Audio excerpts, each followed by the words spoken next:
Thank you, Mr. Deputy Presiding Officer. It is an honor to stand to join this debate as this administration presents its second budget since coming into office in, December 2021. It is unfortunate that the members opposite, all three of them, have made themselves absent, particularly since my hope is to make several very inaccurate statements clear. Let me start by first placing on official records, Hansard people, duly note, I, Faith B. Israel, have never been, and I am not, on any criminal charges. And let me say it again, have never been, Mr. Deputy Presiding Officer, and I'm not currently on any criminal charges as a part of this executive or all by myself. I'm not. So let me just state that emphatically.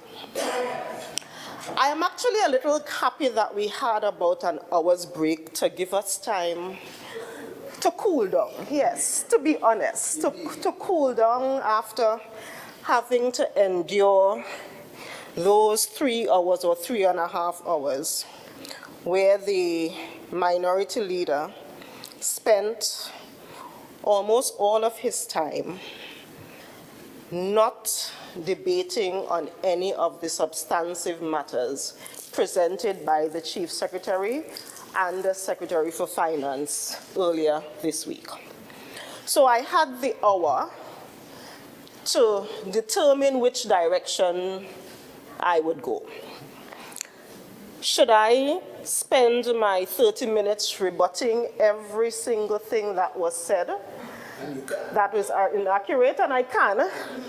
But if I do that, then I would have wasted 30 minutes instead of presenting to the people of Tobago the works of the division and the plans of the division.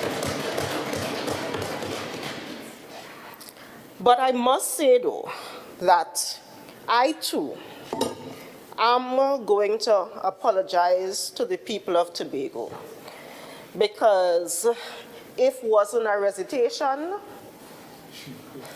if wasn't a old talk, if wasn't a storytelling, if wasn't an Oscar-worthy performance that we just saw, that is not debate. And that is not meaningful debate as it relates to the important business of Tobago.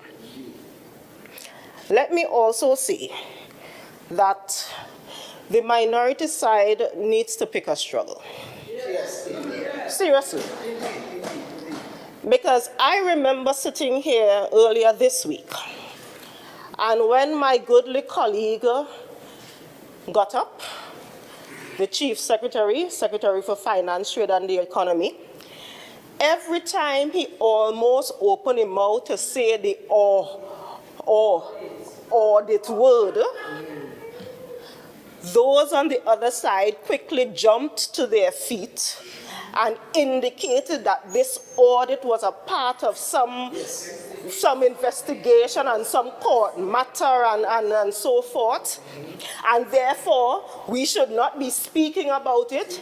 So you would join me in being amazingly surprised today when in the middle of the presentation the minority leader screams, "Publish the audit." Maybe that part of the minority leader's response was written, like so many other parts, by somebody else. And he simply read what was on the paper, not realizing that he was contradicting himself just from a couple days ago. It's important to note that we all are now coming out of COVID. And to bring data to this House that speaks to the economic recovery of Trinidad and Tobago, as if we were not moving from less than ground zero during COVID. So any activity that happens in the economy will show growth. So this idea that those he represents cause such growth in the economy of Trinidad and Tobago since COVID clearly shows that the minority leader did not understand what COVID did to the economy. It also shows that the minority leader does not understand that even though Trinidad has reopened its economy fully, we in Tobago have not truly fully opened our economy. And let me explain that. Yes, the boats, as in the BOATs, have resumed working like pre-COVID. But we are still waiting for Caribbean Airlines to go back to pre-COVID schedule. So we still have a situation where people absolutely cannot get to the island when they want to.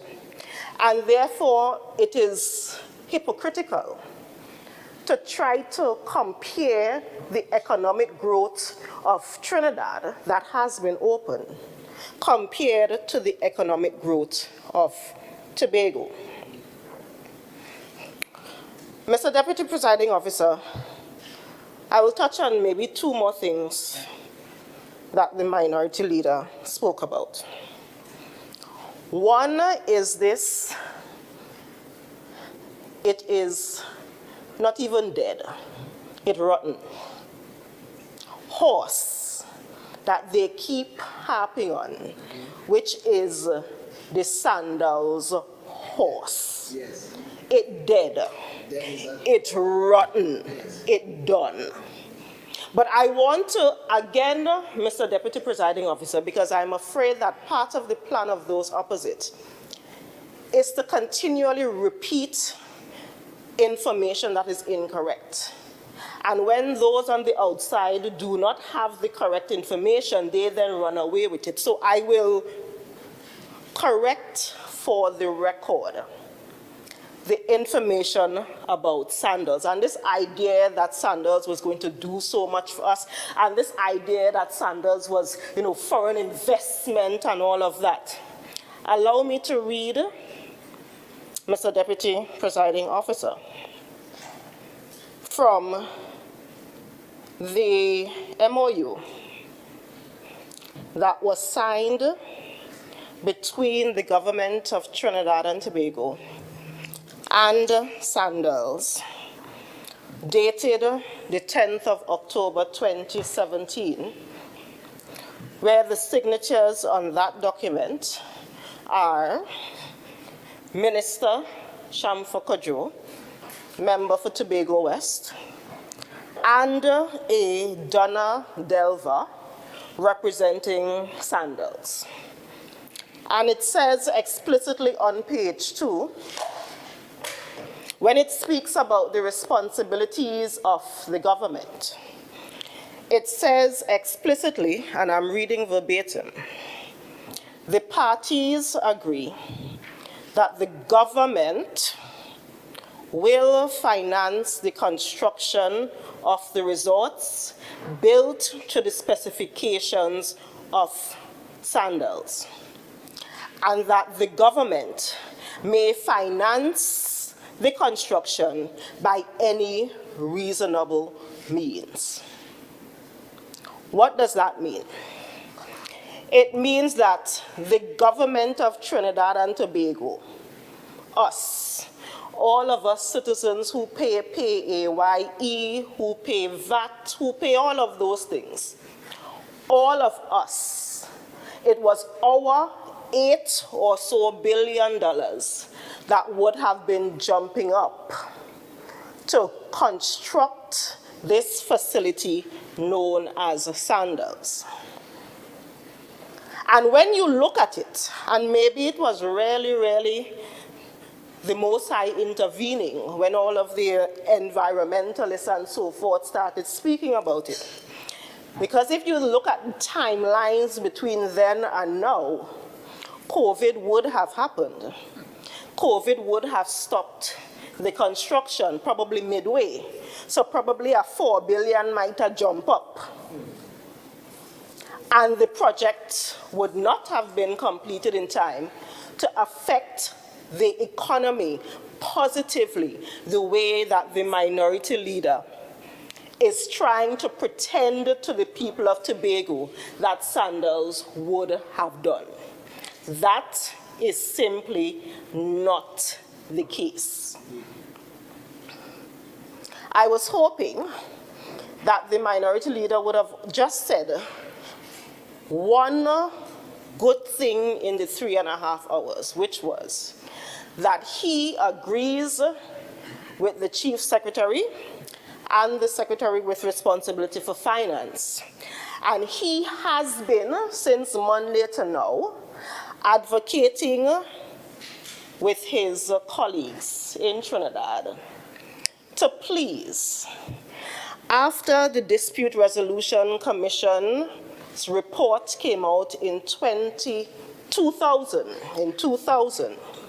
October 2000, I was hoping that he would have indicated that he has been forcefully since Monday advocating to his colleagues in Trinidad to, for the first time since October 2000, for them to share with the people of Tobago $6.90 out of every $100 that is spent. I was hoping, I was praying, I would have been maybe the only one on this side thumping on the desk, congratulating him, because you know what, good is good. And I was here ready and willing to congratulate him on that. But here we are. He has spent 3 hours today, multiple hours before, trying to convince the Tobago people that, you know what, we do not deserve $6.90. That we should just be thankful with the $4.30 that they probably will give, and that we should take little and live long. Mr. Deputy Presiding Officer, I hope the people of Tobago recognize that the minority leader does not have their development at heart and has in every instance proven that he is a member of a political party first and possibly minority leader Tobagonian second. And that must never be forgotten.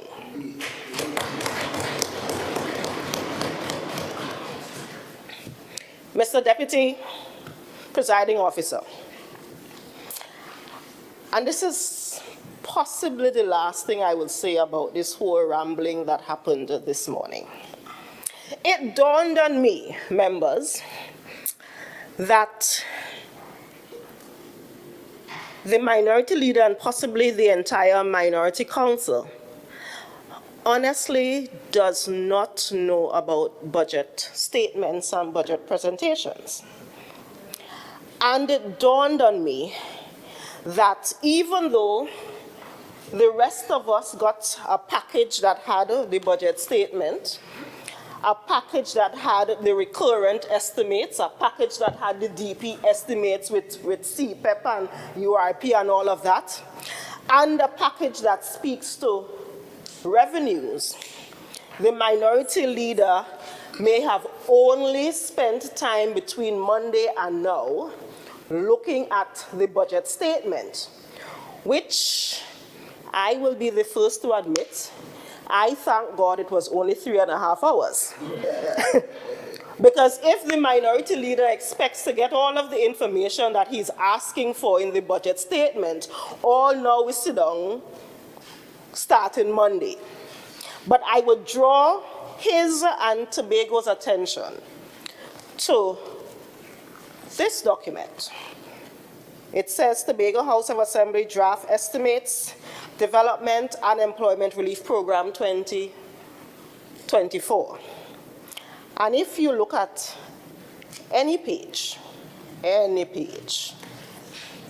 you would see the last column of the table with a column that big and bold says explanation.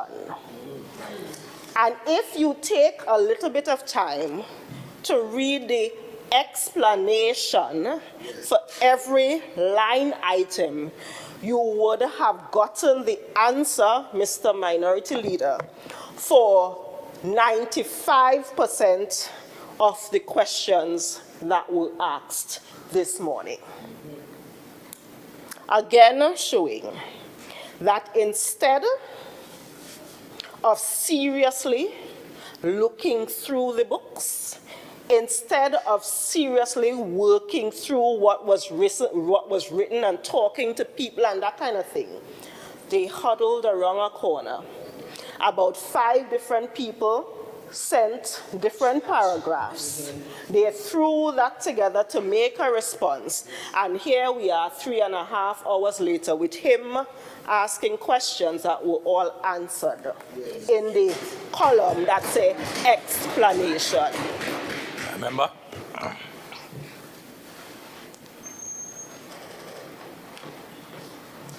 Should we stand it?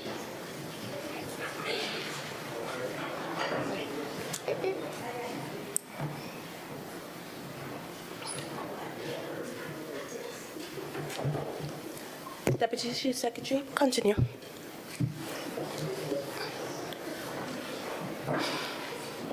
Thank you, Ms. Presiding Officer. And I finally got used to saying Mr. Deputy Presiding Officer without making a mistake. I must admit, though, Madam Presiding Officer, that listening to the minority leader this morning actually made me smile, because I frequently get up every day, or I go to bed, frequently at night, thinking that, you know, we've been here for 1.5 years, everything seems so difficult, I really ain't accomplished all of the things that we put out in the mandate that we would have done in the 100 days and thing. Honestly, I go to bed pretty depressed every couple nights, beating up myself, thinking that we've done nothing.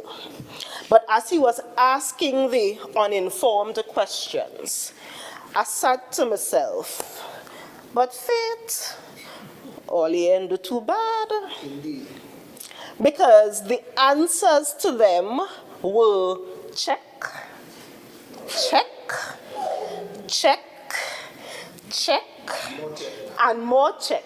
And I, as Secretary with responsibility for health, wellness, and social protection, would like to actually take this opportunity to thank my amazing staff at the division on one end and the staff at the Tobago Regional Health Authority, because you know what? We work. Yeah, man. Good work put up. So, the theme of this year's budget presentation, building a sustainable, prosperous, and Resilient Tobago. And thanks for joining us, Miss Minority Councillor. Building a sustainable, prosperous, and resilient Tobago. And I would admit that last year and this year, when I saw the big chunk of the pie that the Division of Health, Wellness, and Social Protection got, you know, you're thinking, we have real work to do, you know. Because this year, the request is roughly 934 million in recurrent, of which 603 million is budgeted for the Tobago Regional Health Authority. And the DP request is about 106 million, of which 71 is budgeted for projects within the Tobago Regional Health Authority. So let me take a little bit of time to boast a little bit about what we have accomplished. Not too much time. Because honestly, I do feel like this has been our OJT year, and we were really just getting our feet wet. Yes, the Roxborough Health Facility, and I am the one who always says, even though the sign on it says Roxborough Hospital, I, as a Secretary for Health, refuse to say Roxborough Hospital until we get to the point of it being a 24/7 facility. But I must boast that after the Prime Minister came up in January 2021,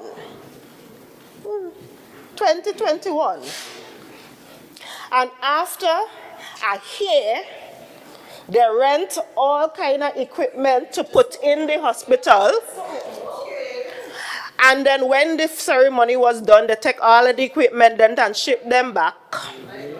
After January 2021, when that happened, we are very proud to say that, yes, the Roxborough Health Facility has been operational since April 2022. And what does that mean? It means we have the outpatient clinics. It means we have the pharmacy and the lab and dialysis and so forth. It means, and I'm going to say it again, we have accident and emergency Monday to Friday, 7 to 7. But only give me a couple weeks. That part will be extended soon, and there will be an announcement of that. And soon, and very soon, I would be the one up in Roxborough holding a flag, waving, because it is finally a hospital that is open with all of the services, even though there was a whole ceremony in January 2021.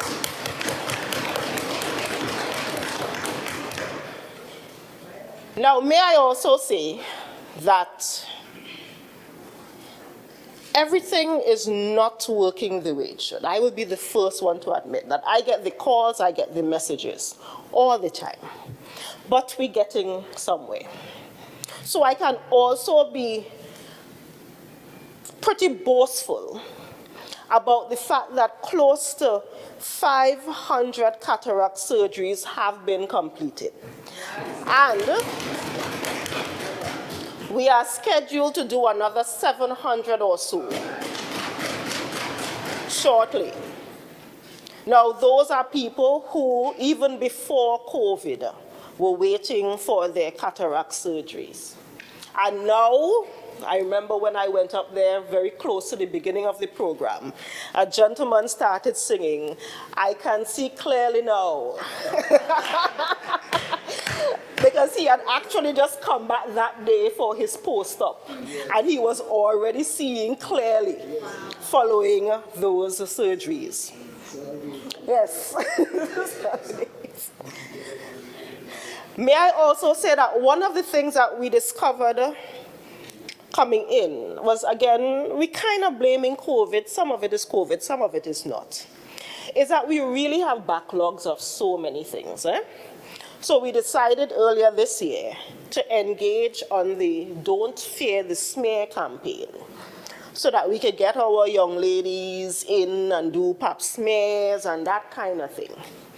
And coming out of that, we had 1,035 samples sent to a lab. Wow. Yes. And that involved about 3 or 4 weeks of heavy jammings in the health facilities because we were roving, where we used our public health facilities, but we also incorporated private health facilities too, where they were opened on Saturday and Sunday and so forth, saying to our women, come and get your pap smears done. From that, we picked up 19 or 20 individuals with abnormal smears that needed to be further seen. It wasn't no horse at a money, but when we think about those 19 or 20 women who we probably caught cancer early, it was definitely worth it. Indeed. Indeed. Last week or the week before, we partnered with Tahi to finally, after all of these years, people who need hearing screening and hearing testing and just getting the hearing aid cleaned or putting a little battery in the hearing aid, Tobagonians had to travel to Trinidad for that. We just completed that project last week or the week before. And you know what? We're already talking about when next it's coming back. Because by 8 or 9 o'clock in the morning, we were already trying to figure out what we're going to do because of the number of people who were there. Yes, and let me state emphatically that Secretary Hackett already commandeered that the next time they come, it will focus on schools. So the project will be rolled out in the various schools.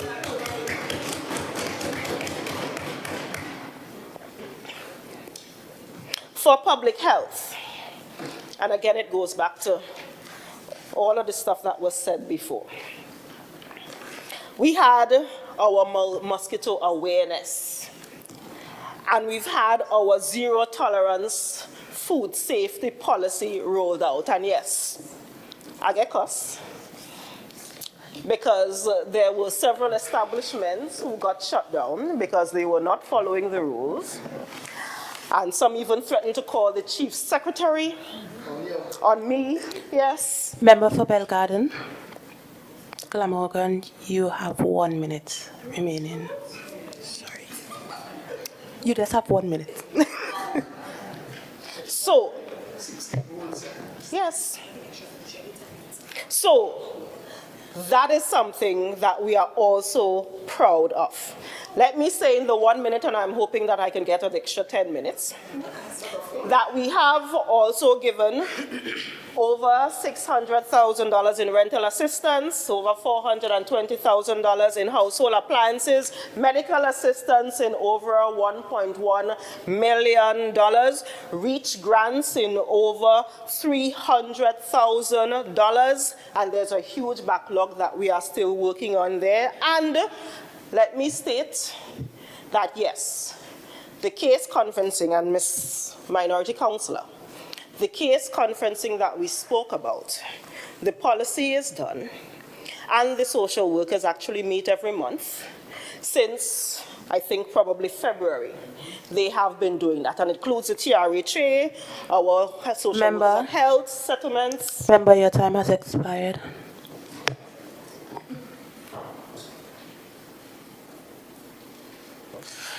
Madam Presiding Officer, I wish to beg that this House accords unto the Deputy Chief Secretary further 10 minutes.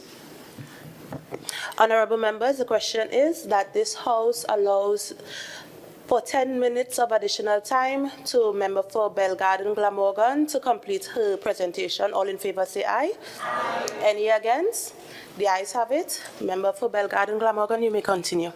Thank you. I said this is why I didn't want to spend time talking about the foolish. Yes. Yes.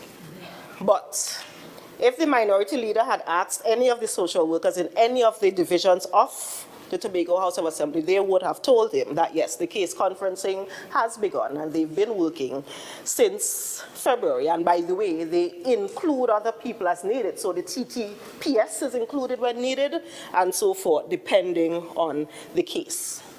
So let's talk about this next fiscal. Again, I am glad that somebody went into a health, or they probably just Googled what good health sound like and what good health is and so forth. So yes, we do understand that if you cannot diagnose, you cannot treat. As a matter of fact, I have said that here multiple times. I have said that multiple times, so I'm really not sure why the minority leader was saying that as if he was bringing brand new information to the House. But yes, we are about to improve on our imaging tools. So the CT scan, I understand that we are about to go out to tender for that in a couple of weeks. We have an MRI that is going to cost about 10 million or so that we need to find the best one. X-ray machines, hemodialysis chairs, because the dialysis chairs have been there for a while.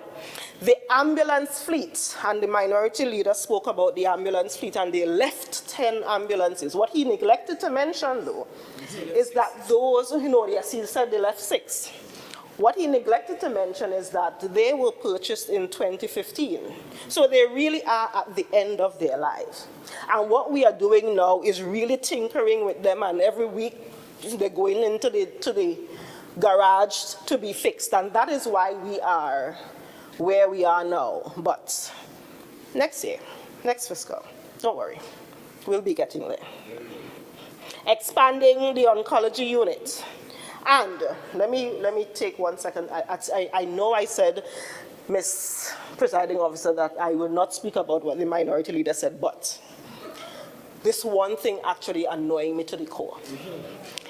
It is this thing about the biohazardous waste that is up the fort. And I am not sure if you all remember that in 2020, when I happened to be walking up the fort to go get something or drop off something for somebody, that is when me, took the photos and the videos of the biohazardous waste that was sitting up there. And what I was told after we made a big thing about it is that they have the microwavable shredders. The same microwavable shredders that the minority leader is talking about we ain't using yet. They had them then. And we were told that those same microwavable shredders would have been dealing with that. So little do I know that coming into this position in 2021 December, and months, a birdie whispered to me, Dr. Faith, go up the fort, see what is up there, only to recognize that we have tons of biohazardous waste sitting up there. And that is why, Madam Minority Councillor, that we have to spend that money every month on an extra incinerator to get it done. Because if we do not do that, it will still be sitting there. So please, your people, were the ones who left the garbage there, which is why we are at this point, spending an additional, whatever the figure is, every month, Ms. Presiding Officer, to clean up the mess that they left. And you have the audacity to come into this house and speak about that biohazardous waste. Let me also say very quickly that yes, we do know that Selma is the program that is being used to digitize the health system. that Selma is going to be expanded to go beyond just what happens in the lab and just what happens in the pharmacy. But I am hoping that we get to the point soon and very soon where we actually have our medical records digitized to the point where when you go to the hospital, you don't have to get the files, the medical files in paper, but you have the little tablet that they can use. And by the way, this is all part of the larger digitization plan for Tobago. Because the Division of Health, Wellness and Social Protection, as part of the Division of the Department of Social Protection and the Department of Public Health. The reason it has actually taken us so long to get that rolling is because we wanted to ensure that when we roll it out, we have a system where all of the information that's necessary can feed from the TRHA to public health. And that information from social services can feed into what is known as the Public Health Observatory. Yes, something that has been on the books for quite some time but has never been actioned. But it will be actioned under this administration. So this will all be part of the Chief Sec and Secretary for Finance spoke about the My Tobago Hub, where those of you who want to apply for your funeral grants or for your rental assistance or all of that would be able to start that process from home, submitting the information from home. Yes, the social workers will still go out and do the assessments and so forth, but it will make the process so much easier. And yes, we are currently piloting a revised policy as it relates to social protection, where we have looked at all of the grants and so forth that are there, and we are trying to see what is the best. Does that really make sense? Having this as a requirement, does that make sense? Does this figure really make sense? And we are currently piloting that. So soon, you would hear us announcing that, yes, the kinship grant will return. You will hear us announce that, yes, we are giving grants to allow people with disabilities to be able to move around their homes so that they are, if they need a ramp or a railing or something like that. Those are all parts of the process that we are currently working on. Now, the Assistant Secretary will speak to ensuring that we are healthy and that we are exercising and all of that. Member for Belgarden Glamorgan, you have 3 minutes. I may not even need the 3 minutes, Madam Presiding Officer. But the Assistant Secretary will continue going down that road because we are looking at this holistically. We are looking at providing the care and the service when we need to, but we are also looking at preventing what we can prevent in the best way possible.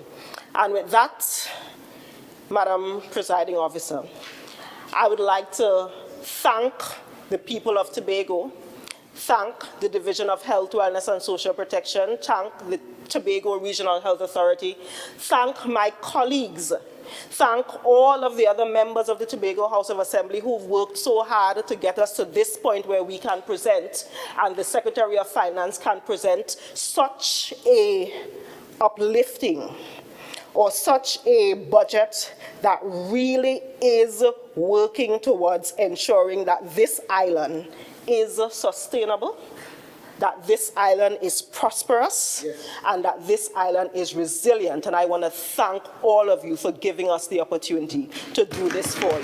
Thank you.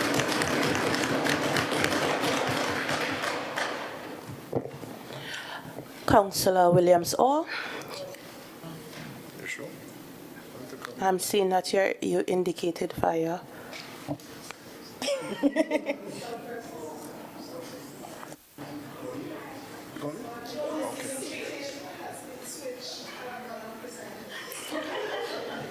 Yes, but, okay.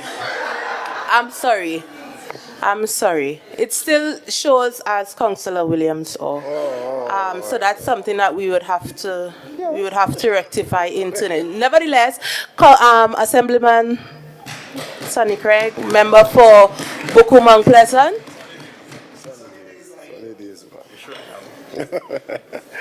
Woo, help me, Holy Ghost, right.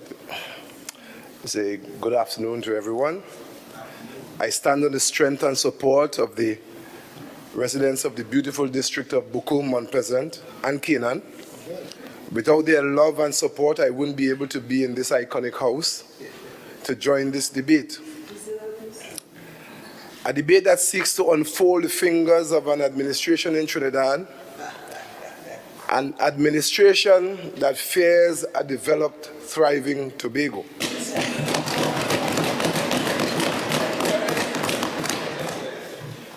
I recognize Madam Presiding Officer. As my colleague, Dr. Faith, I was practicing all along this morning to say, Mr., but thank you, I could resort to the natural flow of the language, right? So let me recognize the minority councillor and my colleagues in the House, and also the online diaspora. I know Tobagonians far and wide are tuning into this conversation, and I must welcome them at this time. Sometimes I wonder whether it would be more prudent to get a figure from the Minister of Finance. What is your plan for Tobago? Is it 4.03%? Is it 6.9%? We go through this procedure year after year. We send and ask for what we need to take Tobago forward. But sometimes I'm of the view that our plans are so grand and so promising in a political environment, our adversaries will not see favor in giving us what we ask for.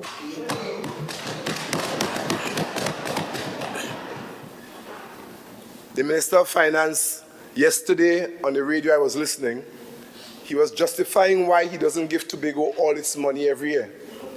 And he was saying that every year there's a budgetary shortfall, sometimes up to 23%. And Tobago is the only part of the country that gets a cut of maximum 6%. Madam Presiding Officer,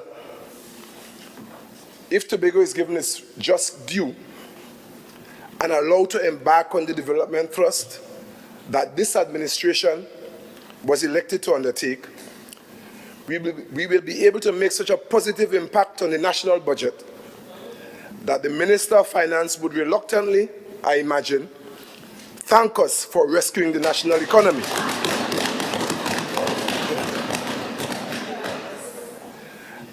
I am blessed to be a part of the Division of Health, Wellness and Social Protection. And we have been blessed also, Madam Presiding Officer, with the lion's share of the pie. And the Tobago population is still reeling from the effects of COVID-19 and the economic fallout, which is part of the 21-year experience that we had from 2000 to 2021. 21 years of mismanagement by successive PNM administrations, a reality that now beckons them to hound our Chief Secretary Farley Chavez Augustine and his administration day and night, week by week, till they hopefully will get us out of office. A plan that is destined to fail. Yes, sir. The idea is to remove us from office before the total revelation of their misgivings come to the public.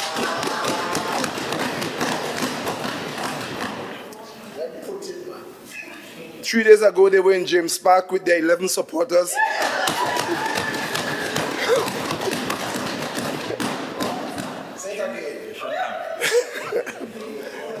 They sent out an announcement far and wide for all right-thinking Tobagonians to join them at James Park. And I was on the staircase of this illustrious structure when I saw the 11 people gathered there. And I'm of the view that their attempts are failing so miserably that they put their king on the table and yesterday he might have committed political suicide. The plot thickens. Madam Presiding Officer, some of us are tired of hearing the 21-year story. But it's hard for me after 18 months in this position to take the blame for where Tobago is right now. Tobago needs to be rebuilt. And I imagine that's why the Chief Secretary and Secretary for Finance thought it prudent to start by building people. Yes, sir. Yes, sir. And that building would begin in the Division of Health, Wellness, and Social Protection.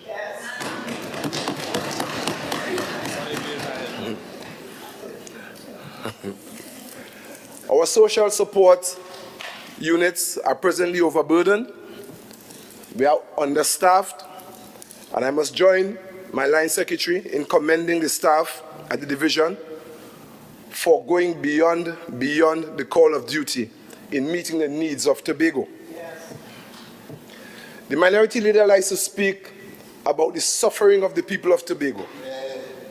And every time he says it, if I was so trained, I would shout at him across the floor and said, but you know why.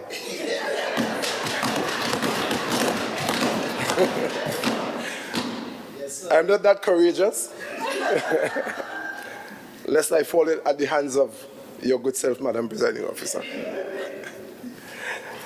Different arms of the division need to be strengthened, and the division boasts, I took a list of how many different services the division offer.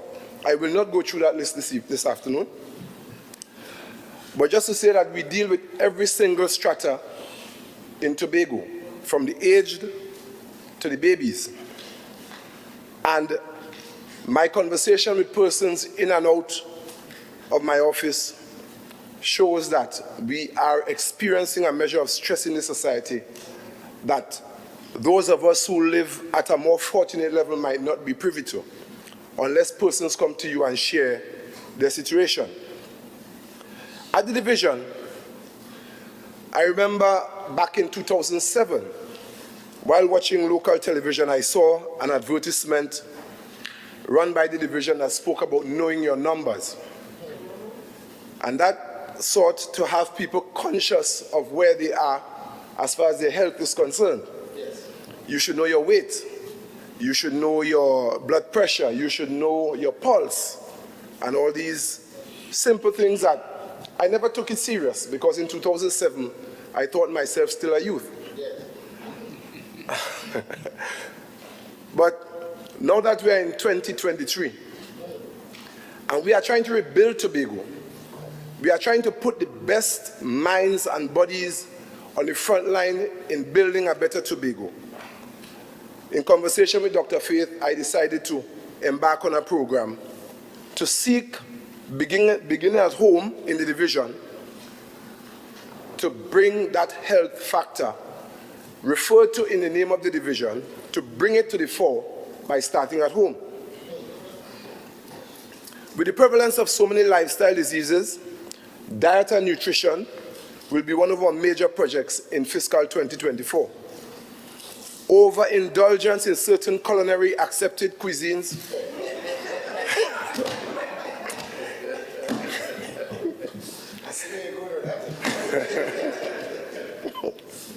is a major contributor to strokes, diabetes, high blood pressure, obesity, even some cancers, among others, can be attributed to our diet and culinary indulgences.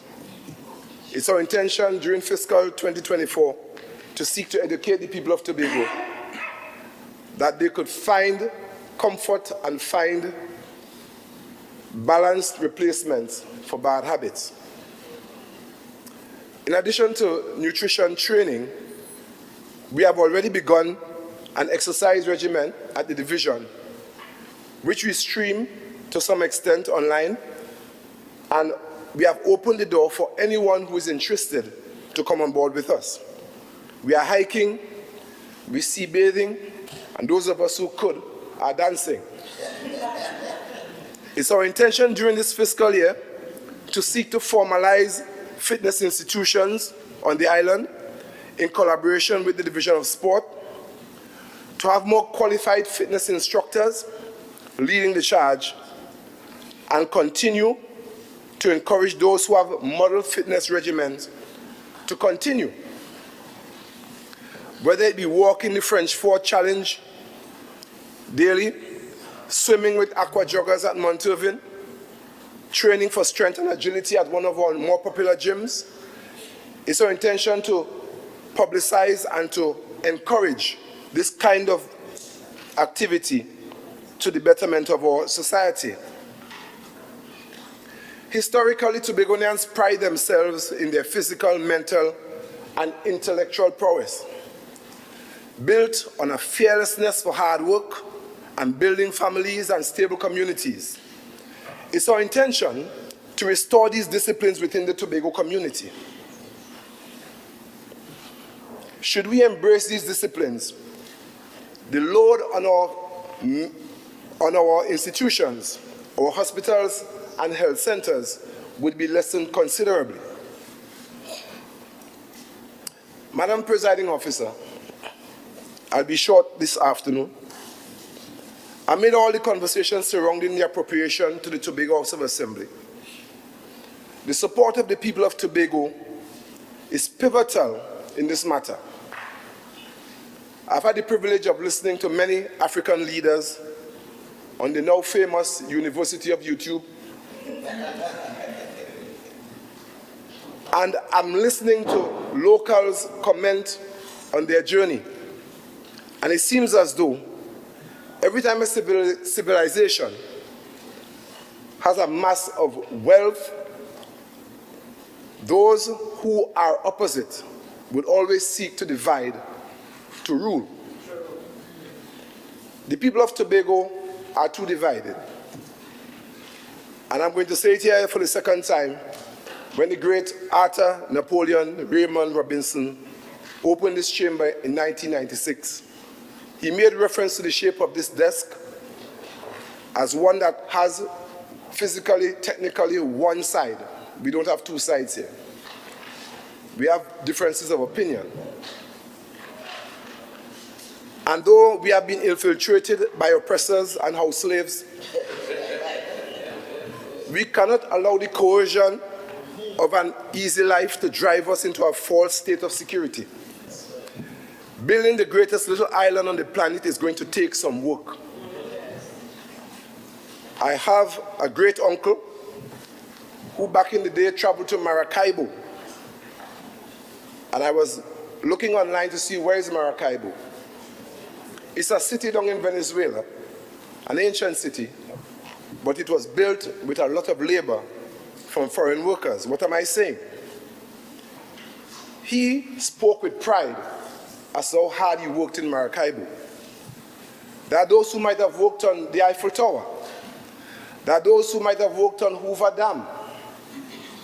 And there are those who will work on the city of Scarborough. Indeed.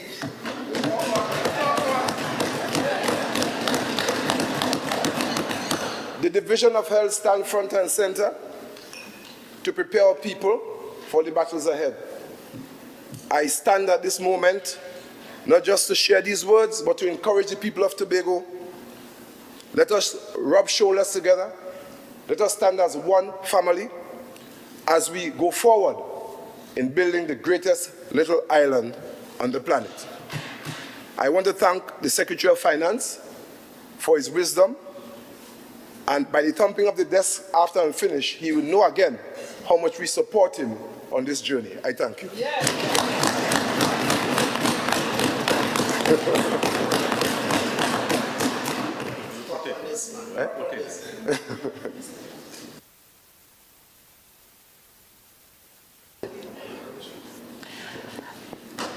Assemblyman Natisha Pantin. Thank you. Natisha Charles Pantin. Thank you, Madam Presiding Officer. I want to begin this budget debate by thanking Almighty God for life, health, and strength after working tirelessly to fix so many issues left by the previous administration.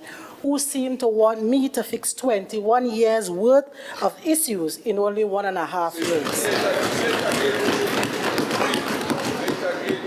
Special greetings to my colleagues in the Executive Council, and a warm and wholehearted thank you to the constituents of Bagatelle Bacolet for placing your confidence in me. Lastly, a special thank you to all classifications of workers at the Division of Food Security, Natural Resources, the Environment and Sustainable Development, and all its partners who collectively ensure the smooth running of the division's operations. Yes. The theme for the budget statement for fiscal 2024 is building a sustainable, prosperous, and resilient Tobago. In an attempt to realize these goals, the division in its 2022 budget presentation set out to revitalize and redevelop the agricultural sector in Tobago based on 4 developmental pillars. These include production, marketing, research and training in one category, agro-processing, and agro-ecotourism. Madam Presiding Officer, in this division, our approach has been to treat agriculture as a science and a business. Yes. Yes. Additionally, the division placed focus on the conservation of Tobago's forest reserves and the preservation of the island's ecosystems. As such, Madam Presiding Officer, today I want to begin my contribution to this budget debate by outlining some of the achievements. And at the end of this, I want the minority to explain to the people of Tobago what they have done in the last administration to produce anything in Tobago, produce and manufacture anything. Thank you. Now, in terms of production, December 2021 to May 2023, number of persons registered as home gardeners, 965, with 500 persons already served by the division.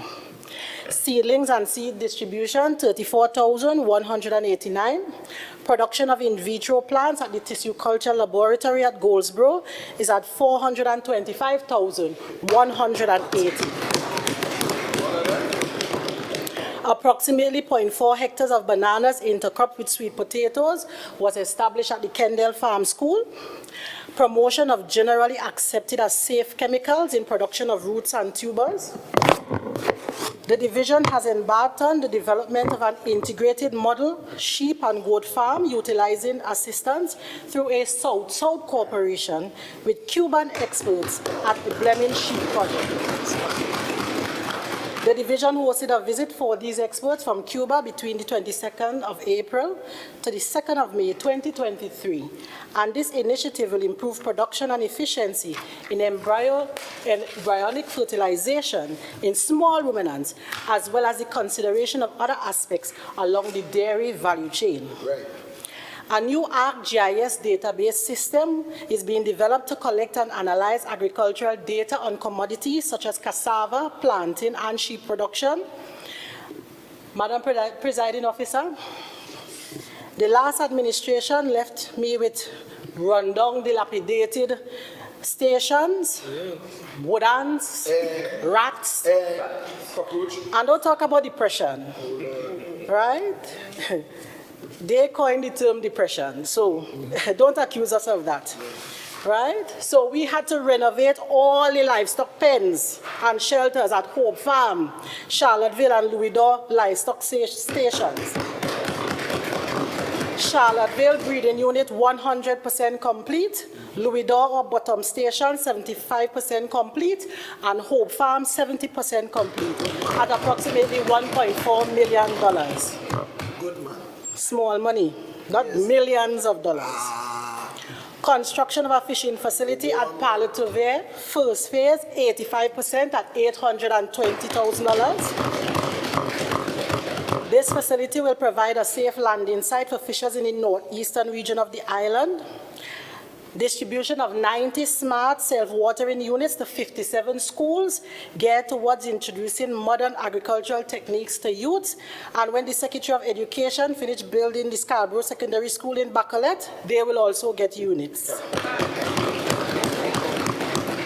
district. Purchase of 6 wheel tractors, 1 bucket truck, 1 excavator, and other vehicles and equipment. Replanting of indigenous root crops at the Lure Repository at Goldsboro. Varieties planted, 0.4 hectares of dasheen, 0.4 hectares of banana, 0.2 hectares sweet potato, 0.2 hectares cassava, 0.3 hectares ginger, 0.1 hectare yam, and 0.2 hectares in pineapple. TADCO's Poultry Contract Farm Initiative. Provision of birds, feed, medication, and veterinary services to alleviate the burden from entrepreneurs in the sector. Number of birds distributed to 60 farmers, and the number of birds distributed so far, 59,882. You're flying, man. Repair and operation of the vessel Capital of Paradise to land deepwater fish such as yellowfin tuna from June 2022 to November 2022. Revenue in US dollars, $174,943.57. And we like to talk profit and return on investment, so I've given you everything. Yes, ma'am. After deducting operational expenses of $113,409.33, the vessel made during that short period of time $61,534.24 in US dollars. For the period January 2022 to April 2023, revenue $112,408.17, and after deducting operational expenses of $60,439.62, the vessel made within that short period $51,968 US dollars. And that doesn't include what they brought in yesterday. So we have 1,083 pounds coming in, right?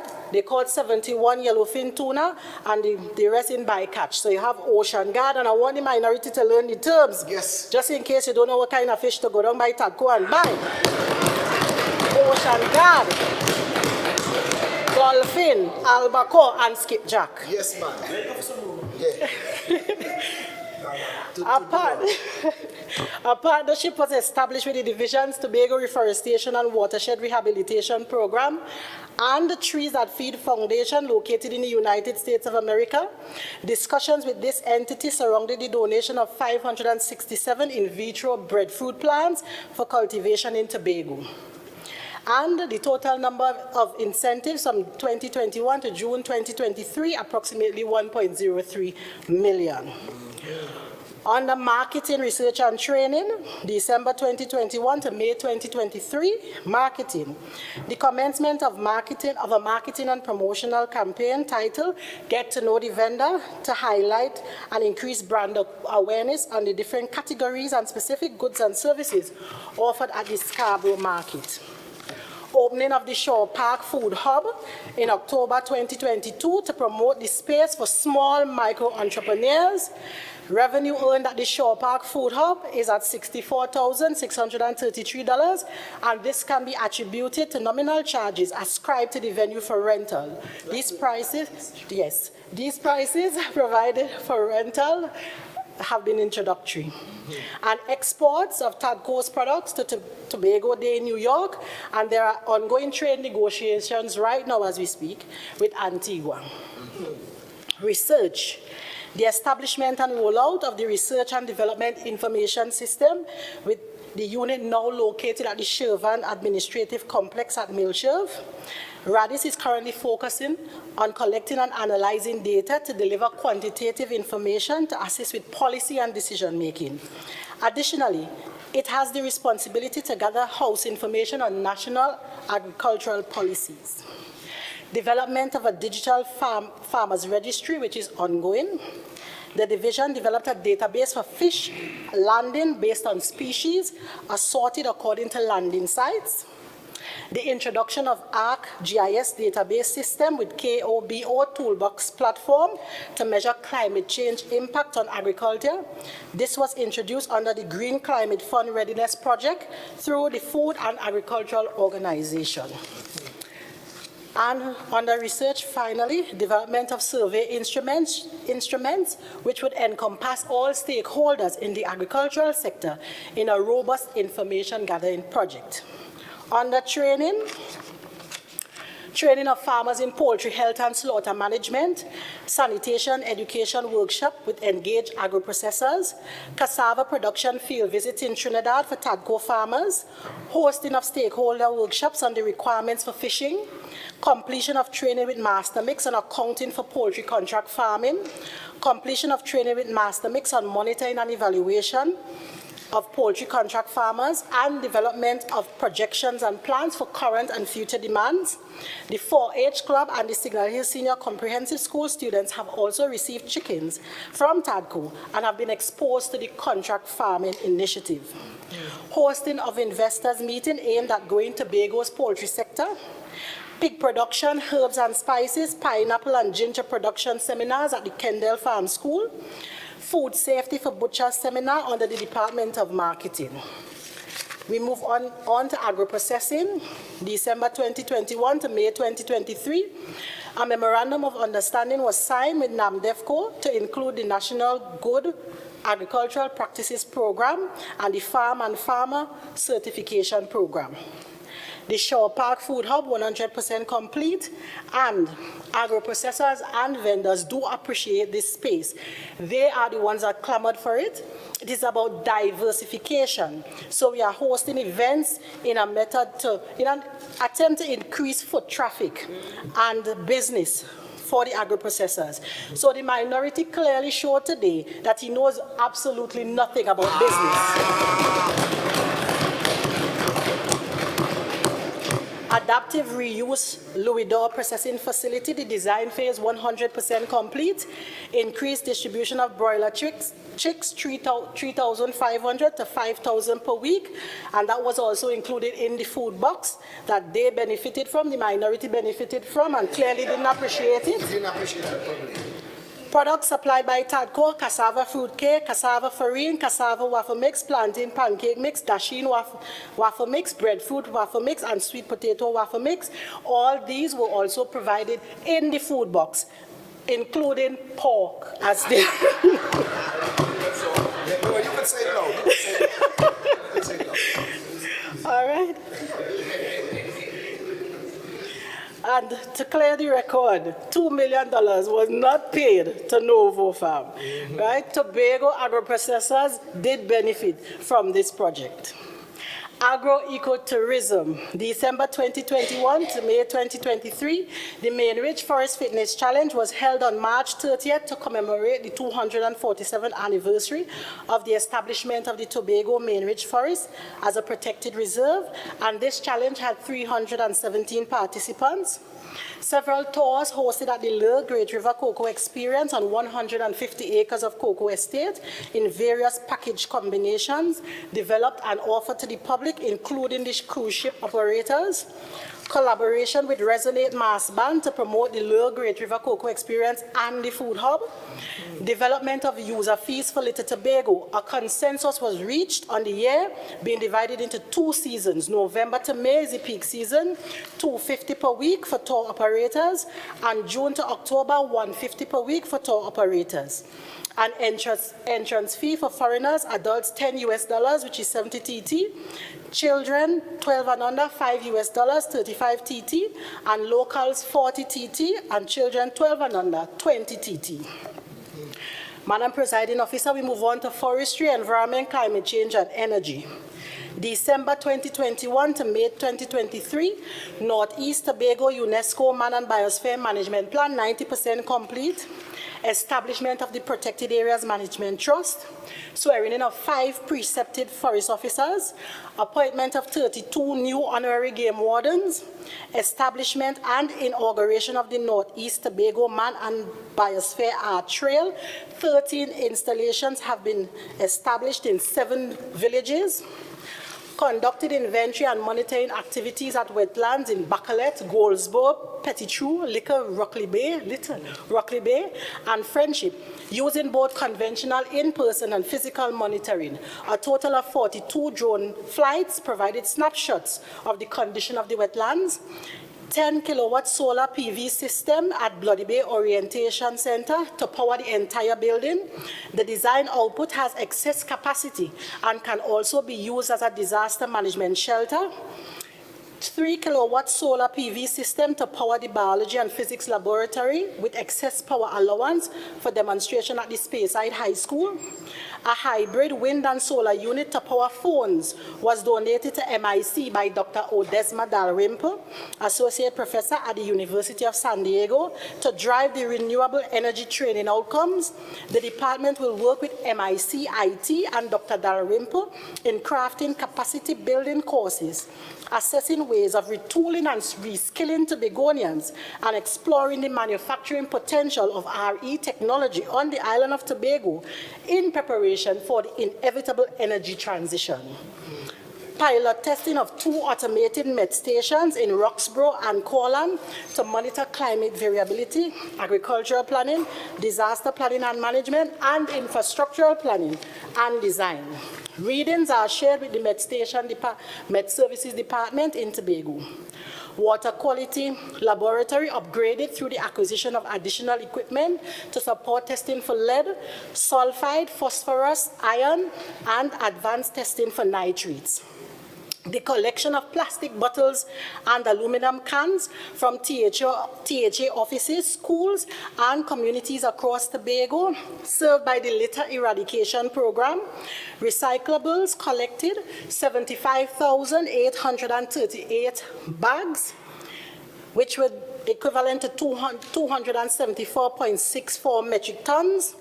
Recyclables shipped. Plastic bottles, 17.6 metric tons. Cardboard, 82.19 metric tons. And glass, 20.90 metric tons. So just imagine, the division achieved all this. Yes. Because I'm winded, I'm tired, with less than the amount paid to refurbish the Scarborough market.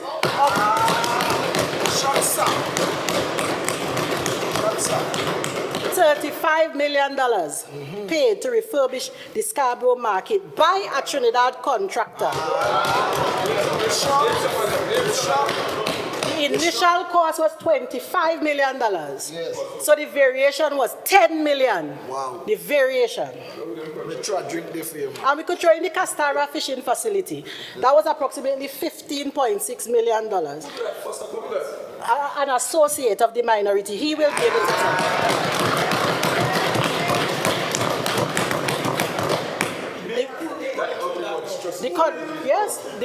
The facility in Castara, the fish facility in Castara, $15 million. And that contractor came from South.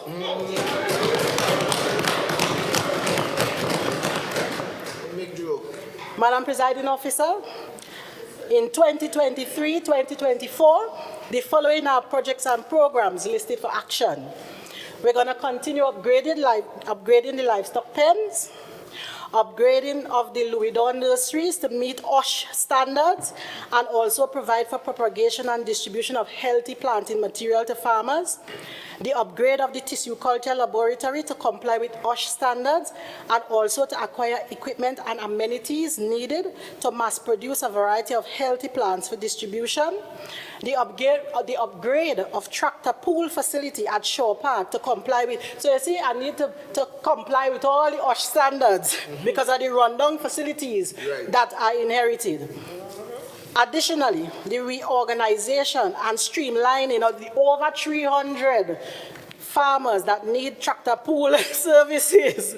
We have to reorganize and streamline the operations of this unit to better meet the needs of the farmers for tractor services.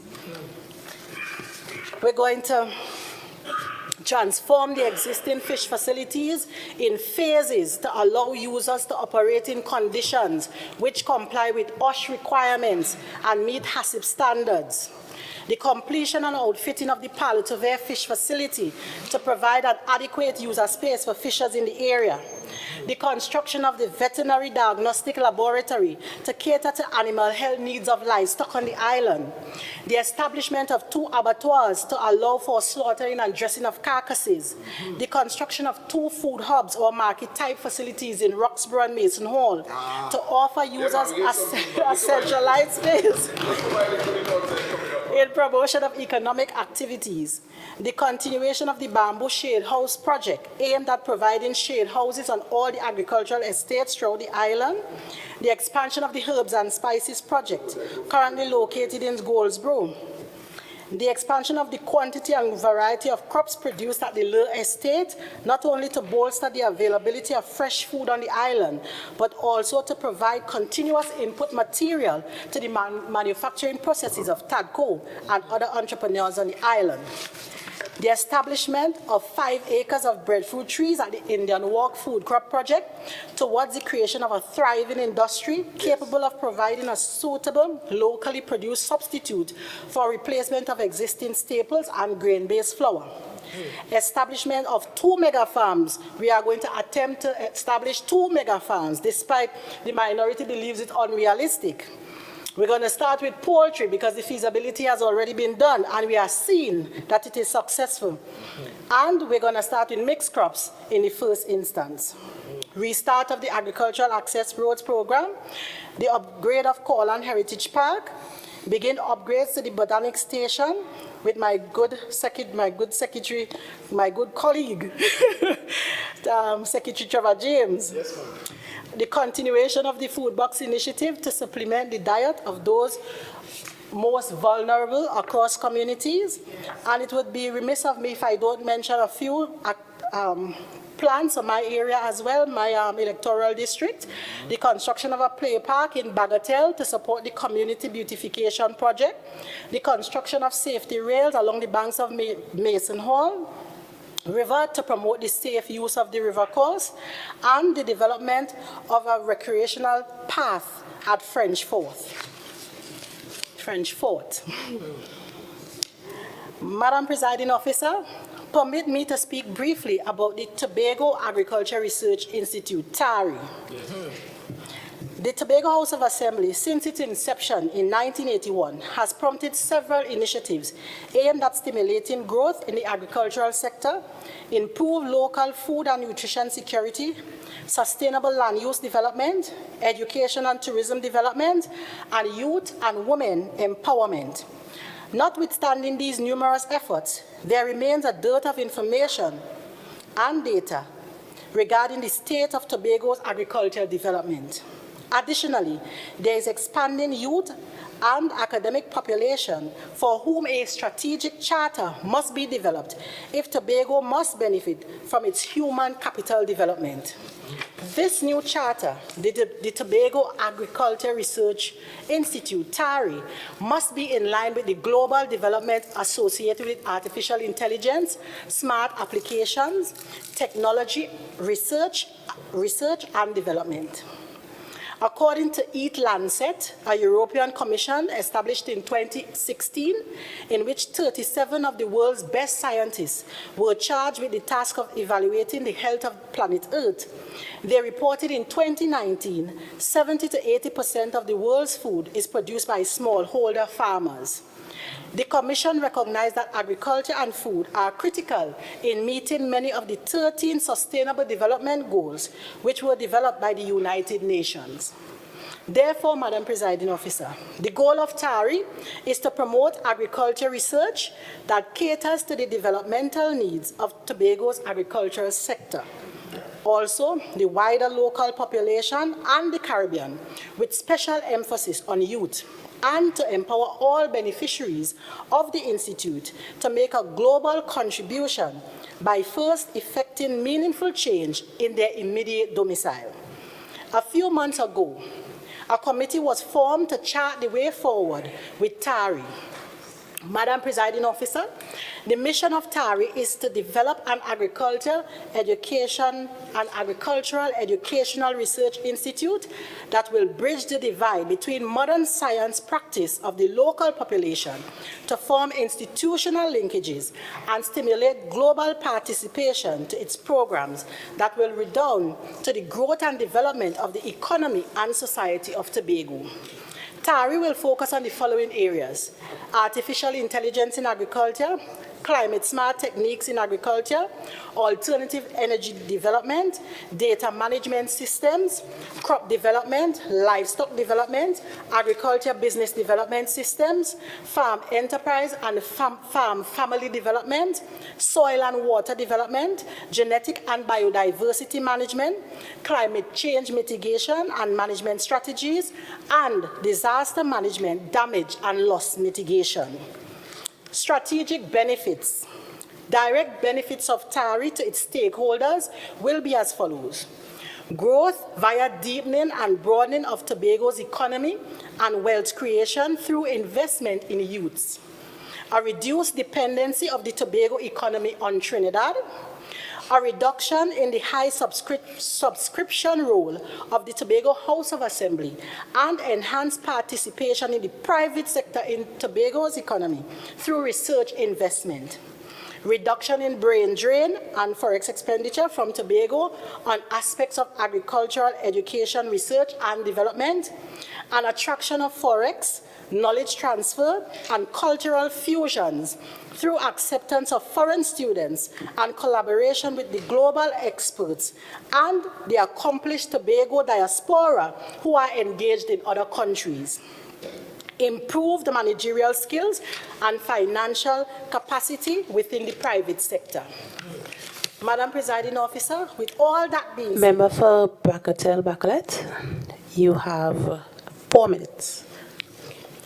With all that being said, the Tobago Agriculture Research Institute is envisioned to be a first-class research institute serving the population of Tobago by providing 21st century evidence-based research, technical support, and revenue-generating strategies through the provision of education and entrepreneurial opportunities to Tobago, Trinidad, and the Caribbean community by extension.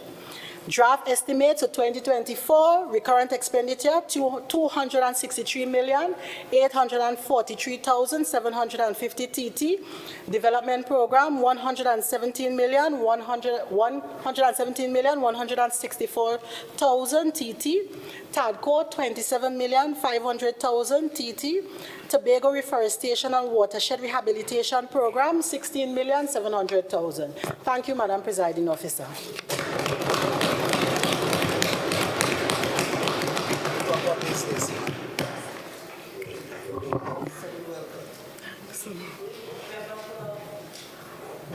Member for Signal Hill Patience Hill.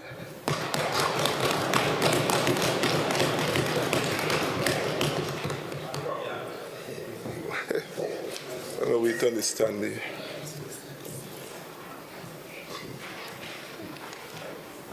Thank you, sir.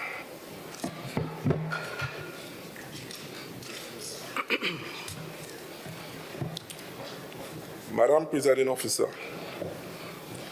Honorable Chief Secretary, Farley Chavez Augustine, Deputy Chief Secretary, Dr. Faith B. Israel, all secretaries, assistant secretaries, councillors, minority councillor, administrators of the Division of the Tobago House of Assembly, special invited guests, members of the media, and my electoral district of Signal Patience Hill. Those viewing, ladies and gentlemen, good afternoon. Yes, sir. My electoral district of Signal Patience Hill has marked history for the turning for the lighting of the Patience Hill Recreation Field.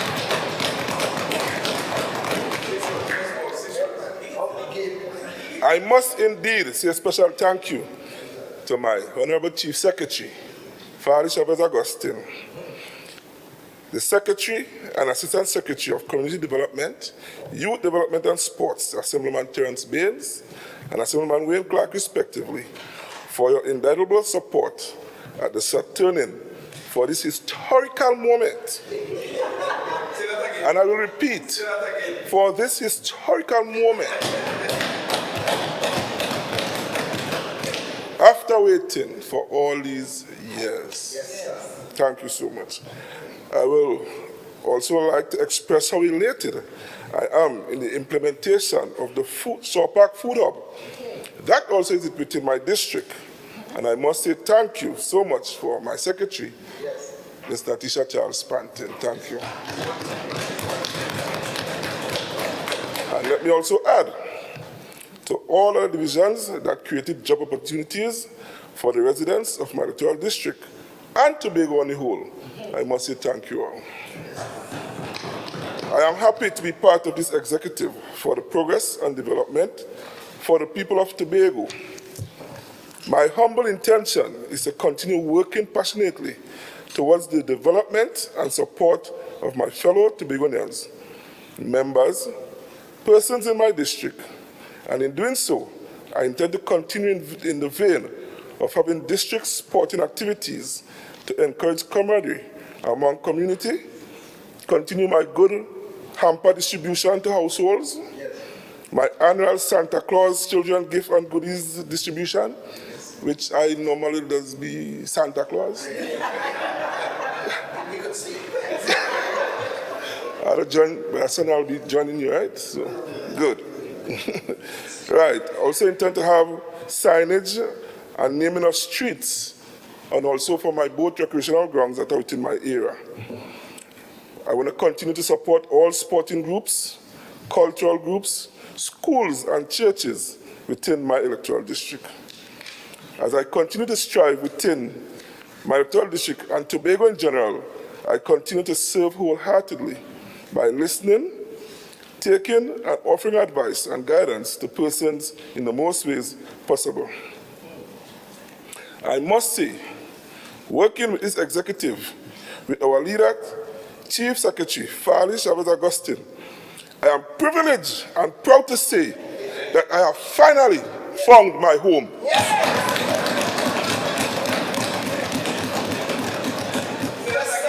I said it loud enough so it will go out that it is a privilege for me to say, nice talk. Members, That I would love to hear the members' contribution. Stand in order 44, please. No interruption. Thank you, members. well, the reason why I say that, because I saw a video sometimes saying, but come home, come home. I'm home. I'm finally home. Come home. Feel it's foul you're calling, or come home. Anyhow, Madam Presiding Officer, in Tobago, the livelihoods of over 200 persons are directly dependent upon the opportunities afforded by the fisheries industry, in which I am the Assistant Secretary in the Division of Food Security, Natural Resources, the Environment, and Sustainable Development, given the responsibilities for Fisheries Division.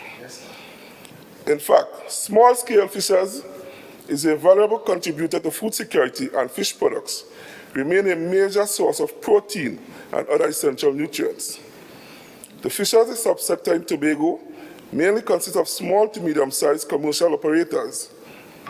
To date, we have over 937 fishermen has received their ID since I'm in office. Deputy Presiding, no, not Deputy, Madam, sorry about that, did some changes while, right, you understand. Madam Presiding Officer, the ability of persons in the sector to operate on a full-time basis is crippled by activities which often do not work in tandem with the broader policy framework of the national policy agenda. This, I can add, is developed within the context of and is underpinned by the 7 interconnected pillars for sustainable development, namely, 1, people-centered development. Yes, sir. Meaning we need everyone to contribute. Poverty eradication and social justice. Preference for the poor and the disadvantaged.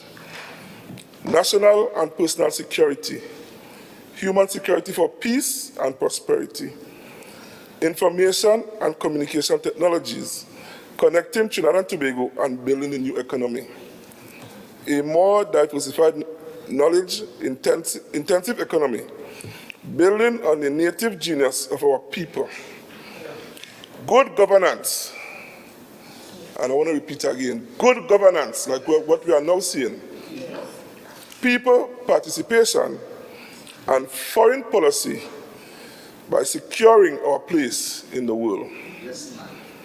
Pertinent to the Tobago scenario are items 1 to 6, and my intent to address each of these requirements in a systematic manner, which will see the expansion of the sector through sound planning and collaborative work with all stakeholders.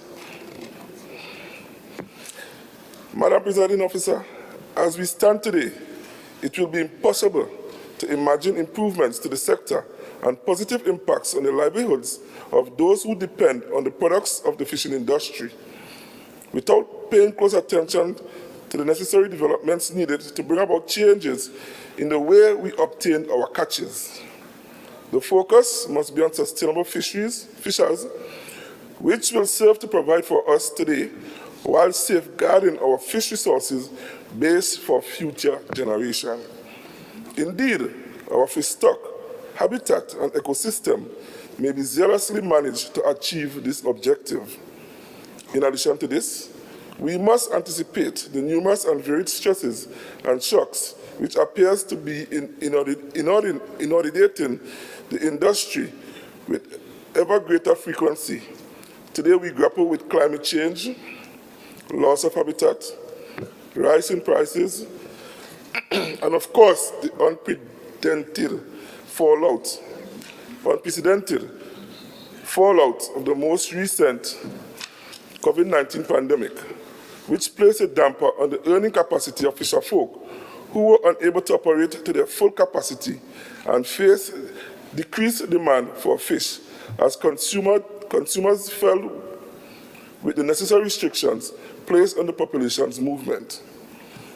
Emerging from this, Madam Presiding Officer, we are poised to eager to rework our commitment to reshaping and energizing industry to secure not only our ecosystem and livelihoods, but to create opportunities for income generation and social cohesion amongst our fishing communities. One strategy that must be considered is to improve of the value chain of our produce to include less used species and or turning them into new products which can serve to increase the profitability of every effort. At this junction, it is imperative that new and innovative ways and means be employed to deepen and widen output and returns in the sector.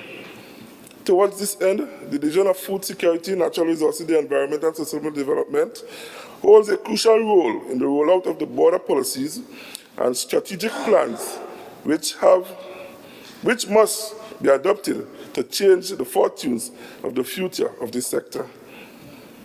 From the center to the planned activities in the Department of Marine Resources and Fisheries, which is an arm of the Division of Food Security, Natural Resources, the Environment and Sustainable Development, which is responsible for the sustainable management of the island's marine resources and fisheries stocks from the coastline to 6 nautical miles offshore.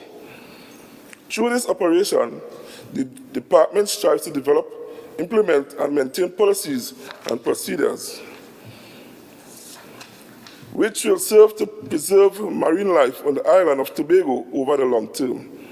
The goal of the department is therefore to educate citizens on the benefits which can come from the preservation and protection of sensitive marine and fish species, thereby contributing to the holistic development of the island and its people. In keeping with this goal, the department has a number of units, which include an administrative unit, a marine area unit, and a fisheries unit. Further to this, the marine area unit includes a diving unit, while the fisheries unit provides extension service to the island fisherfolks. The achievement of this department mandate hinges on the execution of its overall strategic goals, which specifically include: 1, Improve data collection through the establishment of a database for information gathering and dissemination. This will involve the creation of a professional database that allows for better collection, storage, and manipulation of industry data. This database will create an avenue for data analysis, which will facilitate the subsequent generation of literature that captures the real-time state of the fisheries industry in Tobago. Increase human capacity.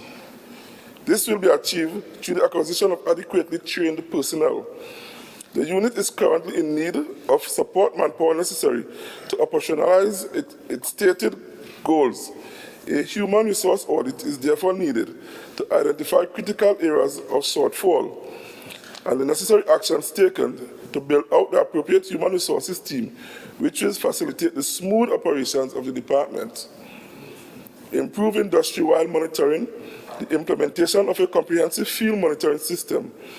The real-time collection of data is essential to creating an accurate record of daily catches. This information will provide the data needed to support the creation of policies needed to improve the overall operation and expansion of this industry. Establishment of an appropriate evaluation and reporting system.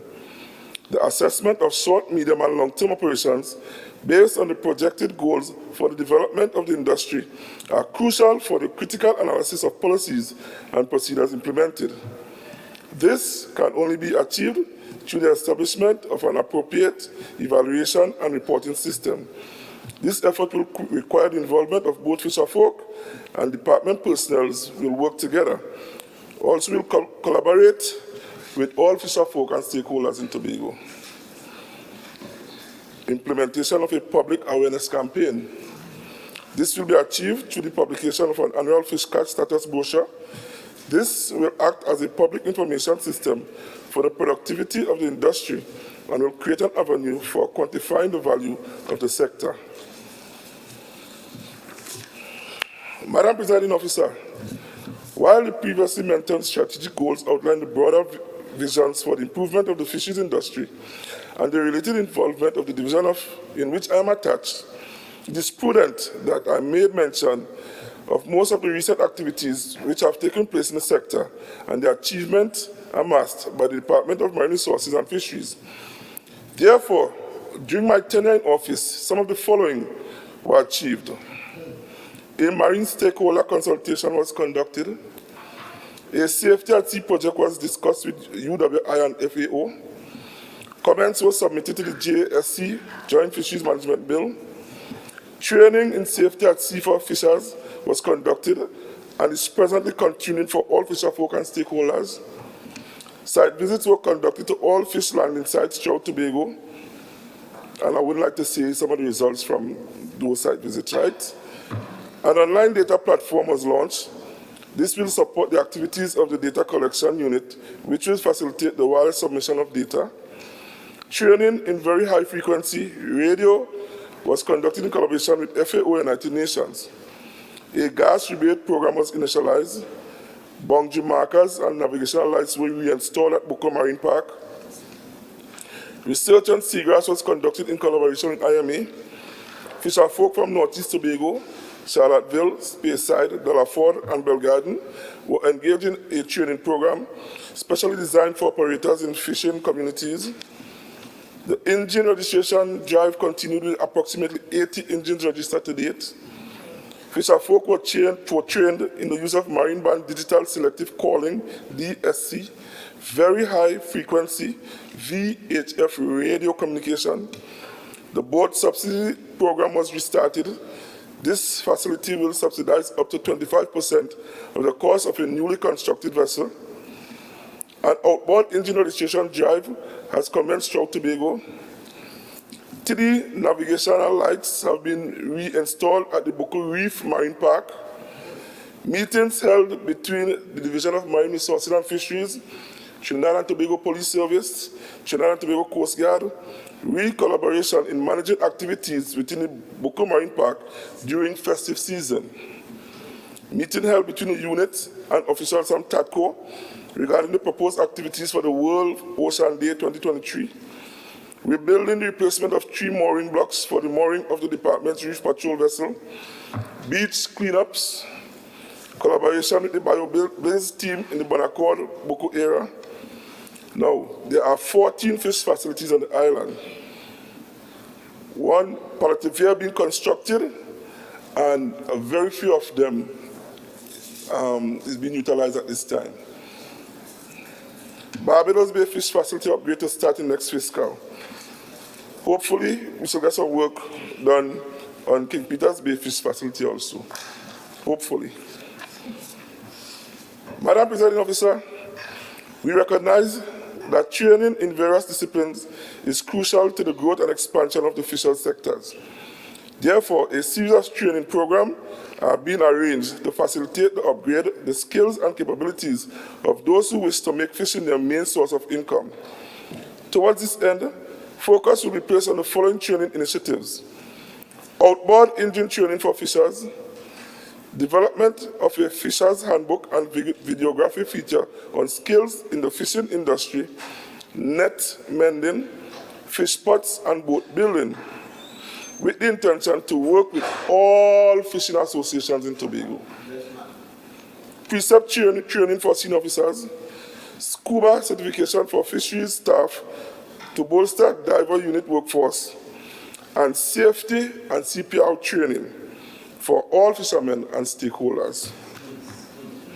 Madam Presiding Officer, the fishing sector is in need of an injection of strategies, plan, programs, and various resources to provide the boost needed to expand the number of persons who operate in the sector, as well as to promote efficiencies in the operation of those who are already invested in the industry. The vision I have articulated, as well as planned collaborations between the Fisherfolk of Tobago and the Marine and Fisheries Department of Division of Food Security, Natural Resources, the Environment and Sustainable Development, as well as other stakeholders, is well placed as we move ahead for the betterment for the greatest little island on this planet, Tobago, being led by our Chief Secretary, Farley Chavez Agustin. I thank you.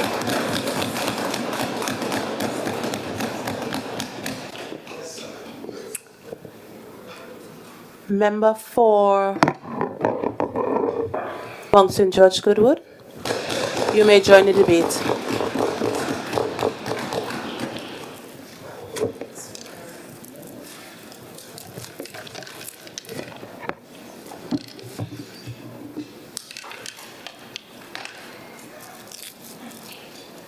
Madam Presiding Officer, Honorable Chief Secretary, Deputy Chief Secretary, Secretaries and Assistant Secretaries, Minority Leader, and members of the House of Assembly, administrators, members of the viewing public, members of the media both local, regionally, and internationally, and those listening via the World Wide Web, good evening, good afternoon.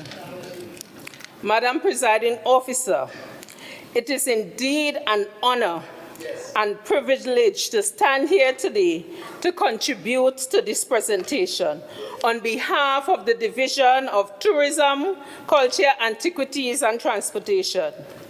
As Assistant Secretary, I am moved by this support and the confidence that have been placed in me by the villages of Bacalet Park, Hope, John Dial, Mount St. George, Goodwood, and a small piece of Goldsboro.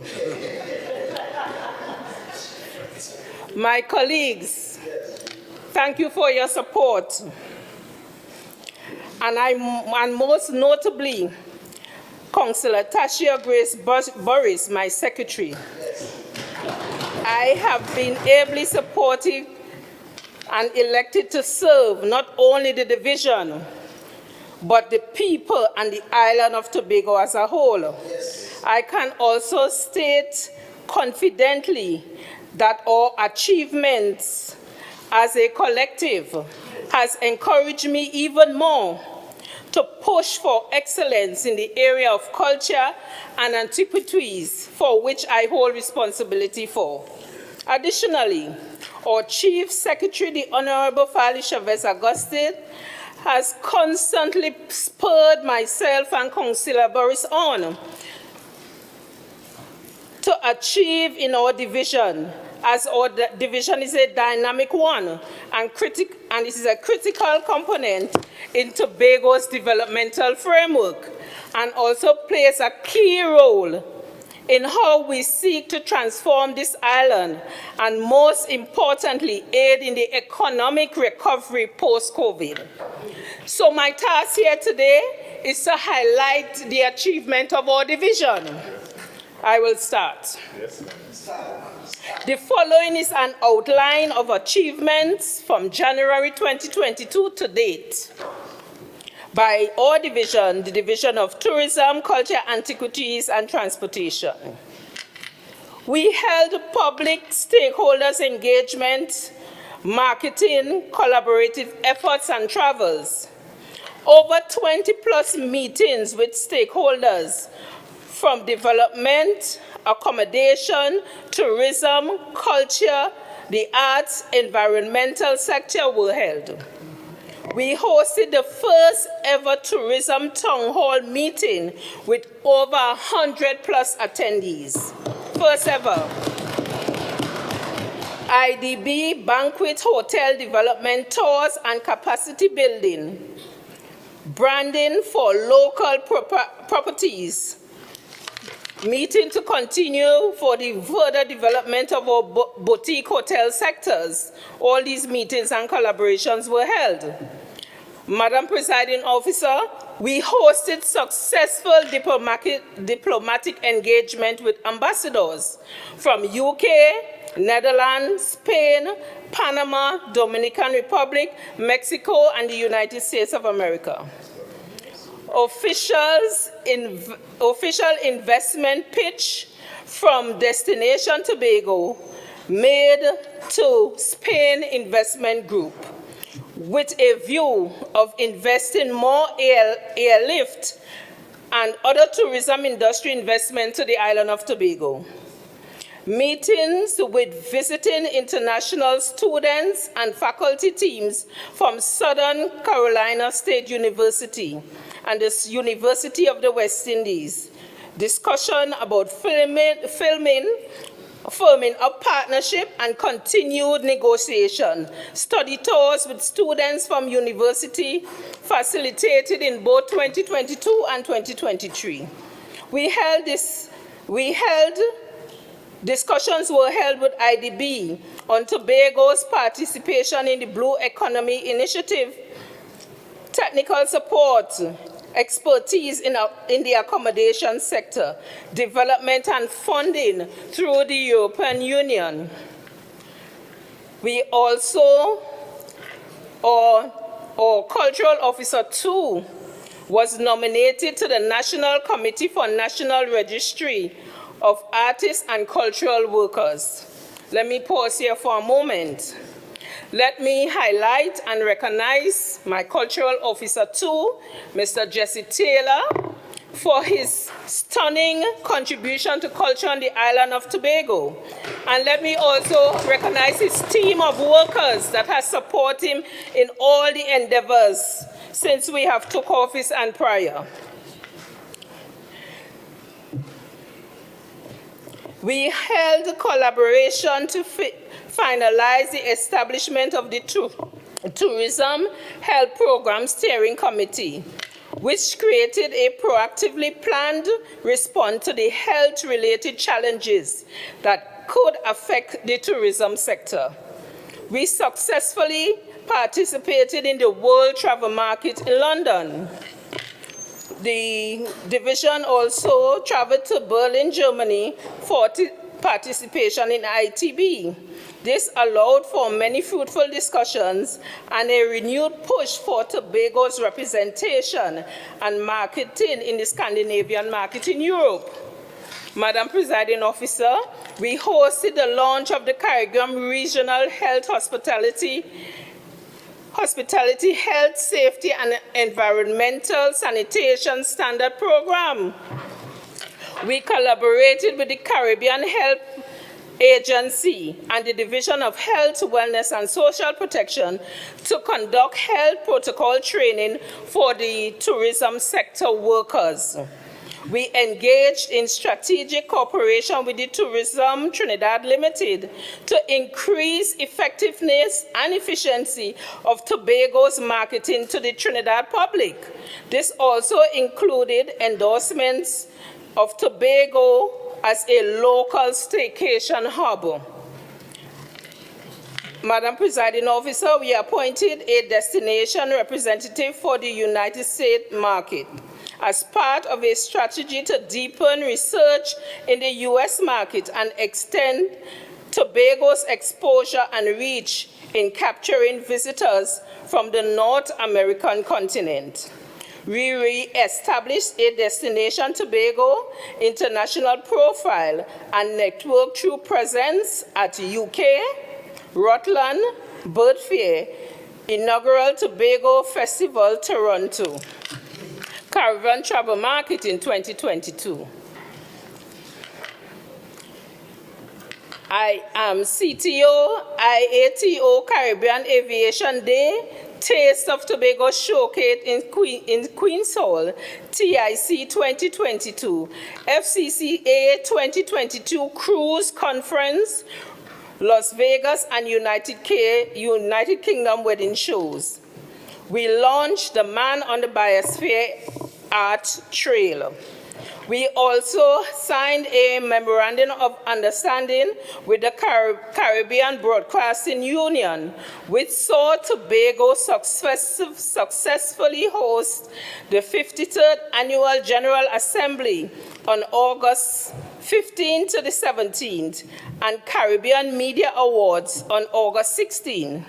From this initiative, 2 regional media companies will return to highlight Tobago. This will encourage about 45 million viewers in Colombia, plus additional reach via streaming to the other territories in South, Central, and North America, and 31 Caribbean territories through CaribVision. Madam Presiding Officer, we launch and continue promotional support for Tobago's pop-up shop features local artisans at the Magdalena Grand Beach and Golf Resort. We successfully executed in 2022 the Virtual Tourism Summer Youth Program and International Youth Day Fair. Ongoing is communication with Caribbean Airlines to increase domestic and regional airlift to the island, especially during peak season. Additional seats provided on the domestic air bridge for the inaugural Carnival celebration, as well as additional seats from JFK, Barbados, Miami to meet the demand. Madam Presiding Officer, we successfully host the inaugural Tobago Carnival celebration in collaboration with TITAL and Tobago Festival Commissions Limited, which attracted major collaboration and sponsorship from B-Mobile, Carib, Republic Bank, Angostura. I go on further. We successfully reopened the cruise ship season in collaboration with key stakeholders, inclusive of the Tobago Tourism Agency Limited, Port Authority of Trinidad and Tobago, Tobago Operations, ground transportation and tour providers.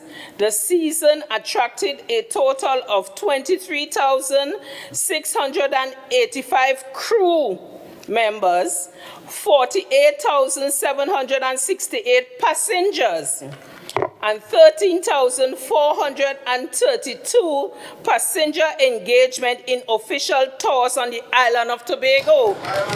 I don't have to tell you what that does for the economy of Tobago, eh? I don't have to tell you that. 13,000 plus passengers. The Royal Caribbean has already confirmed 27 calls to Tobago for the next cruise season in 2023-2024.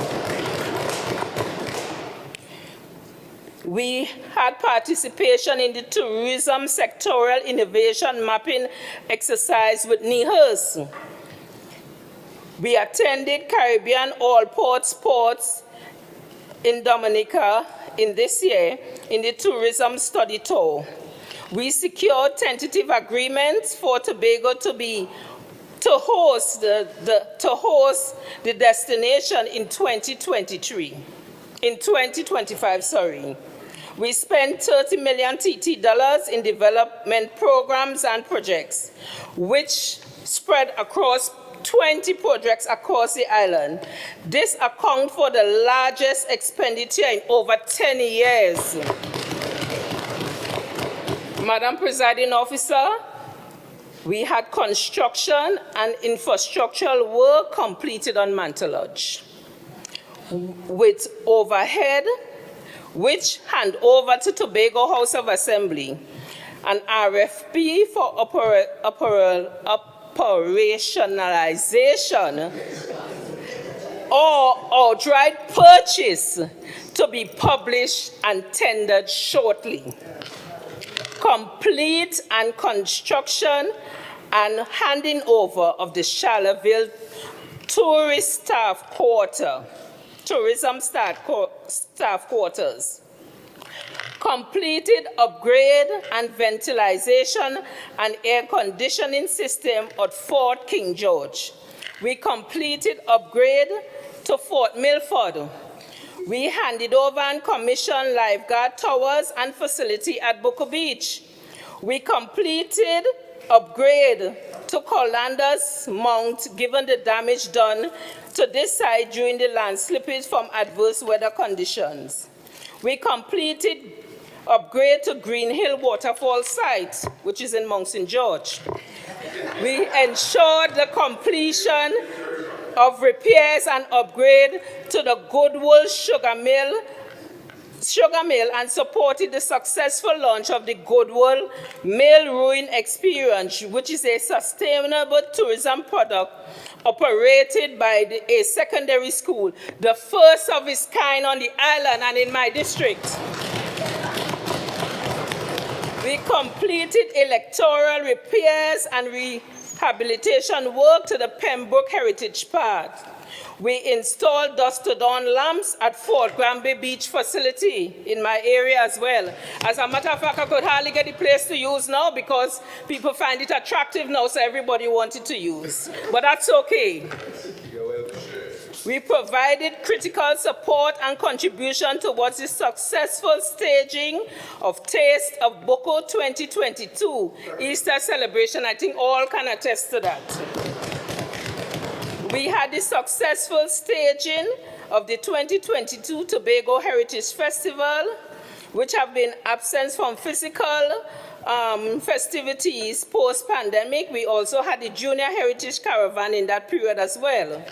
We successfully staged the launch of Carnival, namely Bago Jam, and the Republic Day Cultural Showcase in Roxborough. We contributed to outstanding THA presence at the Trinidad and Tobago Manufacturers Association 2022 Trade and Investment Convention 2022 at the Center of Excellence. Tobago won Best Large Display. We provide support for the Prime Minister's West Village competition. I could go on all day, Madam Presiding Officer. We contributed to successful key events hosted by the Office of the Chief Secretary. Did you all remember our 60th celebration of Independence Day, where the streets were filled with people never seen before on the island of Tobago? This administration, we partner with the United Nations Verified Program for a COVID conservation drive using Tobago's traditional characters and speech band as an art format at upcoming events and across selected schools. You know, most of the children learn by seeing and playing and getting involved. So our traditional characters was used there. There's an ongoing collaboration with DIRTEC to return on a return of Tobago Sandfest cultural competition. Madam Presiding Officer, our division provided financial and technical support to both the Mount Pleasant Village Council and the Boko Village Council to 2023 Easter celebration, not so? Yes. We conducted over 40 cruise ship arrival cultural showcases in both Scarborough and Charlottesville for the 2022-2023 cruise ship season in conjunction with community cultural practitioners and the Tobago Performing Arts Company. We conducted meetings with key stakeholders from the animal welfare fraternity with the aim to develop a working collaborative committee to address animal welfare on the island. Madam Presiding Officer, our division rolled out free Wi-Fi to the public at our head offices, both at Scarborough and at the Culture Department at Shaw Park. Soon, at the international airport, there's free Wi-Fi, but soon you will have free Wi-Fi available at some of our facilities, namely Pigeon Point, Store Bay, Fort King George, and Flagstaff Hill in Charlottesville before the end of this year. The Tobago Performing Arts Company showcased Dr. Leston F. Berg Wellington's Bitter Cassava at the Magdalena Grand Beach and Golf Course in Easter weekend 2022. This was the company's first major theatrical production since its establishment. It took a new change in regime to see a showcase like that. We are proud. These shows were a resounding success as scores of patrons attended each night to view the full-length musical production that is steeped in the tradition of folk theater, music, dances of Trinidad and Tobago. This resulted in the launch of Bitter Cassava National Tour. So not just Tobago, nationally. Taste of Tobago. Kotila. The Taste of Tobago displayed at Queen's Hall, another production. Trinidad took place in Trinidad on February 3rd and Saturday 4th of June.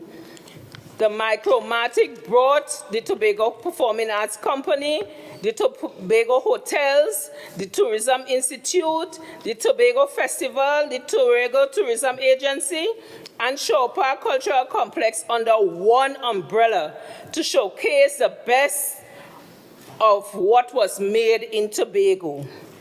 I'm going into antiquities now.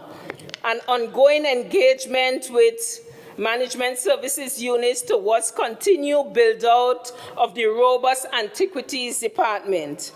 We had collaboration with the National Heritage Trust and toured various sites towards establishment of a heritage site list for Tobago and national recognition of key sites such as Fort King George, the Mystery Tombstone, among others. We also had the Geological Society donate rocks to Fort King George Historical Museum. The Geological Society of Trinidad and Tobago, in collaboration with efforts with NGOs, Environment Tobago donated indigenous rocks and metamorphic rocks samples to 2 geological maps on the island to Fort King George. And these rock samples were collected primarily from the Mainridge Forage Reserve and with newly installed descriptive labels.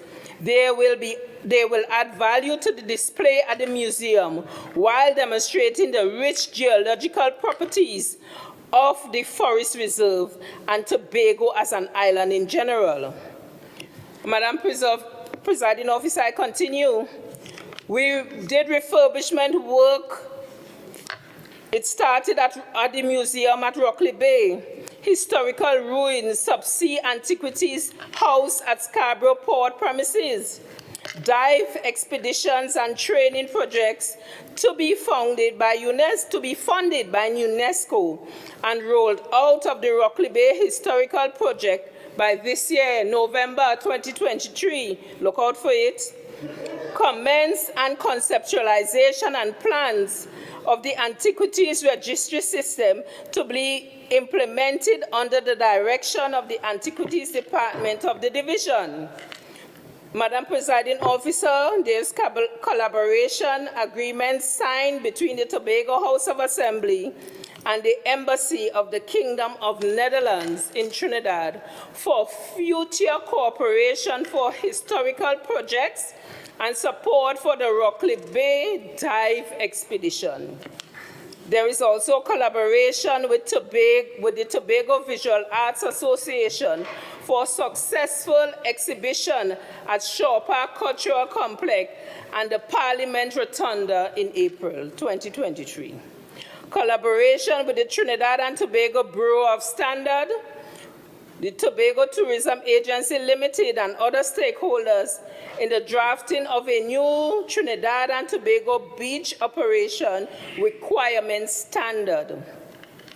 We completed the gap analysis for the Green Key certification in December of 2022 for Fort King George Heritage Park. We obtained approval for one new property, House of Grace, and 2 renewals, Tropical Apartment and Banana Key Apartment, for Green Key certification. We conducted water quality testing at 2 beach facilities, namely Mount Irving and Bloody Bay Beach Facility. In preparation. Member, you have 4 minutes. Thank you. In preparation for blue flag certification, so there's more blue flag certification to come. Lifeguards were physically trained and life-saving techniques were conducted in 2022. Lifeguards at 7 beach facilities undertook rescue drill jet ski training. We know we have had a few jet ski incidents, so our lifeguard undertook training. Lifeguards education officers conducted lectures on water safety to the general public at World Food Day exhibition. Our lifeguards again, lifeguard education officers conducted a water safety lecture to the general public in June. We hosted the inaugural, I continue now, the division again hosted the inaugural Women in Tourism and Hospitality Forum in commemoration of International Women's Day at the Magdalena Grand Beach and Golf Club with over 100 persons participating. We also launched the Tobago pop-up shop at the same venue, which allowed for women in tourism and hospitality, and we also featured 40 local artisan entrepreneurs and vendors. We hosted the local Tourism Youth Congress, where the winner, Miss Jenny Bradford, participated at the CTO Regional Youth Congress in the Cayman Islands in September 2022 and won the title of the Regional Junior Minister of Tourism. We continue with the youths. We held a youth initiative entitled Edutainment. Let me say that again, edutainment, education in entertainment, and cultural expressions in recognition of International Youth Day 2022. We hosted the virtual Tourism Summer Youth Awareness Program during the period the 10th to the 12th August 2022, when 95 persons participated. The topic covered were the importance of tourism, youth entrepreneurship career in tourism, tourism sites, attraction, beach and water safety, songwriting, storytelling, environment, and Tobago wildlife. So you say a heavy emphasis on the youth, so that when we depart this place, we have some young people with the requisite skills and knowledge to take over from us. Yes, ma'am. We worked with the Tobago Empowerment Analysis Alliance mission as an associate to plan and execute the Tobago Day event in New York in 2022. Also assisted in mobilization of the Tobago entrepreneur participation in the Tobago Day activities in New York, and played a leading role in organizing their fundraising events in that regard. We also helped coordinate the Tobago Entrepreneur Association participation of the Tobago's Day celebration in New York, where 8 local entrepreneurs were granted financial support from the division to attend the celebrations in New York, where they were given an opportunity to highlight Tobago's product offering and interact, network with other entrepreneurs worldwide. Madam Presiding Officer, we coordinated and executed the Division of Tourism Town Hall meeting held in the Scarborough Library auditorium hosted by my esteemed secretary. We facilitated and supported the Division Youth in Tourism program for Bishop's High School Tourism Youth Club beach cleanup activity at Lambeau Beach facility in March of 2022. We successfully executed the marketing of Tobago sweets internationally from certified Tobago entrepreneurs. Your time has expired. I need some time. Member for Bellegarde Glamorgan. Thank you, Madam Presiding Officer. I beg to move that the members' time be extended by an additional 10 minutes. Honorable members, we are scheduled to break at 4:30, which is in the next 7 minutes. So I'm kindly asking for a decision to be made on whether we sit and allow the member to finish the 10 minutes of, if allowed, 10 minutes of contributory time, or we break now and we resume after at 5.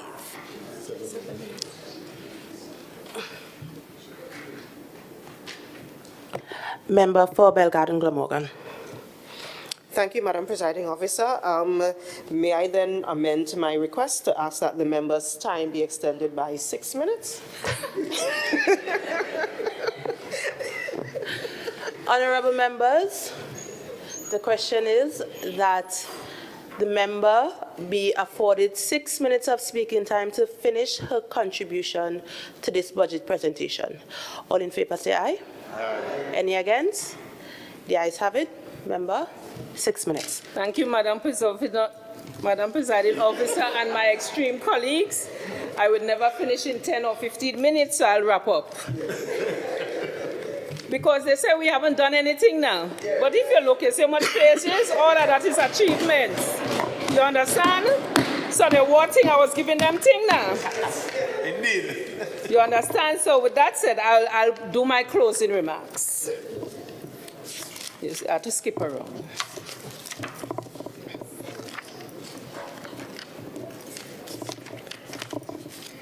So I have not mentioned in any detail the achievements of the companies under our remit. So I'm just saying thank you for them. We have the Boko Integrated Facility. We have, not Boko, Pigeon Point. A special thank you to TPAC and the Tobago Festivals Commission. Have I missed any? The Tobago Tourism Agency, which are responsible for the marketing of the island of Tobago and have done an exceptional job since this administration has took office. So I just wanted to point that out. So in wrapping up, I'm saying to you, Madam Presiding Officer, as I bring this part of our joint presentation, because it is a joint presentation. The Secretary will come subsequently to speak about the projections of the division and so on. So in this joint presentation, I have a profound sense of pride and optimism for what lies ahead in our tourism and cultural sector. The achievement we have collectively made in 2022 and 2023 have been nothing short of remarkable given our current circumstances as a new and untested administration.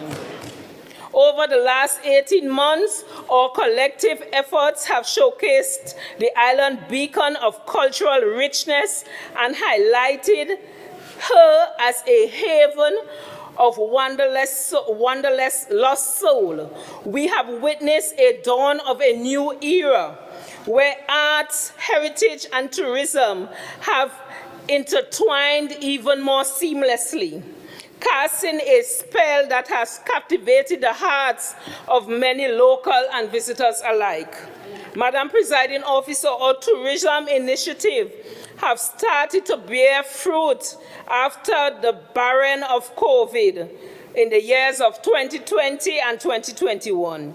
We have welcomed the return and new visitors who have been drawn to this beautiful island. The allure of a vibrant festival, the enchantment of our gastronomic delights, and a warmth of our hospitality. With meticulous planning and strategic investment of time and resources, we have begun to create a network of sustainable tourism practices that have not only enhanced the visitor experience, but have also forced on preserving the integrity of our natural wonders for generations to come. Madam Presiding Officer, beyond the numbers, we look forward to the immeasurable impact of our communities in the coming years. The economic prosperity to be generated by thriving tourism and cultural sector will provide countless opportunities for our citizens.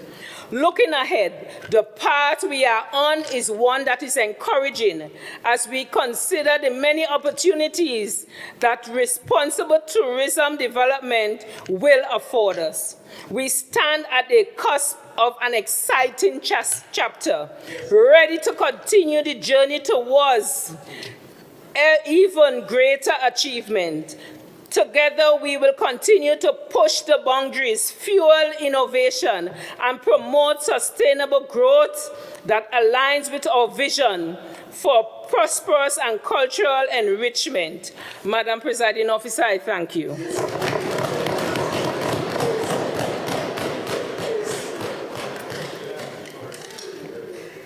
Honorable members, as per Standing Order 16.2, I will now suspend the sitting until 5 o'clock. So, you all are on break. Good afternoon, honorable members. Miss Hart.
at the Peters Family Foundation are very happy to be associated with Down Syndrome Day.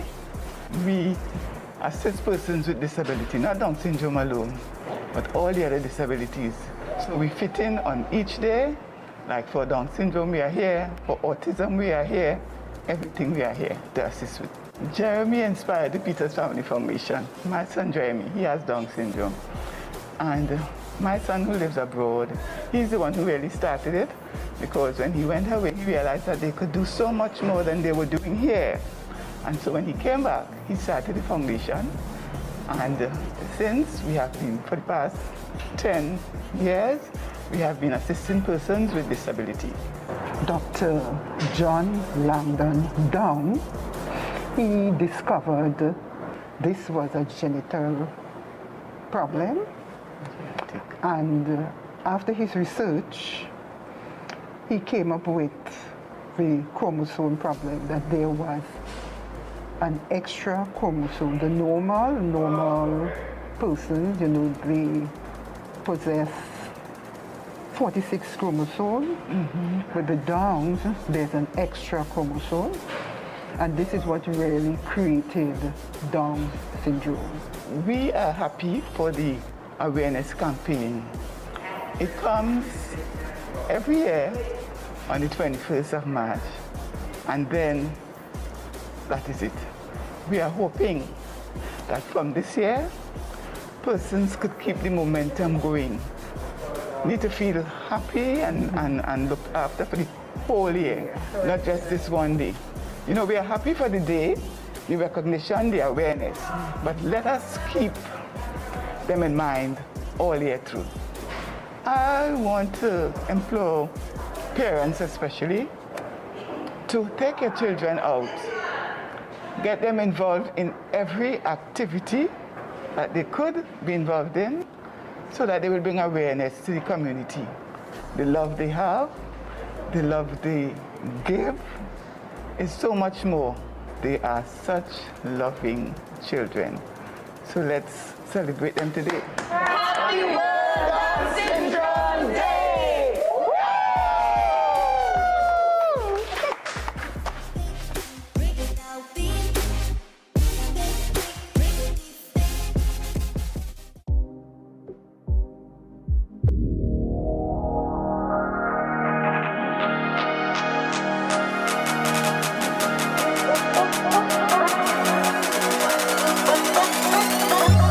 Assembly Legislature wants you to be a part of Tobago's conversation.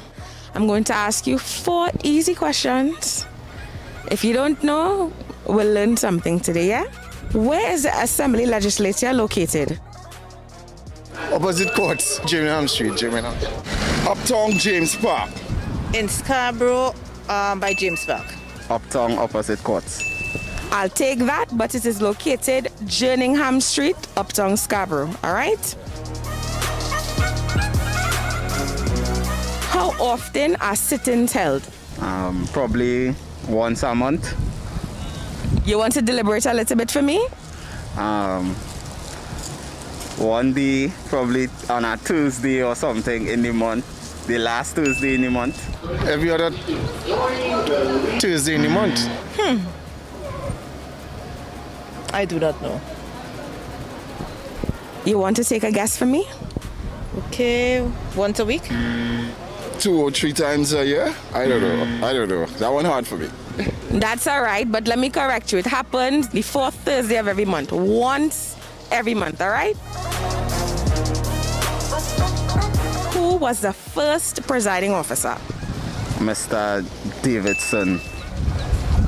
No, I don't know what's the first presiding officer. From since in Mr. London time? Before Mr. London's time, yes, in the 1990s. You want to take a guess? Now I know no. I remember this lady was a thick red lady, but I don't think she was the first. But I can't remember her name even though. Okay. Is this your son? Yes, it is. What year was he born? Mommy, if you forget, that's something wrong. Mommy, Mommy, what is this? I don't really remember the date of birth. Okay, is he a 90s baby or 80s baby? 80s.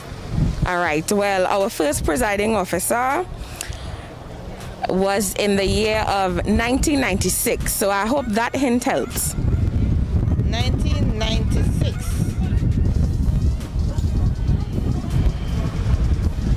Son, you want to chime in to help Mommy on this question? I cannot. It happened. Well, our first presiding officer was Mr. Jeff Davidson.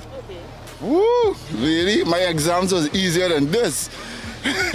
I'm a Trinidadian. I've been over here like 10 years, and only when I'm over here, I took interest in Tobago politics. Okay, but let me just allow you to know so you learn something today. Our first presiding officer was Mr. Jeff Davidson, all right? Who is the current presiding officer? Miss Taylor. I'm a PNM, so I ain't really take on what's happening with this new, I respect that. I can't remember who's the current presiding officer. Take a guess. I know it's a young lady, but I can't remember her name right now. Tashia Burris. Incorrect. The other one. The other girl. The girl that went up in Yes, up in arm. What did anybody walk over? Up in arm. Miss Taylor, Abby Taylor. There you are, that is correct.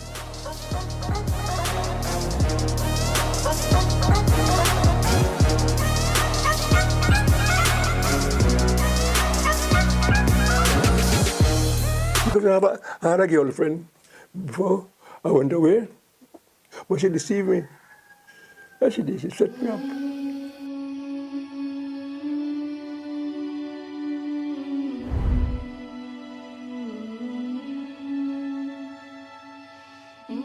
And before I joined the army, I was working on the Integramus, American base.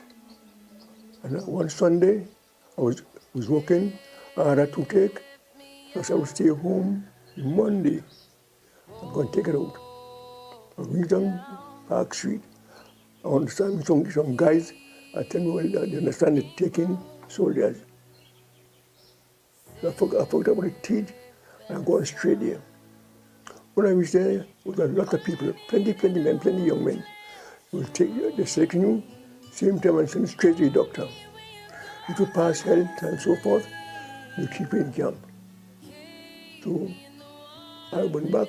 When you make 8 o'clock at night, they stopped selecting men. And I asked when I was to come back the next morning. Tuesday morning, I was there bright and early. And I get select. Our squad, my squad was number 5 squad. And our squad, they called it the Royal Engineers, RE. So we were supper. My name was Supper Legal. We correspond by writing my family in Tobago. Every week or whatever, right. So after I joined the army, I tell my brother, and he write them and tell the parents that about him, because when I leave in the morning, Sunday, those days, the boat used to travel daylight because of wartime. So the boat used to leave Tobago 6 o'clock every morning. So in my squad, there's about 6 of us from Trinidad and Tobago. All the rest was Grenadians and Antiguans. All that is one, the training that they have in the army, keep it always. And to teach other people how to communicate and how to live a nice life. You see, you have to put a trust in people. Right? Trust is the most important thing. I could trust you, you could trust me. Don't come to his conclusion. Take your time. Take your time, care for the person, get certain things on them, and so forth, And when you're satisfied, then you can make a move. Because I had a girlfriend before I went away, but she deceived me. Yes, she did. She set me up. So when I leave Tobago, she was in Tobago. Once I was crossing over there, I wrote her, I understand she was in Trinidad. So I came down, come across, I thought I bought a nice present for her, a little ring, and a chain. Came down, she wasn't around. So those days, we had Lekito, where they had a thing called non-stop. So a band from Piston came up, was playing in there. Then a lady who I in before, she came up to the dance. And, you know, Papa said for no thing and thing, you understand? So she called me, I answered, and I asked her for the girl that was in Trinidad. And then, start up there, and that same lady, we married for 69 years. We were together for 69 years. When she died, we have about 62 years in marriage.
is Joel Nutsi Sampson.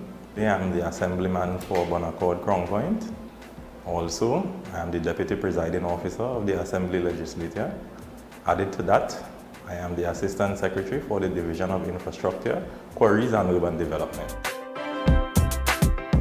My electoral district, it spans from Center Street, the western side of Center Street. So when you enter where the community center is, from the western side, that is your left hand, it spans from there straight down to the back of the airport, up to the park. It includes Gaskin Bay Road, it includes John Gorman Trees, Silk Cotton Trees, Storbay Branch Road, Storbay Local Road, parts of Killigwin. It also includes the Bonaccord Integrated Development. It includes Milford Court. My electoral office is located at number 11, Milford Bay Plaza, Crown Point. It's the cream and brown building just opposite the Coliseum. The best thing about my electoral district, I think it's the clean, green, serene surrounding environment, you know. We have the wonderful beaches, we have Pigeon Point, we have Storbay, you know, we have the famous strip as they call the Avenue. So, you know, everything is on the west side and persons love it and I do love it as well.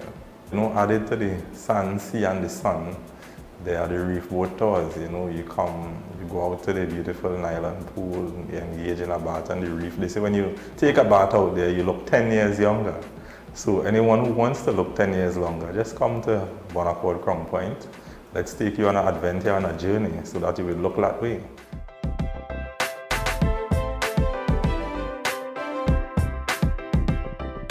I was born and bred in Milford Court. That's in the beautiful village of Bonaccord. You know, it's a nice development, a nice housing area where it was closely knit. We grew up in those days with love and unity. So if you didn't have, you could always go by the neighbor and you could get something. Growing up wasn't always easy. You know, I had to work hard for everything that I have achieved thus far. And at the end of the day, the hard work surely paid off. So here I am today, and that's what you get when you work hard.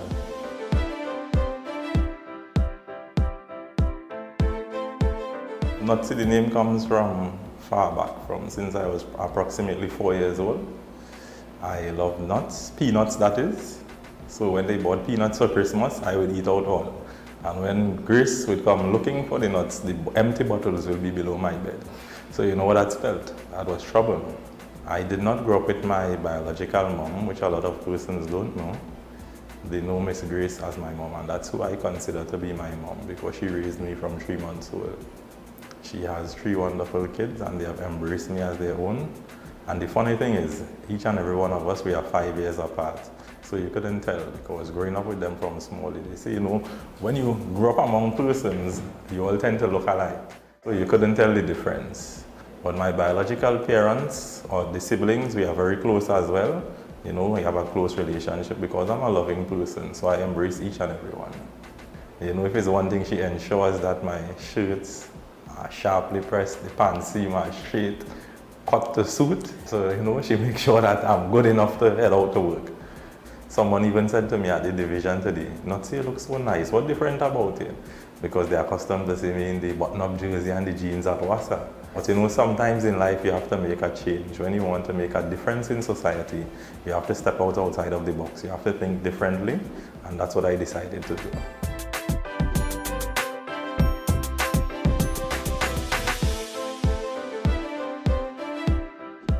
Now it's different, you know, you have to be an example to others. And I have a son that is coming up and he looks up to me as an example, so I cannot do it alone. We have to do it together. So when you hear about the revamping of the Crown Point area, that spoke to the residents and the business sector within Crown Point. We're going to have some revamping of the pavements. We're going to set up a tourism hub at Cowdong Park, which is the Storbay Heritage Park. You know, we're going to enhance the entrance to Pigeon Point. That was Crown Point speaking to you. On the other side, there were persons concerned with the road infrastructure and drainage because, you know, we have a lot of flooding issues. Prior to that beach cleanup, we would have toured Pigeon Point, myself, along with the Secretary for Tourism. And what I saw was disheartening because it's a world famous beach. And the state that the surroundings was in, it was a bit deplorable. So we decided there and then that we should do a beach cleanup. because most persons just walk in along the entrance, they see the nice, clean, serene areas. But after you pass Renmar's bar and go around to the back where other activities take place, it was in a mess. I've always been a man on the ground, humble, down to earth, loving, cool, calm and collective, and that won't change. That can't come out of me, it's embedded in me.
Assembly legislature wants you to be a part of Tobago's conversation. I'm going to ask you 4 easy questions. If you don't know, we'll learn something today, yeah? Where is the Assembly legislature located? Opposite courts, Birmingham Street, Birmingham. Uptown James Park. In Scarborough, by James Park. Uptown opposite courts. I'll take that, but it is located Birmingham Street, Uptown Scarborough, all right? How often are sit-ins held? Probably once a month. You want to deliberate a little bit for me? One day, probably on a Tuesday or something in the month. The last Tuesday in the month. Every other Tuesday in the month. I do not know. You want to take a guess for me? Okay, once a week? 2 or 3 times a year? I don't know. That one hard for me. That's all right, but let me correct you. It happens the 4th Thursday of every month. Once every month, all right? Who was the first presiding officer? Mr. Davidson. No, I don't know what's your first presiding officer. From since in Mr. London time? Before Mr. London's time. Yes, in the 1990s. You want to take a guess? Now I know I remember this lady was a thick red lady, but I don't think she was the first. But I can't remember her name even though. Okay. Is this your son? Yes, it is. What year was he born? Mommy, if you forget, that's something wrong. Mommy, what is this? I don't really remember the date of birth. Okay, is he a 90s baby or 80s baby? 80s. All right, well, our first presiding officer was in the year of 1996, so I hope that hint helps. 1996.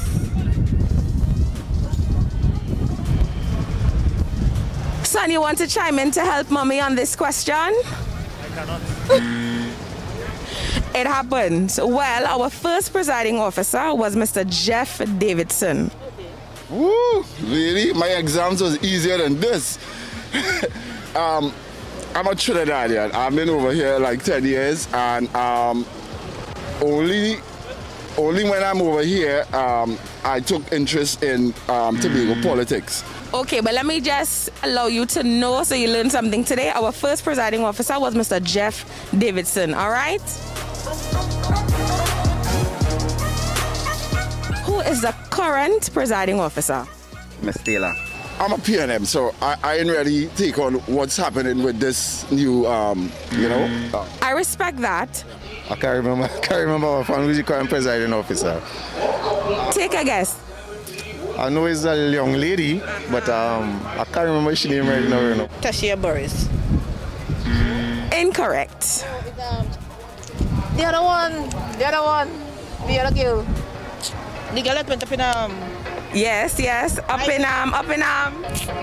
What did anybody walk over? Up in arm. Miss Taylor, Abby Taylor. There you are, that is correct.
Members, be seated. Councillor Tashia Boris.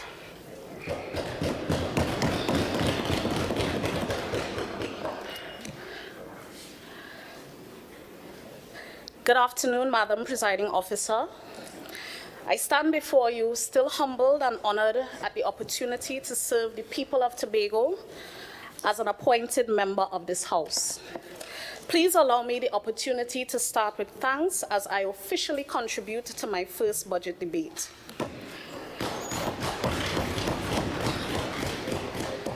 I would like to thank God for His grace, mercy, and faithfulness in this season. Thanks to my family and supportive team of staff and close friends who have been a bedrock and source of peace in this political journey. And most importantly, thanks to my Chief Secretary and colleagues on this team of committed servants to the people of Tobago for encouraging and challenging me to always deliver.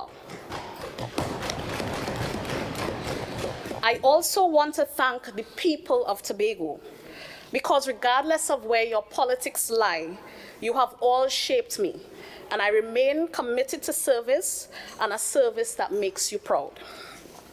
Madam Presiding Officer, I would like to now continue where my esteemed colleague left off, Assemblyman Megan Morrison, who gave a comprehensive overview of the kind of work that the Division of Tourism, Culture, and Antiquities and Transportation and our special purpose companies have put in over the last 18 months. Indeed, we are committed to achieving sustainability, increasing resilience, and promoting prosperity for our great island. And so I present to you the second part of our joint budget presentation for the critical sectors of tourism, culture, antiquities, and transportation. Certainly, in these hollowed halls, we on this side stand united in our vision to truly make Tobago the greatest little island on the planet. And responsible and sustainable tourism development and management are undoubtedly gateways to economic growth. This sector can weave together the tapestry of our island, blending the allure of breathtaking landscapes, the richness of our cultural and culinary heritage, and the warmth of our hospitality.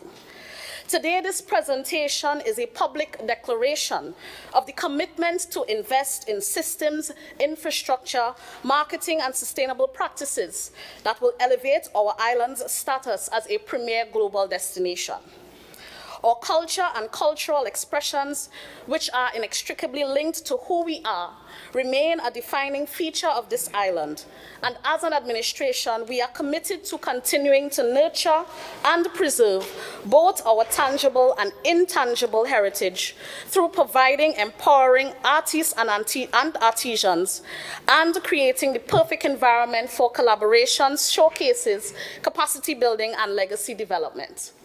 Antiquities for this administration represents the very present echoes of our past, and within them are the keys to unlocking the mysteries of civilizations long gone.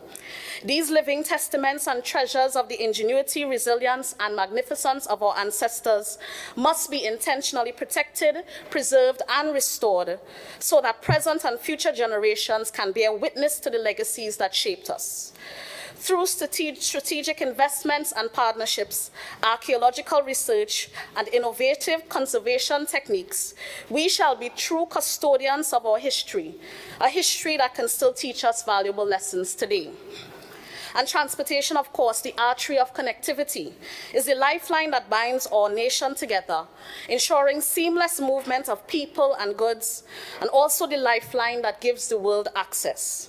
Transportation remains a critical conduit of progress, and this administration is dedicated to advocacy and negotiations that would keep us connected to the outside world, as well as enhance transportation infrastructure, not only for the comfort of residents, but to make us even more competitive as a destination. Madam Presiding Officer, permit me 5 minutes to 5:20. I'm going to issue my disclaimer at this time. Yes. I, Tasha Grace Boris, as far as I am humanly aware, has never been the subject of any criminal investigation, and as far as I know, I am not currently the subject of any criminal investigation at this time. I only stand here to serve the people of Tobago and serve them to the best of my ability. I ask you, Madam Presiding Officer, for 5 minutes. You know why? I need to address some of the comments made by the goodly minority leader. He started his presentation at 10:19 this morning.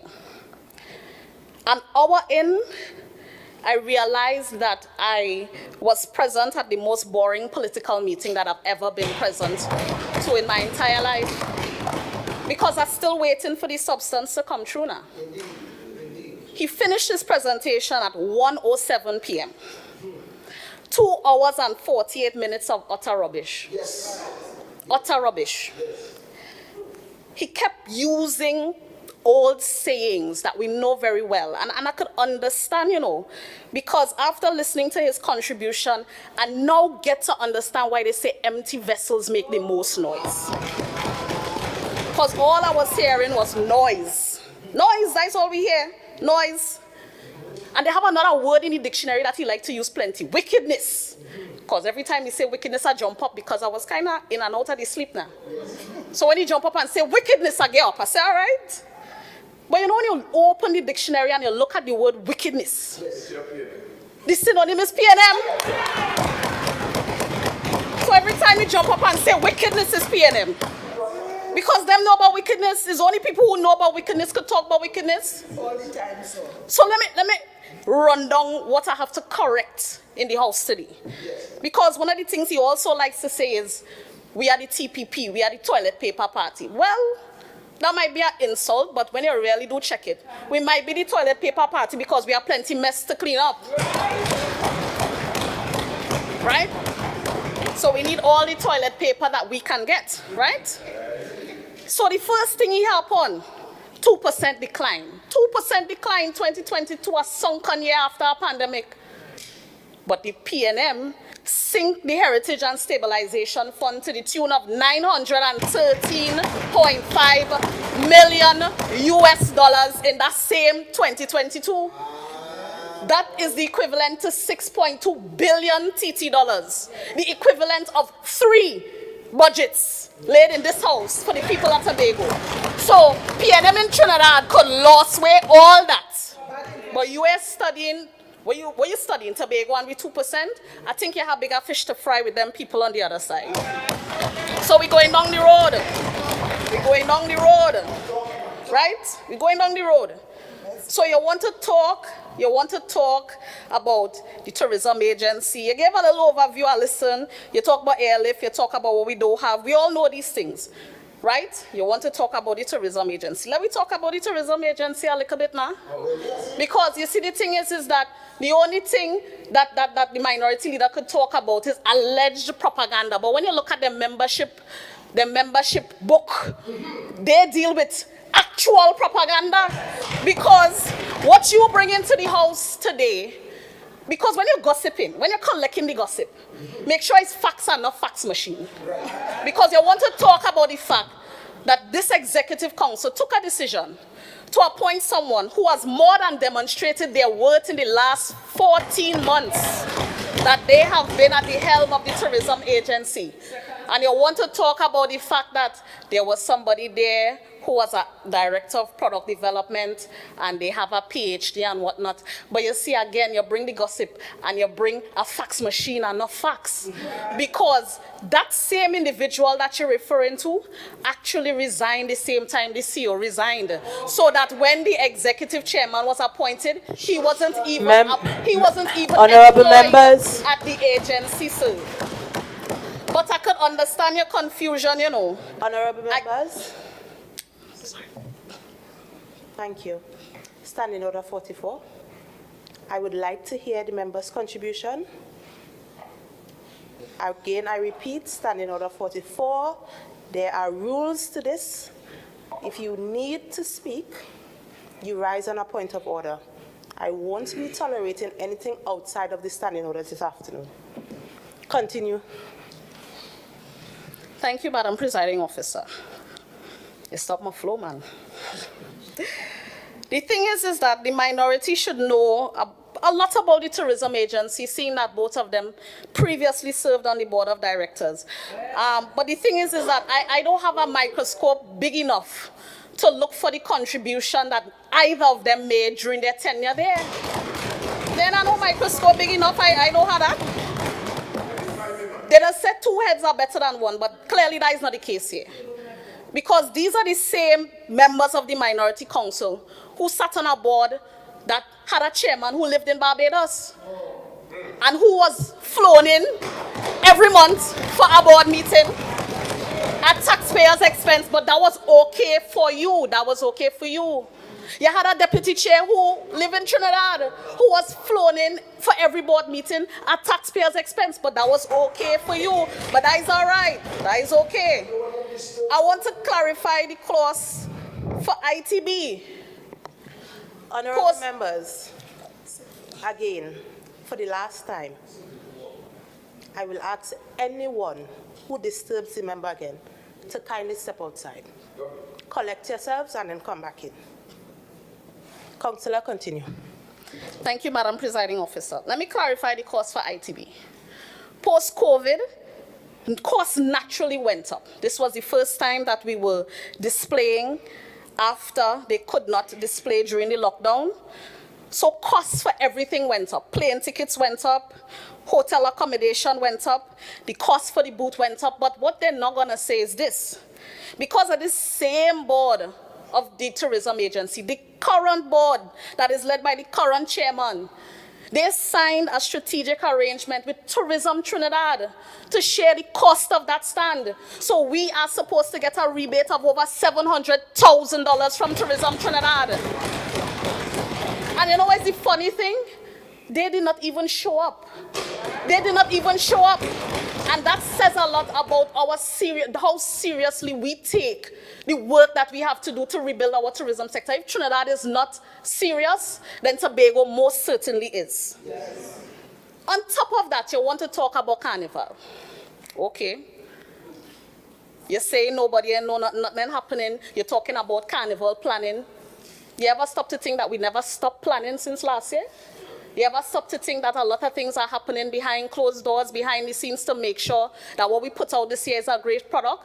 But yet all the talk you're talking about, band leaders don't know nothing and whatnot, and band launching every week up and down the place, well, clearly you're not a Carnival baby, so you wouldn't be involved in those kinds of things. I understand, it's okay. Facts versus fax machine, right? And then you want to talk about jazz marketing. Okay, you might have your own opinions about how the jazz was marketed. But you see, when you get the ghost of D'Angelo to bring back that 10 million, then you could tell me about jazz. You can't talk to me about jazz right about now. Because your previous administration still can't get D'Angelo to come and perform, right? So when you could talk about that, then we could have a conversation about the jazz festival, right? But, you know, in all of this, because I don't want to waste my time commenting too much on what the minority leader said, because I really wanted to focus on his contribution with respect to tourism. I was expecting to hear some kind of recommendation, some kind of something, more than 15 minutes of a largely vacuous commentary that really did nothing to help any of us. The reality is that there is no handbook that tells you how to recover a sector after a global pandemic. None. We are an administration that already inherited a THA that was largely unproductive, that was fraught with corruption at all levels across all divisions. That is what we inherited. Drop a global pandemic on top of that, that is a recipe for chaos. So a 2% decline last year, you're making an issue about that, that don't make any sense. You know why that doesn't make any sense? Because what our statistics show at this time, in terms of the tourism sector, is that obviously we are on a growth path to recovery. And I'll give you the statistics.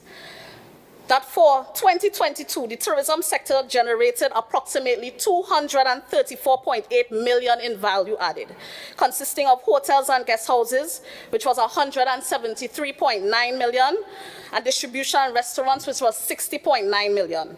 The tourism sector grew by an estimated 42.8% in 2022, and that translated into 70.4 million in additional value added generated in the sector that year. The overall contribution in 2021 was 9.5% to 2022, which was a rise to 14% of GDP. So that there was an increase in tourism's contribution to the GDP. I hear nothing about that, but you want to talk about a 2% decline. It means that we are on a growth path to recovery, and this administration is certainly doing the right things to get us to the place that we need to go, right? Presently, for the domestic market, there are increases in the passenger arrivals by sea every month when compared to 2022. At the end of April 2023, there was an increase of 9.4%. So far, we've had 10,577 arrivals. Likewise, there were increases in passenger arrivals by air for every month in 2023 when compared to 2022. At the end of April 2023, there was an increase of 43.6%, or 30,855 arrivals. Total domestic arrivals are up by 22.6% when compared to the period January to April 2023. And I continue. International arrivals, Madam Presiding Officer, also reflect the same positive trend. For every month of 2023, for the first quarter, stayover arrivals more than doubled for the previous year. So there was a 378% increase in January 2023, 109% increase in February, and 158% in March. Cumulatively, the increase in stayover arrivals for the first quarter was 185%, from 1,667 persons in 2022 to 4,743 people in 2023. Exponential growth was recorded in the following markets with the addition of flights and the increase in traveler confidence post-COVID. The German market saw an increase of 3,710%. The rest of Europe, Madam Presiding Officer, 1,589%. The facts don't lie. The numbers don't lie. But all you're doing is coming to the house and bringing fax machine, but I will continue. Madam Presiding Officer, given the context outlined before and the positive progress made, I now move to give you a view of the overall vision for Tobago's Tourism Trust, a vision to build on the small gains made and to propel us even to greater prosperity, and never to return to the legacy of the previous administration, which has the misfortune of more than a decade of constant decline in arrivals, even after millions of dollars were spent.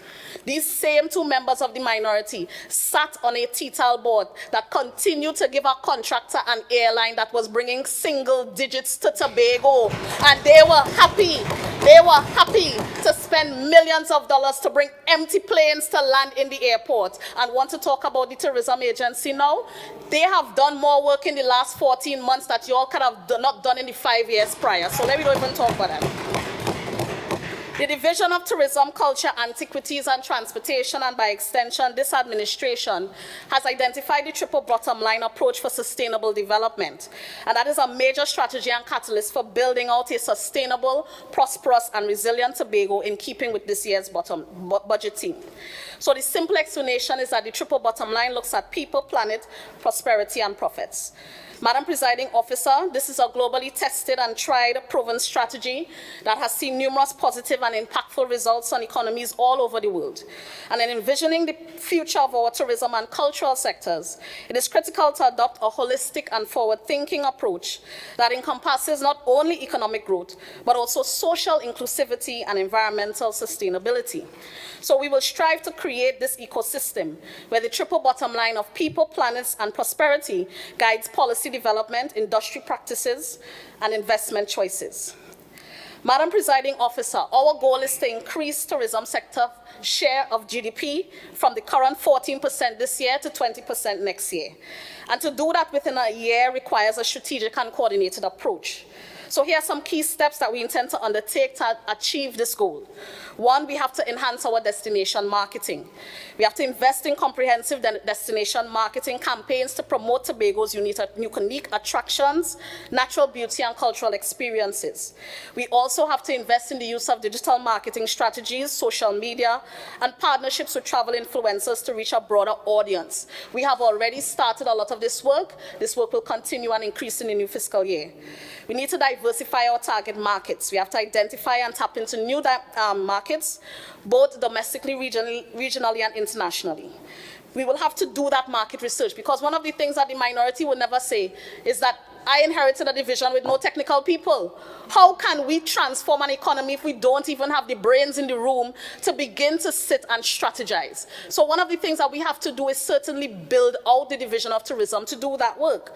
So we have to do the research, and one of the things that we want to do actually is in partnership with the Tourism Hotel Institute, which is under the division of education at this time, we want to establish a tourism research and resiliency unit that will be tasked with doing business, research, and tourism-focused research for the Tobago economy. So we have to develop tailored marketing campaigns and strategies and packages to attract tourists from emerging markets or niche markets that align with Tobago's offerings. Certainly, we have to improve airlift. We cannot stress that enough. They have instituted a National Airlift Committee.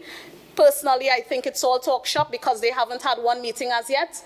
The reality is that Port of Spain and Jamaica are the only two territories in the Caribbean that do not pay for airlift. Tobago has a different circumstance, and that is why we have to take responsibility for managing our airlift arrangements. We also have to take responsibility for going out there and looking for the business. We cannot wait on a Minister of Tourism in Trinidad to decide that Tobago need planes to fly. That is why we have to travel, Mr. Minority Leader. We have to go out there and look for the business. The business will not come to us. Yes? We have to develop tourism infrastructure. We have already started massive upgrade of all of our tourism plans. Again, because of the sunken years of COVID, no maintenance took place on our beach facilities, our forts, and all our attendant infrastructure. So last fiscal, we started with 16 sites that were identified. We completed those. And this fiscal, we are looking to focus on our lifeguard facilities at all of our beaches. We want to do our security booths, and we want to ensure that by the end of this fiscal, most of the infrastructure that resides under the Division of Tourism, Culture, Antiquities, and Transportation would have undergone some kind of renovation or rehabilitation to bring them back up to the place that they need to be. We have to look at enhancing our visitor experiences.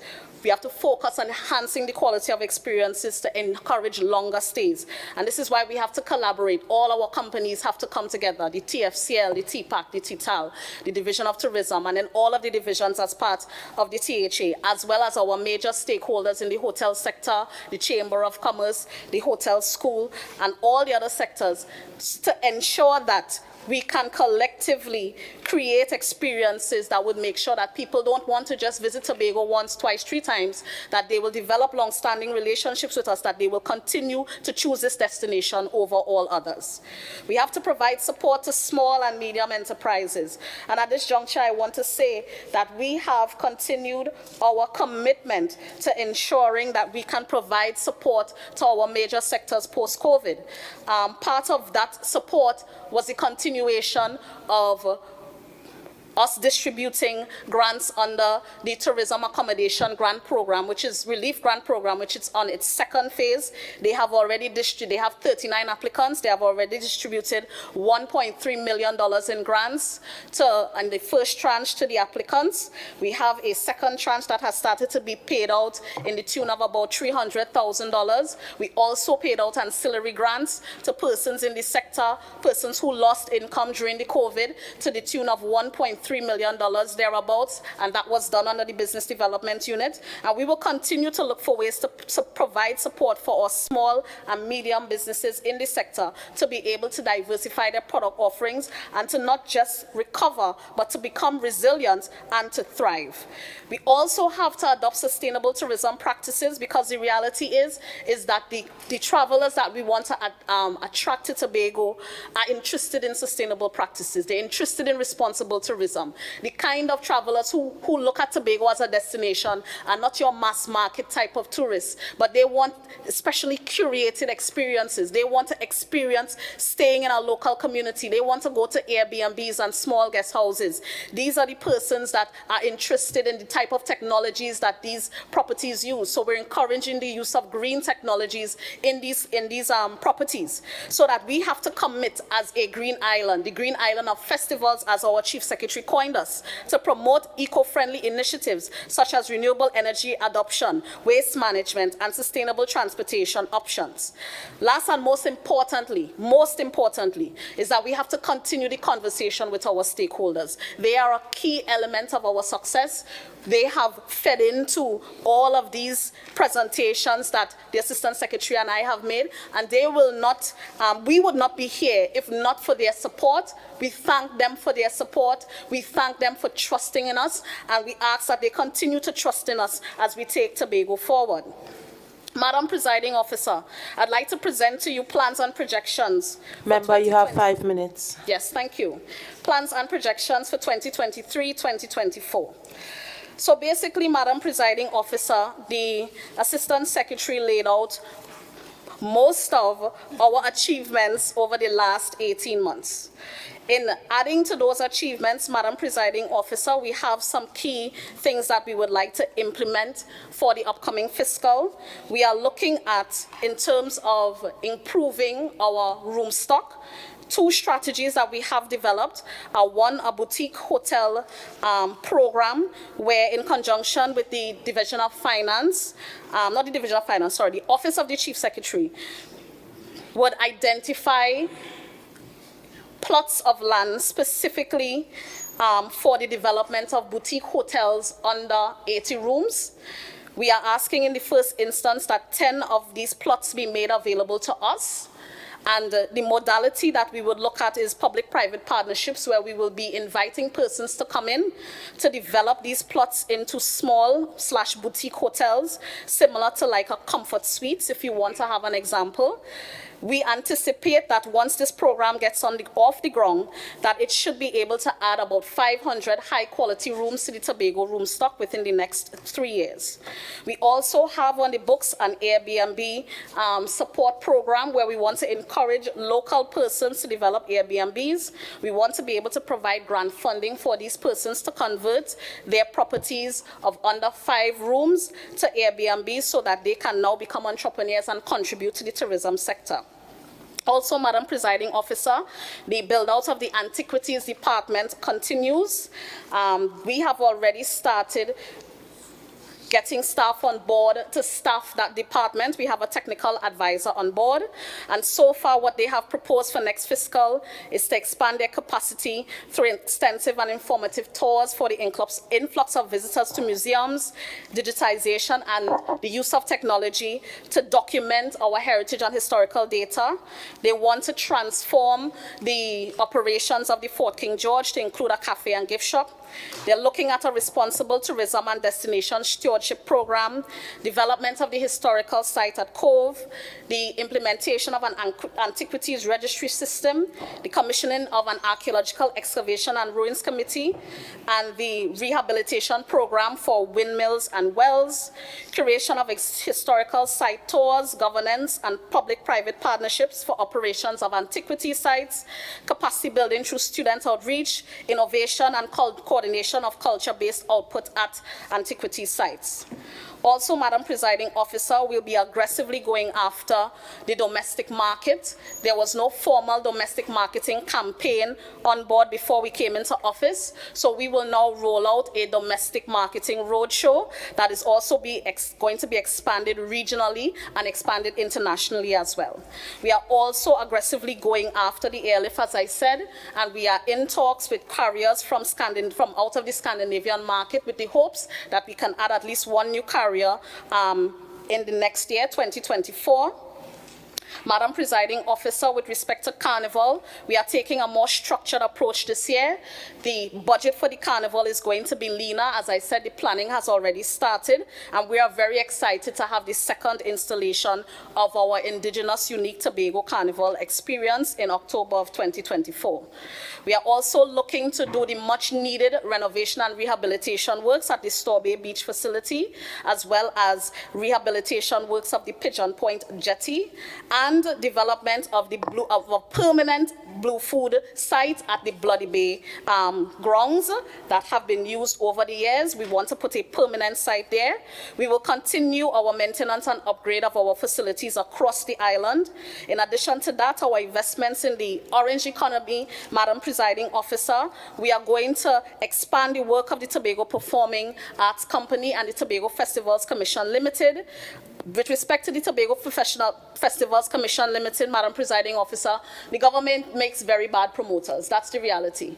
We have to get out of this unsustainable model of having very expensive events with very little return to the THA, because we see the return in the economy as a whole, but the THA has to take a more measured approach as to how we treat with our festivals. So the new evolution of the Festivals Commission will mean that they will now be providing support to the indigenous festivals that were already on the Tobago calendar, that what we are known for, that we've never monetized, our harvest festivals, our fisherman festivals, even the Sunday school. Member, honorable member, your time has expired. Thank you. Madam Presiding Officer, I ask that the speaking time of the honourable member be extended by a further 10 minutes. Honorable members, the question is that the speaking time be extended to a further 10 minutes for the member to complete her presentation. All in favor say aye. Aye. Any against? The ayes have it. Member, you can continue. Thank you, Madam Presiding Officer. So the thing is that in the new fiscal, we are going to be revamping the work of the Festivals Commission and expanding the work of the Tobago Performing Arts Company. Also, Madam Presiding Officer, we are going to look at much-needed upgrades to the Pigeon Point Heritage Park. As I said, we will have the upgrades done to the jetty. They also want to increase their ability to provide accommodation, so they are proposing to build some new eco-villas as well, and also to look at the possibility of having campsite and camping facilities at the Pigeon Point Heritage Park as another income-generating activity in that area.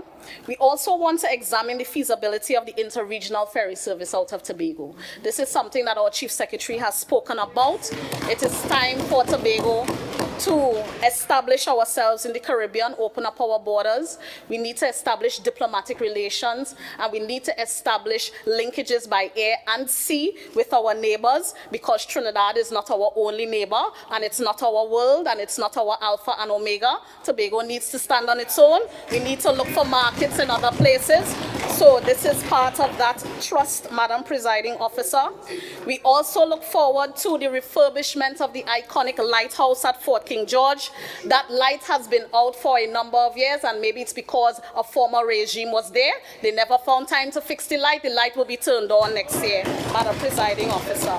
Yes? So, in terms of our financial projections, the Chief Secretary stated that tourism will be allocated $243.26 million. We have $60 million that is being allocated for the Tobago Tourism Agency, $50 million for the Tobago Festivals Commission, and $15 million for the Tobago Performing Arts Company, as well as our development program, which encompassed all of what I just explained. So before I close, Madam Presiding Officer, I need to put one statement on record.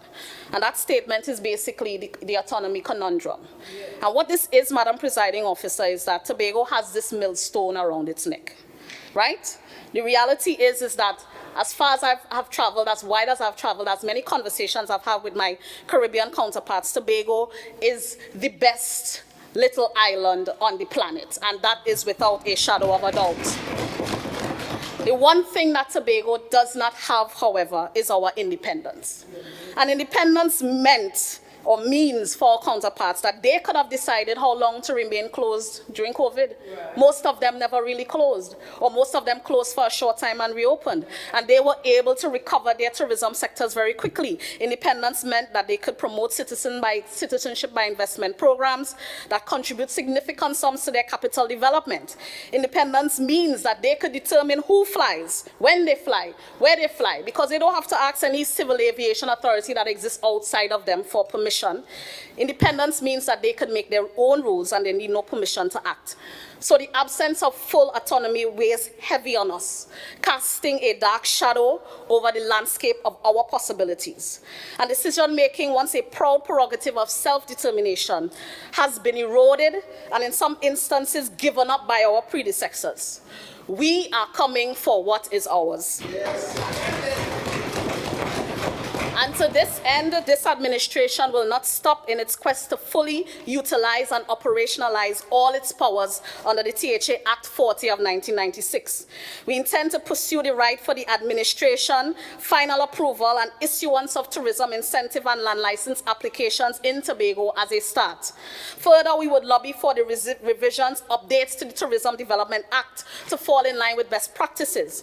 And finally, and not just finally, but finally for this point, the administration, this secretary, this chief secretary, all of my counterparts here will advocate for an increase in the number of representatives appointed by the Tobago House of Assembly on key state boards that directly impact the lives of Tobagonians. And these boards include, but not limited to, the Port Authority Board, Airport Authority, and Caribbean Airlines. One voice on a board of 7 or 8 or 9 is not enough. Tobago needs to have more voices because they don't understand that what is option for them is mandatory for us. In the words of our national anthem, they say, side by side we stand. Well, Tobago is ready to stand. And even in all of this, they still attempt to stunt and stymie us in our quest for self-actualization. The former regime stayed mute. It's only now they have mouth now, but they stayed mute in the face of decisions made in distant halls without the input, aka sandals. We on this side will do no such thing. The island's youth, the architects of our future, yearn for autonomy, to chart their own course, to infuse their creativity into the very fabric of our being. We stand in this fight for them. Yes? The call for autonomy grows louder, a rallying cry for sovereignty over our own destiny. The island yearns to reclaim its rightful place to make key decisions that honor our unique identity, our storied history, and our hopeful future. For Tobago, the path to true autonomy lies not just in the liberation of our political chains, but also in the power to make decisions that are necessary to shape our destiny. Madam Presiding Officer, I thank you.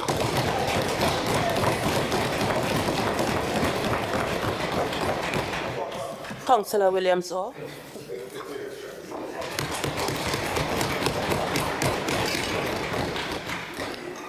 Thank you, Madam Presiding Officer. I smile when I think of the bright young man who is at the helm of this administration and with the composition of his team. I say to Tobago, thank you for reposing in us the confidence, knowing that we are capable on this side to lift Tobago out of the quagmire, out of the cesspool that existed up to 6 p.m. on Monday, December 6th, 2020. You know, when it comes to parables and old-time saying, you can't beat me. I'm right there at the head of the class. So when the minority leader comes today to talk about green bush, he forgot to tell us that the only green bush that has dropped and is now rotted is the green bush that fell in January 2001 and is no longer of any use to this beautiful 116 square mile island. You know, he spends so much time today saying they're imperfect, and we know that. We are imperfect people. But I want those on the minority side to know that the PNM, which they represent, they are the face of in this house, would need more days of confession than today. They would need more days of confession than today to apologize to Tobago for the way they have wronged and abused and neglected this island that we all so love. So I stand available to lead in confession. Madam Presiding Officer, hypocrisy has many letters. It's a long word.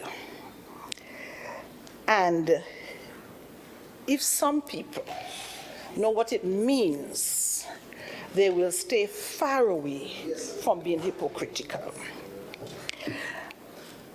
Madam Presiding Officer, I sat here and accusations about poor financial management, poor display of procurement practices and so on went flying left, right, and center.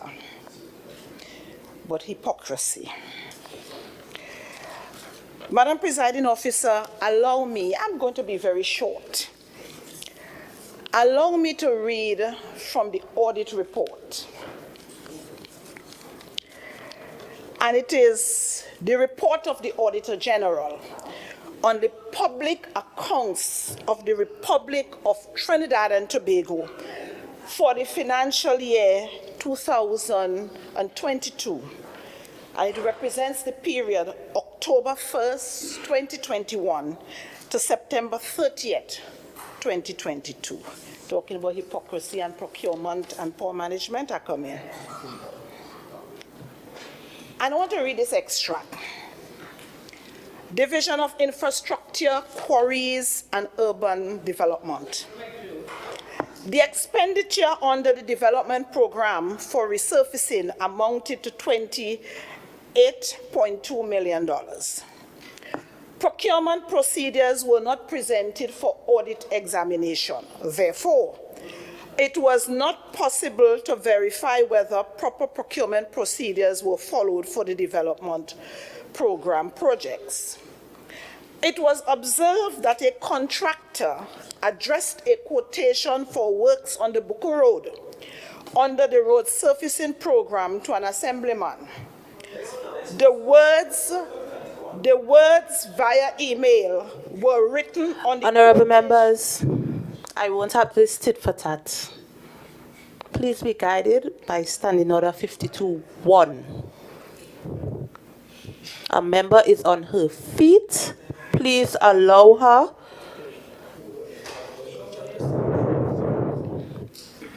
Please allow her to contribute without interruption.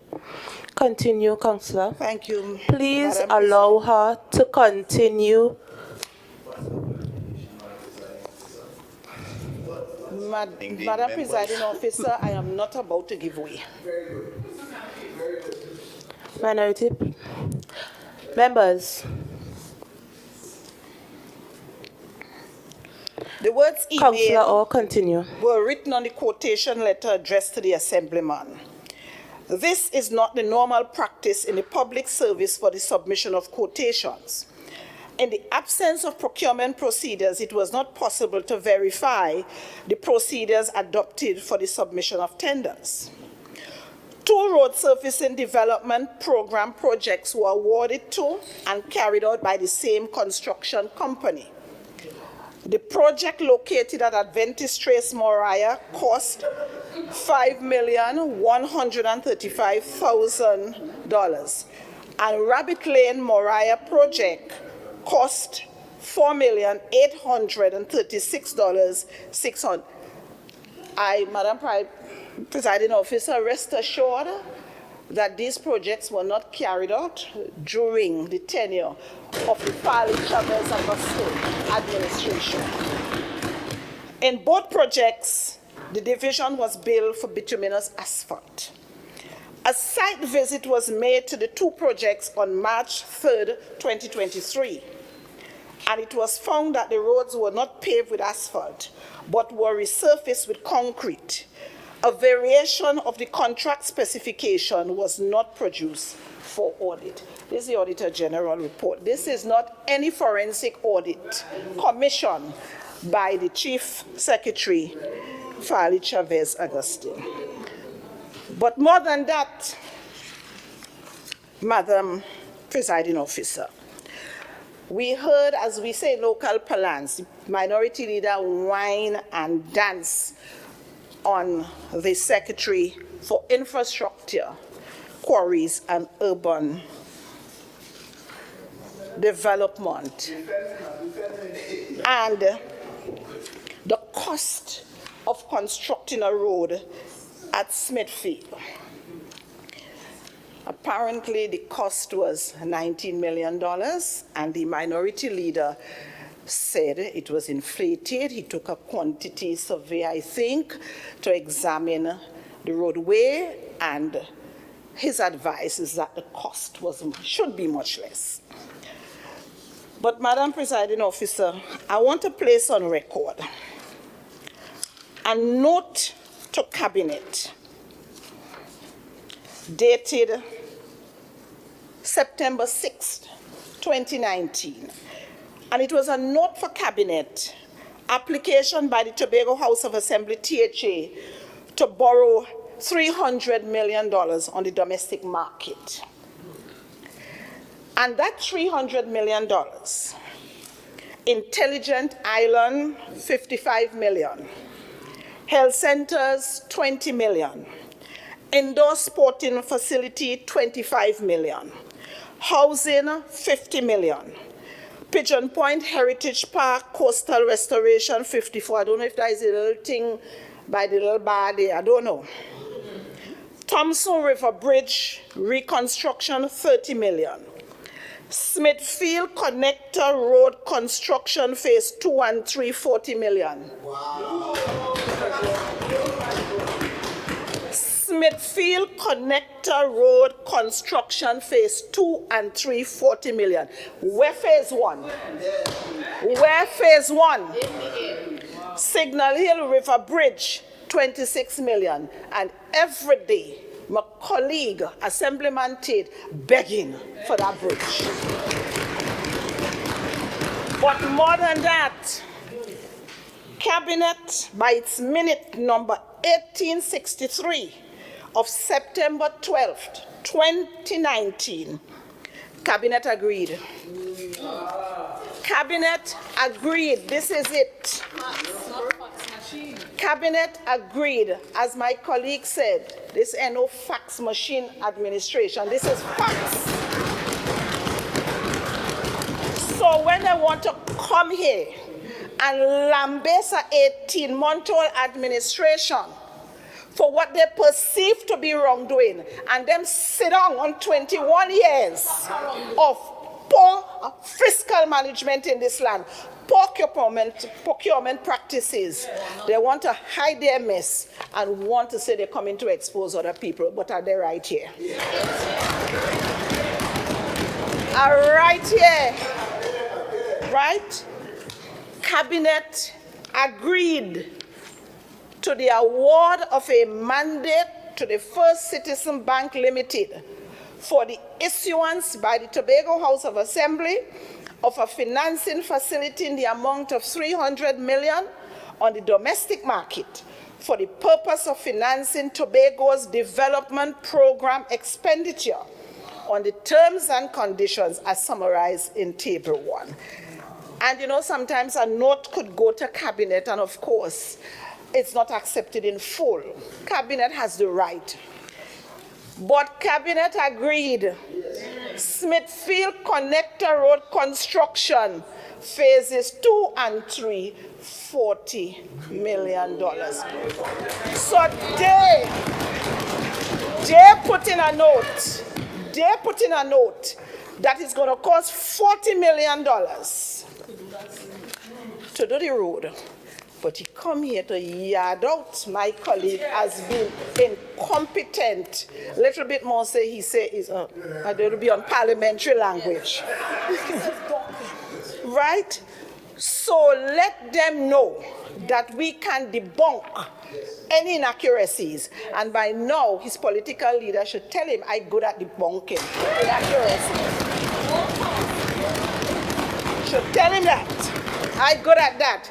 And he better be prepared to carry out. He wants to hold my chief secretary to the same standards as the double standards spoken by his political leader yesterday. Tell him I hope he hold it to what he said yesterday. Madam Presiding Officer, I expected the minority leader to come here today to dissect this document, to say the funding, your estimates, not sufficient. There can be more added here, right? Let me give you some ideas of how you can now improve life. You may have overlooked this and so on. I expected him to come to say, you are accustomed getting $4 for every 100. You are now asking for 6. But why cannot we talk about collaboration?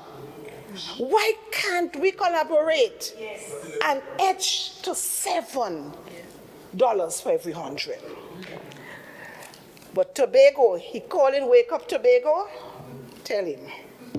That is not how the old people used to say. They used to say, wake up people, wake up people, wake up.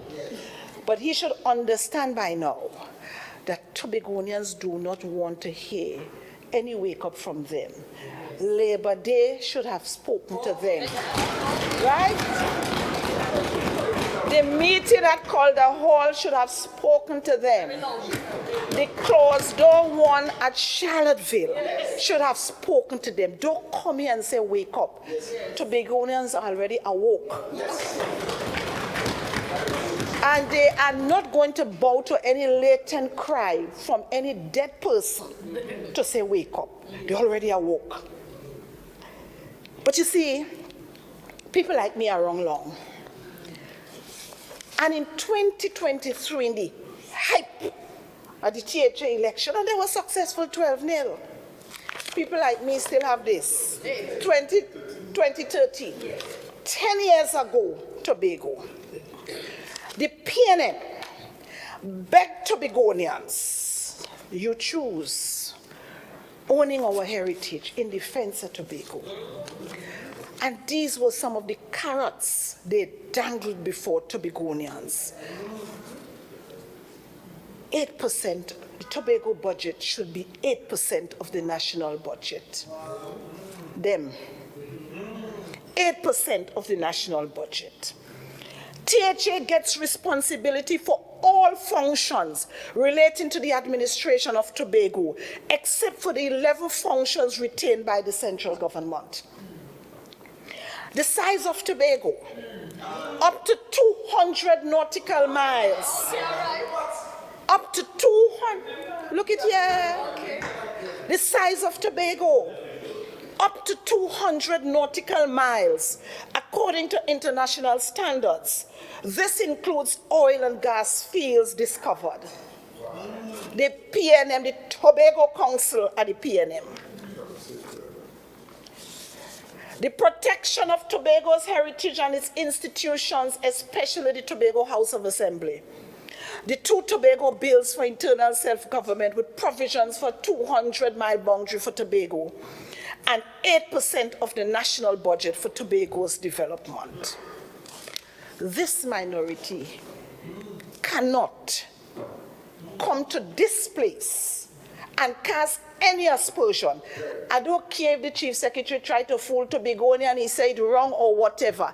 The minority should keep quiet in this place because they have fooled Tobagonians for too long enough. So we are fully awoke. Yes. Yes. Yes. My colleague, Councillor Boris, touched on the Heritage and Civilization Fund. They come here to say we are not competent. Fiscal management eludes us and so on.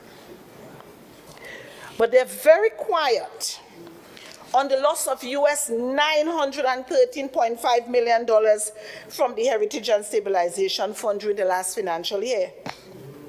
That was almost 20% of the HSF outstanding balance as at September 30th, 2022. And you know what is almost a laughing matter, although it's our children and our grandchildren's legacy that's going down the drain there. But you see, the thing about it, P&M and money can't be in the same center.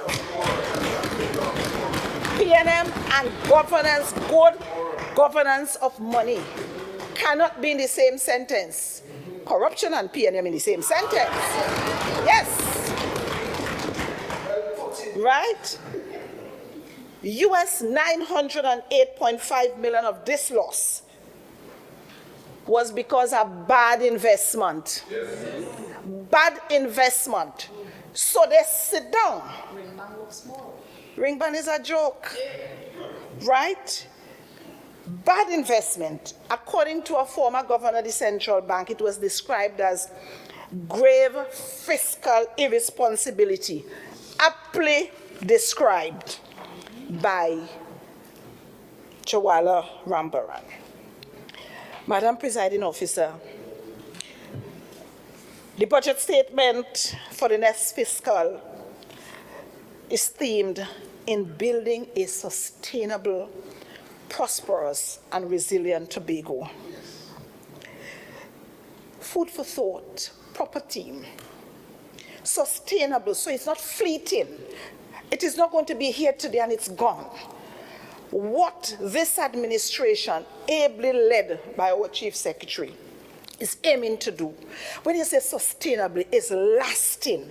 It's going to be here with us. Because let's face it, we're laying the groundwork for this 4 years, but you see the next 4 years, they ain't gonna see where we pass. They ain't gonna see where we pass. If they think this 4 years is magical, please. So that's why we could use the term resilient. It's going to take shocks. It's going to take challenges, but it will not break. It will bend, but it ain't going to break. And prosperous Tobagonians must become a prosperous people. Yes. This island must become a prosperous island. Amen. Right? Let me tell you something. I felt so good for my URP and CPEP employees that for the first time in their life, and from 2001 until today, for the first time they could stay home in their house and not be corralled to hold a placard nowhere. They are not empowered people. They're working for money. They have fringe benefits. They can now say no. In fact, nobody will ask them. They are now on the first rung of the empowerment ladder. And I am so proud of them. Right?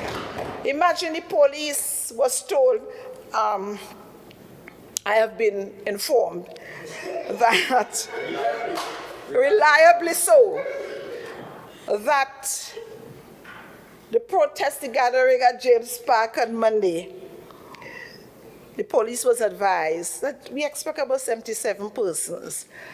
7-7. It didn't have 1-7. It didn't have 2-7. It didn't have 3-7. It didn't have 4-7. It didn't have 5-7. It didn't have 6-7. And he ain't get it 7-7. It didn't have it. Where's the police time, man? They could have been put to better use in this community. Okay. But resilience, sustainable, prosperous. We must be a people that can stand, yes, right?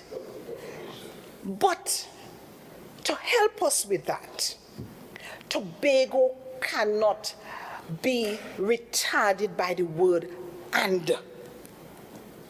Cannot. We have to get past the word "and" that is in the middle between us. Autonomy is going to be important for Tobago to become prosperous, resilient, and sustainable. It's going to be.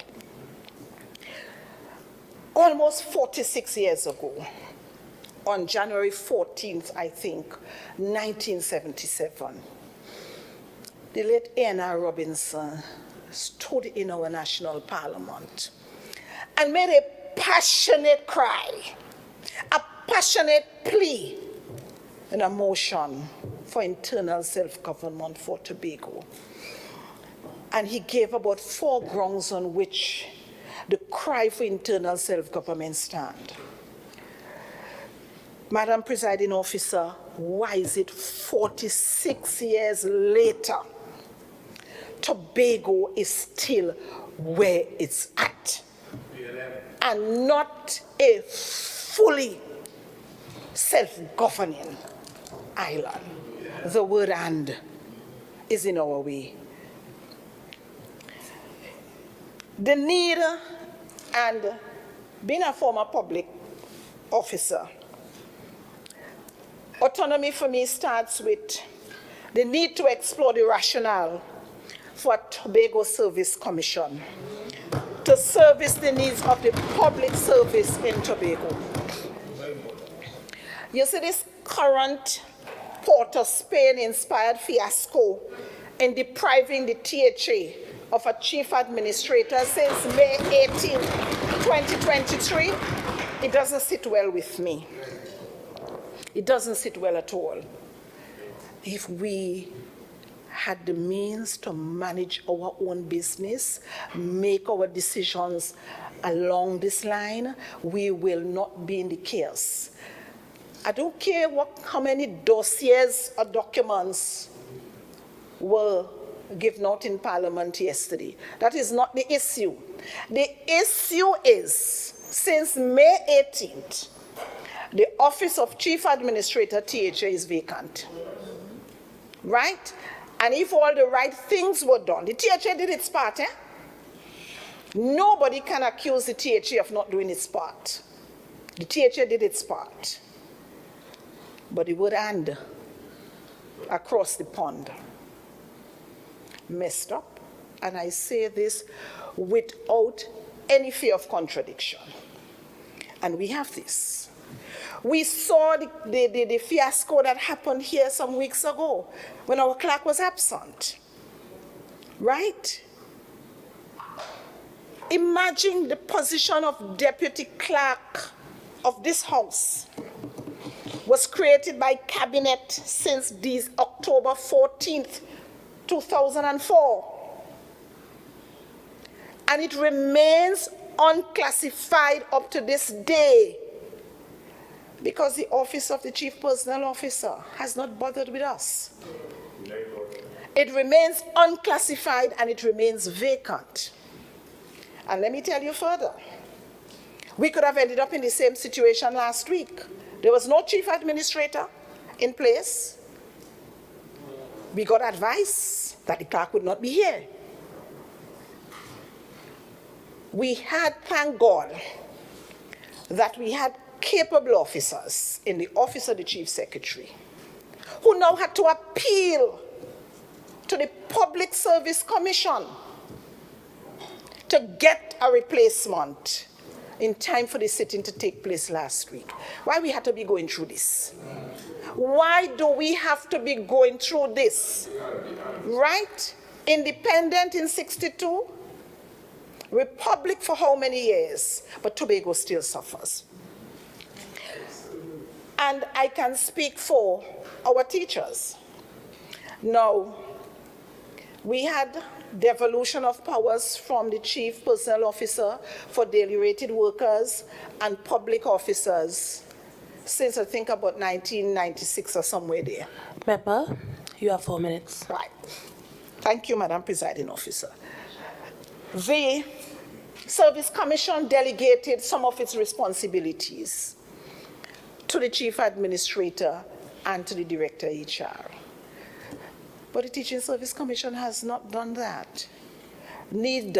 Imagine extended sick leave for teachers still have to be sent to Ministry of Education. Imagine that. Extended sick leave. We need to, I'm going to go quickly. The need to define the territorial waters around Tobago. We need that. Tobago must be able to raise more of its own revenue so that we can reduce the dependency on the Ministry of Finance in Port of Spain.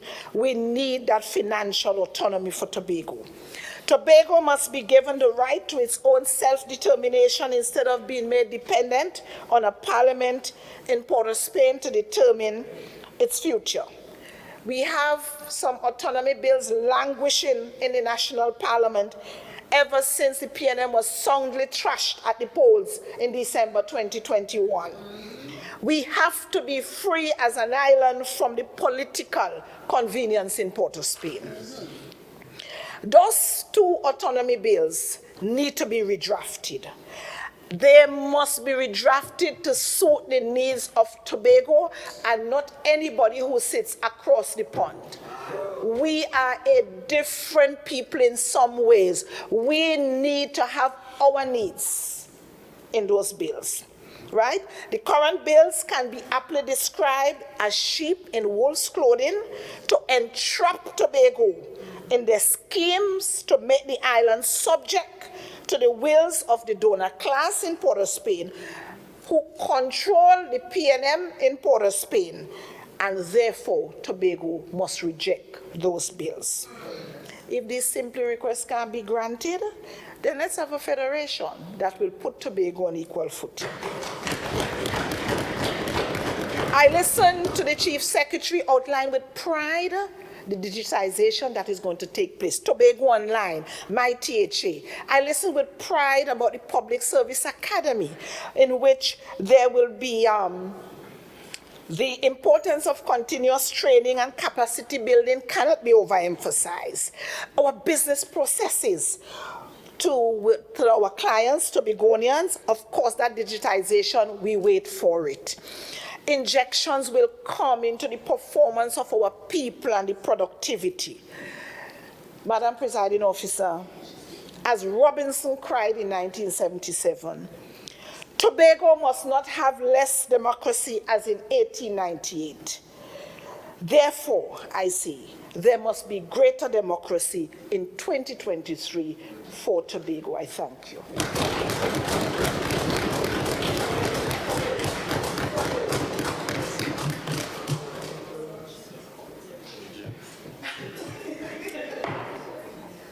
Member for Scarborough-Mongres, you may now join the debate.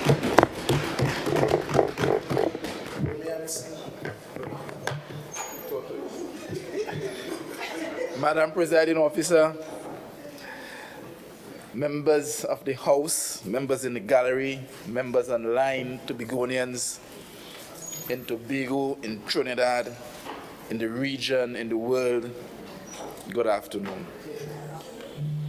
Madam Presiding Officer, as usual, let me say that it's always a pleasure to stand in this House, and I stand representing the proud residents of Scarborough-Mongres who voted for me to be here and to add my voice from time to time to the debate.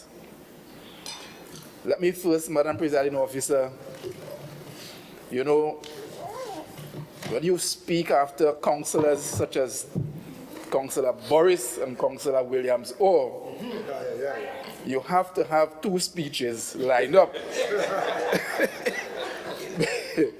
because they have spoken half the things I wanted to say.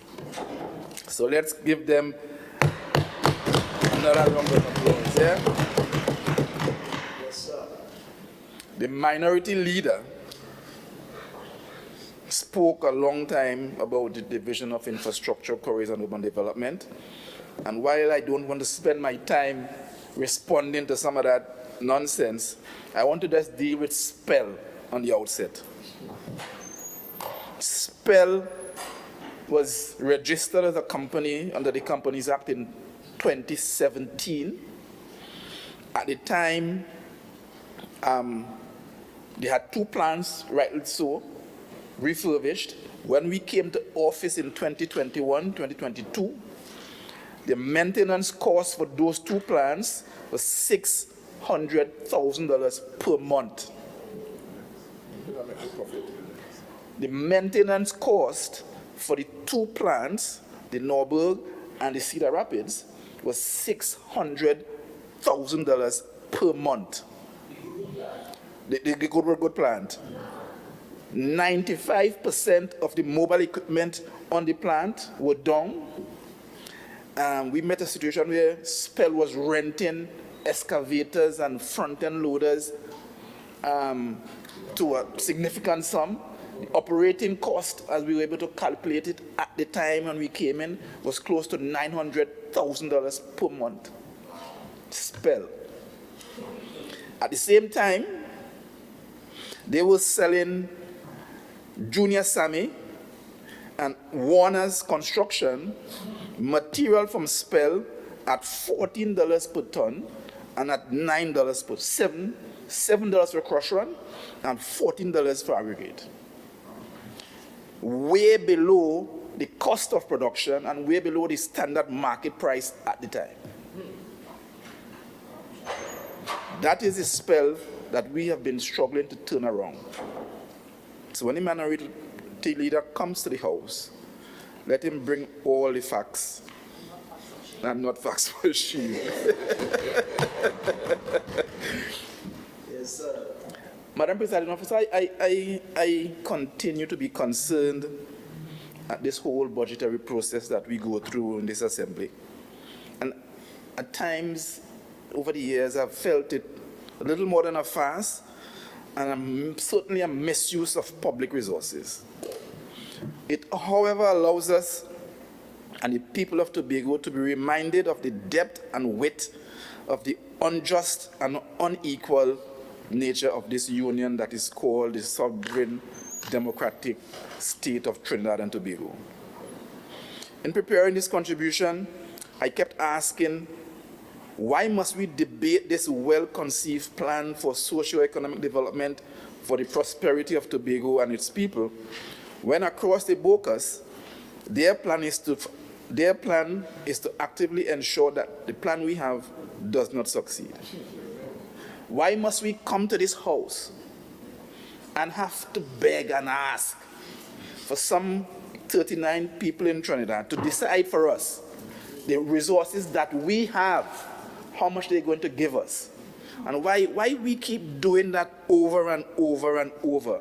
Why do we accept, Madam Presiding Officer in Tobago, why do we accept that after the DRC ruling, that somebody in Parliament must decide that we must be given only the lowest percentile of that ruling, year after year, and the opposition members, minority members, will tell us that we have a pie-in-the-sky budget, we only get in 4%.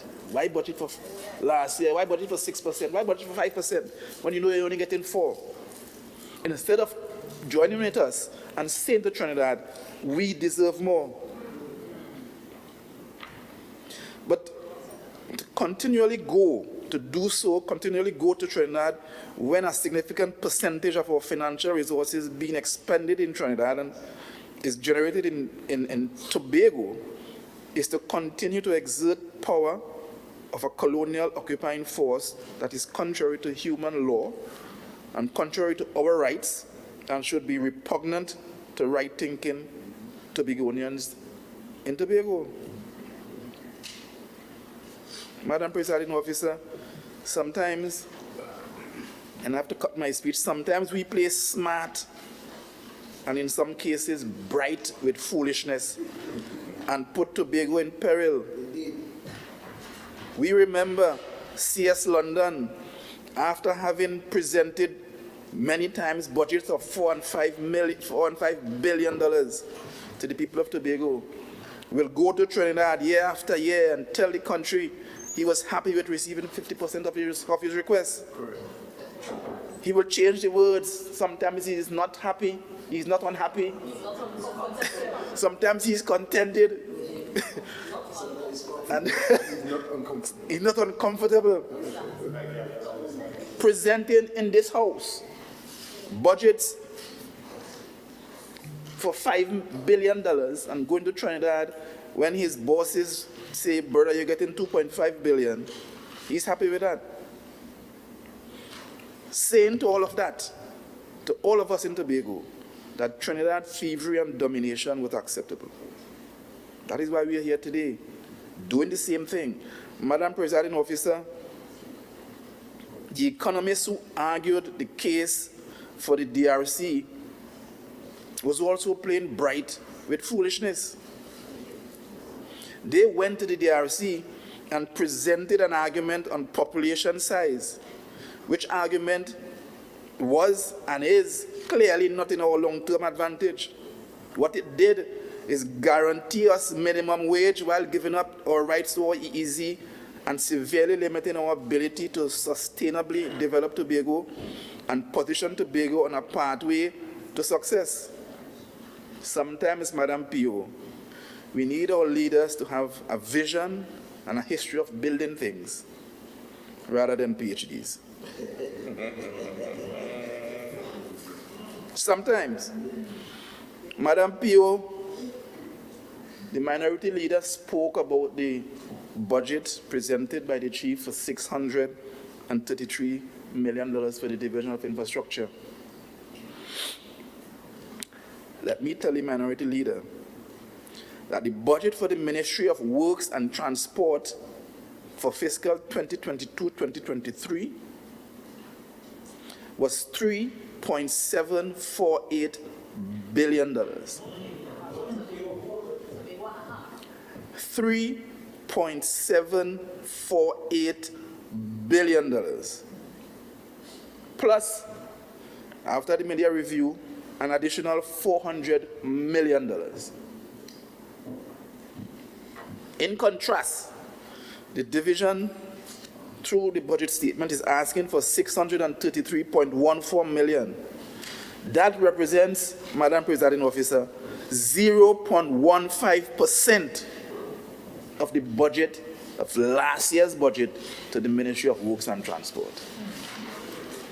So when we cry in Tobago that we need money to fix holes and to do this and to do that, it is because thievery and colonial mentality in Trinidad, thievery, continue to take our resources and expend it in Trinidad. They are building, Madam Presiding Officer, a highway to Toko, a highway to Point 40. Highway to Point 40, by now almost $8 billion. And we are in Tobago asking by the minority leader to be satisfied with $2.5 billion. So despite all this financial limitation, they still putting stumbling blocks in our way. I don't know what they're afraid. We just build a road. One road we build. You know, what they're afraid. One road. They're afraid. EMA and WASA are both examples of the stumbling blocks they put. And I want to talk about WASA first. We met at the division with WASA and the goodly secretary with responsibility for public utilities. Yes, but it was invite and uninvite. We invited them to the office at the DIQU-D to discuss an MOU with WASA February 2022. The head of WASA Tobago assured us that this matter would be settled in 2 or 3 months. Up to today, the WASA in Trinidad refuses to negotiate this MOU and have it finalized. Up to today, we drive around and we take a lot of licks in the public at the division. We take a lot of licks for potholes, but 90% of the potholes are the cause of WASA. They refuse to sign up for an MOU so that they could remit to the Division of Infrastructure monies to repair the damage that they do to the roads in Tobago. The majority of potholes are either by WASA excavation or WASA leaking lines. And as part of this whole strategy to stymie anything in Tobago, they refused to negotiate with us, sign off an MOU. By the estimation, let me get the figure correct, by the estimation of our engineers,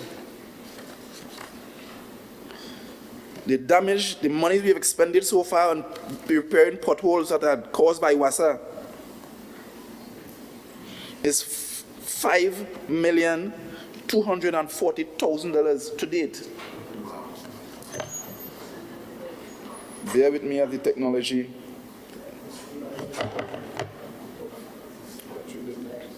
No, I bet you ended.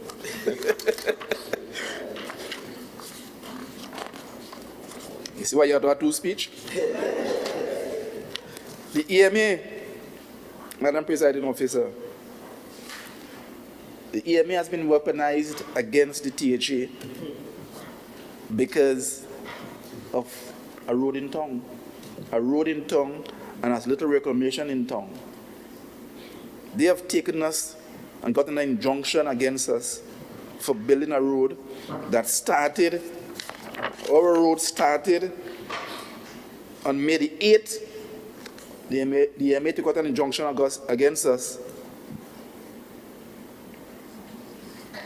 on May the 26th.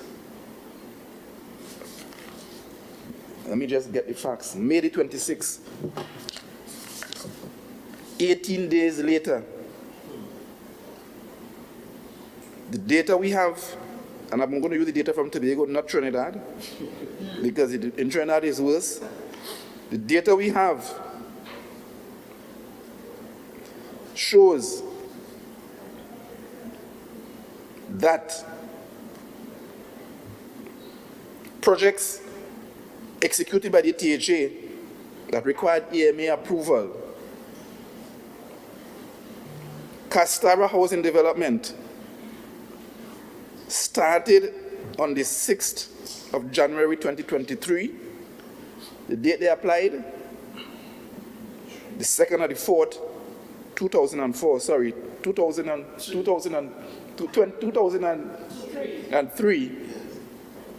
The date they applied,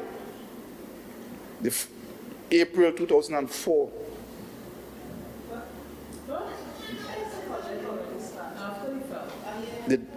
The date the project started on the ground, January 2003.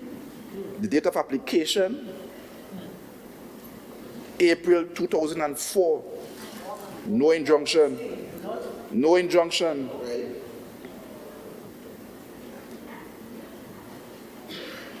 I won't go through all. Call an estate started 2011. Date of application for a CEC, October 2012. No injunction. Belgarden Development, Housing Development by Dr. Faith, that can't give out up to now. Started October 2012. Date of CEC, June 2013. No injunction. Roxborough Hospital, built by CRCC, started June 2019. Date of application, August 2019. No injunction. Date of award, March 2020. Castara Fishing Facility started June 2012. Date of application, November 2015. Application refused. No injunction. This is what we are to contend with. The jetty at Princess Bay, Roxborough, I see the member from Roxborough, like he abandoned the people and abandoned Tobago. But time will tell. started September 2007. Date of application, April 2008. Refusal, August 2010. No injunction. But under a Farley-led administration, a road project start, according to the chief, when Robinson was there, it didn't fix, right up to when Ansel was there. Started May 8th, and in 18 days, injunction. That is where we live. That is where we live. That is where we live. And so, there are more stumbling blocks being put in the way. We remember during the campaign, when we came out with that plan for Scarborough, somebody put up a billboard down on the esplanade and said they had a plan to refurbish the whole esplanade and build a new thing in Scarborough. Remember that? Yes. They had a plan previously approved with the Ministry of Planning for $41 million. We have been trying our best at the division, trying our best to negotiate with the Ministry of Planning for that same $41 million. Up to today, not a cent. Not a cent. I don't know what they're afraid. We came into office, Madam Presiding Officer. We met negotiations far advanced. This time with the Ministry of Planning again for a CAF loan for coastal protection works in Tobago, $15 million US. The Ministry of Finance. Our team, whole year last year, whole year this year, been trying to finalize with the Ministry of Finance. Just tell us, they said they want us to resubmit the documents, and we say, just tell us. We put a whole doctor with an environmental degree to negotiate with them. A whole doctor, a whole PhD man with an environmental degree to negotiate on our behalf. They get a measly $15 million so that the wall that falling down on Grange Bay and Back Bay that falling out into the sea could get much needed coastal protection. Up to today, not a cent. What they're afraid. And so, we are in this thing, Madam Speaker. We are in this business, Madam Presiding Officer. Not because we want to take this island away from Trinidad. We are in this thing because we have bought into the idea that a union is probably a good thing, but not the union that we have. Not the union that we have. And so, Madam Presiding Officer, the time has come. The time has come for a new covenant. The time has come for a new covenant. Time has come for a new covenant. So let me just go to the division and what we have accomplished. Yes, ma'am.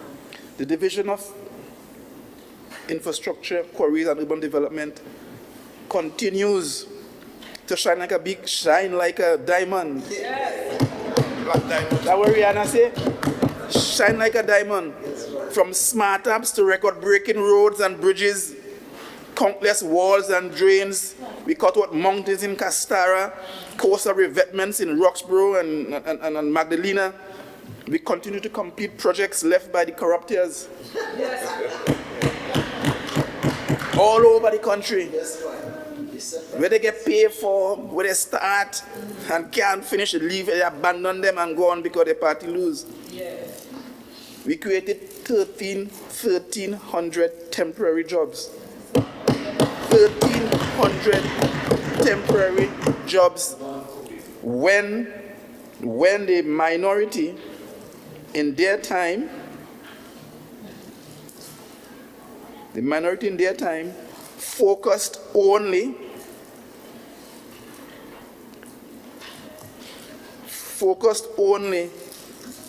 on giving jobs to their friends.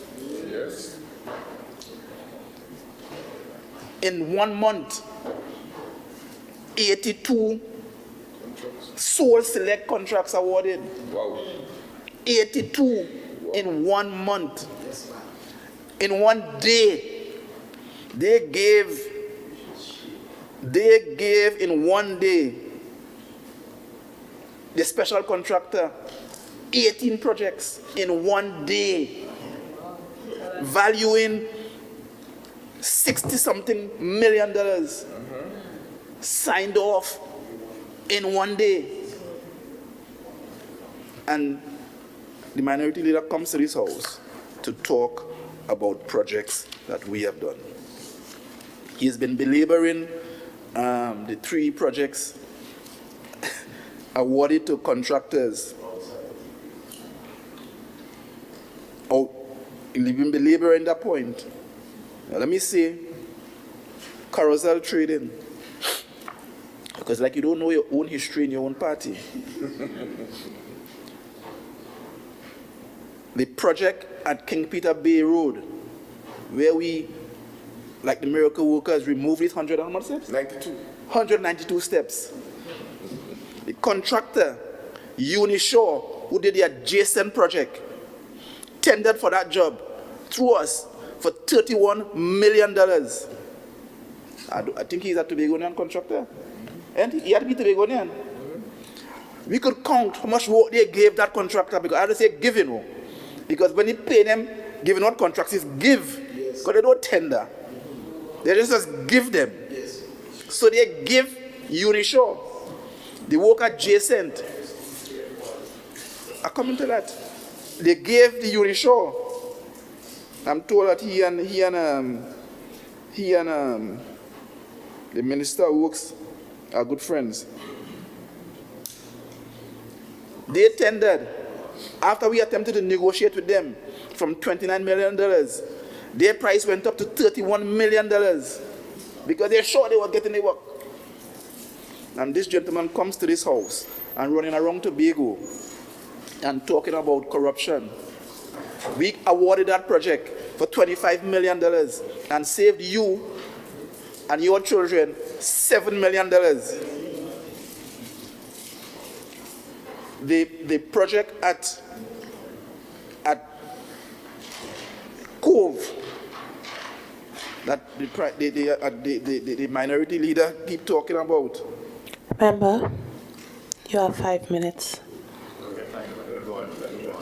The project at Cove, the member came to the house to talk about how the government in Trinidad would have fixed the road at no cost, and they would have do this and they would have do that because they had a negotiation and so on. Not realizing what he's saying, that he wants to continue this whole idea of giving up your rights back to Trinidad, just as Orville London did. Give up all the rights, not understanding that at some point you have to stop creeping and stand up and walk. The money to fix the road has to be given to the THA, not to be spent by the ministry in Trinidad or by NEDCO or by UDICOT. The money has to be given to the THA. The THA is responsible for infrastructure in Tobago. The government can't come and build a road in Tobago. Let me understand that. That is the problem that we face. It's not a new problem. Carlos John came here and paved road. Horizontal had to go to court to prevent it. Because when you give up your right, you're a young fella still, so let me tell you. Yes. When you give up your right, you lose it forever. That's it. That's it. And so, Madam Presiding Officer, a new covenant is required. Yes.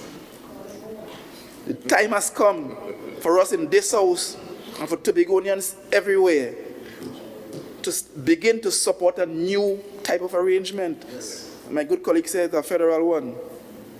The time has come for us to call a referendum to be determined by residents in Tobago. This is the only sure way to solve the problems that we have. We must push for a new beginning, Tobago. We must push for a new beginning.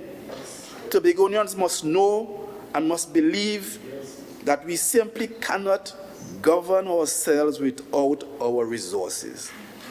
We simply cannot allow somebody in Trinidad to take our resources and then tell us, I'm giving you $4.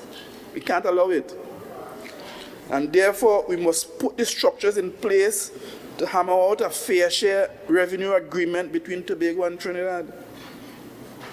Every Tobagonian knows that the current revenue sharing arrangements between Tobago and Trinidad stymie the Tobago development project.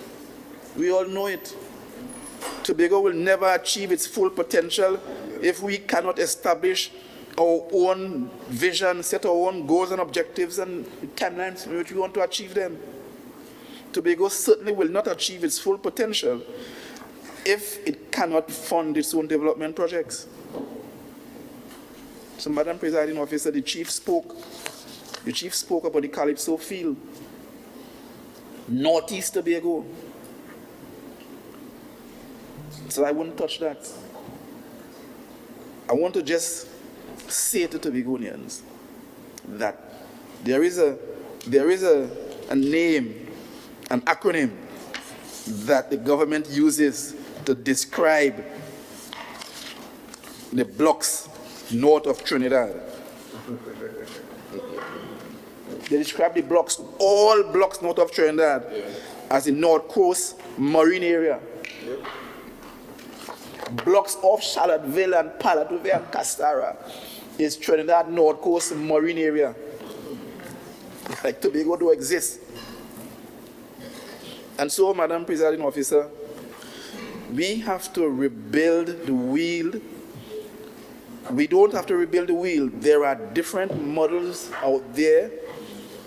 Equalization payment models out there that has been established between the Canadian federal government, and maybe that's where Secretary Orr got her thing from. They've been established between the Canadian federal government and the Atlantic provincial governments of Canada. In particular, we are interested in the energy accord between the federal government of Canada and the Atlantic province of Nova Scotia. That is the Canada-Nova Scotia Offshore Petroleum Resources Accord. This is a situation where Nova Scotia gets 50% of the revenue from the oil and gas in the Nova Scotia territorial waters. And we in Tobago get nothing. Nothing. One of the key provisions, because for you, chicken feed money is something. Member, one of the key provisions of the accord, Honorable Member, offshore revenue. your time has now expired.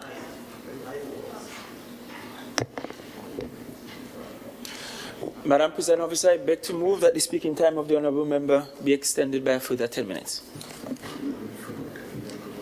Honorable members, the question is that the speaking time be extended to an additional 10 minutes for the member for Scarborough Mount Grace to complete his presentation. All in favor say aye. Aye. Any against? The ayes have it. Member for Scarborough Mount Grace, you may continue. Thank you, Madam Presiding Officer. Thank you, Chief, and thank you, team members. One of the key provisions of the accord is the offshore revenue threshold. The threshold is a fixed figure established by a legal agreement that accrues to the federal government from royalties gained from oil and gas revenue derived from exploration within the provincial and territorial waters of Nova Scotia. Any amount above the threshold is paid to the Nova Scotia provincial government to a special fund. Likewise, is an offshore petroleum resources accord between Tobago and Trinidad. That's what we should be looking for. Any revenue above the legally determined threshold will be deposited in the Tobago Offshore Revenue Fund. This arrangement will ensure that Tobago benefits directly and more equitably from energy resources within our waters, not the economists population model of 4.03%. Plain bright.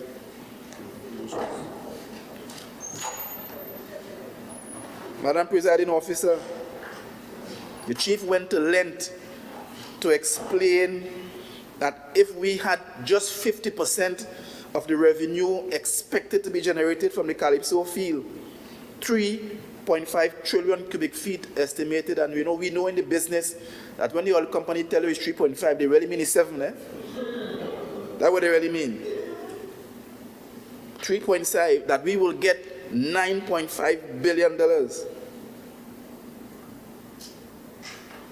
And we are here arguing about percentage, whether we're getting 4% or 5% or 6%. The Colibri project of Block 22 and North Coast Marine Area from Shell. We learned recently that Shell made a major gas find in Block 22, North Coast Marine Area 4. The estimates at peak production is approximately 43,000 barrels of oil equivalent per day, or 25 million standard cubic feet of gas per day. At the current price of crude oil, this level of production will yield revenues approximately $12.7 million per day. If I'm not mistaken, they run a pipe from up there already down to Poinsettia. 25% of the royalty from Colibri will go to the government of Trinidad and Tobago. That is $3.2 million per day. Again, if we had our offshore revenue threshold, Tobago will get $1.6 million TT dollars per day. Per day. We cannot sit here and ask for 4.03%. We absolutely need another arrangement.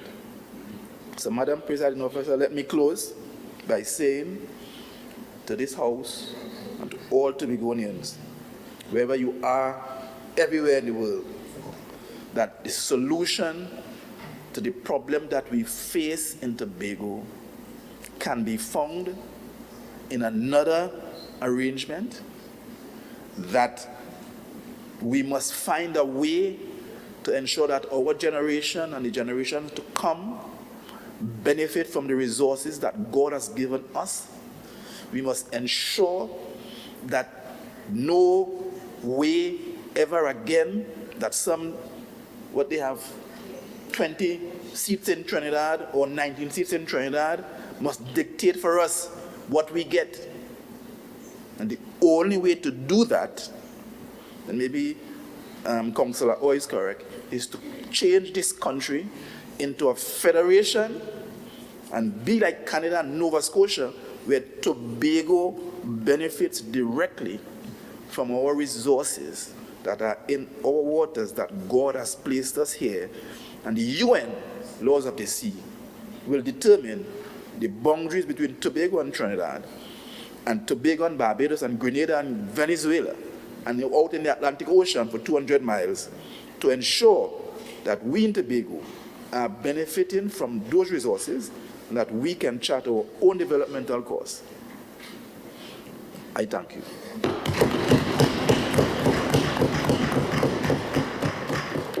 Member for Bonaccord Crown Point, you may join the debate.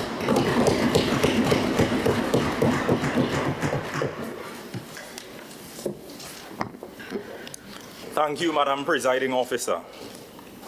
It gives me great pleasure to join the debate this evening in my capacity as the Assistant Secretary in the Division of Infrastructure, Quarries and Urban Development, and as the proud representative of the electoral district of Bonaccord Crown Point. This motion is indeed a critical one, treating with the THA budget statement for fiscal 2024, as it charts the course of development for the next year under this administration as we strive to build a sustainable, prosperous, and resilient Tobago.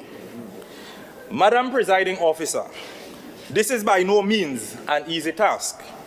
In fact, it is an arduous one that involves the untangling of decades of wanton waste mismanagement, ill intent, and ill-gotten gains. However, this administration remains committed to serving the people of Tobago with integrity. Yes. May I repeat that word? Integrity. Madam Presiding Officer, the word integrity is one that has been used loosely by the minority of late. I want to make it pellucidly clear to those that sit on the other side, and even those who used to sit on the other side, that when I left Bad House, is a good house that called me.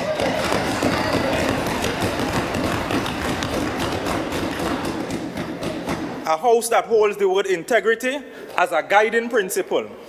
A house that not only talks integrity, but practices integrity.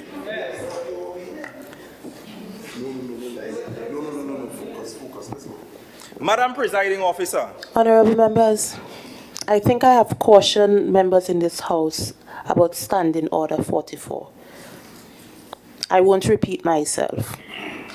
Please allow the member for Bonaccord Crown Point to complete his presentation uninterrupted. Thank you.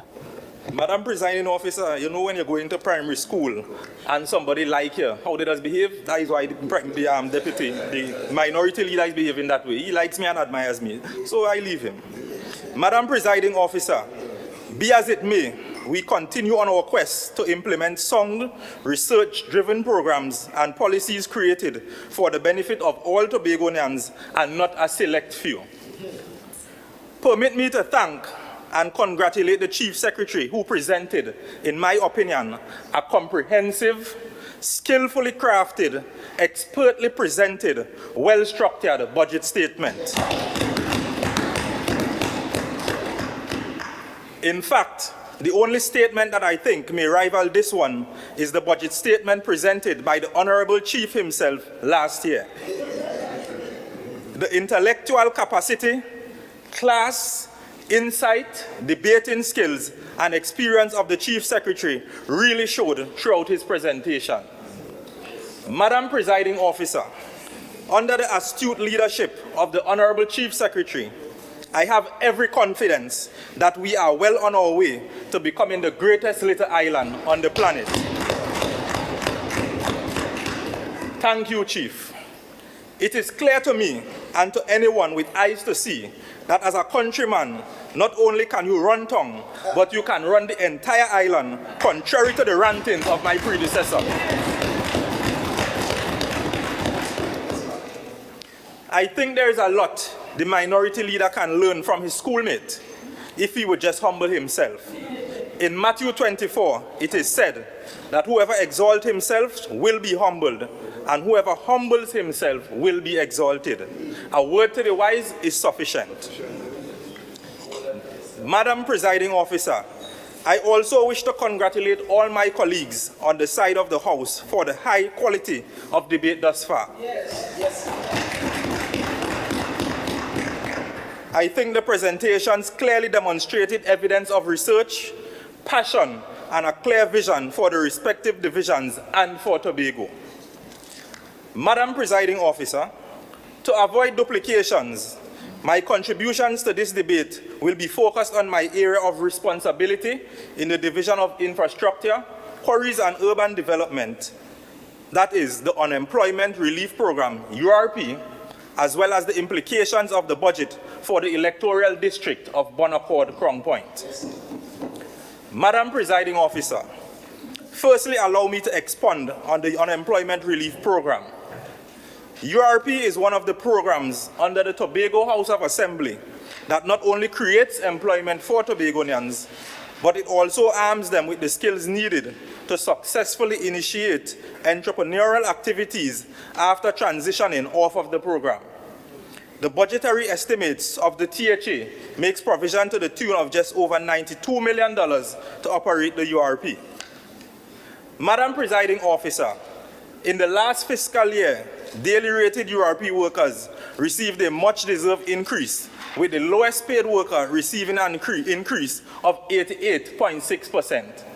So when I'm in the House and I hear the minority talk about Tobagonians suffering and Tobagonians under pressure, it's not December the 6th they wake up under pressure. They have been under pressure for the last 21 years. But we, in this side, this administration, care about Tobagonians, so we saw it fit to give them an increase and benefits that they can now enjoy. URP like CPEP were among the lowest paid in Tobago, with no leave entitlements. Consequently, staff morale was extremely low, with several complaints from staff.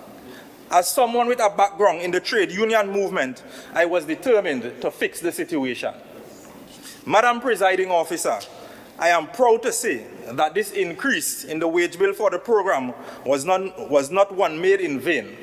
The Unemployment Relief Program has emerged as producers of a range of high-quality products and produce in the Tobago landscape. URP's operation is comprised of 6 different facets. These include the furniture workshop, the concrete workshop, the environmental, construction and agricultural units, and the women's program. The furniture workshop under the URP continues to flourish. The workshop can boast of furniture delivery to over 32 schools throughout the island of Tobago in the year 2022. Madam Presiding Officer, the performance does not stop there. In total, the workshop produced over 1,500 pieces of furniture, including caskets, school desks and chairs, benches, wardrobes, notice boards, rolling pins, just to name a few. Madam Presiding Officer, the list is exhaustive, so I will stop there for now. The concrete workshop also produced over 395 items for the fiscal thus far, including flower pots of various shapes and sizes, park benches, bird baths, table sets, columns, and pavers. The environmental unit continues to assist when necessary with the preparation and cleanup for major events such as our inaugural Tobago Carnival. The unit also maintains 50 sites and several beaches throughout the island. The construction unit continues to assist with the infrastructural needs of the island. From October 2022 to present, the unit has completed 18 projects and is currently in the process of adding 44 more projects to that list. Madam Presiding Officer, the agricultural unit continues to positively contribute to our food security on the island through the use of established best practices and trainings facilitated by international bodies such as Purdue University and USAID. The agricultural unit has produced approximately 680 heads of lettuce and 817 pounds of a variety of produce, including bananas, cucumbers, tomatoes, melon, cabbage, celery, and tomatoes from October 2022 to present. That is performance.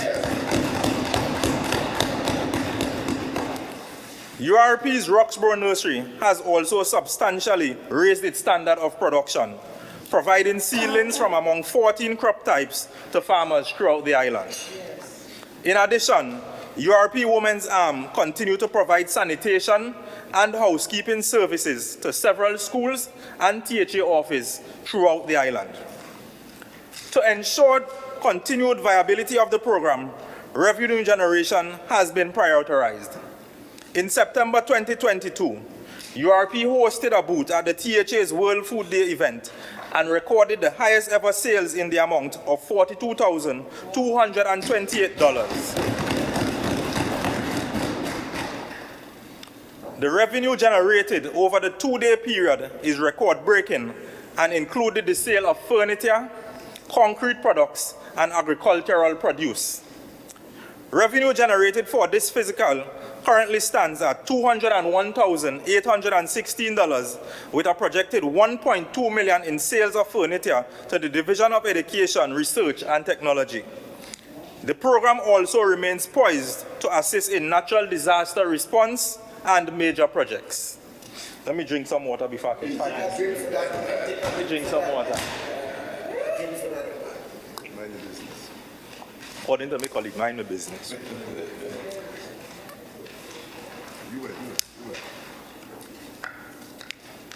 Madam Presiding Officer, As we look to the future and seek to make URP even more productive and to enhance the revenue generating capacity of the program, we propose to invest in newer and more modern mold designs to offer a wider variety of concrete products. Design molds for slip and curve and box drains for modular build-out of drainage systems. Provide public access to furniture workshop products via launch of a product catalog. Rapidly expand our agriculture land base to further increase the production of crops and seedlings. And partner with farmers to increase food production. Madam Presiding Officer, allow me to switch gears and focus on my beloved district of Bon Accord, Crown Point. Madam Presiding Officer, a detailed examination of the budgetary estimates of the THA for fiscal 2024 would indicate that provisions are made to address some of the most fundamental infrastructural challenges affecting the electoral district of Bon Accord and Crown Point. Madam Presiding Officer, as you are aware, one of the most fundamental problems affecting the areas of Bon Accord and Crown Point is the problem of flooding. This administration is committed to fixing the flooding problems in the Bon Accord and Crown Point area once and for all. Madam Presiding Officer, we propose to devise a comprehensive drainage improvement and flood mitigation plan to treat with the problem of flooding in Southwest Tobago. As part of this overall strategy, we propose to develop a robust system of cleaning and maintenance to ensure our drainage systems are cleared. Included in the development program estimates for fiscal 2024, there is a provision of $2 million for the repair of sluice gates at Pigeon Point and Bon Accord Integrated Development. It also indicates a provision of $2 million for technical studies and the continuation of drainage works at Canaan Bon Accord Crown Point Connector Drain. And we are currently awaiting specialized pumps in our attempts to create a solution to finally solve the flooding issue in front of Cocoa Reef. It shall be fixed. When I think of the Cocoa Reef area, we are trying as an administration to address an issue that has been there for donkey years, and yet the minority and his colleagues and his friends and his follies always on Facebook as rainfall. Look, not Sigi partner, how much millions? False information again in the public space. Back in the days, 2 to 3 days, water would be there, you could keep swim meet for days. Why when the rain falls now and half an hour after the water is gone, they don't go there and videotape and say something positive? Always something negative in this space. But that is the hypocrisy of those on the other side. Madam Presiding Officer, beyond the issue of flooding, the budget also makes provisions for significant upgrades to our tourism infrastructure in the electoral district of Bon Accord and Crown Point. In this regard, a provision of $6 million is made for upgrade works to Store Bay Beach facility, and a provision of $7 million is made to improve infrastructure at the Pigeon Point Beach facility, one of our most treasured tourism assets on the island. Additionally, Madam Presiding Officer, in addressing issues of climate change and the environment, the budget highlights the need to protect the Pigeon Point Beach from the adverse effects of coast erosion and sea level rise. Therefore, this administration, through the Coastal Zone Protection Program, will expand $4 million to allow for sea defense works to mitigate the rapid erosion taking place at Pigeon Point Heritage Park. The beautiful and picturesque Fort Milford will also benefit from our investment in the restoration of our historical sites. Madam Presiding Officer, to keep our island clean to assist us in attracting what the Chief Secretary called green visitors, our estimates cater for a waste minimization and recycling project with Bon Accord as one of the villages to be used as a pilot. The sum of $500,000 is allocated for this project. Madam Presiding Officer, the budget also provides support for the development of businesses in general, and more specifically, tourism businesses. In fact, many of our tourism plans, our hotels, our guest houses, and our attractions are located in the area. It is quite evident that the Bon Accord Crown Point area has both the highest concentration of business and is also the fastest growing area in Tobago as it relates to business development. I am therefore quite pleased that there are several proposals in the budget to support business development. These include the following: the allocation of $10 million under the Venture Capital Equity Fund, the provision of $8 million under the Business Incubator Program, the provision of $5 million under the Enterprise Development Program, and the provision of $5 million under the Enterprise Assistant Grant Program. Madam Presiding Officer, I am sure that many of the businesses, not only in my electoral district, but all over Tobago, can access the much-needed assistance and contribute meaningfully to our island's socio-economic development. I am urging constituents to make use of the various programs. Madam Presiding Officer, of utmost importance is the planned extension and upgrade of my alma mater, the Bon Accord Government Primary School. Madam Presiding Officer, it also brings me great pleasure to state to the people of Tobago that under this administration, the provision of the sum of $1 million has been made for the reconstruction of the Bon Accord Trade Center, something where our young men and young women on the island can benefit from. Madam Presiding Officer, an issue that remains near and dear to my heart is the injustice that was served up to my people in Crumston by the past administration. In this regard, a provision of $12.5 million is made for the retention fees for the development of lands at the Shervan and Cove Estate to benefit the persons affected by the relocation of the airport. The administration before claimed to love and care and deal with their people fairly. Answer me, those in the pavilion, what happened to the persons at Crumston? Was that fair?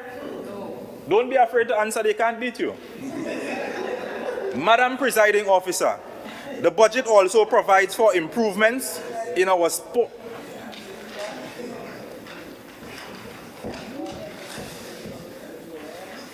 Madam Presiding Officer, the budget also provides for improvements in our sporting infrastructure and support for the development of sports. It is no secret that the Canaan Bon Accord and Crown Point area is the sporting capital of Tobago. We all know of the many sportsmen and women who emerged from this area that have excelled in the national and international level. I am therefore happy to see that provision to the tune of $1 million is being made in the budget for the upgrade of the Canaan Bon Accord Recreation Ground. Madam Presiding Officer, one of my promises to the people of my district during the campaigning period was to reignite the community spirit and sporting activities that has significantly dwindled in previous years. I am happy to report that since assumption of my duties, we have successfully hosted numerous events in the community. For this fiscal year thus far, we have had the second year of the Nutsi Fast 5 Sports and Family event, held over a 2-day period. The main events were windball cricket, netball, and small goal football competitions, which continues to attract many teams and spectators. A Mommy and Me Karaoke Mother's Day event for the mothers in the district. This was certainly a hit with our mothers, as well as hit with their representative who was whining low with them. A celebration of our Father's Day in the community entitled Celebrating Fatherhood, Strength, Love, and Legacy. Open Arms Easter celebrations, treating the community to a day of fun, fellowship, and charity. Children's Christmas party, just to name a few. I could stand here and list out whole night what I have done. Madam Presiding Officer, as I seek to end my contribution, I express my profound gratitude for the opportunity to serve as part of this administration. Yes, I thank Almighty God for His continued favor and blessings upon my life, and as I continue to serve with distinction and class as desired by Him. I wish to thank the Chief Secretary, the Honorable Farley Chavez Agustin, for the opportunity to serve Tobago. I wish to thank the persons in my electoral district for bestowing the confidence in me and giving me the opportunity to not serve the electoral district, but the people of Tobago. Your love, encouragement, and support continues to strengthen me as I grow on this journey. I also wish to thank my secretary, Mr. Trevor James, for his continued leadership, vision, and guidance as we work together to transform the face of our physical infrastructure on this island while remaining sensitive to our pristine natural environment. I wish to urge those on the other side not to allow the issues we discuss in this debate to be mired and shaped by petty party politics. It is important that we place the interests of the people of Tobago above personal or partisan political interests. Madam Presiding Officer, we now have a tremendous opportunity in Tobago to grow and develop, and as the Chief Secretary reminds us all the time, to become the greatest little island on the planet. We have an administration that is caring and sensitive to the needs of the people, and not one driven by bad mind, spite, and vindictiveness. I urge all of us to do the necessary introspection and take the necessary action to ensure that we play our respective roles in making the Tobago dream a reality. I thank you.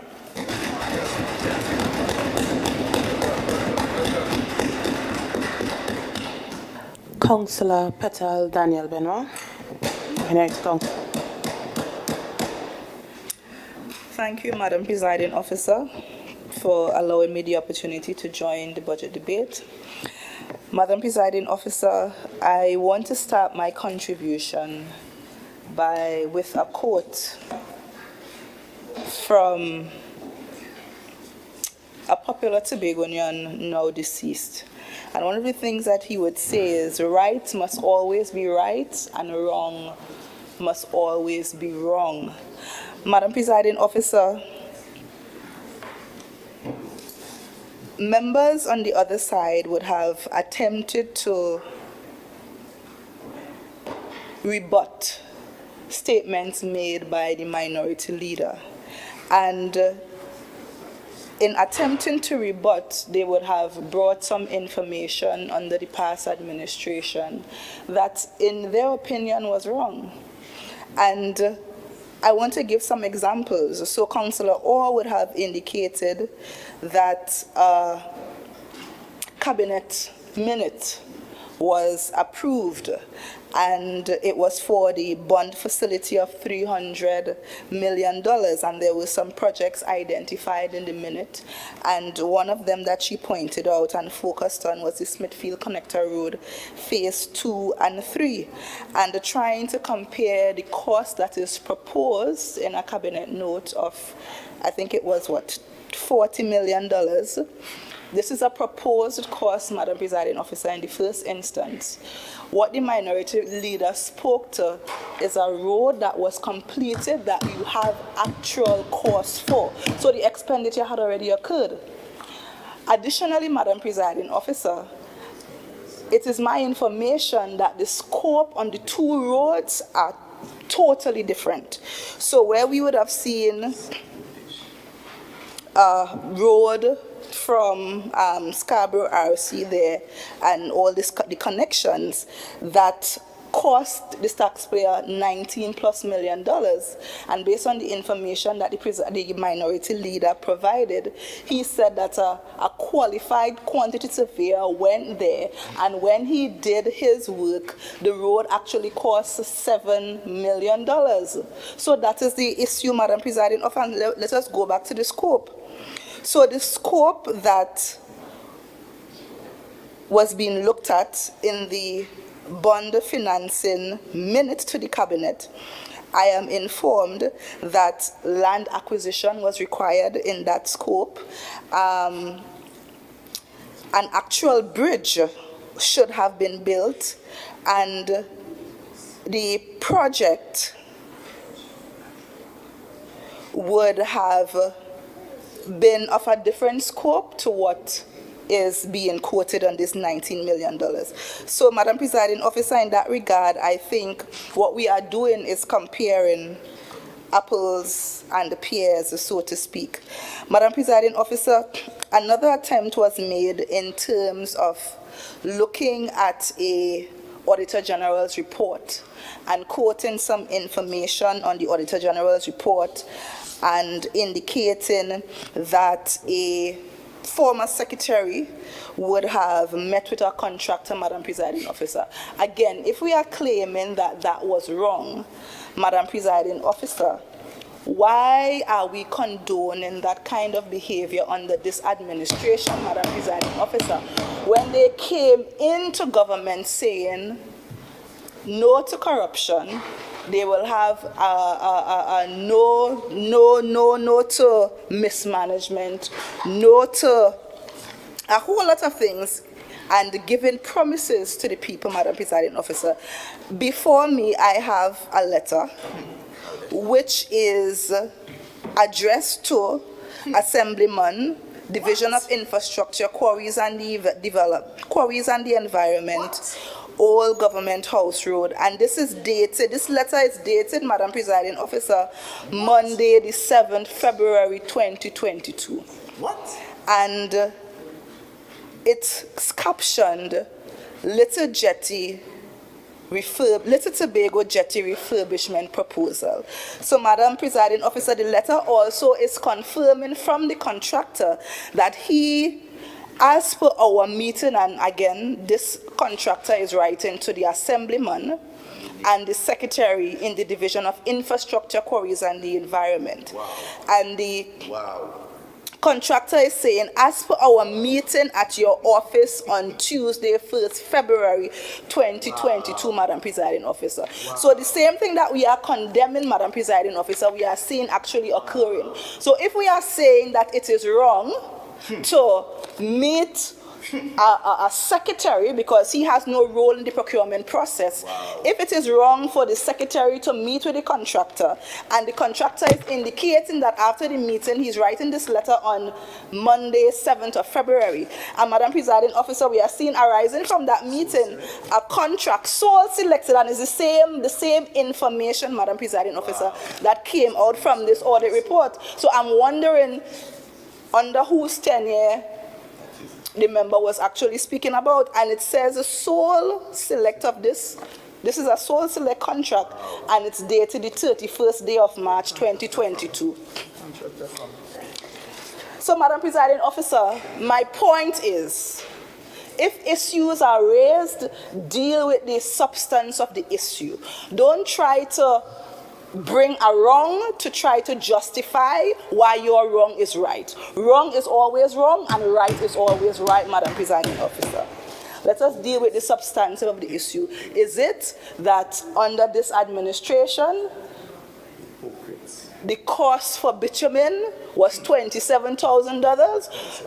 $2,700 an inflated cost when compared to the cost with a bonded agreement under the former administration. And Madam Presiding Officer, that is issue, are the costs inflated or are they not inflated? So don't come and bring something from the past to claim your own wrongdoing.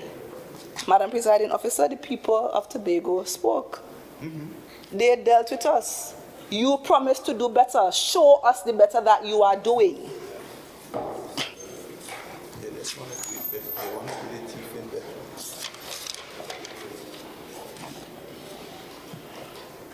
Madam Presiding Officer,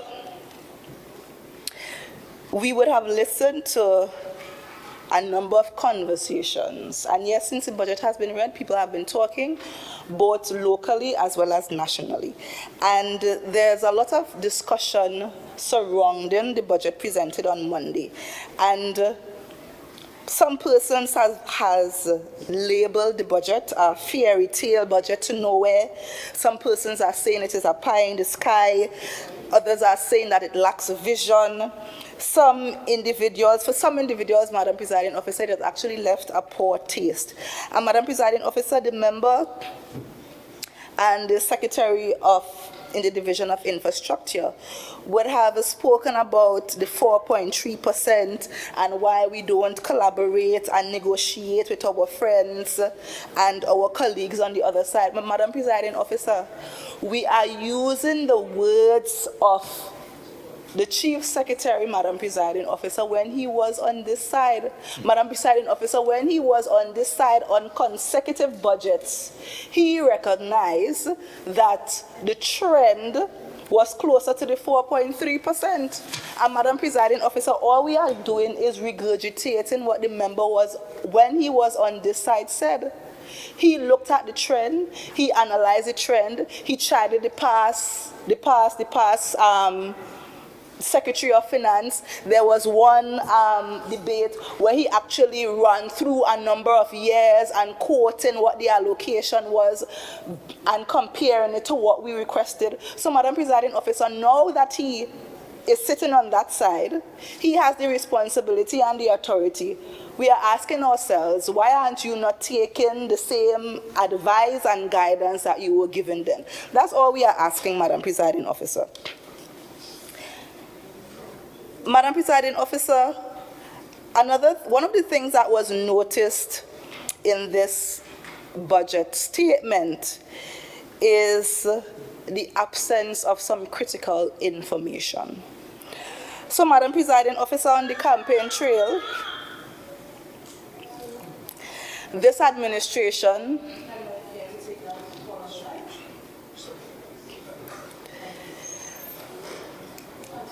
So, Madam Presiding Officer, when this administration was on the campaign trail, they promised greater accountability, greater transparency. And Madam Presiding Officer, even after assuming office, there was a renewed commitment and promise by the Chief Secretary and Secretary of Finance for greater accountability and transparency.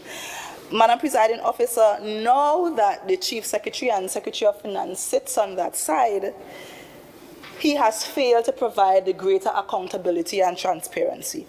What is obviously missing, Madam Presiding Officer, this is the second year in a row that we would have perused the budget statement, Madam Presiding Officer, and there is no information about how this administration would have spent the allocation that they would have received. Madam Presiding Officer, there was no information about the total recurrent expenditure that was spent in 2021, nor 2022 at the end, 30th December 2022. There was no information about what was the total DP expenditure for 2021 nor 2022. There was no information, Madam Presiding Officer, on the expenditure for URP and CPEP. There was no information, Madam Presiding Officer, on whether or not there was an unspent balance and what was the balance on the unspent balance for 2021 or 2022. Madam Presiding Officer, that information is not provided. And yes, we would have some line item expenditure at the books provided in the estimates, Madam Presiding Officer, but this is not made available to the public. I perused the website at the Division of Finance, and Madam Presiding Officer, all that has appeared to date is the budget statement. And Madam Presiding Officer, what I am saying is to provide the information to the public so they can see what is happening with their taxpayer dollar, how you would have spent the taxpayer dollar, so that they can know and see what is happening and be accountable to the people, Madam Presiding Officer. Madam Presiding Officer, the Chief Secretary also omitted to share a year-on-year comparison. So we would have seen in the statement where Tobago's economic outlook was provided for 2022. However, no comparative information, Madam Presiding Officer, was shared for 2021. And the minority leader would have shared some information while he made his statement. So, Madam Presiding Officer, based on the budget statements, the GDP at constant price for 2022 was $1.65 billion. And again, Madam Presiding Officer, no information was shared for 2021. And for 2021, for the information of this House, the GDP, again, for Tobago, and we are quoting Tobago information, the GDP for Tobago for 2021 at constant price was $1.69 billion. So, Madam Presiding Officer, this clearly shows that there was a decline in the economy from 2021 to 2022. But further, Madam Presiding Officer, if you look at the period before, while we were coming out from COVID, you would have seen a growth in the economy of 4%, Madam Presiding Officer. And this is just a testament to the prudent management of the former administration of the financial resources of the people of Tobago. So, Madam Presiding Officer, we are asking on this side that the Chief Secretary show the comparative information so members of the public can make an informed decision and do their own analysis. Madam Presiding Officer, another thing that was indicated in the statement is the whole issue of consultations. And the Chief Secretary would have indicated that this was the year that they had the widest consultations, and the consultations that they had was the town hall meetings. Madam Presiding Officer, I'm not sure if that could be considered a consultation. And in fact, what you hear members of the public saying is because there was no meaningful consultation with any of the sectors, this was pointed or this was referred to as a public consultation. But Madam Presiding Officer, based on what was presented by the Chief Secretary, there seemed to be no meaningful consultation in the budgeting process, again lacking transparency and accountability in this budgeting process, Madam Presiding Officer. Madam Presiding Officer, I want to turn to the achievements or performance highlights of this administration. And again, this was listed in the budget statement. And as the Chief Secretary shared the performance highlights for fiscal 2023, the member in section 3 started by saying, Madam Presiding Officer, truth and the science must be the foundation of everything we do. Therefore, a fair and material assessment of what was achieved thus far for 2023 must be positioned against the level of funding that was actually allocated to the THA to provide public services to Tobagonians. And the court went on, and the Chief Secretary and Secretary of Finance would have quoted the amount that was requested by the THA, the amount that was received, and the statement also went on to list a very short list of achievements of this administration. But as the Chief Secretary started that section, Madam Presiding Officer, the truth is that this administration would have received the largest allocation in the past 5 years. Madam Presiding Officer, in 2017, the allocation to the THA was $2.36 billion. In 2018, the allocation was 2.2, 19, 2.24, 2020, 2.29, 2021, 2.142, 2022, 2.33, and 2023, Madam Presiding Officer, the allocation was 2.5.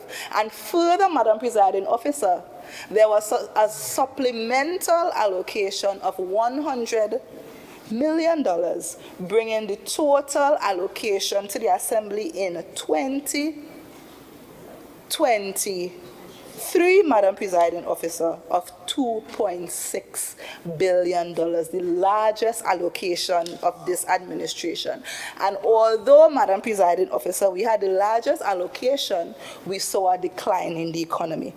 And the allocation was increased in terms of numerical value by $285 million, which again, as I indicated before, included the supplemental funding of $100 million. The truth is, Madam Presiding Officer, that by mid-September 2023, when the Minister of Finance read his statement, he would have indicated that at that time, the Tobago House of Assembly would have received 96.9% of its allocation.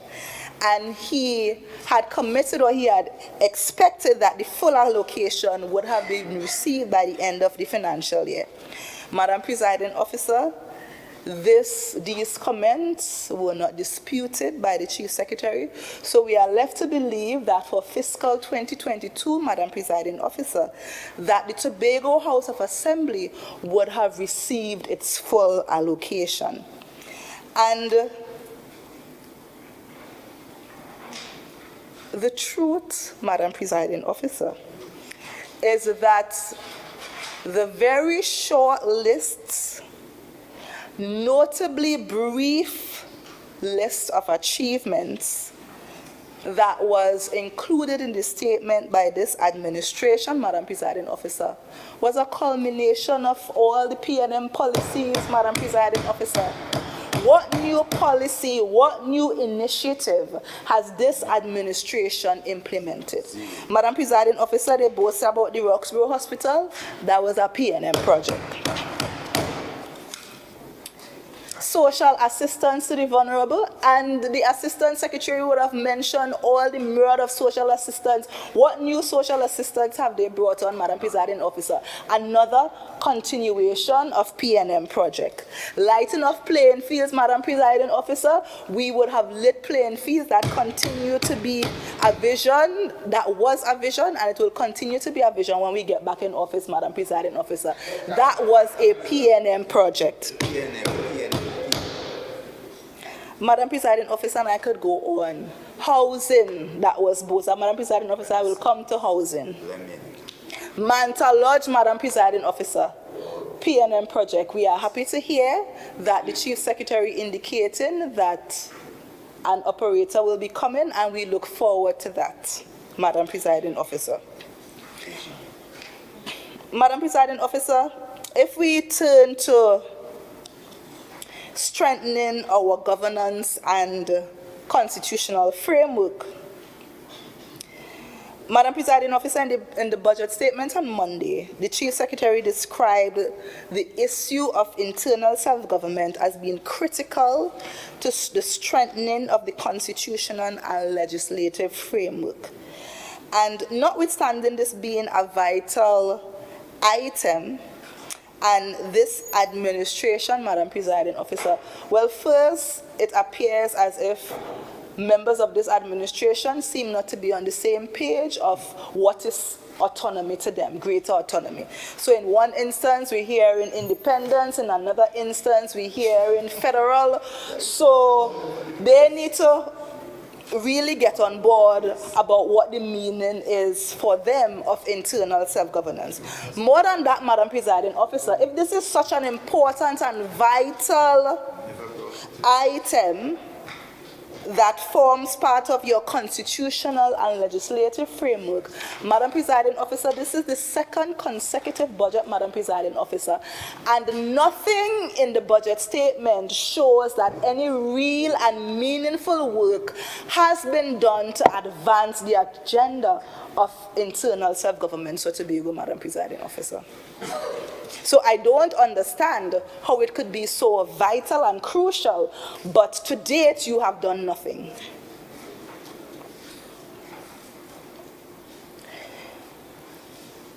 Madam Presiding Officer,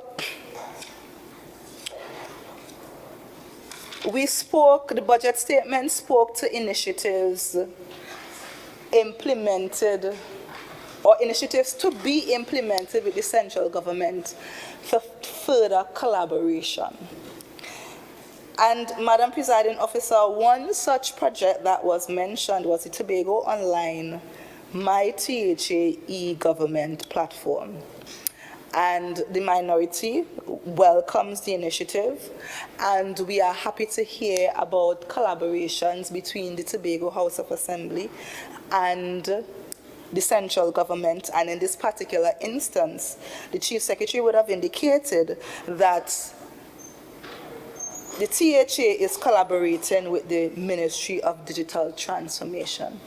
But Madam Presiding Officer, the posture that this administration portrays is not one of collaboration, is not one of meaningful collaboration. And Madam Presiding Officer, the Prime Minister, the Honorable Dr. Keith Christopher Rowley, has committed from the onset of this administration coming into office, has made a commitment to collaborate with the administration.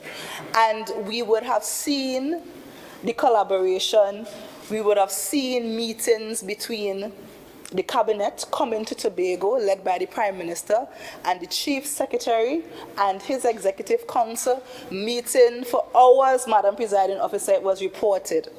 We would have also seen, Madam Presiding Officer, and it has been in the public domain, where there has been several meetings between the Prime Minister and the Chief Secretary. Madam Presiding Officer, in the budget statement, the national budget statement, there would have been an allocation of $371.5 million to be spent in Tobago, Madam Presiding Officer, by ministries and state agencies. And we are currently seeing the construction of the $10 million pipeline project by WASA to deal with the water woes in Western Tobago, whilst we also have a similar project of the desilting of the Hillsborough Dam, and this was commenced in like fashion. Madam Presiding Officer, so there's a difference between fighting and fighting up, as the minority leader would have indicated. And there is nothing wrong, Madam Presiding Officer, with standing up for Tobago or fighting for Tobago. But this must not be equated with disrespect, with grasp, and with undiplomatic behavior. Madam Presiding Officer, we could share our disagreement, our displeasure in a respectful, diplomatic, statesman-like manner. And Madam Presiding Officer, we are encouraging this administration to do is that if you want to see and if you want to engage in meaningful collaboration with the central government, behave like it. Be respectful. Madam Presiding Officer, I want to move quickly to the whole issue of housing.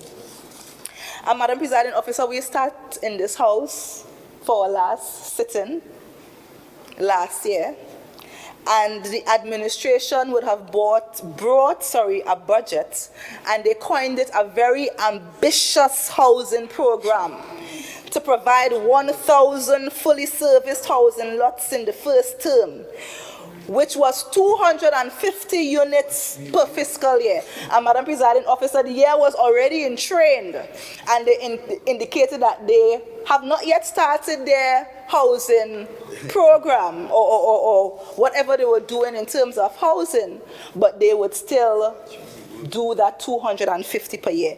They even indicated that they also proposed 400 housing solutions at Shervan Bacalet and 300 at Adelphi, Corlan, and Adventure, a total of 700 housing solutions. Madam Presiding Officer, when the minority would have indicated that this was not realistic, the Secretary then told us to watch him work. Madam Presiding Officer, all of Tobago looked on. We watched the Secretary of Settlements work, Madam Presiding Officer. You know what we saw? We saw one house, no 250, and Madam Presiding Officer, you know what? They said that it should have been earmarked. They made it specifically for a visually impaired individual. However, they took back the key. So up to now, the person who the house was earmarked for has not received the house. And the guise is that they had to take back the keys to retrofit. Madam Presiding Officer, you said that you made it specifically for this individual. Lights, camera, action. We have watched you worked. We have watched you worked. We are not seeing anything, Madam Presiding Officer. And this year, they have come back again with another unrealistic proposal for housing. We will continue to watch, and we will continue to see nothing, Madam Presiding Officer. But Madam Presiding Officer, I want to also ask about some of the things that were proposed in the last statement, and there was the status on the e-wallet model in relation to the upgrade of the food cards program. So if in the wind-up, the Chief Secretary could give an account as to what would have happened there. You would have also mentioned in the last year's statement about a debt management committee, which was instituted at the Division of Finance. Is this committee still in place? It is operational. What is happening there? What cost-effective, implementable models were executed to date by this committee, and how much Honourable Member, were liquidated? Your time has expired. Madam Presiding Officer, I wish to ask that the speaking time of the Minority Councillor be extended for a period at maximum 10 minutes. Honourable members, the question is that 10 minutes of additional speaking time be afforded to the Minority Councillor to complete her presentation. All in favour, say aye. Aye. Any against? All in favour, say aye. Aye. Any against? The ayes have it. Minority Councillor. Thank you, Madam Presiding Officer. I want to thank my colleagues on the other side for giving me the opportunity to wind up. So, Madam Presiding Officer, as I was saying, if we could get an update on how much of the liabilities were liquidated without compromising or upending the current and future development agenda of the island. And these were some of the things that were put forward at the last budget statement. Madam Presiding Officer, the Chief Secretary also spoke to the promotion of a diaspora homecoming event to coincide with Heritage 2023, which is this year's Heritage celebration, as a means of persons in the diaspora contributing to the island's development. And again, the minority is asking, we are seeing the promotion, we are seeing Heritage 2023 being advertised, but we have not heard about any such initiative as was mentioned.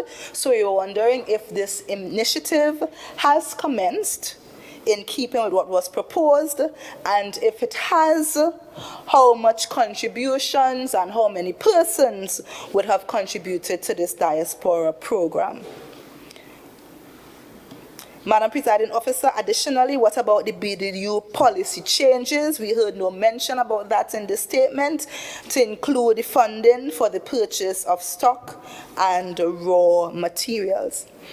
Madam Presiding Officer, as I conclude, in the financing mechanisms under this budget, the Chief Secretary would have indicated that one of the mechanisms would include some funds that were the shortfall of previous allocations to the Assembly, and the Chief Secretary would have quoted shortfalls from 2017 to 2015. But Madam Presiding Officer, a similar question was raised in the Parliament to the Minister of Finance. And the Minister of Finance, in responding, and I'm quoting from a newspaper article, Imbert was responding to a matter on the adjournment brought by independent Senator Dr. Maria Dillon Remy during the sitting on Monday. And this matter called the government to address the shortfalls in releases to the THA over a 5-year period. And Madam Presiding Officer, in response, and I'm going quickly in the interest of time, in response, Imbert said that some of the information in Senator Remy's contribution was similar to the information shared and contained in the letter to him from the Chief Secretary on September 23rd, 2022. And the minister went on to explain that the total releases were a bit misleading because there were taxes collected in Tobago by the THA, which should also be added to the subventions from the central government. And what this really is, Madam Presiding Officer, so there's the total allocation, and we have paper releases as well as cash releases. So the money that we actually receive from the Ministry of Finance is generally set off against what we collect in Tobago. So this is the point that the Minister of Finance is making here.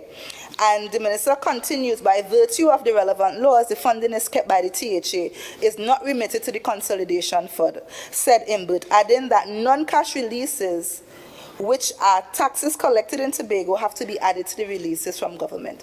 But the long and short of the matter is, Madam Presiding Officer, the letter to the Chief Secretary, Imbert said, explained that the shortfalls in releases in the THA resulted in the central government experiencing serious financial constraints as its revenue collection fell significantly below the amounts due to the drastic fall in the global oil and gas prices.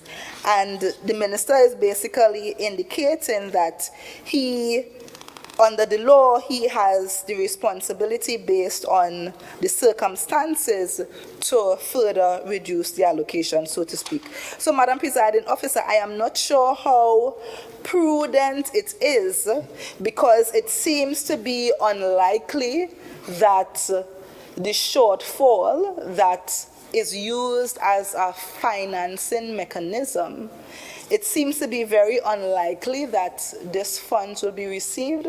So we are wondering if it is prudent on the side of the Chief Secretary to include this funding as a means of financing the budget. And Madam Presiding Officer, as I conclude, I just want to encourage this administration to stop politicking. The people of Tobago have voted you in overwhelmingly to govern. And Madam Presiding Officer, what we have seen for the past 8 months is not governance, but by their own admission is to shape the agenda and to spread propaganda and to politic. And Madam Presiding Officer, all we are saying, settle down to governance. You promise good governance, greater accountability and transparency, and we have not seen that to date. And we are asking you to live by your promise. Show us by your works good governance, greater accountability and transparency. Thank you, Madam Presiding Officer.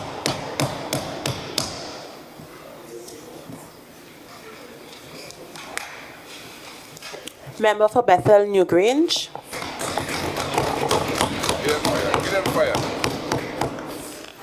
Thank you, Madam Presiding Officer, for the opportunity again to stand in this sacred spot and for the opportunity to join this debate. I would want to salute, of course, the Honorable Chief Secretary, all my colleagues, all the members in the House, those that are visiting with us in the gallery, those that are viewing this debate online, Tobagonians far and wide, whoever take an interest in what we do here. I consider myself very, very, very privileged to be able to stand here. I want to also say that I am eternally grateful to the people who reside in the district we call Bethel New Grange for affording me this honor to represent them. And also, I must say too that for the Chief Secretary allowing me to function in the capacity of Secretary in the division that we now call Community Development, Youth Development, and Sport. I can't leave out, of course, my assistant, my riding partner, as it were, Mr. Clark, for the kind of support that he gives in the division, the work that he does. And this contribution really would be a kind of tag team. I will deal with some parts of it and he will take it home, as it were. Madam Presiding Officer, this budget presentation by our Chief Secretary and the Secretary with responsibility for finance, trade, and the economy, the Honorable Fali Chavez Agustin, identified building sustainable, prosperous, and a resilient Tobago as the theme for fiscal 2023 to 2024, noting that in every sense of the word, Tobago is an island of tightly knit communities.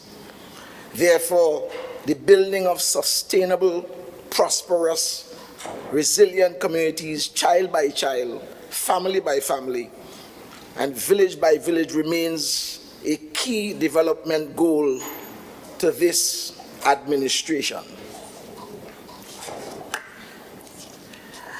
You know, before I get into the meat of my contribution, Madam Presiding Officer, permit me to respond to a few things. I mean, you hear some things and you're tempted to engage in the conventional rebuttal. I know my colleagues have done an exceptional job in responding to some of the nonsensical things that have been said in this House. I am one that has said before and have gone on record to say that words like disrespect and honesty and transparency and good governance must be banished from the PNM language. It must be banished. It must be banished from the vocabulary. Yes. You know, and I told myself, I said, you know what? I am a perennial optimist. And I said, this debate, the gravity of this debate, let me come and maybe we will get something sensible. But my hopes have been dashed to pieces. Yes. Because what we have heard is conjecture. We have heard, you know, as per normal, inaccuracies, because the minority leader really has a gift to bring inaccuracies in this House, you know. And if you follow him, I have raised it on several occasions that he go back as far as 2020.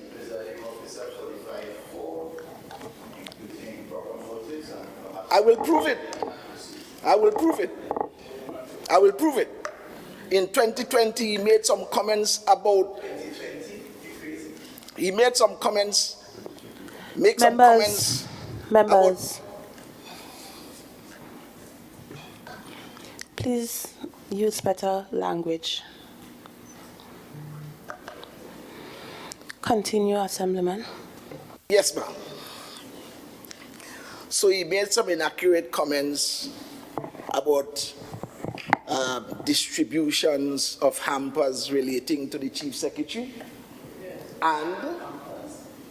and the Deputy Chief Secretary who sits in this position now.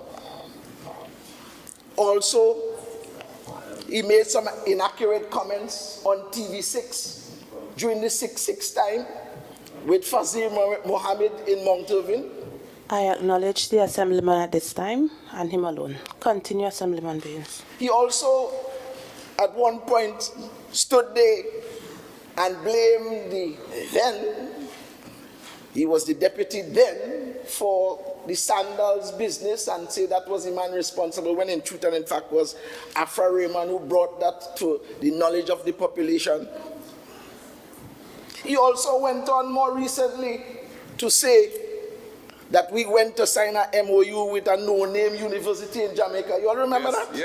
Yes. When there are so many Tobagoans that have been educated in that facility. The point I'm making is that this gentleman has a history of bringing inaccurate information in this chamber. And I do not even know that whether anything that he says here we should believe. Any reference that he made, whether we should believe. Any document he reads from, whether we should believe. Because he has a gift to bring inaccuracy. Madam Presiding Officer, this man is ascribing things to which has not happened in this house. Member for Darrell Springwim, please be guided by Standing Order 44. Rise on a point of order or point of clarification.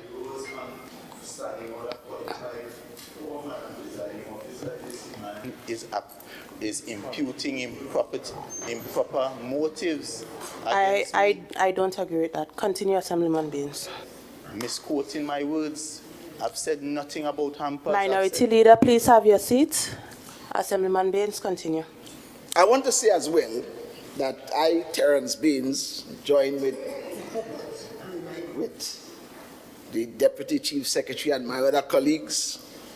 I've never been under any investigation, criminal or otherwise, as this gentleman said in this house, which is another example of inaccuracies. And he said that today. I know he has amnesia too, you know. He suffers from amnesia as well. You see, what we have here in the form of a minority leader is an acute case of information deficiency syndrome. That is what we have. That's all he does. He just peddles inaccuracies. But I told myself, I say, you know what? Let me give the man a chance. In fact, let me give the minority trinity a chance. Well, it is a double now, so you know. But all we have heard from the minority side, all we have heard for the entire, all that they spoke about today was conjecture, verbal outbursts of inertia. I mean, was a kind of trigonal word circus that we heard. Honorable member. Honorable members, it is now 8 o'clock. And as per Standing Order 16.1, we are supposed to sit until 8, unless advised otherwise. My Leader of Assembly Business. Thank you, Madam Presiding Officer. Madam Presiding Officer, I beg to move that this House remains seated until all the business on the order paper has been disposed of. Members, the question put is that this House remains seated until all the business on the order paper is disposed of. All in favor, say aye. Aye. Any against? The ayes have it. Member for Bethel Monk New Grange, please continue. So I want to just dispense with it. I was just going to end this part of the thing to say that the contribution really had no substance. It's like tea without milk. It's like doubles without chana. You know, it's like a Iowa George song without water. You understand? It was just a pathetic, porous prattle. That is all that it was. And we mustn't pay no attention to that. We mustn't pay no attention to that. But, Madam Presiding Officer, I wish to underscore the relevance of the theme of the budget. And I must quickly say, too, I think that the budget presentation by the Honorable Chief Secretary was an innovative one and was a decent presentation. Of course. A decent presentation. And so, As it relates to the Division of Community Development, Youth Development and Sport, over which I have been assigned the responsibility to exercise general and direct control as Secretary, with the able support of Mr. Clark, I would want to just kind of add our perspective and how the things that we have been doing and what we intend to do in the face of all that is taking place.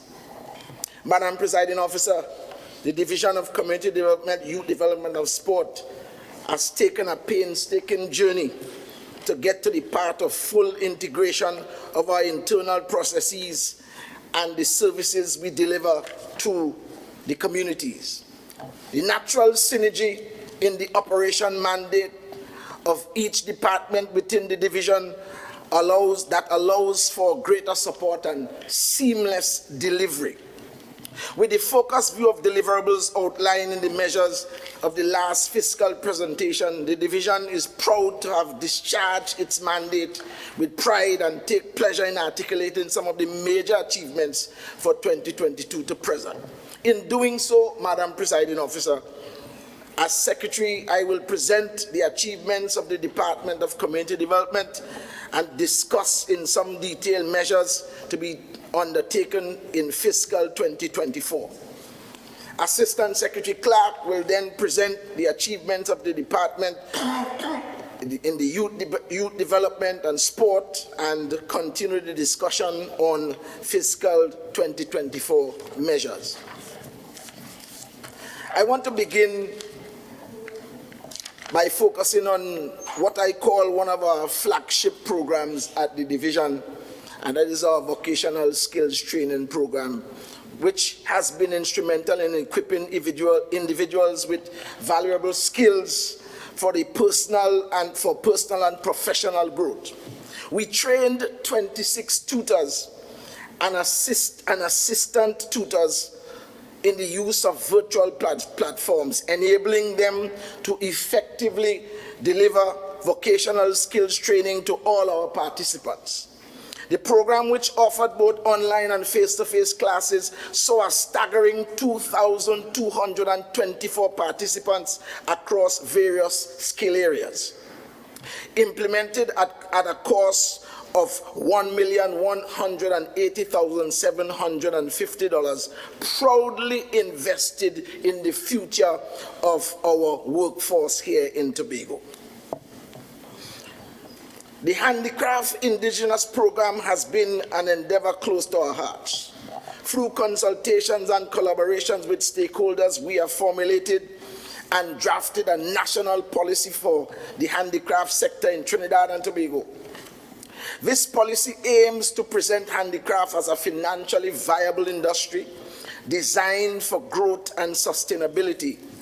Our program, which ran for 3 months and had 141 participants across 6 craft areas, has paved the way for the development of this sector. We came into office and met some 95% of the village councils in Tobago as considered by the national organization defunct. And so we went on an aggressive drive to revive the village councils, because we are in the business of the devolution of powers. We are trying to empower people so that they can take responsibility for their communities and so on, and assist with the governance mandate according to this administration. We were able to successfully mobilize 22 village and community councils for their annual general meetings. The virtual installation of officers and subsequent meetings allow representatives to connect, understanding their roles and functions, and strengthen the Tobago Branch Association of Village and Community Councils. Additionally, Madam Presiding Officer, I want to talk about the road market experience, because, again, we are trying to create an environment so that our people can thrive, so that our people can develop, so that the gifts and skills that we have resident on the island can come to the fore, and our people can experience some profit. We held our last road market experience. In fact, we held, since I came into office, 2 of these.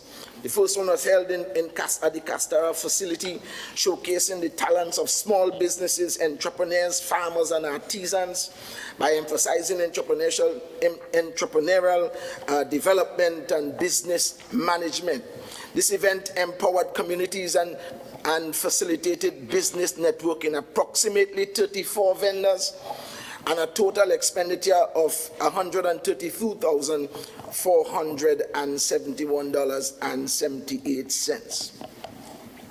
We also did a second one in Charlottesville, which was even more successful than the first one. So we see the progression, we see the need to continue with this particular program because we want our people to have the best opportunity at succeeding at business and enjoy a much better life.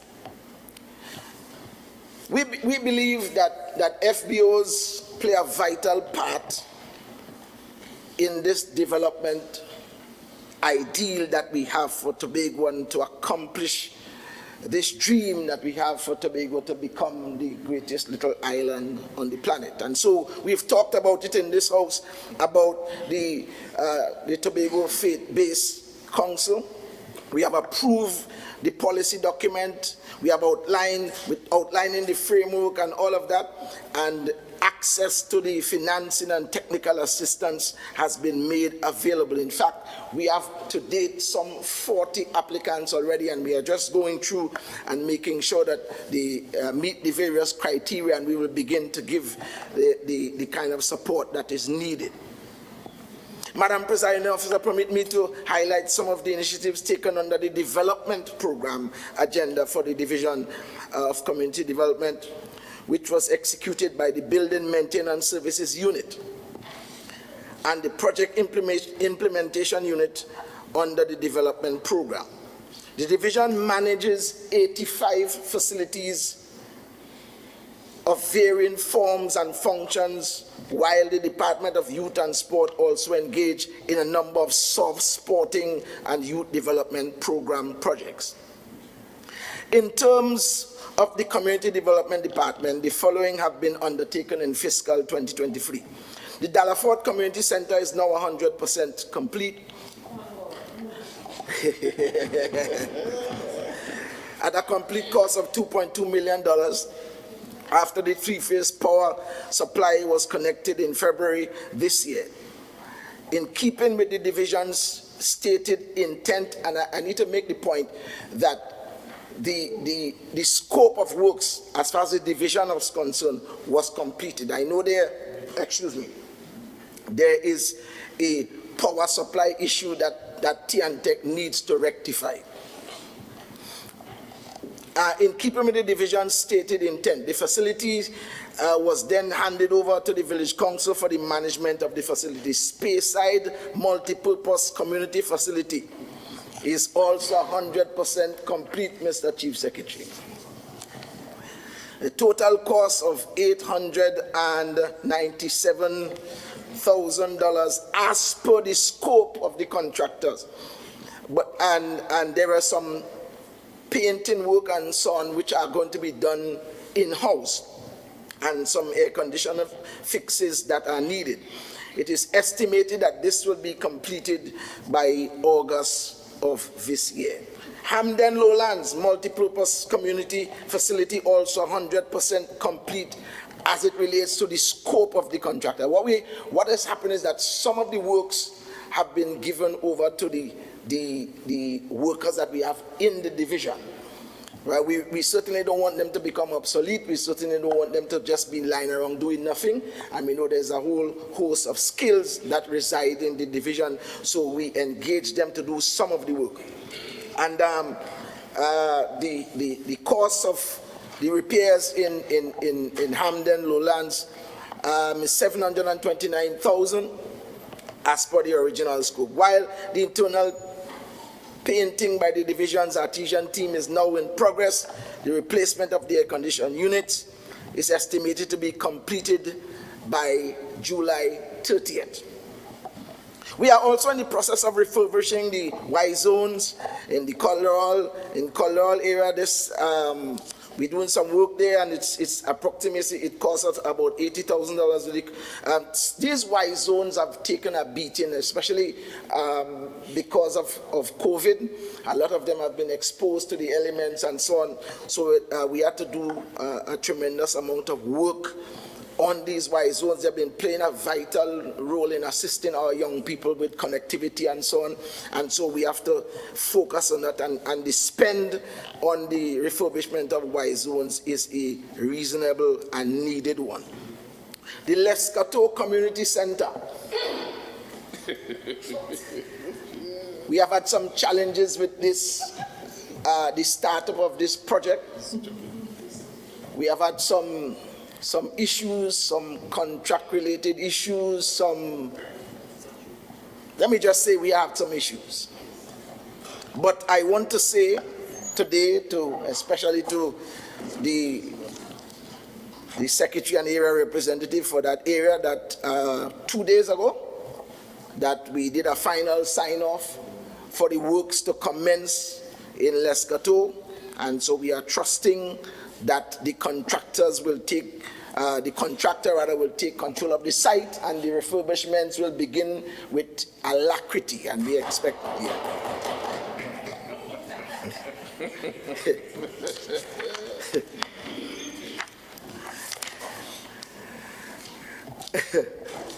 So, I wanted to make this point. There are some other upgrade works that are needed in some of the smaller facilities, and they are carried to be done in Mount St. George Community Center. We are going to be doing some work there. Betsy's Hope, Louis Dor Multipurpose Facility, we're going to be doing some work there as well.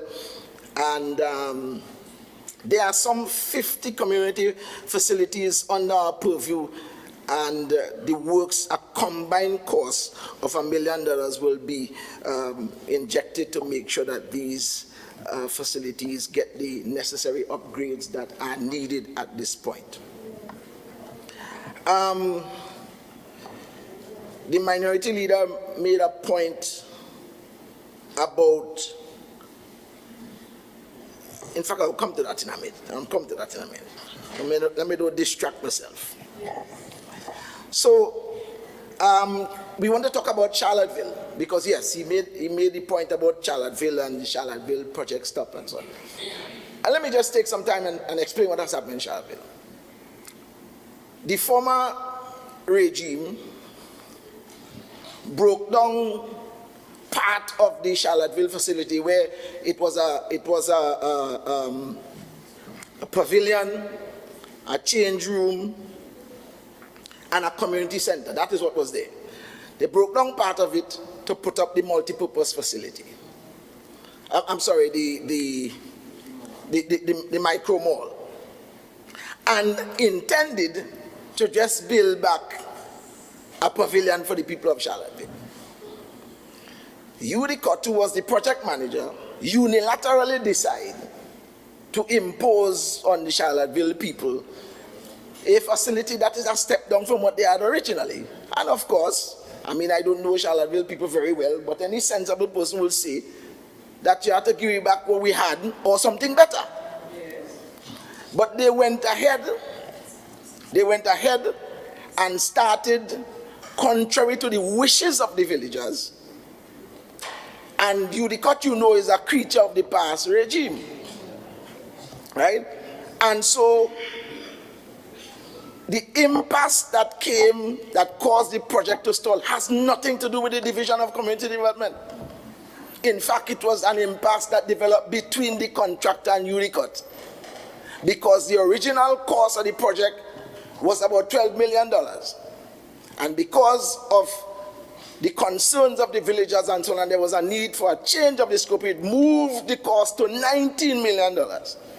And so the impasse came between the contractor and Udicott. And while we as a division were trying to have conversations and so on, Udicott eventually just vacated the site, vacated the projects, in the major projects in Tobago. I feel also that that is a part of the conspiracy to wage war against our development of Tobago? I mean, all of us sat in the room at Shaw Park when we were going to engage Judicot about how we will move ahead with some of the things that were stalled, and we were broadsided by the announcement. Thank God they gave the Chief Secretary the luxury of a sidebar. If his heart was not good, he may have collapsed there when they made the announcement. But I just feel it is part of this conspiracy to try and stymie the development and the advancement of Tobago. But I want to tell you this, we are not just a resilient people, we are innovative. You cannot stop this group of Tobagonians. You just can't stop us, and we will find a way. We will find a way. If you try to hold back money from Trinidad, we will find a way. Yeah. We will find a way because we are that committed to the advancement and the development of this space that we call Tobago.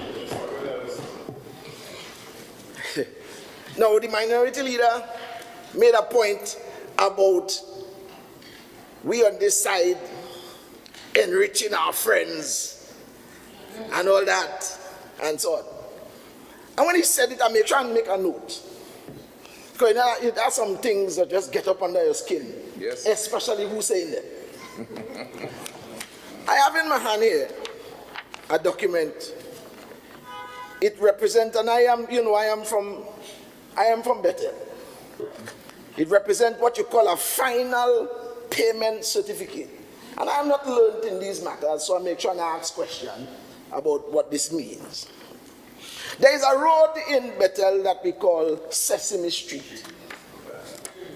And it is in the public domain. You've heard about Sesame Street as a road that has been paved. And I want to say that Sesame Street really needed this road open because it's a cul-de-sac, it was a cul-de-sac, and people that had the disposal of garbage, and it was a serious challenge. The rubbish truck just wouldn't go down in there because there was no way to turn. So I will not try to bring down the importance of the road. The road is necessary. I remember I was called as the area rep to look at the road, look at when the project started, and they called me and I went there and so on, and there were two gentlemen there that were very, very, very disrespectful in their language because they think they rule Tobago. You understand?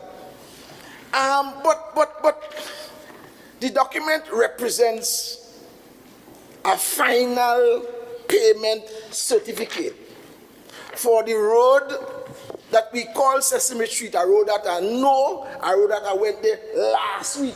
Member, you have 3 minutes. Okay. Yeah. So, I know it is in the public domain that the THA paid $15 million for this road. Invoices reflecting $15 million. The contractor who actually did the work, this is a final payment receipt from the contractor who actually do the work. And the contractor's price is $479,000, just under $500,000 for the actual work. So another principal received from the THA $15 million for work that was certified just under $500,000. And them fellas are the unmitigated gall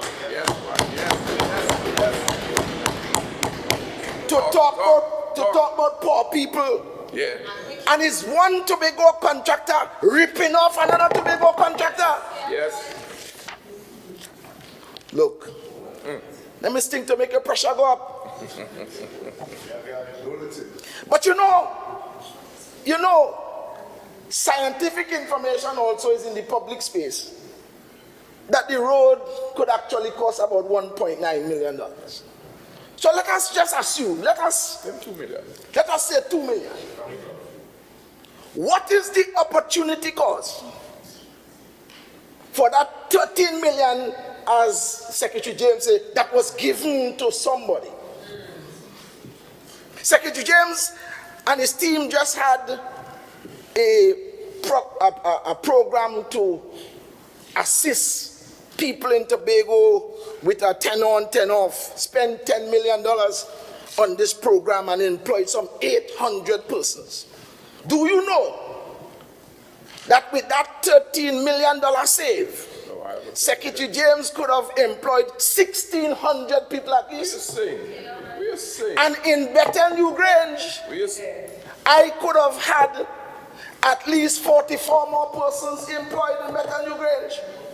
You see? So listen to me. What we are seeing demonstrated is what I call contractor brigandry.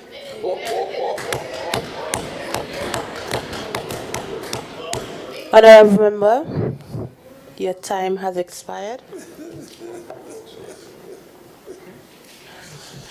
Madam Presiding Officer, I beg to move that the speaking time of the honourable member be extended by a further 10 minutes. Honourable members, the question is that the speaking time be extended a further 10 minutes for the member to complete his presentation. All in favour say aye. Aye. Any against? The ayes have it. Member for Bethel New Grange, continue. Thank you, Madam Presiding Officer. I want to thank my colleagues who just afforded me this time. The coal callous robbery perpetrated on a subcontractor from Tobago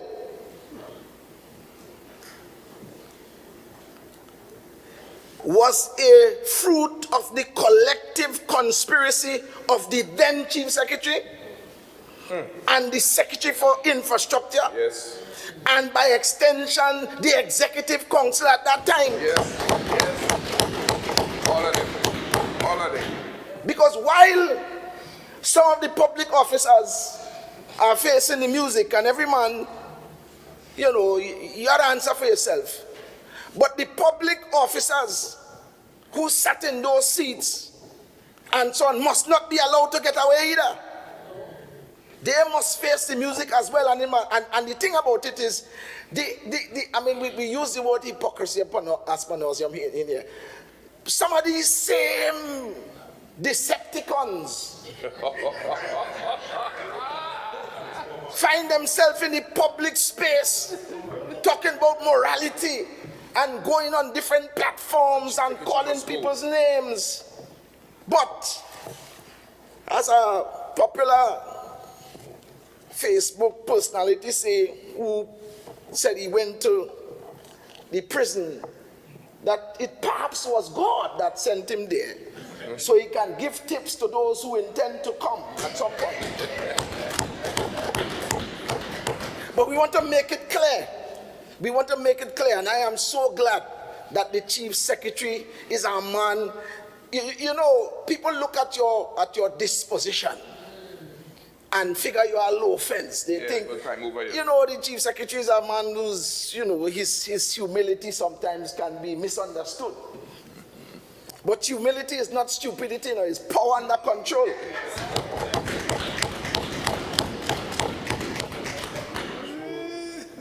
And he teaches us a thing or two, because we sat here to a 3.5 hour presentation, of nausea, and were very well behaved. Yes. And this is why I very well behaved. I mean, it was a difficult task, but it was we were very behaved. But Madam Presiding Officer, the time is going, and let me just hustle on, and just suffice it to say that we are going to continue to build a sustainable, prosperous, and resilient Tobago. The theme of the budget statement is embodied and inherent in the programs to be undertaken in the next fiscal period. And in our presentation, the Assistant Secretary and I will utilize the approach taken in the budget statement to represent the ideals of the articulated vision In this regard, the initiatives for 2024 will be presented under three focal areas: building sustainable communities, building prosperous communities, building resilient communities. I'm going to try and see if I can go supersonic speed here now. As Secretary with core responsibility for community development, I treat with the building of sustainable and prosperous communities, while the Assistant Secretary, that I will treat with, and the Assistant Secretary will treat with building resilient communities. Building sustainable community. Let me turn my attention to to this here. We have a program that we're going to implement called Take Charge. Take Charge is designed to help communities take responsibility for control of their human capital as well as the physical and financial resources. The division will conduct family management training across the communities to support parents in discharging their parental role, supporting them with their financial and other management and other management of their resources. We have another program that we call, let me spell it rather than say it. MACCO. Mastering aspects of community cohesion and organization.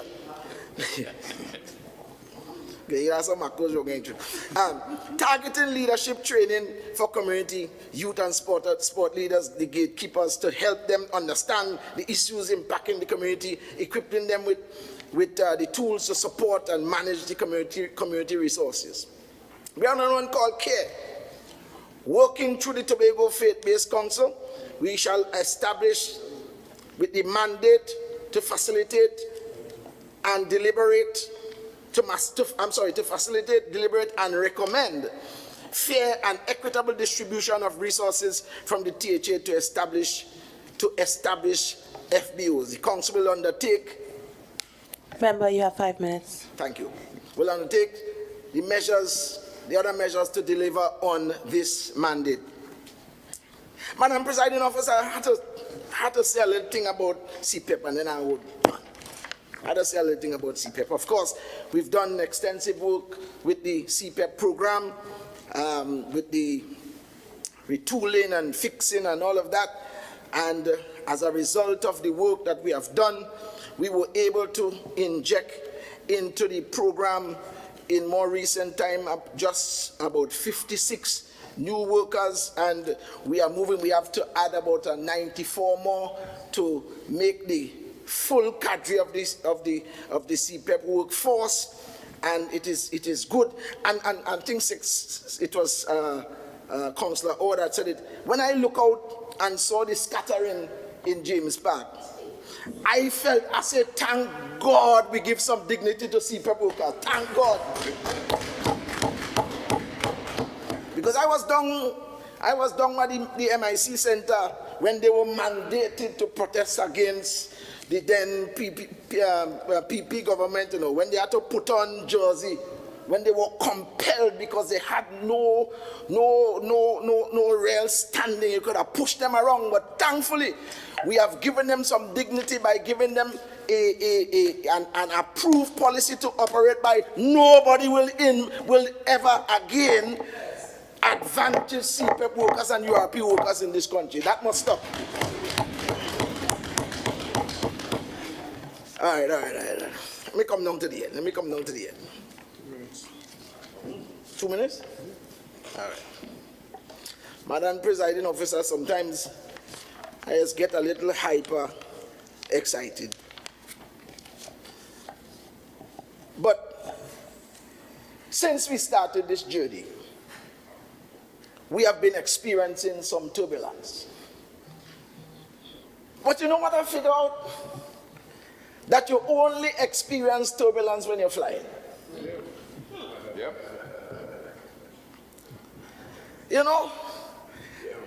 And as an administration, we will continue to fly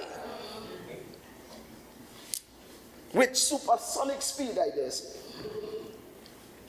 through the stratosphere of innovation, dynamism, science, and greatness. In the midst of the wind gusts of supporter dissatisfaction, in the midst of the dark clouds of intellectual and commercial and even media dissension, in the midst of the jet streams of central government antagonism,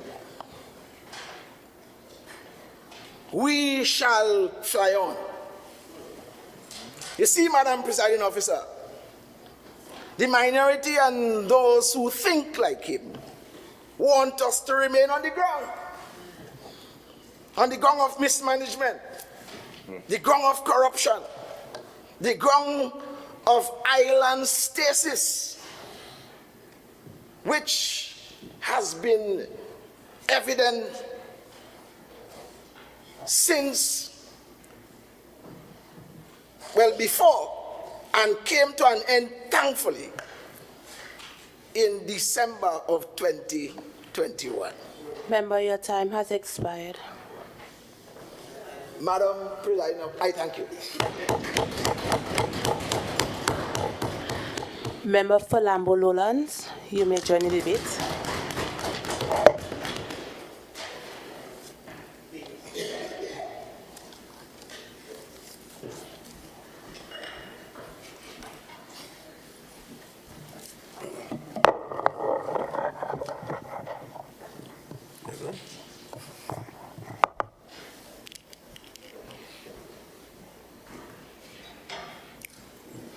Madam Presiding Officer, I'm indeed thankful for the opportunity to stand before this honorable House to endorse 100% the budgetary measures of the THA for fiscal 2024.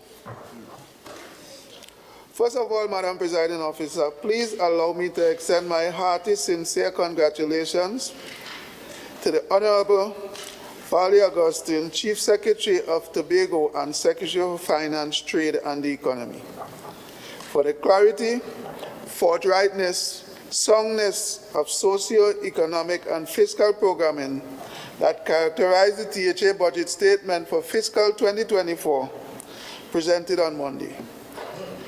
I can state without fear of contradiction that anyone who followed the budget presentation would be very clear on the way forward and the proposed work programs for this administration for fiscal 2024.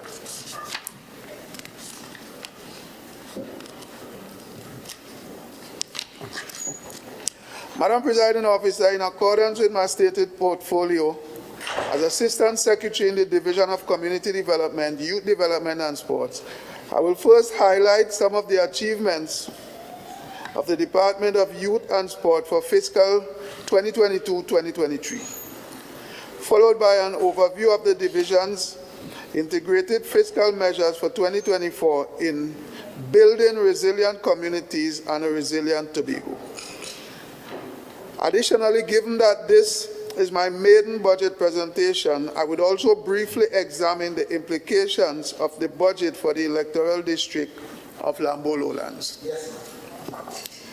Madam Presiding Officer, the Department of Youth Development between 2022 and 2023 completed the Tobago Youth Empowerment Strategy, Policy Document and Implementation Plan for 2023 to 2026, which was approved by the Executive Council in June of this year and will now be the guiding framework of our youth development work going forward. We awarded a contract for the refurbishment of the Pembroke Youth Development Center. This is to be completed by August of this year at a cost of $707,485.67. That work is now at between 25 to 30% complete. The completed renovation of one of our 4 Y zones at a cost of $80,000, with the remaining 3 set to be completed early in the next fiscal. He completed and launched the division Spark IMS, the single point of access to Reignite, Change Information Management System, The Spark software is a first step in the digitization of our services to youth and the community and was developed at a cost of $260,000. The division will embark on a major registration drive between July and September to populate the database and set the platform for digital service delivery. He hosted the annual World of Work program, which provided training and apprenticeship placements to 105 young persons between the ages of 16 to 18 years. Engaged in youth communities in several training and capacity building activities, and recognized the outstanding achievements and contributions of young people. Through the Tobago Awards held earlier this year, other activities included a Youth Can Cook, second edition, Youth Engaged in Fishing Training Initiative, Elderly Care Program, and class training. Highlights in sport development. Madam Presiding Officer, please permit me to address the issue of sport. Madam Presiding Officer, as a person who has been involved in sport for all my youthful and adult life, I was very satisfied and excited with the host of measures announced in the budget for sports. It is clear that we do not intend to treat sports like an afterthought, also like someone else. Sport development is viewed by this administration as a vehicle through which our young people on the island can transform their lives economically, socially, and physically. Madam Presiding Officer, over the last year, the division was able to accomplish the following. The construction of the Montgomery Walk-Around track, which was recently commissioned, at a cost of $1.16 million. I must state that this was completed in time and in budget. Yes,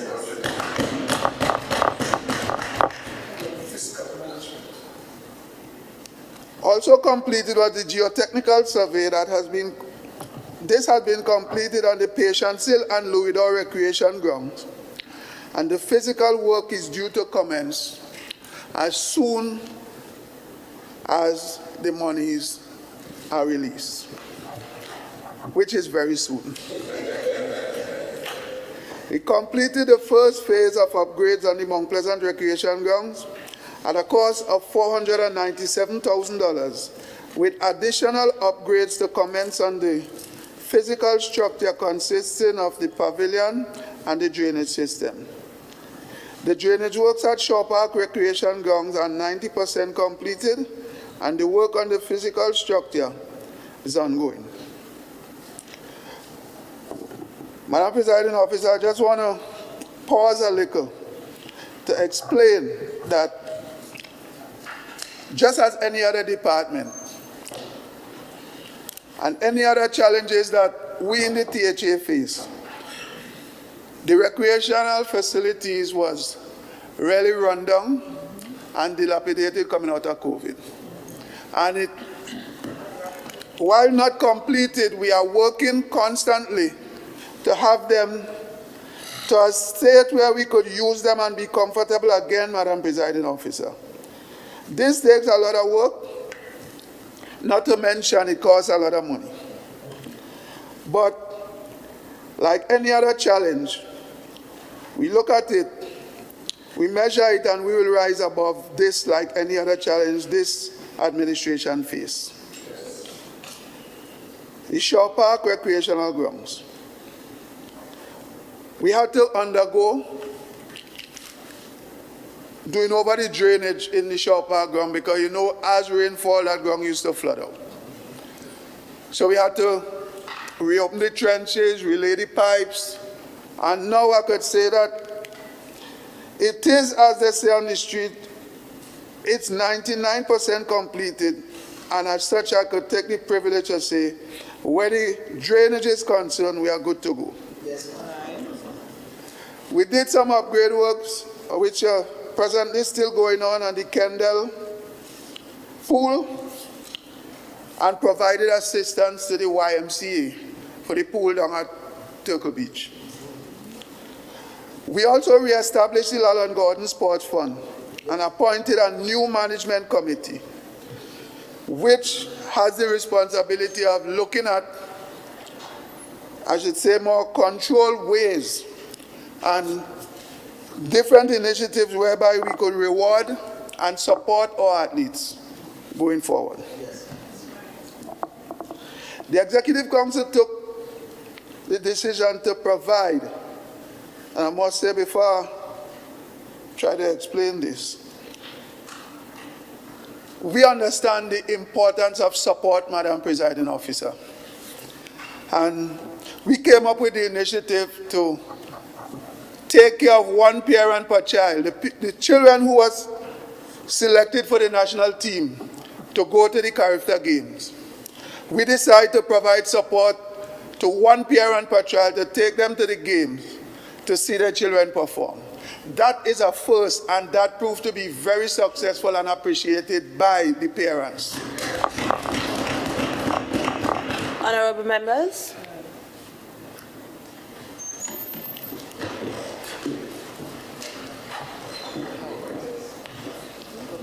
Members, you may be seated. Honorable member, continue.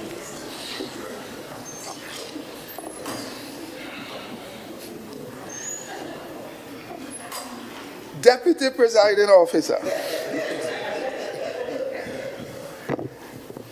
this administration went further this year. I must say last year we took 7 parents to Jamaica. And this year, I don't know if it served as a good incentive or what, but the numbers rose. But our commitment is our commitment. We took 10 to the Bahamas. And it saw Trinidad and Tobago came away with 22 medals. 8 of which came to Tobago. 2 gold, 3 silver, and 3 bronze.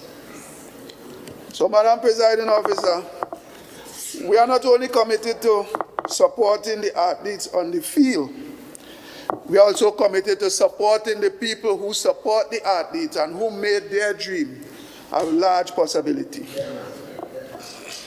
We collaborated with the Ministry of Community Development and Sport in host the Commonwealth Youth Games. These games, Madam Presiding Officer, of which 4 disciplines will be held across Tobago, namely netball, which will be held at the Shaw Park Complex, rugby at the Shaw Park Recreational Grounds, beach volleyball at the Corlan Volleyball Facility, the beach facility, and triathlon at Buku. These initiatives were executed. Oh, just permit me there, just error. Triathlon at Buku. The initiative that we mentioned earlier with the youth department, the initiative that impacted more than 2,500 youths across the island. Moreover, Madam President, Deputy Presiding Officer, see when you have a script, sometimes you just go to the script. Oh, my apologies. To build resilience and social cohesion at the community level, sport and youth development are critical factors to be seriously considered. The division, in its integrated approach, proposes the activation of the community management systems and protocols.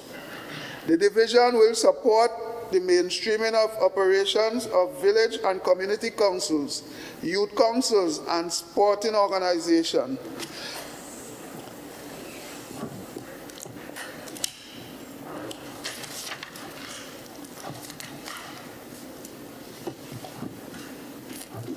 Oh yeah, little laws there, but I ain't gonna be long.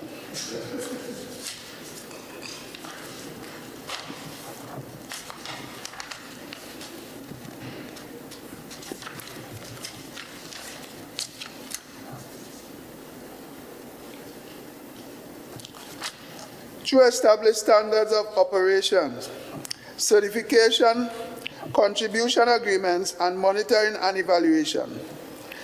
The implementation of a comprehensive volunteerism and youth and national service program.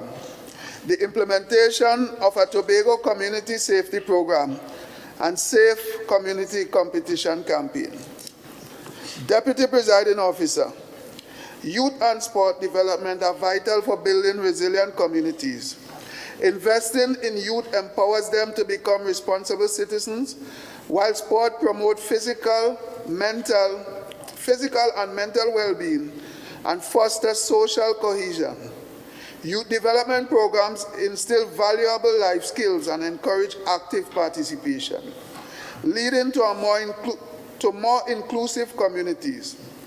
Sport provides a platform for social integration and talent development, inspiring excellence, building bridges between diverse groups.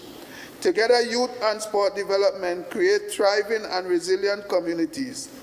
Therefore, Deputy Presiding Officer, please allow me to mention some additional measures to support youth and sport development.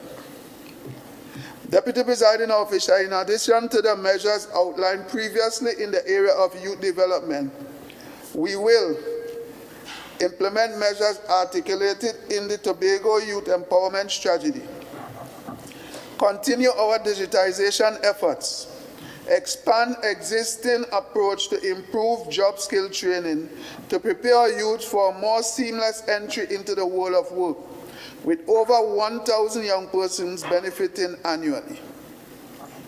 It embarked on an aggressive program of building internal capacity to deliver on the promised mandate. Deputy Presiding Officer, in sport, we intend to train and retrain our coaches to match the rigors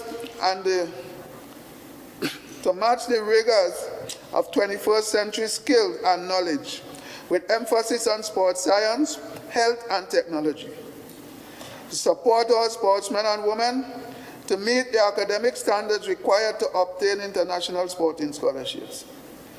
To implement an improved system of monitoring and evaluation, evaluating coaches assigned to our school sports program.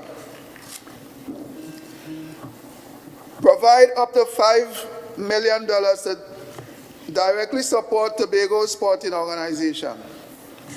And I must stop here a little to just elaborate a little.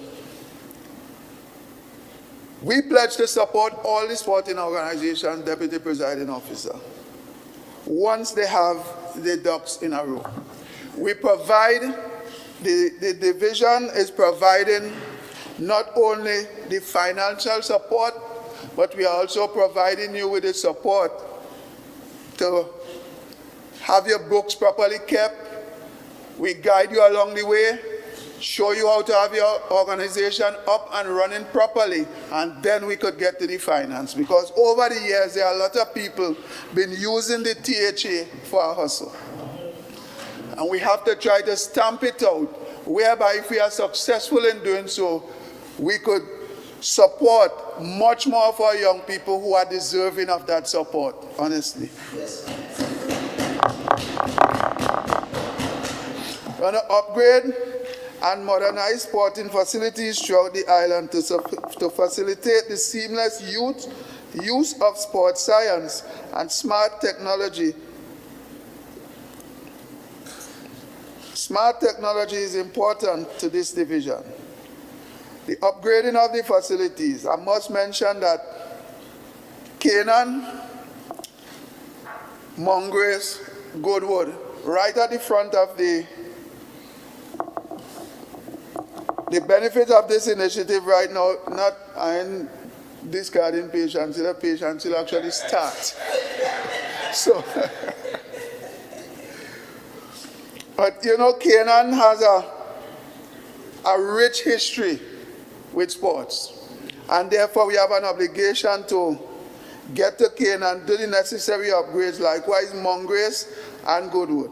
I must say, it's not our intention to neglect any district, any community, but in doing this, Madam Deputy Presiding Officer, We just have to ensure that we might not move fast, but we're going to be thorough in what we do, and we're going to do a good job, whereby we have a problem with drainage on most of the grounds. So we have to address it. It wouldn't be quick, but we're sure we will address it properly, and it will be some work when we finish. We plan to expand the scope of the indoor sporting facility to give it a chance to become economically viable. I just want to stay a little on this, Deputy Presiding Officer. You know what? Some time ago, one of our former prime ministers described, probably our present prime minister, as a certain type of animal when he can't have his way. And in keeping with that, I sat in a meeting with the chief secretary, with the secretary, with the UDCOT people. And after we started in a very civilized way, discussing different things, that just burst out and said, we're not doing no more of them project for you. Well, I don't understand that. I didn't understand at the time, but these people were operating like, you know, when you wind up somebody and just send them to do a job. I don't know if I was seeing right, but I asked the question, I said, Chief Secretary, can somebody do that when you have a contract signed? And they were so firm in the stance that they said, we took that decision at a board meeting. Deputy Presiding Officer, this attitude just turned around just because we said that that facility that you're building didn't suit our needs. Give us a little time, stop the work, and we're going to reevaluate things and see what is needed.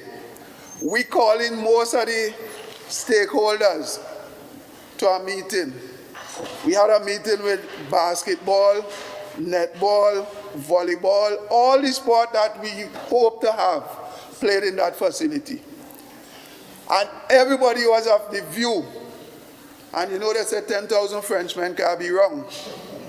Everybody was of the view that that wasn't suiting our needs. So we went to UDCOT and tell them, well, this is not suiting our needs. We have to reevaluate what we have to do. And holding true to form, I might say, and my dear friends, the bullish attitude came out. We're not going to do any other work for you. And they start naming out, as a matter of fact, we're going to cease work on all but 2 or 3 projects that we have in Tobago. It left us in a position that we have to go back to the drawing board, actually start the process over. So when people see that Bacalet is resting idle for a long while, it's not on us, it's not because of us. I mean, and if it's because of us, I stand here proud to say that I'm grateful to see the day that Tobago could finally stand up and say, I don't want that, that doesn't suit me.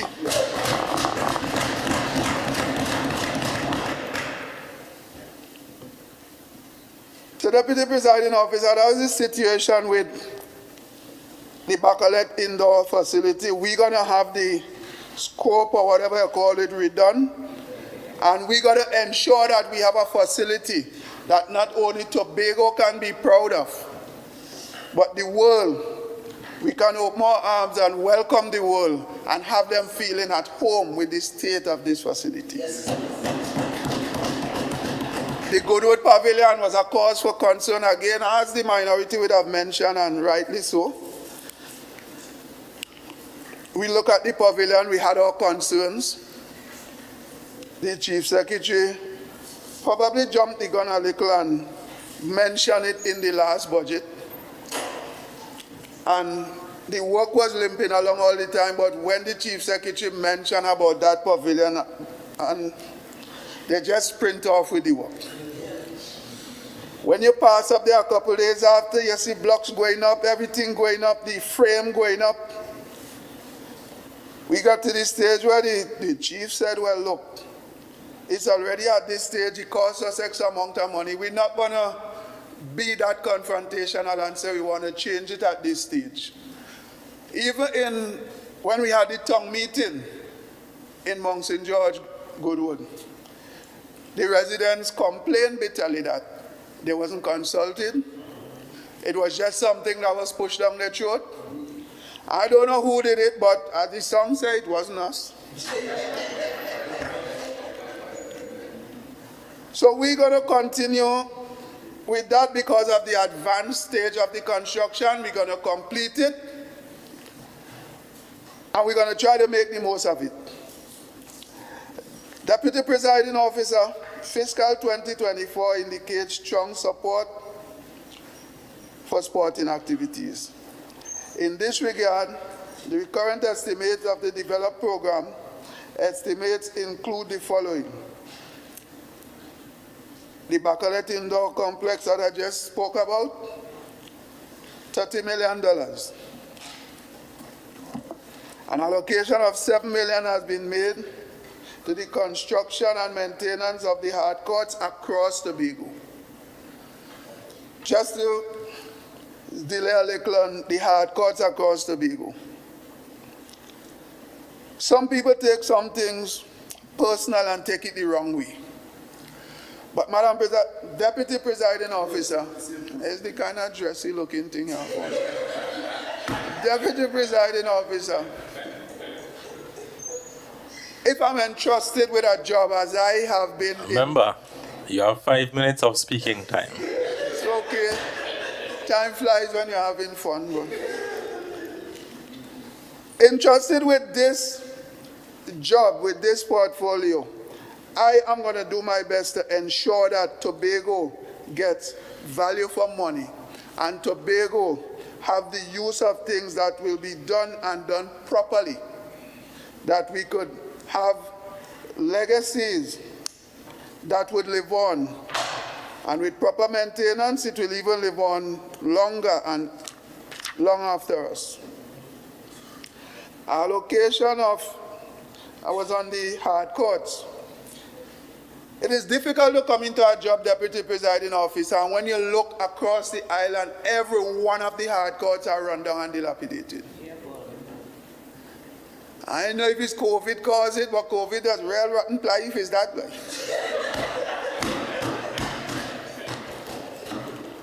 But you know what?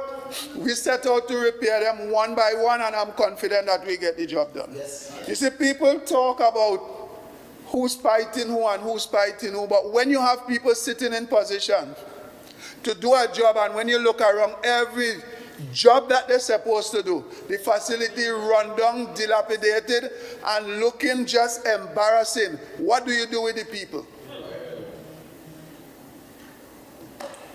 But I don't know. All I know is that I would like to see somebody else attempting to do the job.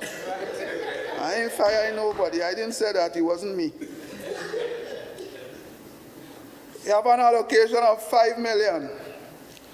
We made available with the WIM Development Center. That structure, we have to go back into consultation, probably with the stakeholders in that community, which the minority will be a part of, and we could see what is best suited for that facility. So minority will be coming to you very soon, that we could decide what's the best way forward for that facility. An allocation of $3 million has been put towards the development of an active involved citizen program hub at the Northside Regional Recreation Center in Moriah. And all these big words is by Moriah Field, who I know. That ground, we also have another problem there, and I'm appealing to the citizens that when we make facilities, when we provide facilities for you, you become a stakeholder, the main stakeholder, because you are the ones that are using the facility.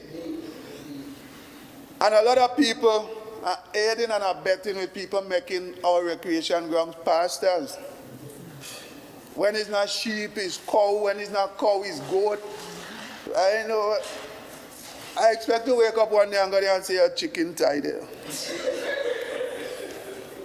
So we have to preserve our facilities, Deputy Presiding Officer. Yes, and it's a problem, it's a real problem we have across the Tobago space with our sporting facilities. In Belgarden, we have a similar problem, where the guy gets so brave that he said, well, no activity here before 3 by the time I just carry me good. And these are the things that we have to deal with. So in the name of peace, we are moving to have that ground enclosed. So that the children of Belgarden and environs wouldn't perfect the art of changing direction at high speed. It does work for you sometimes, but now when you have to do it from sheepness.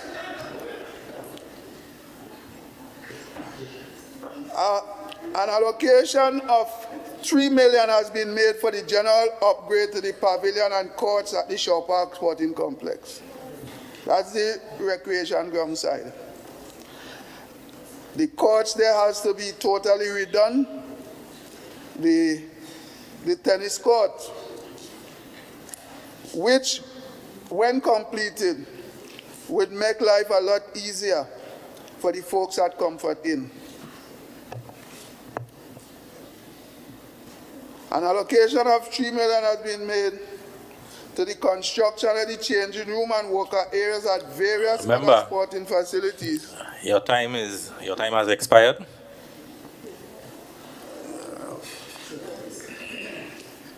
Mr. Deputy Presiding Officer, I beg to move that an additional 10 minutes be afforded to the member to complete his presentation. Members, the question put is that 10 additional minutes be granted for the member of Lambo Lowlands. All in favor say aye. Aye. Any against? You may proceed, member. Thank you, Deputy Presiding Officer. I might just get through in 8, so there are 2 minutes for sale.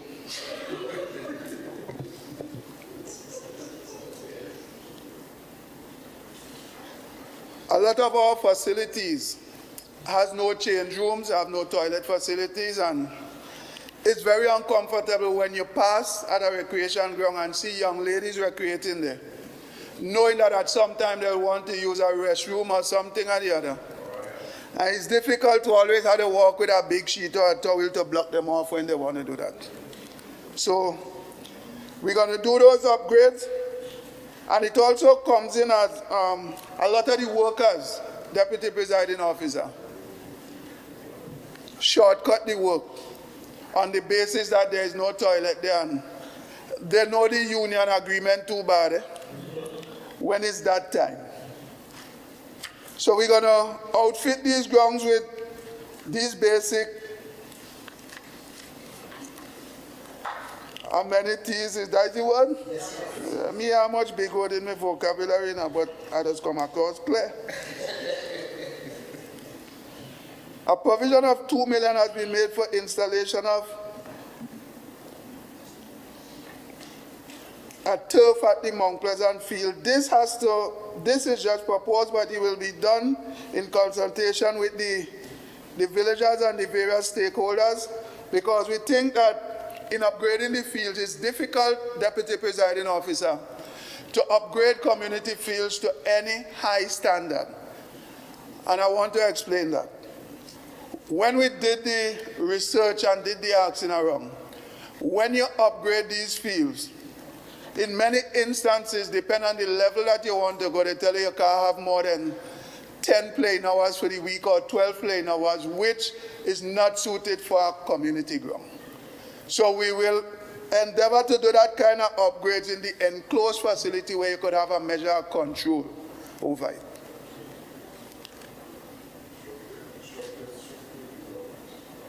$1.5 million has been made available to the Roxborough Sports and Cultural Complex for upgrade on the playing surface.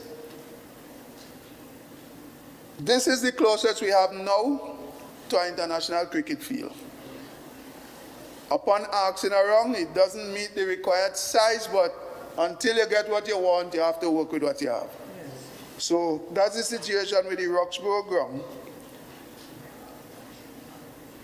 $1 million to the Canaan Bonaccord Recreation Ground. And 1 million has also been earmarked for upgrades on Plymouth.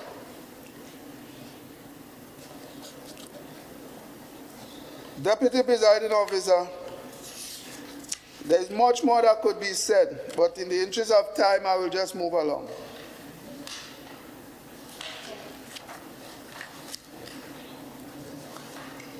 In my constituency, we have a major problem with the coastal erosion. So there's an allocation of 5 million for that project. Also, we have an allocation of 500,000 to construct public convenience at the Petit Beach in Lambo. 1 million for upgrade works on the community centers, the grounds, both at Lowlands and Lambo, and allocation of, yes, 1 million, that was correct. So as I close, Deputy Presiding Officer, the best way, I want to thank my electoral district of Lambo Lowlands for giving me this opportunity to represent not only the people of Lambo Lowlands, but to represent the people of Tobago and to serve them. Because getting into office, at first when I thought about offering myself for public office, I thought it was an elevation, only to be brought back down to earth to know that you're just a servant. And I take pride. I take great pride, Deputy Presiding Officer, in being that servant, because I'm not the most religious person, but I was taking a little read in a book and he said, "He that is greatest among you shall be a servant." Amen.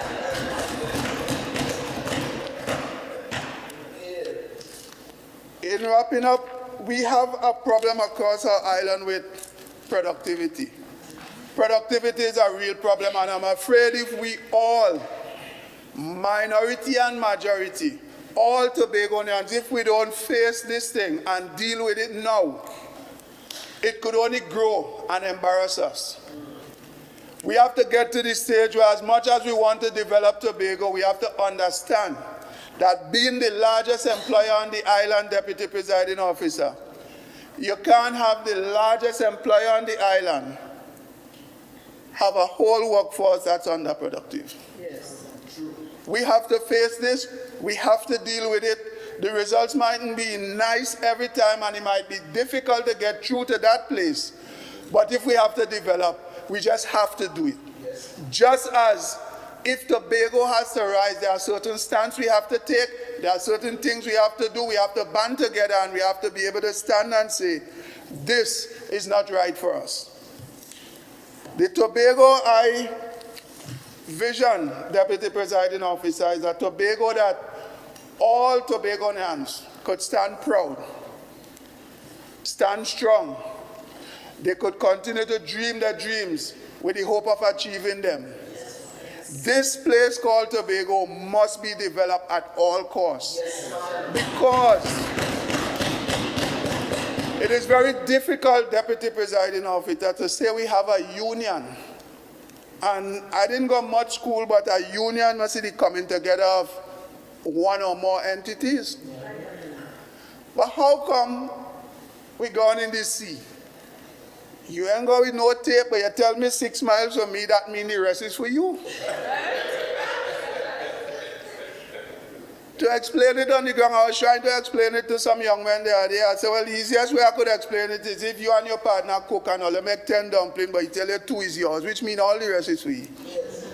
And this is the situation that we find ourselves dealing with this autonomy thing. I don't have all the fancy words to describe it. All I know is that from time immemorial to now, Tobago has been coming up with the short end of the stick. And we got to try our best. This administration in this time, because if we don't get it right now, this is pretty much a last train. Yes. We ain't gonna get it right again. Tobagonians, I want you to stand strong, be firm. Look at the prize. Don't look at nothing else. Pretend you're on the range, and the only thing you're aiming at is autonomy and little equality. Don't watch at nothing. A red bird pass, fan it away. Anything pass, fan it away. Focus on the prize. And I have no doubt, Deputy Presiding Officer, that if we band together, if we focus, and if we work together as one unit, that dream that keeps eluding us for time and time again, we could stand as a people and say, Tobago, you have arrived.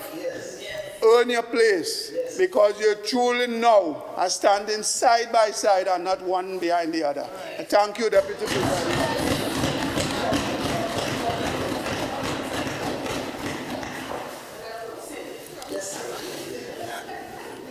Member for Bethesda Lekito, you may join the debate.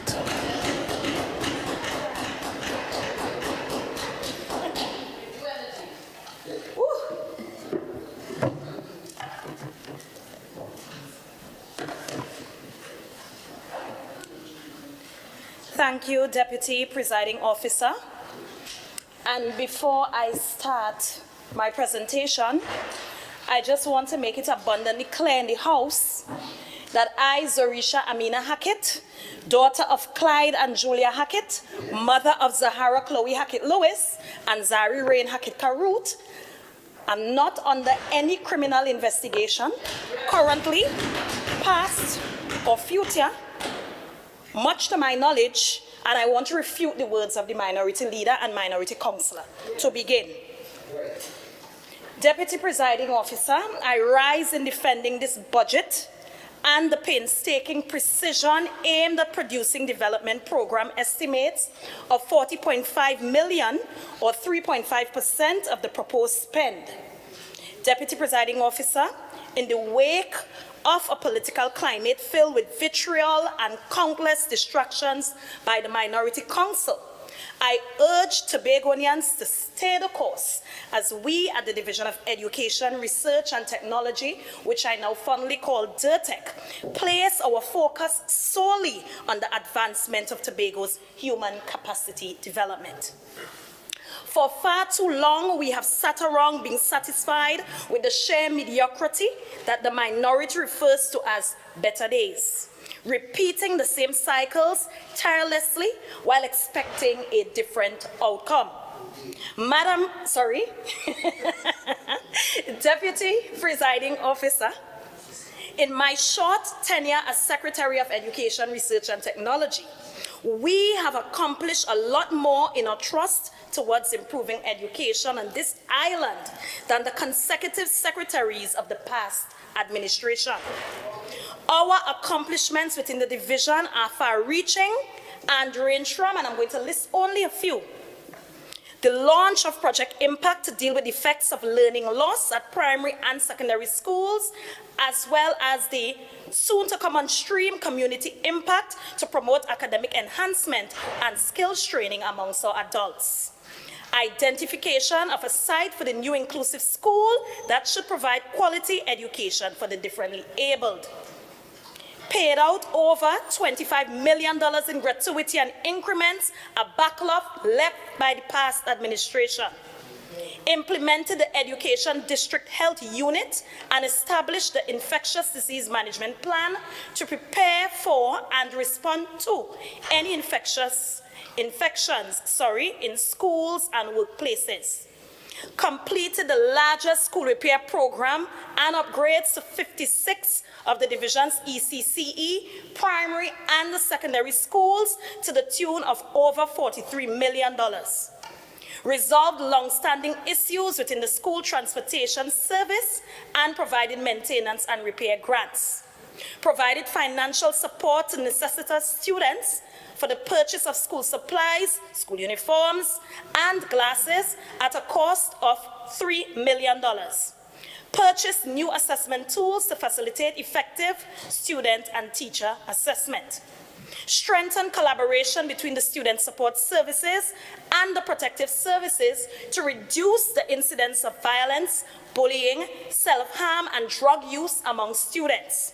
trained and deployed student aides within our primary school system, initiated a refurbishment or replacement of pans in our primary and secondary schools, which were left to deteriorate during the 2 years of the pandemic, and we hope that this program will get back on stream from September. Commenced renovations at the Kendall Aquatic Facilities, almost completed, and completed upgrades to the Corland Swimming Facility. Sponsored and supported various initiatives in the spheres of academia, sports, music, culture, and the arts across ECC, primary and the secondary schools. Strengthened collaboration and partnerships with agencies promoting sport in education, inclusive education, technology in education, higher education, and TVET. Inaugurated the Tech Strategic Development Plan 2023 to 2026. We met none in existence when we got there in December 2021, and this was done to define the shared vision, mission, future goals, and objectives to the enhancement of education in Tobago. Introduced school nutrition program from week 1 of each school term. Awarded over 90 Tobagonians grants, bursaries, and scholarships to pursue tertiary education at a cost of over $10 million. Staged a Tobago District Assessment successfully for students of Standard 2 and 3. Provided primary schools with data to guide their mathematics, English language arts, and creative writing delivery. Strengthen the relationship between THTI, the business and hotel management schools, with the business and hotel management school in Switzerland via personal visit, and establish new relationships with these schools as well as the St. Thomas University and Florida International University in Miami.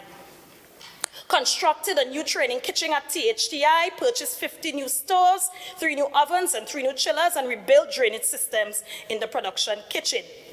Built a short course research and demonstration of online teaching kitchen at said THTI and replaced the tiles with non-skid tiles. Initiated the development of a Bachelor of Business Administrative degree at THTI. Upgraded the Google Suite for Education platform to access 100% of Google's education functionality at said THTI. Developed and submitted a self-study report for the Accreditation Council of Trinidad and Tobago midterm review at THDI. Executed the Tobago Industry Customer Service Training Program in collaboration with Uplifting Services on behalf of the Tobago Tourism Agency Limited, partnership with the Division of Tourism, Culture, Antiquities, and Transportation. Launched a Tobago Heritage Library Village Profile Project, which sought to compile and document information about the villages across the island of Tobago. Acquired e-resources of approximately 2,000 titles of e-books and audiobooks for children, young adults, and adults across the island. Purchased smart screens for every secondary school on the island, and instituted the Smart Learning Suite and all related accessories to facilitate digital transformation in our schools. Distributed over 2,000 devices to primary and secondary schools, that's for students, and distributed over 400 devices to school administration. Upgraded devices for secondary school network infrastructure across the island. Approved the purchase of network expansion supplies for 23 primary schools and for all 9 secondary schools. Acquired devices for the upgrade of data management storage and redundancy at the division. All of these technological advancements of over the tune of $10 million. And we're moving on to what we've been doing at our special purpose companies, TITL, namely, completed secondary school Wi-Fi expansion to provide campus-wide internet and network coverage, conducted upgrades to ICT devices and related infrastructure across all schools through that company, trained 8 secondary school students in Python programming and 12 secondary school teachers in the same programming, expanded the TITL contact center business repertoire to secure additional clientele for contact center purposes, of course, to make the business more successful in a monetary angle. And we relaunched TITL STEM Academy program to expose students to animation, programming, and robotics. And I mean, this is just a snapshot of the work we've been doing at the Division of Education, Research, and Technology. So when I hear the minority leaders speaking about, what we've been doing, what new policies and so on, know, I am just shaking my head at the fact that he just wants something to say in this house. The Honorable Chief Secretary stated that the share of the island's labor force possessing tertiary education is only 28%, while 60% of the labor force has secondary level education as their highest level of attainment. And even with these staggering numbers, Deputy Presiding Officer, the minority still sees it fit to criticize this administration for employing competent and highly qualified staff that we are all entitled to. The composition of the educational attainment of the workforce in Tobago, of which 55% is retained by the Tobago House of Assembly, indicates the dire need for continued educational reform if we are to improve the levels of critical thinking, creative and innovative capacity, and commitment to personal and professional development that Tobago needs to actualize greater efficiency and productivity.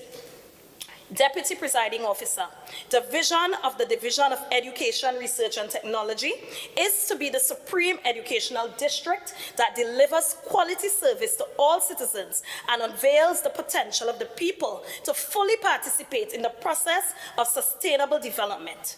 However, the track record of the previous administration has demonstrated their lack of political will and capacity to create a safe and supportive learning environment for the children of Tobago.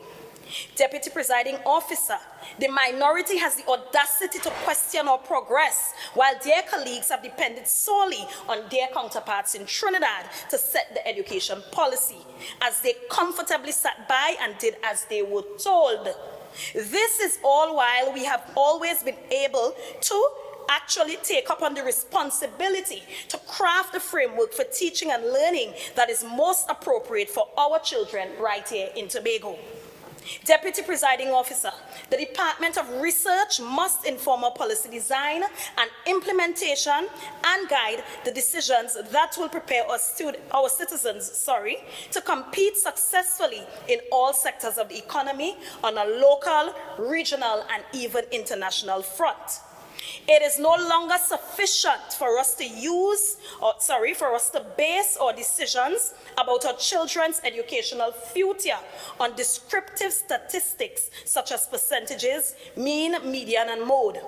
These simplistic measures barely scratch the surface of the deep-rooted issues plaguing our education system.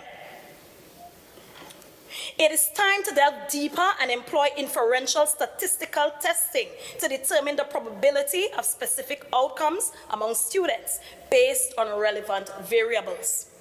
We plan to swiftly hire a statistician and research director who can provide rigorous and unbiased analysis to inform policy decisions at every level of the education system. Otherwise, we are just perpetuating a broken system that has failed our children. The Department of Technology enables innovation and offers all of Tobagonians access to higher quality services, as well as new and exciting avenues for employment. Digital transformation of every sector of our economy will be influenced by the revolutionary activities and ideas generated from DIRTEC. DIRTEC has already revolutionized the way the Department of Technology interfaces with the world by regularizing the staff's employment status. Past administrations have dragged their feet on the process needlessly, but we have delivered the regularized positions to our staff. On our side, we deliver. Yes. The mandate of this administration is to utilize energy, imagination, skills, expertise, and talents of all our people in such a strategic and deliberate manner as to become the greatest little island on the planet. We must embrace the benefits of digital technologies and data-driven policies in order to achieve our vision, and to do so, we must invest in our people's education. Deputy Presiding Officer, I wish to begin by examining our schools from ECCE to tertiary level. If we are to develop a sustainable, prosperous, and resilient society, we must deliver 21st century education and skills to Tobagonians. The first strategic focus of DIRTEC is to implement an effective hybrid education system that reduces loss of teaching time by allowing for seamless transitions from face-to-face to online modalities for teaching and learning. Hybrid learning is an educational strategy where classes are offered both in person and online. This differs from blended learning, which is a broad term that encompasses any educational strategy that combines face-to-face and virtual learning or e-learning. In a hybrid learning environment, a teacher will typically give a live face-to-face lesson. Studies have shown that hybrid students can achieve similar academic outcomes to traditional students, and they may even have some advantages, such as improved critical thinking skills and increased engagement. A study by the CDB found that the hybrid education can lead to significant improvements in student achievement, particularly for students with low-income families. Another study by the University of the West Indies found that hybrid education can help to reduce dropout rates and increase students' engagement. The asynchronous component allows students to learn online at their own pace and access learning materials beyond the limitations of the school. In order to design, implement, and evaluate such a system, a significant injection of capital is required. The Hybrid Education Committee that was established by this administration under the watchful eyes of the Secretary and Assistant Secretary of DIRTEC has set the theoretical framework for the policy guidelines, successfully conducted an online survey, and utilized such analytical techniques as the application of the SWOT analysis to study the challenges that were faced by all stakeholders during the global pandemic, when we were all thrust into the uncharted waters of online teaching and learning. Challenges that are being carefully examined in order to provide solutions include the issues related to recording staff and students' daily attendance, conducting formative and summative assessments, training of students, staff, and parents, and access to all appropriate devices, internet, and of course, electricity.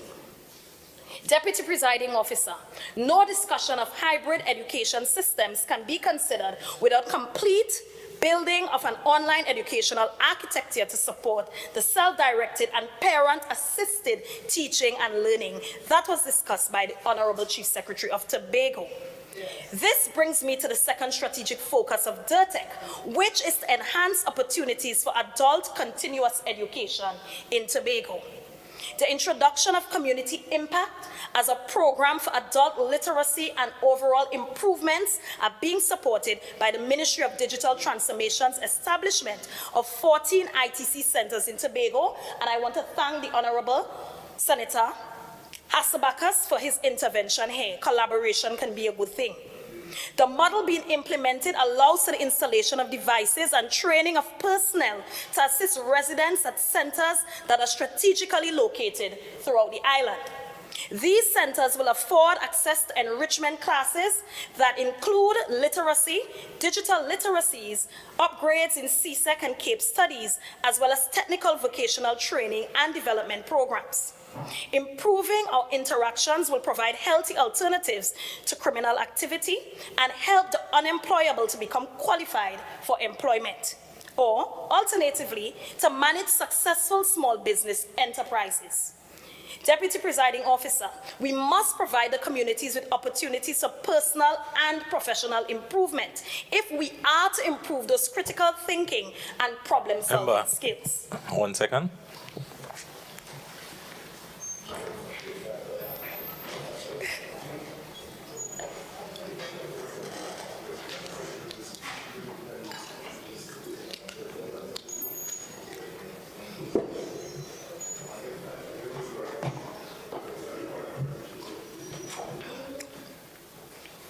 Members, be seated.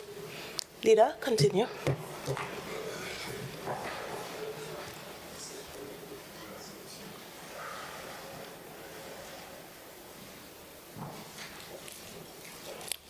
Madam Presiding Officer, our third strategic focus is to continue to maintain a robust school repair program that maintains the plans at the highest standards.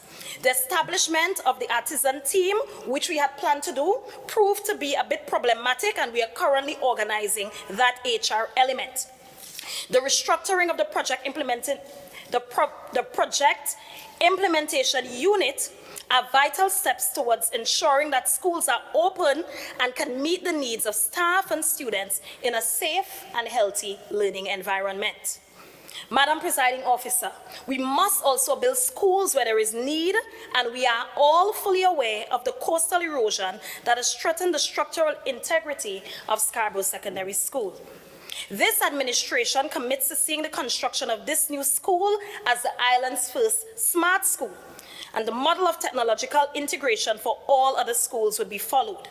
We are very pleased to inform the people of Tobago that we have established an interdisciplinary team to oversee the process from design to construction, beginning with the tendering process for design elements. And of course, as the Chief Secretary mentioned on Monday, we have identified property at Bacalet on the side where the health center is, 29 acres, of which has already been confirmed by Executive Council minute to be handed over for the construction of that school.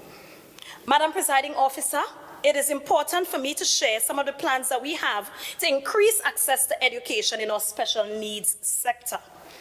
Our schools need to become truly inclusive. For decades, the other administration has identified funds to construct a special needs facility, and it has never been materialized.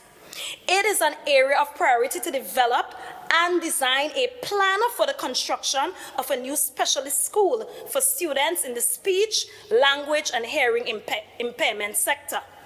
We commit to beginning the process to build such a school. Until that is accomplished, we commit to upgrading existing facilities at the Happy Haven and the School for the Deaf to meet the needs of our differently abled children. We commit to piloting inclusive education in 4 schools from September 2023, which shall be located both in Tobago East and, of course, in Tobago West.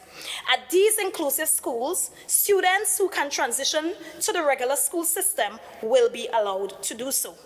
Physical facilities such as ramps are continuously being added to the existing infrastructure in these selected schools, and adequate staffing of student aides are already being provided.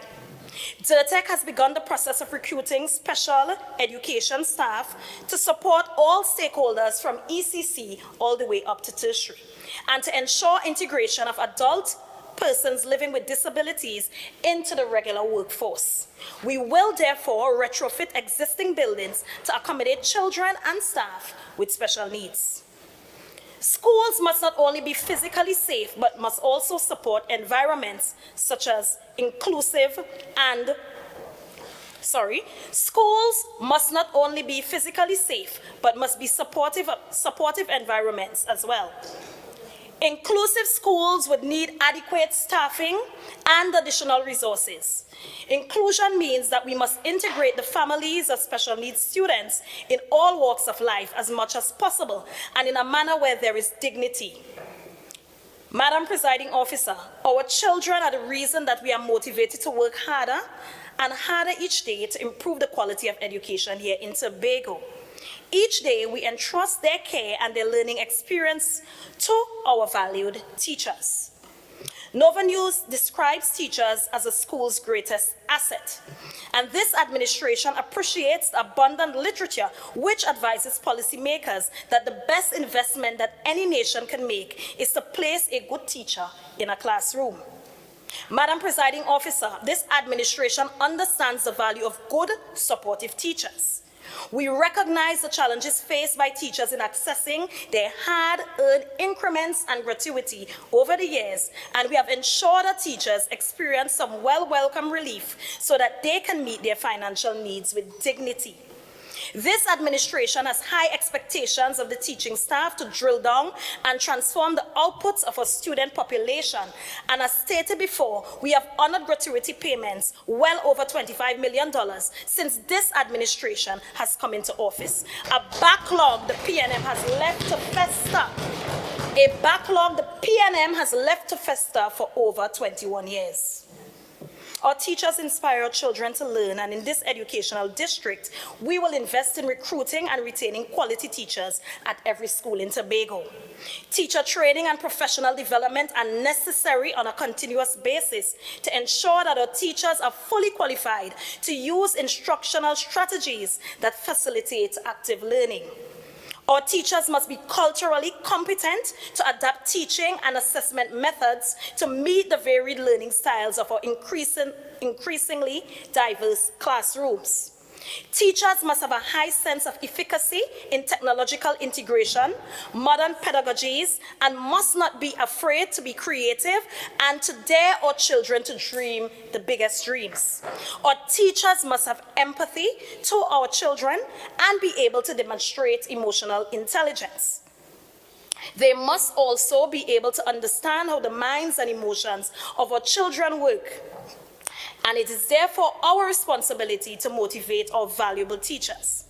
This administration understands the impact of waiting for years for increments, gratuity, just as I was, and acting on stipends.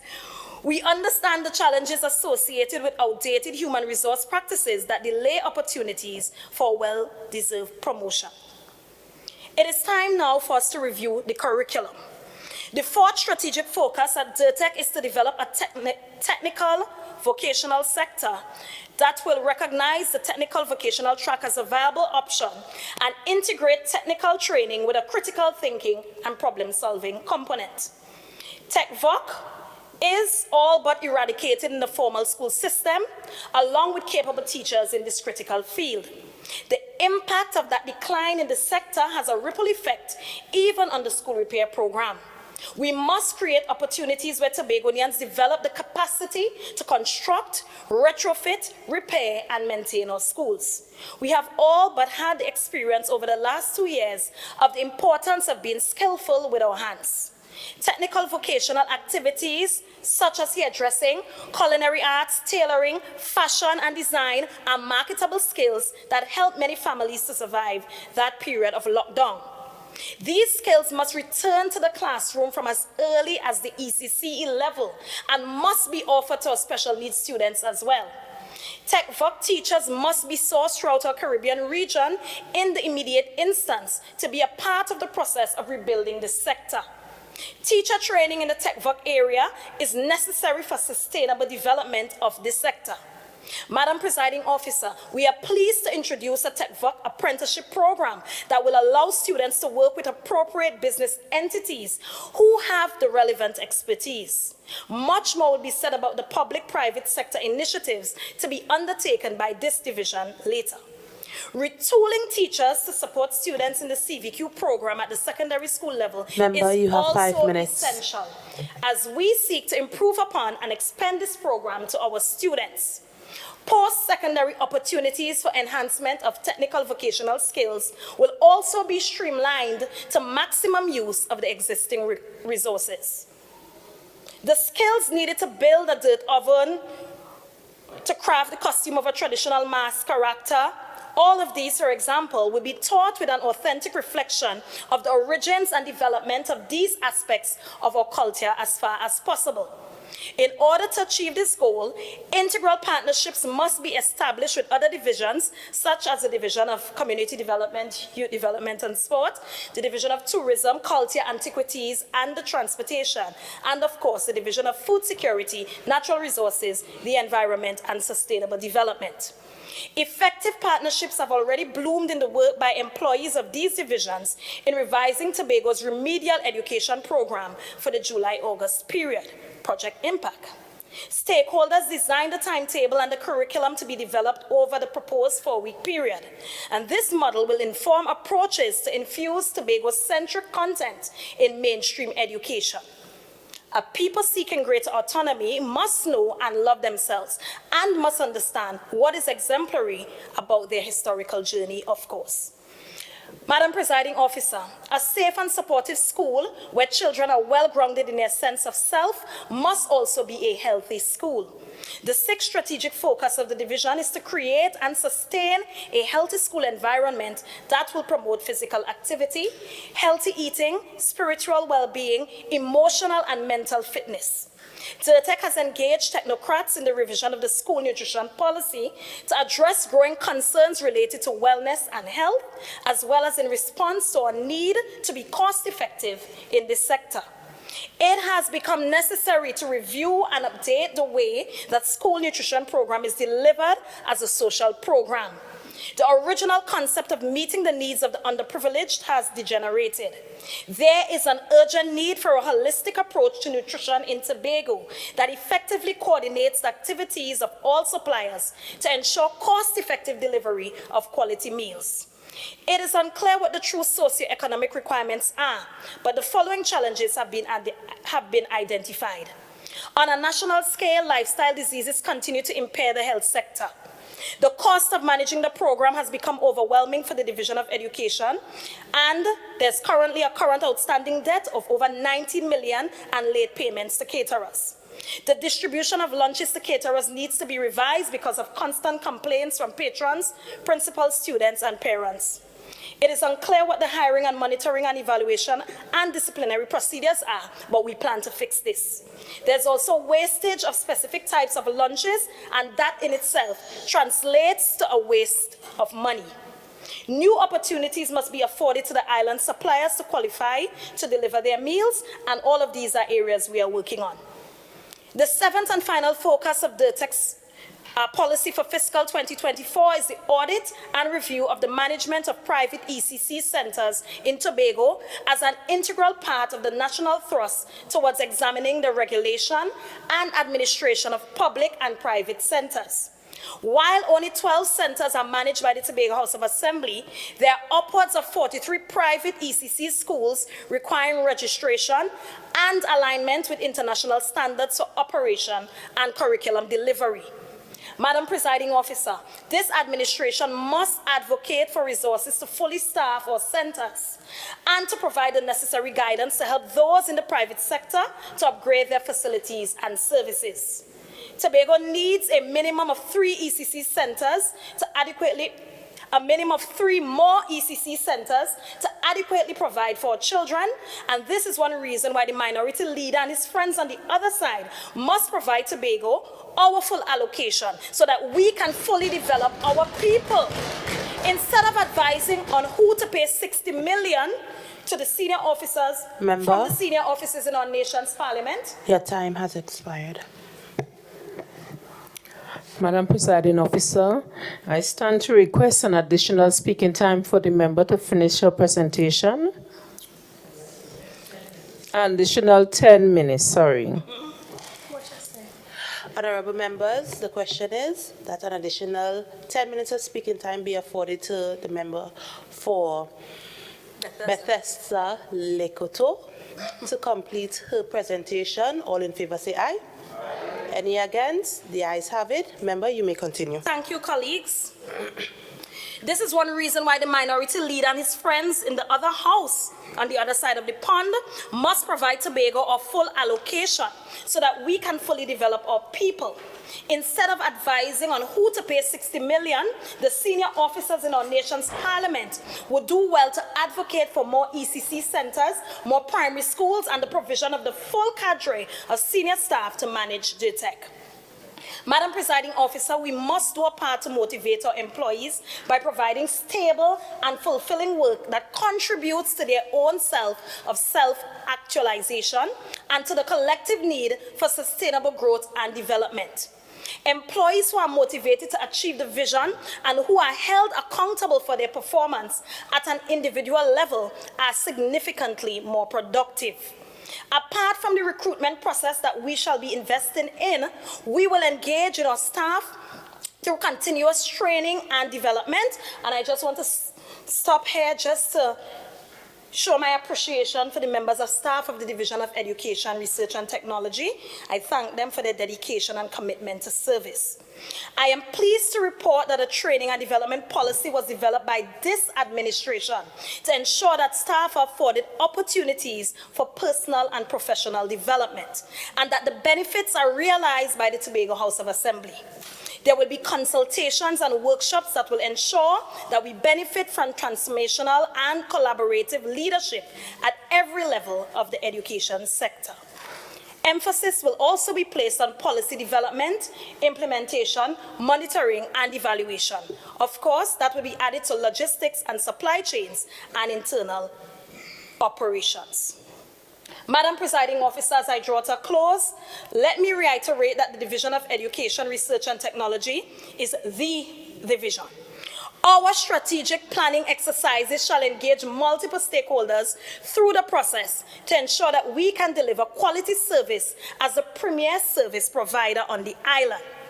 The division will introduce programs and projects year-round that will revolutionize the capacity, performance, and achievement of every school, every unit, every department, and the organization as a whole.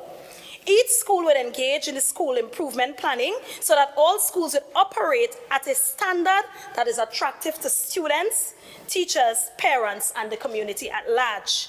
Acceleration and remediation are programs that will be formalized and managed through the Division of Education to motivate all students to excel.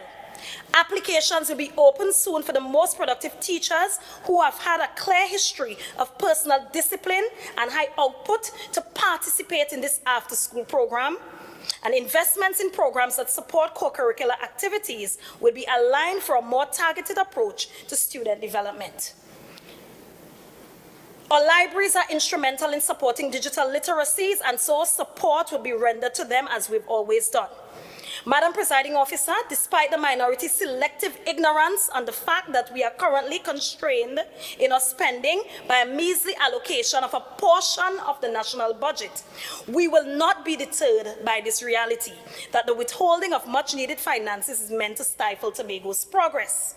Neither will we be discouraged by the mountain of litigation brought against this THA that has been blatantly ignored by the previous years. Instead, we will seek effective partnerships with the private sector and ensure that we make the best of all available resources. DIRTEC will utilize our facilities to engage consultants to help with the transformation of the thinking process from simply budgeting to planning and to strategic financial development. Not only does our resilience come from sacrifice and resourcefulness, Madam Presiding Officer, or from our understanding of how to cut and contrive, but it also stems from our creativity and our innovation, an area that has been lacking in the division for a very, very long time.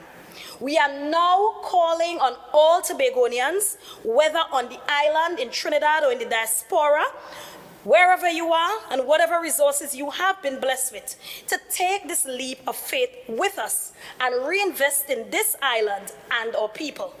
Partner with the Division of Education, Research and Technology, partner with the Tobago House of Assembly, and let us imagine what it means to be the greatest little island on the planet. Thank you, Madam Presiding Officer.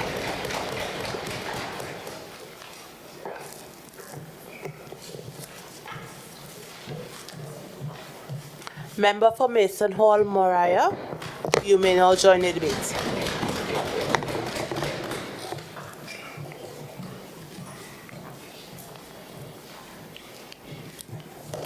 President, good night, Madam Presiding Officer. The Honorable Farley Chavez Augustine, Chief Secretary and Secretary for Finance, Trade and the Economy. My colleagues, those viewing on television locally and those here in the audience, I rise to make my contribution in this august chamber. I thank you for the opportunity to provide further details on the plans for our precious island Tobago as we make an effort to making it the greatest little island on the earth. Madam Presiding Officer, John Maxwell, a world-renowned leadership philosopher, once stated that leaders must be close enough to relate to others while being far enough ahead to motivate them. Madam Presiding Officer, it is with great appreciation that I thank the Chief Secretary for his dedication and commitment to steering and propelling this team forward, despite the noise from the minority side and other ning-ning flies in their circle. Presiding Officer, Madam, I'd like to thank my constituents of Maidstone and Moriah for their ongoing encouragement and support as we seek to create a healthy, well-rounded community.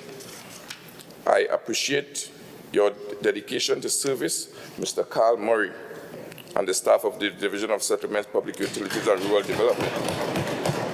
As it is evident, he's the only administrator here at this hour of night. So that is commitment.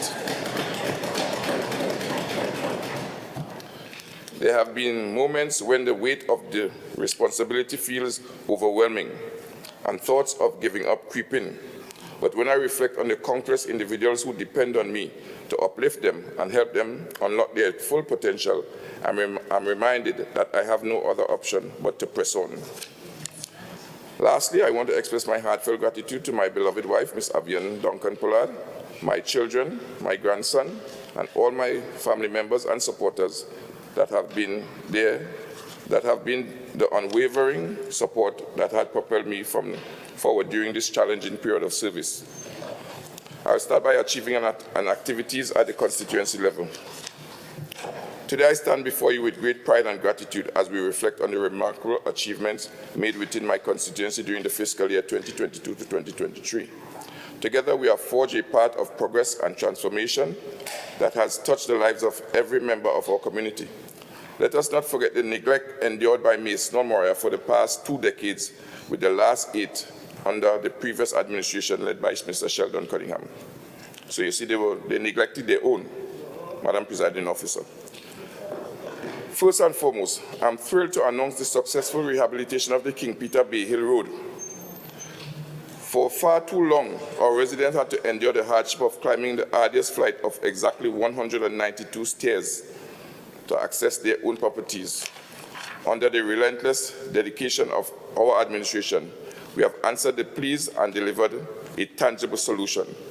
Today, we can proudly say that King Peter Bay Hill Road stands as a testament of our commitment to infrastructural development and improved quality of life for all. Despite the challenges and doubters I faced, I remained resolute in my commitment to fulfilling my campaign promise.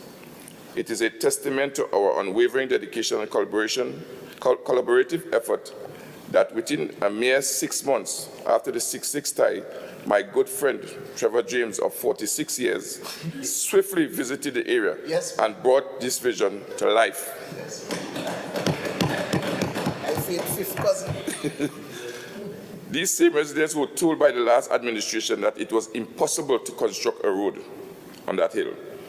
The completion of this road not only signifies infrastructural development, but also embodies the power of determination in delivering tangible improvement to the lives of our valued residents. But our achievement extended beyond roads and physical infrastructure. We have prioritized the welfare and empowerment of our constituents through job creation initiative. We have provided valuable temporary employment opportunities within our constituency. By investing in our people, we have not only enhanced their financial well-being, but also instilled a sense of pride and purpose within our community. Moreover, our commitment to fostering unity and celebrating the spirit of togetherness is unwavering. Throughout the year, we have organized and supported a multitude of community events and sporting activities, from the exhilarating Village Football League that brought neighbors together in friendly competition to the heartwarming initiatives such as food and hamper drive, distribution of Mother's Day vouchers, hosting a Father's Day event, and toy drives. We have demonstrated our dedication to uplifting and supporting every member of our community. The achievements we have acknowledged today are not merely statistics or accolades. They are tangible evidence of our collective strength and unwavering commitment to progress. Yes, ma'am. As the representative of Maidstone and Moriah, I'm honored to have played a part in these accomplishments, but I acknowledge that they were only made possible through the collaborative efforts of each and every one of my constituents. Today, we have begun the transformation of our constituency into a thriving and vibrant community that stands in a shining example of what can be achieved when we unite with a shared vision. As we gather here today, we acknowledge our past achievements and reflect on the progress we have made. It is essential to recognize that our journey towards transformation does not end here. While we can take pride in the strides we have made, we must continue with unwavering determination and renewed efforts to bring about lasting change in each constituency. Looking to the future, I'm excited to share with you the ambitious plans we have in store for my constituency. These plans are rooted in our unwavering commitment to creating a thriving and prosperous community that leaves no one behind. One of my key initiatives is the acquisition of the Adelphi estate, a significant step towards expanding our village and fostering development. With this expansion, we aim to create a sustainable hub of growth and opportunity, providing our residents with access to better infrastructure, improved service, and increased economic prospect. We will ensure that the voices of our community guide every decision made, as we believe that the true progress is built on the collective wisdom and aspiration of each and every one of you. Another exciting community initiative will be the construction of a tech work and workshop area adjacent to the Masonhall High School. The visionary project aims to foster entrepreneurship and enhance technical and vocational skills, particularly in joinery and automotive maintenance. Our goal is to establish 5 to 8 well-equipped workshops accompanied by a showroom to showcase the remarkable works produced by our skilled artisans. I have had conversation with the Secretary for Education and the principal of Masonhall High School, because Masonhall is one of the high schools that has no tech work wings. So we're trying to encourage the students to be part of this workshop at the high school. Furthermore, these workshops will serve as a platform for apprenticeship programs offering valuable hands-on training opportunities for students and other interested individuals. Together, we will cultivate a thriving environment for skill development and empowerment, and empower our community to reach new heights of success. In addition to expanding our physical boundaries, we remain dedicated to addressing the needs and concerns of our constituents. Regularizing land ownership for those currently occupying lands within the Adelphi estate is top priority. By granting legal recognition and security to our residents, we empower them to invest in their properties, fostering a sense of ownership and pride that strengthens the fabric of our community. For the residents of Adelphi, with the acquisition of the Adelphi estate, we will now be able to provide long-awaited deeds of lease to the individual residing in Adelphi West, that is opposite Abu, and Adelphi North, Rise 2-Step or Spence Trace. This significant step ensures the security and legal rights of our valued community members, granting them the peace of mind and stability they rightfully deserve. We remain dedicated to improving the lives of our residents and will continue to pursue initiatives that promote a sense of ownership and belonging in our vibrant neighborhood.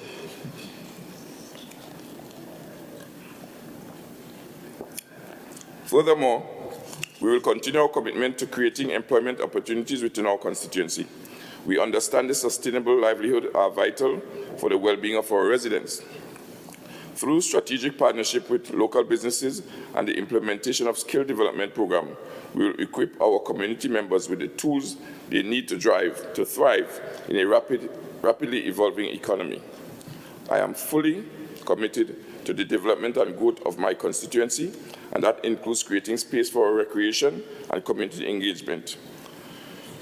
To fulfill the vision, I am pleased to announce the upcoming construction of a play park in both Masonhall and Moriah. These play parks will provide a safe and enjoyable environment for our children to play and socialize.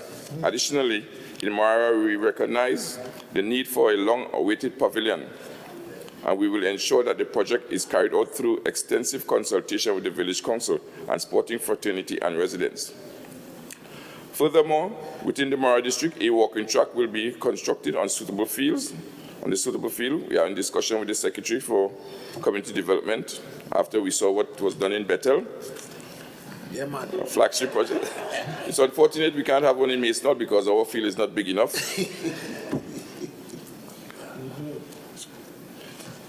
The initiatives are aimed at enhancing the overall well-being and quality of life for our constituents, fostering a sense of community pride and promoting healthy lifestyle. I stand before you today to reaffirm my commitment to the promise I made to you during the campaign. Our community development plans are taking shape.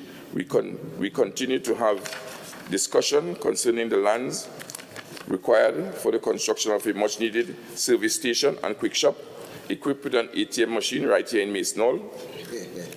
This will provide convenience and essential services for our community, ensuring that our residents have easy access to fuel and financial transactions. It is my intention to have consultation for the relocation of the Moriah Community Center to the Indian Walk Estate near the Health Center and Playfield. This strategic move will foster a stronger sense of community and accessibility, allowing our residents to enjoy the benefits of a centralized location for social gathering events and educational programs. Furthermore, I recognize the pressing need for enhanced emergency service in our area. In line with this, we are actively pursuing the construction of a fire and ambulance substation in close proximity to the football field.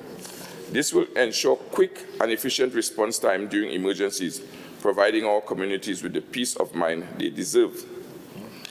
These community development initiatives are a testament of our unwavering dedication to improving the quality of life for all residents. I am proud to champion these projects as they align with our shared vision on a thriving and safe community. Together, we will continue to work diligently to fulfill our promise and create a brighter future for Mason and Moriah. As we embark on this new phase of our journey, I urge you to remain engaged and actively involved. Your voice, your ideas, and your aspirations are essential in shaping the future of our constituency. Together, let us forge ahead, united in one vision for a brighter tomorrow. Yes, ma'am. While we celebrate our past achievement, we must remain steadfast in our commitment to progress. Let us remember that transformation is an ongoing process, and our collective efforts are what will propel us forward. Together, we will build a community that is resilient, inclusive, and prosperous, a community that serves as a shining example to others. I move on now to the Division of Settlements. Yes, ma'am. Madam Presiding Officer, the honorable members of this esteemed House, I stand before you today to share the remarkable achievement of the Division of Settlements, Public Utilities and Rural Development, which is commandeered by myself and my able assistant, Mr. Niall George. In our relentless pursuit of equitable development and resilience building across our beautiful island, our strategic framework is built on two main objectives and four fundamental principles that guide our action and decisions. The first of the two main objectives is that we are committed to a structured and integrated approach to build development through multidisciplinary land use development planning, something that the PNM doesn't know about, but I'm coming to you about our houses. Yes. You see, although doing things ad hocly, we have to plan. You plan when you're doing development. As a land developer, I will know that. Yes. By fostering collaboration and coordination, we aim to create a more cohesive and sustainable environment for our communities. And the second is that we are expanding our housing program to address the diverse needs of our citizens. The social assistance housing program and the reorientation of the affordable housing program and home improvement program. These programs are founded on the principles of affordability, inclusivity, community engagement, empowerment, resilience, innovation, compliance, sustainability, and integration. Through these programs, we are not only providing homes, but also fostering a sense of belonging and shared responsibility. Within the Department of Settlements, our project execution unit has achieved significant milestones. We have revitalized our landscaping program, ensuring the maintenance and beautification of open areas within housing developments. Regularized landscaping now exists within 5 housing developments.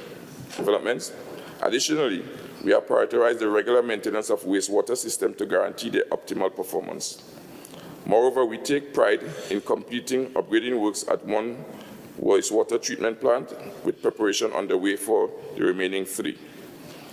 Through this refurbishment of townhouses unit, we have provided deserving families with safe and comfortable homes, spreading joy during the festive season. Among the recipients of these refurbished townhouses is a remarkable individual who needs no introduction, Mr. Rennie Cow, a renowned and deserving Tobagonian athlete. Rennie Cow's unwavering dedication to his craft and remarkable achievement have made him an inspiration not only to aspiring athletes but to our entire community. We are honored to have played a part in providing him with a home that matches his exceptional spirit and talent. Rennie Cow's success on the global stage brings immense pride to our island, and we celebrate his accomplishment as a true representation of Tobago's excellence. In line with our commitment to infrastructure development, we have made remarkable progress in replacing septic tanks at the Roxbow Housing Development. The Bell Garden Phase 2 housing development is nearing readiness for distribution, adding 40 much-needed housing lots to our inventory. Furthermore, we are excited about the ongoing plans to develop the Castar housing development. With designs, tender documents, and feasibility report completed, we have engaged with the local community and obtained necessary approvals to commence construction works, ensuring that residents are active participants in the decision-making process. Similarly, the Riseland housing development is advancing steadily, with completed design and ongoing efforts to secure statutory approvals. Through public consultation, we have actively sought input from the Camby, Mount Pleasant area residents and surrounding communities, ensuring that their voices shape the development plan. Madam Presiding Officer, these achievements highlight our dedication to transforming our communities and providing sustainable housing solutions. We have witnessed the positive impact of our initiatives and are determined to continue the trajectory of progress. In the upcoming fiscal year, we will build upon our success, embracing innovative strategies and stakeholder collaboration for further enhancing our housing program and infrastructure development initiative. Housing plans for 2024. Minority Councillor, you may call your boss inside so you can listen. The budget team of a sustainable, prosperous, and resilient Tobago spoke about building institutions as the foundation for the development of Tobago. In considering that the family is an institution and a building block of the community and the island, then the basic need of the family becomes a key component of the development strategy. It is therefore critical to note that the housing remains not just a human right according to the Universal Declaration of Human Rights and the International Convention on Economic, Social, and Cultural Rights, but the right to a standard of living to afford the basic needs for one and one's family. As we acknowledge housing is and will forever remains among the key basic needs of food, clothing, and shelter. We must therefore look at the system of housing provision in order to make sense to whether or not the housing sector is buoyant, in decline, dysfunctional, or dead. The people of Tobago have always made critical decisions in their best interests. The people of Tobago spoke decisively in 2021 with a mandate that resoundingly defeated the PNM. This administration is dedicated to honor the trust of Tobagonians, sensing when things are not right and making the changes in their interests. There is no mystery. The people on the ground were facing an uphill struggle for too long, but many of on the other side could not even relate to the plight of the ordinary man and their basic needs. This was not by chance, Madam Presiding Officer, because I will show how the decline in the housing sector and the underperformance of the PNM had left Tobagonians needy instead of prosperous, exposed instead of resilient, and unmaintainable instead of sustainable. The very circumstances that contributed to their rejection at the polls and the very issue this THA executive is determined to resolve one way or another. In this presentation, we will show the dereliction of duty to the Tobago population and the abandonment of the desire of the Tobagonian to own their own home, as all the essential ingredients for home ownership slip through their hands and they continue to live under untenable situation, leading to poor living conditions, social decay, and social fallout reflecting in underperformance in education, the underemployment that worries this administration, and the level of poverty which affects 1 in 4 households before the pandemic and only deteriorates afterwards. Yeah, man, take a drink for that, man. Madam Presiding Officer, today I stand before you to shed light on a pressing matter that affects the very fabric of our beloved Tobago, the dire state of our housing sector. As we delve into the issue, it becomes apparent that the previous political party performance in providing adequate housing for our growing population was nothing short of disappointing. The data speaks to itself, revealing a staggering deficit that we have inherited and must now confront head-on. According to the comprehensive census data compiled by the Central Statistics Office of Tobago for 2000 to 2011, our island population experienced steady growth, with projected estimates for 2023 reaching a staggering 66,638 persons. In response to this population growth, one would expect a corresponding increase in the housing stock and a flourishing housing market. Sadly, this was not the case. Analysis of the data uncovered a harsh reality, a continuous decline in the housing market that has created a significant deficit. During the period from 2000 to 2021, a total of 9,310 houses were supplied. However, when we apply that, the average annual rates over that same period, a staggering 16,069 houses units should have been constructed to adequately respond to the population growth on our beautiful island. This stark contrast highlights a staggering deficit of 6,759 housing units that were not supplied to our deserving Tobago population. Madam Presiding Officer, colleagues, the people of Tobago, the average number of new buildings in Tobago over the last 20 years of the PNM was 284 homes per year, as opposed to 484 if the housing market was well managed and the access to home ownership was facilitated through structured policy initiatives. What are these barriers, Madam Presiding Officer? They include high land prices in Tobago, as our Chief Secretary always pronounced about, high cost of living, which is between 26 to 40%. From the last quarter of 2022, data shows a 7% rate of inflation in construction. Poverty levels of 24% in 2015 and trending to 32%. Low rates of state-assisted housing in Tobago, financing deficit, all development done by cash transfer from Parliament, affordability crisis, median monthly income of $6,025, but median housing price at $1.1 million. This means that someone has to have a qualifying salary of $23,000 to qualify to own a home. High cost to participate due to fees, legal fees, valuation fees, bank charges, requiring saving between $180,000 to $290,000. Inflexibility payment terms, restricted age limits, interesting rates, and duration of loan limits. This deficit is not just a mere statistic. It represents the dream deferred, the aspiration unfulfilled, and the lives affected by a housing shortage. Families have been left without suitable homes. Young professionals have struggled to find affordable options, and our community as a whole has suffered from the absence of a robust housing sector. But my fellow Tobagonians, let me assure you that we have heard your cries for change, and we are resolute in our commitment to rectify this pressing issue. We have inherited an underperforming housing sector, but we will not shy away from the challenge. Instead, we will face it head-on, fueled by a passion to improve the lives of our fellow citizens. Under our administration, we will initiate comprehensive measures to address the housing deficit. We will work tirelessly to create an enabling environment that fosters investment, incentivize construction, and stimulate the growth of a vibrant housing market. We will engage the developers, stakeholders, and experts to formulate innovative strategies that will yield intangible results.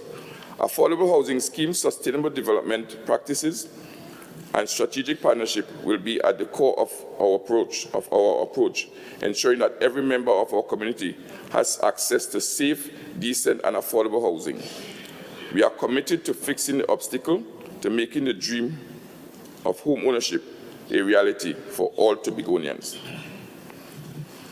Housing Development Plans Fiscal 23 to 24. Madam Presiding Officer, I would now like to shed light on the exciting housing development that lie ahead.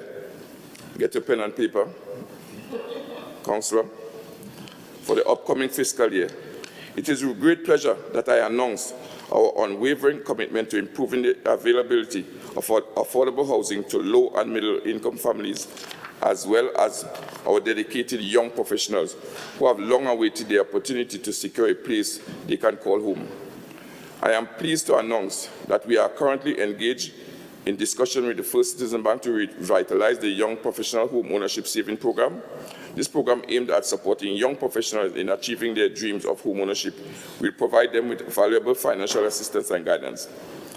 Let me begin by sharing some promising news about Rise and Housing Development, a project that is being facilitated by the Inter-American Development Bank. We have already submitted the Certificate of Environmental Clearance, CEC, application, and I am pleased to inform you that the contract for this development will be awarded soon. By the end of this fiscal year, we anticipate that infrastructure of this development will be approximately 40% complete, bringing us one step closer to providing housing solution to those in need. Another significant development on the horizon, Madam Presiding Officer, is the Children Housing Development. This procurement process for this project has been successfully completed, and we have identified a preferred proponent. As we finalize the details, signing of this contract will be done within the next week or two, pending Executive Council approval. I am thrilled to announce that this will be the largest development the division has undertaken to date, with an estimated yield of 447 units. Over 300 jobs will be created, expenditure of over 400 million through the design build finance. But my colleague, Secretary Baines, said about conspiracy by Trinidad entities, and it would be remiss of me if I don't mention it. We had applied for our outline approval for Chevron at our town country office here, led by a town planner from Trinidad. That took 95 days, 95, to respond to us, to give us our outline approval. Not until I called the bosses in Trinidad, the goodly minister, then she responded to our request for outline approval. 95 days. But I heard the minority leader tonight talking about us feathering away to the 300 million to Tobago, to Trinidad contractors. Let me just give you some data about the Chevron development. 17 contractors showed interest in that development. At least 3 were from Trinidad. Some of them didn't have their papers in proper order. 10 were shortlisted. EOI was sent out to these companies. Member, you have 1 minute left. Wrapping up, okay. Expression of interest sent out to this company. You know, when we met the RFP stage, you know, out of these 6 companies, only 1 Tobago company responded to the RFP, met the RFP stage. 1 out of the 6 met that stage. But nevertheless, we have a contractor, and we are moving on, Madam Presiding Officer.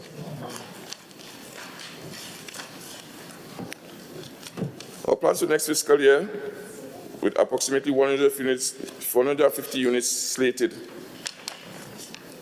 Last but not least, I would like to highlight the Adelphi Housing Development, a project that holds great promise for the community.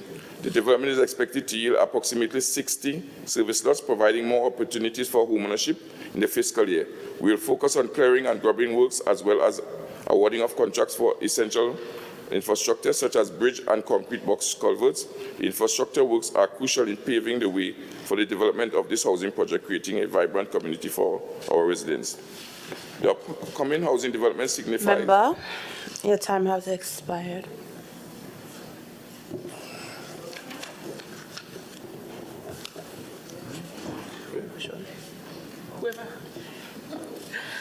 Councillor O. I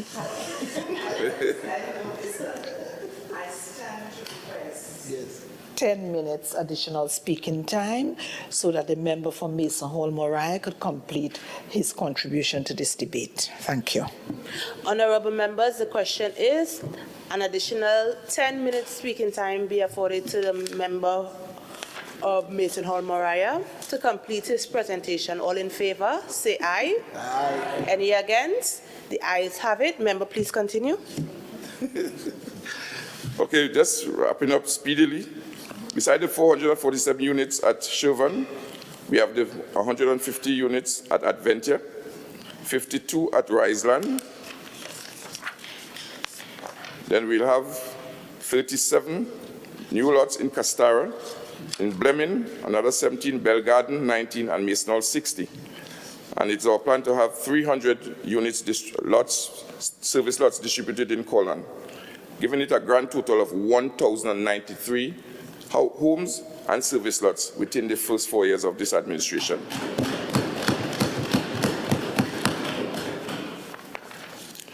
As social housing program, as regional government grapple with the rising challenges of affordable housing, stagnant wages, demographic pressures, and impact of global warming, social housing has taken center stage in Caribbean policy and practice dialogue.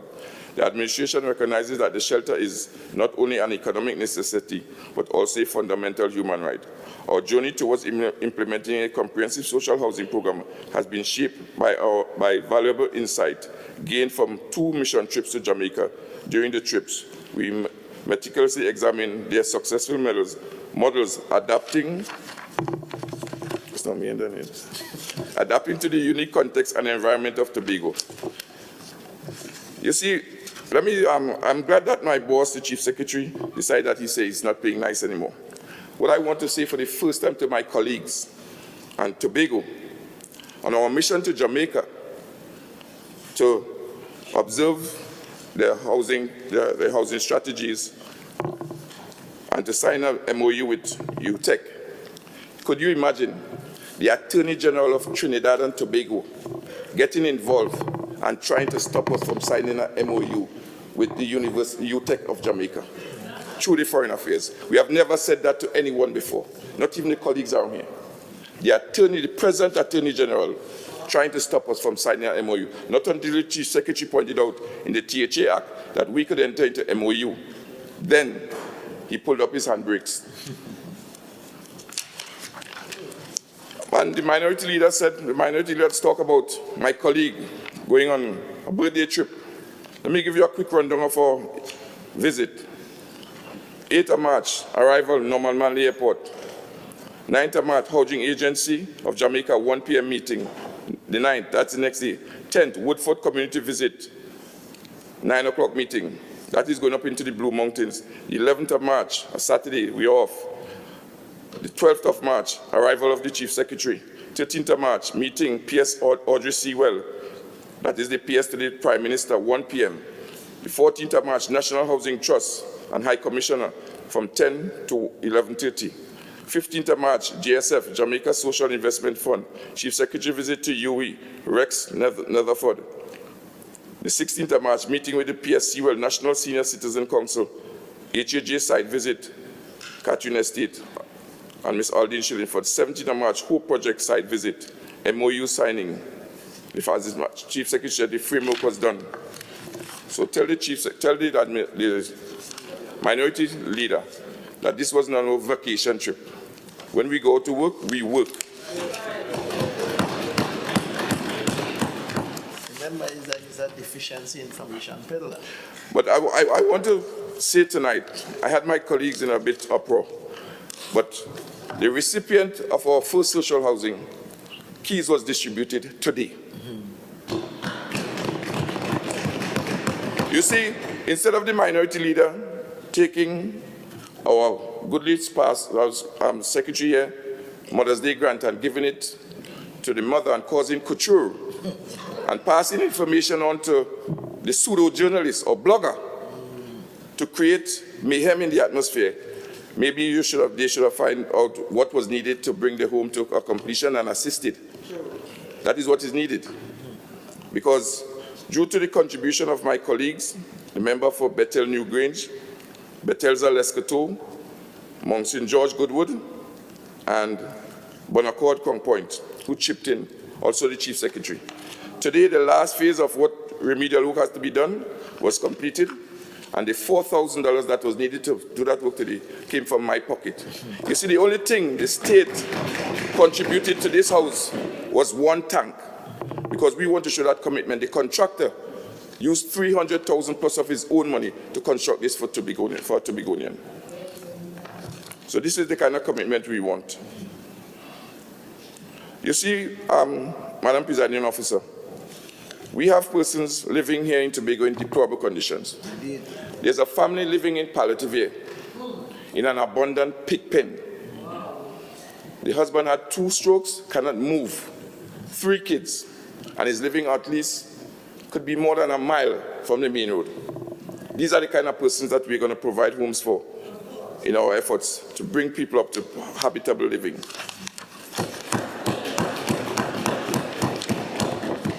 I have so much information here, but what I wanted to point out, yes, well, I have to keep some further day. But the political speech I wanted to have, Madam Presiding Officer. You see, I ain't talking a long time, you know. 47 of my 57 years alive I've been involved in this struggle in Tobago. And I've seen the first-hand the atrocities committed against Tobago and Tobagonians by PNM government, which started in 1977 when they lost the election by removing the Ministry of Tobago Development. You see, if we don't teach our children the history, we are doomed to repeat it. You see, there's a difference with us. Here are the kind of words that we have as our slogan.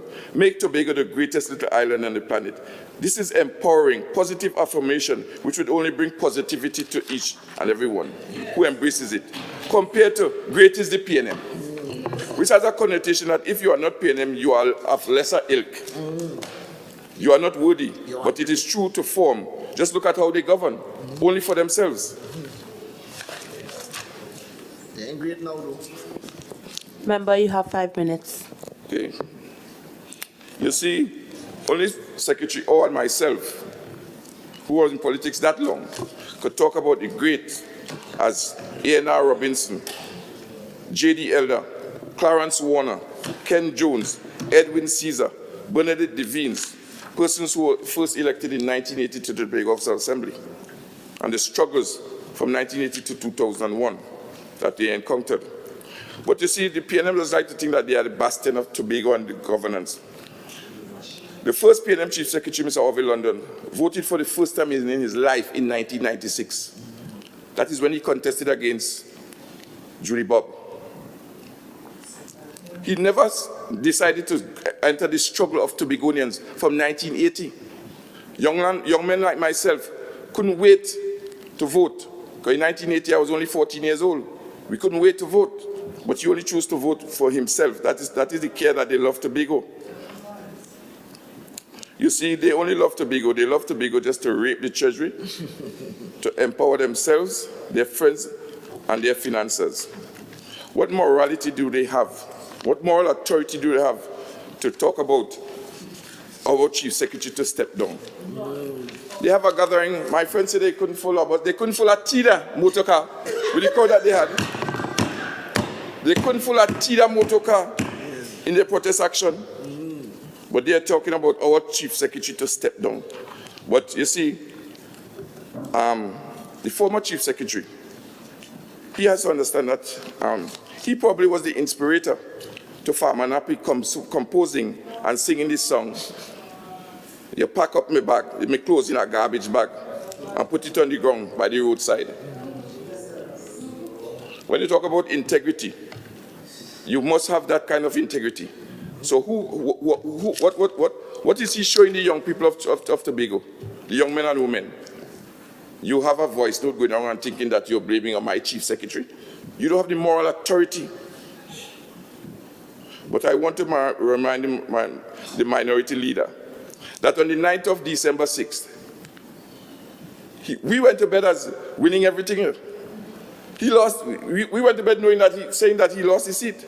By some stretch of the imagination, on that very next morning, you're hearing that he's declared winner by 3 votes. Member, relevance. Well, you see, they don't have the moral authority, Madam Presiding Officer, to talk about anything. We're not sure if he's the true representative. We are not sure he's the true representative. Member, get back on track, please. Madam Presiding Officer, we on this side stand resolute behind our Chief Secretary. Indeed. And in his budget presentation, and indeed, we'll make Tobago the greatest little island on this planet. I thank you.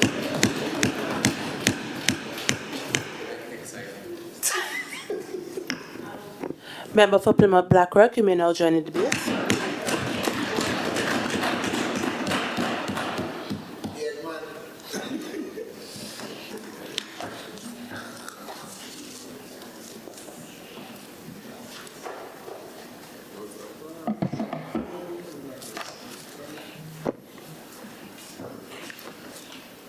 Thank you, Madam Presiding Officer, for the opportunity to join the debate at this time. To contribute to this motion treating with the THA budget for fiscal 2024.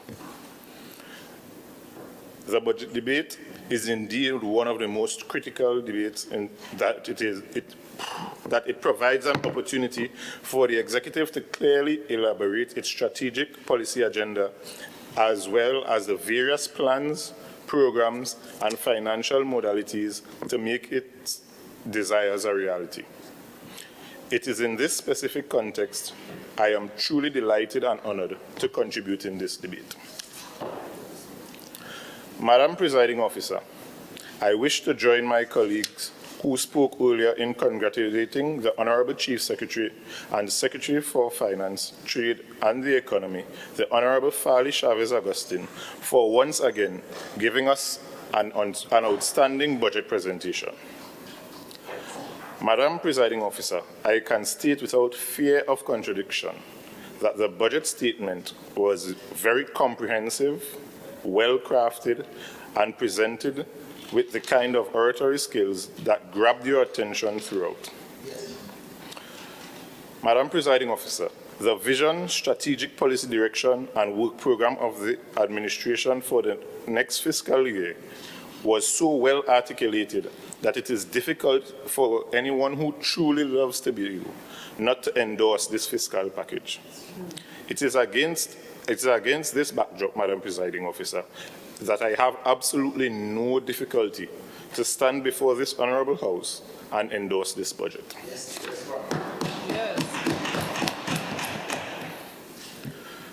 Madam Presiding Officer, the budget, which is themed Building a Sustainable, Prosperous and Resilient Tobago, really gave a comprehensive account of the socio-economic challenges facing our island at this time and the various strategies and programs to effectively address these challenges. I am truly excited by what I have heard, and I think all right-thinking Tobagonians who really love and care for this island should feel the same way. I therefore wish to call on my colleagues on the other side of the House to place Tobago first and avoid their natural and pathetic inclinations to allow narrow partisan agendas and personal interests to trump the interests of Tobago. Yes. If we do this, our island would be in a better place, and the dream of the Honourable Chief Secretary to make Tobago the greatest little island on the planet will become a reality. Madam Presiding Officer, my colleague in the Division of Settlement, Public Utilities and Rural Development, Secretary Pollard, dealt exclusively with issues of housing, and therefore, to avoid repetition, the remainder of my presentation will focus specifically on my portfolio of public utilities and rural development. I would also look at the implications of the budget for my electoral district of Plymouth Blackrock. After all, they are the reason I am here, and I am eternally grateful for this opportunity to serve. Madam Presiding Officer, public utilities is not a fifth schedule item under the THA Act 40 of 1996, but this issue is too important to the quality of life and the standard of living of the people of Tobago for the entity charged with responsibility of the governance of the island not to have any role in its delivery.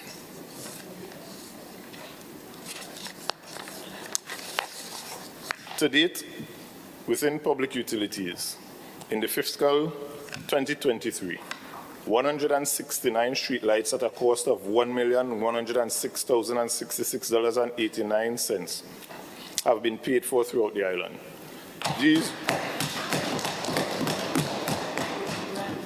These jobs are to be executed by the Trinidad and Tobago Electricity Commission in the months of June and July 2023. The largest of these jobs will span from Kingsby to Charlottesville.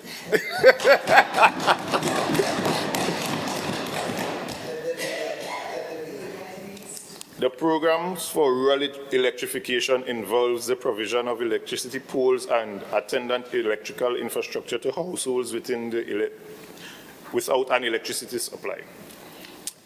In this fiscal, to date, the villages of Pembroke, Orange Hill Road, Bonaccord, Arnersville, and Mason Hall benefited from this program. Over 39 families will potentially benefit from this investment of $527,890.90. Construction of bus shelters also falls under our remit. 8 bus shelters have been identified for construction in fiscal 2023. These bus shelters primarily serve secondary schools on our island. We have been awaiting the request for proposals for design and building of these for several months. We are also in the process of engaging at least 4 corporate entities that have indicated their willingness to partner with the division by adopting a bus shelter and thus being responsible for its repair and maintenance. These negotiations should be completed by the end of July 2023. Yeah. To elaborate on that, we aren't thinking about the old type of bus shelters. We are thinking about modern bus shelters with Wi-Fi available.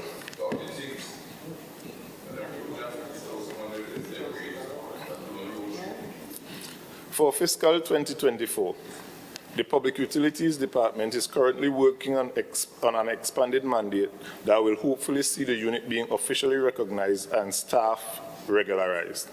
Yes.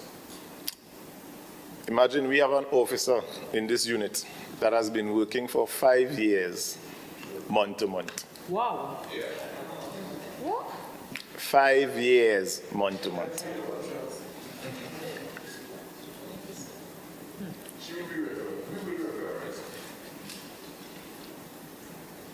The continuation of the streetlight program and the rural electrification programs focusing aggressively on the rural areas of the island. It is hoped that the Rural Development Unit will work closely and cooperatively with the Public Utilities Department on this. The provision of contemporary, safe and durable bus shelters for the people of Tobago in all areas and to encourage business entities on the island to partner with the division in the provision of the same. Fiscal 2024, the Rural Development Unit has been working on the Dorfamy Trail, which is a trail that runs from Louisdor to Lansome. The trail has already been mapped and cleared with the assistance of the Trinidad and Tobago Defense Force, and this project, along with the other one, is being done in collaboration with the Division of Tourism. Construction of a beach facility at the Louisdor Beach.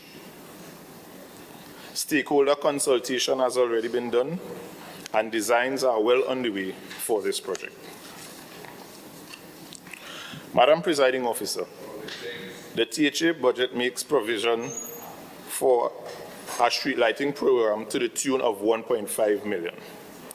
This program, done in collaboration with Tiantec, will provide relief to persons in areas not properly served with streetlights. The budget also caters for a rural electrification program to the tune of $2.5 million. This program, which will give special emphasis on Northeast Tobago, aims at providing electricity in areas which do not have a supply currently. Turning my attention to the other aspect of, Madam Presiding Officer, please permit me to turn my attention to the electoral district of Plymouth Blackrock. As area representative for Plymouth Blackrock, I am grateful for what this administration has been able to deliver with the limited resources we have. At the Corlan agri-development area, the farmers got plots, but they did not get an essential thing for farming, which was water. Secretary Panton made sure that water was available to the farmers by doing the interconnection, by paying for the interconnection that WASA was able to secure. In the upcoming Commonwealth Games, Youth Commonwealth Games, what is a major legacy project, which is the construction of the beach volleyball area, beach volleyball and beach football area at Blackrock Heritage Park. This project is one that is much needed because these sports would have been played on the beach, and the beach is a major turtle nesting site. So we have alleviated the problem of playing on the turtle nesting site, and we are now going to have a permanent fixture instead of the temporary one that those on the other side proposed at Crump Point, Pigeon Point area. Madam Presiding Officer, a detailed examination of the budgetary estimates of the THA for fiscal 2024 indicates that a significant provision is made to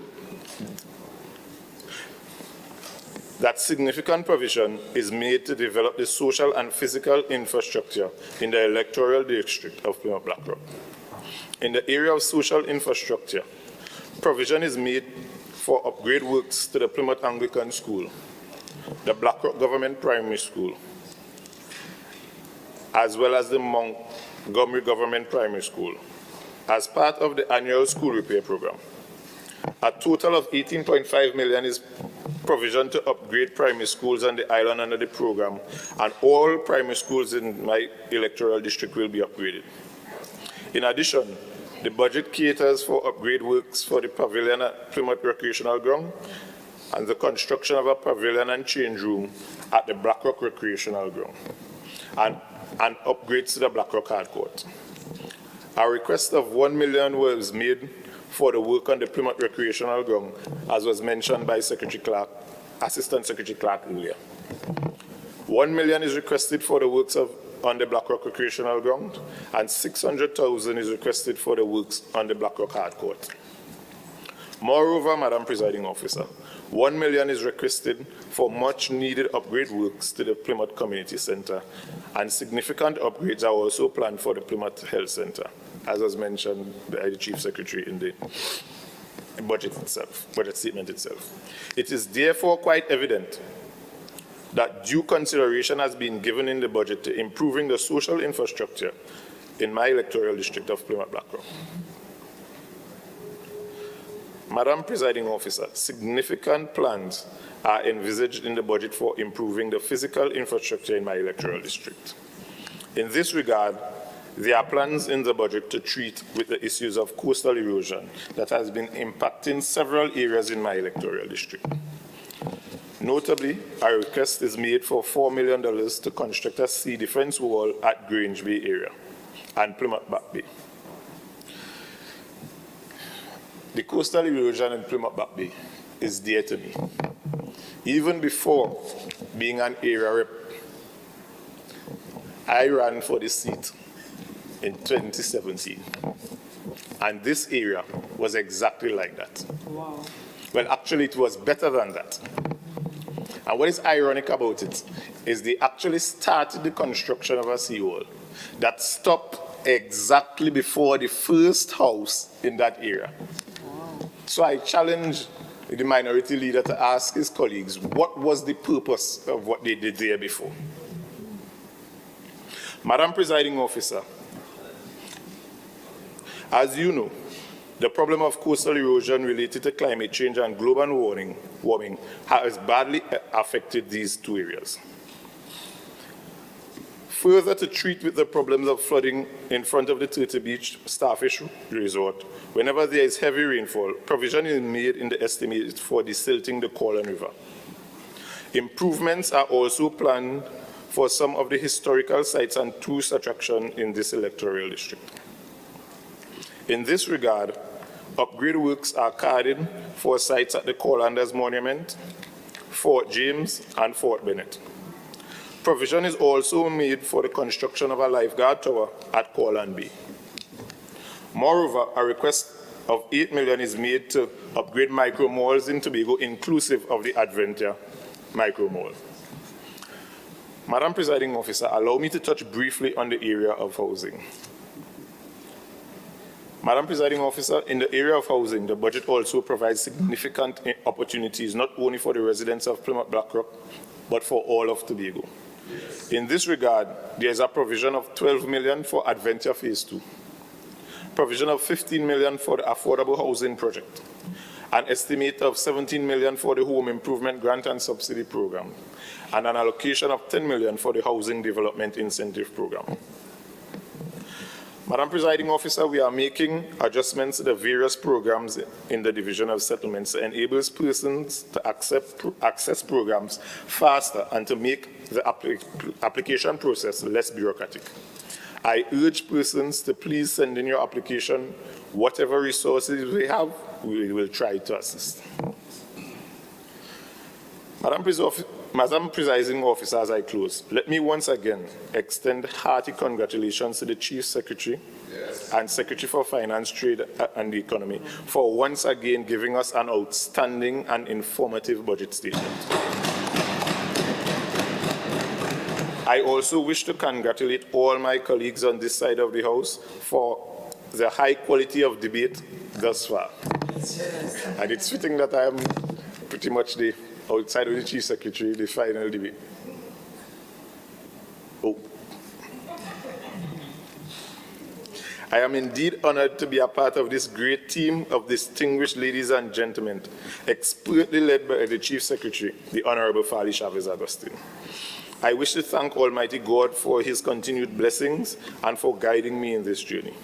Special thanks are extended to the persons in my electoral district for bestowing the confidence in me and giving me the opportunity to serve not only the electoral district, but the people of Tobago. I also wish to thank the Secretary, Mr. Ian Pollard, for his continued leadership, vision, guidance, and passion as we work together to improve housing opportunities, the quality of the housing stock, as well as public utilities and rural development. Thank you, Madam Presiding Officer.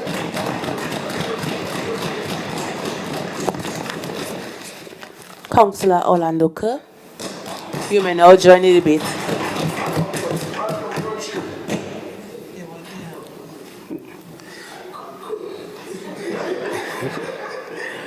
Let me take this opportunity to recognize my colleagues, our Chief Secretary, or Deputy Chief Secretary, Secretary's Assistant Secretary, and the minority, and those who are still up listening. Some persons may have fallen asleep, so it's time for me to wake them back up. It is always a pleasure to join the debate at this house, and I intend to be very brief because I know it's very late. But when you're in a team and the game is playing, you have to take a kick at the ball. And therefore, I decided that I am going to make a few brief points so that I get a kick of the ball while the game is being played. I think that I have grown accustomed to being disappointed by the offerings of the minority whenever we come into this August House to debate serious matters. We have been constantly being accused of being political. Right? We have been constantly being accused of being political and not keeping our eyes on the goalpost. But I sat there for a considerable period of time when the minority was presenting the case, and I asked myself, is this a budget debate, or is this an opportunity to try to let this administration look bad? And the reality is that I don't think that that even was achieved. I don't think that that was achieved because the reality is that the public understands better than they think what is happening. And there's a saying that a drowning man grasps at straws. And therefore, when persons are desperate, they will tend to try to find anything to hold on to. So that I understand the situation, but I have a few sayings that the definition of madness is doing the same thing the same way and expect a different result. And I wonder if he has reached, or the minority has reached a stage where they have gotten accustomed to being beaten upon, so that the licks now sort of, they're accustomed to taking licks after licks after licks, because I don't understand why you're going to come to this house and constantly try to make certain points that you know you're going to get licks on. I think that, I would consider myself a young politician, not in age, but in terms of time of being a politician, and I try to learn very quickly. That's one of the things that I do. And one of the things I can say is that I admire the gentleman in that he's brave. He's brave. But sometimes bravery can get you into a lot of trouble. And you have to know that sometimes you have to use what we call in local parlance common sense, rather than trying to be brave and foolish. And so to come into this house and try to suggest that there is corruption on this side and so on. They say those who live in glass houses don't throw stone. You can't build stone, because one of the things that's going to happen is that you don't expect to come into this house and attack this administration and talk about corruption and expect that we are going to sit and not respond. We are going to respond. So that once you raise up the hornet's nest, expect to be stung by the bees. And that...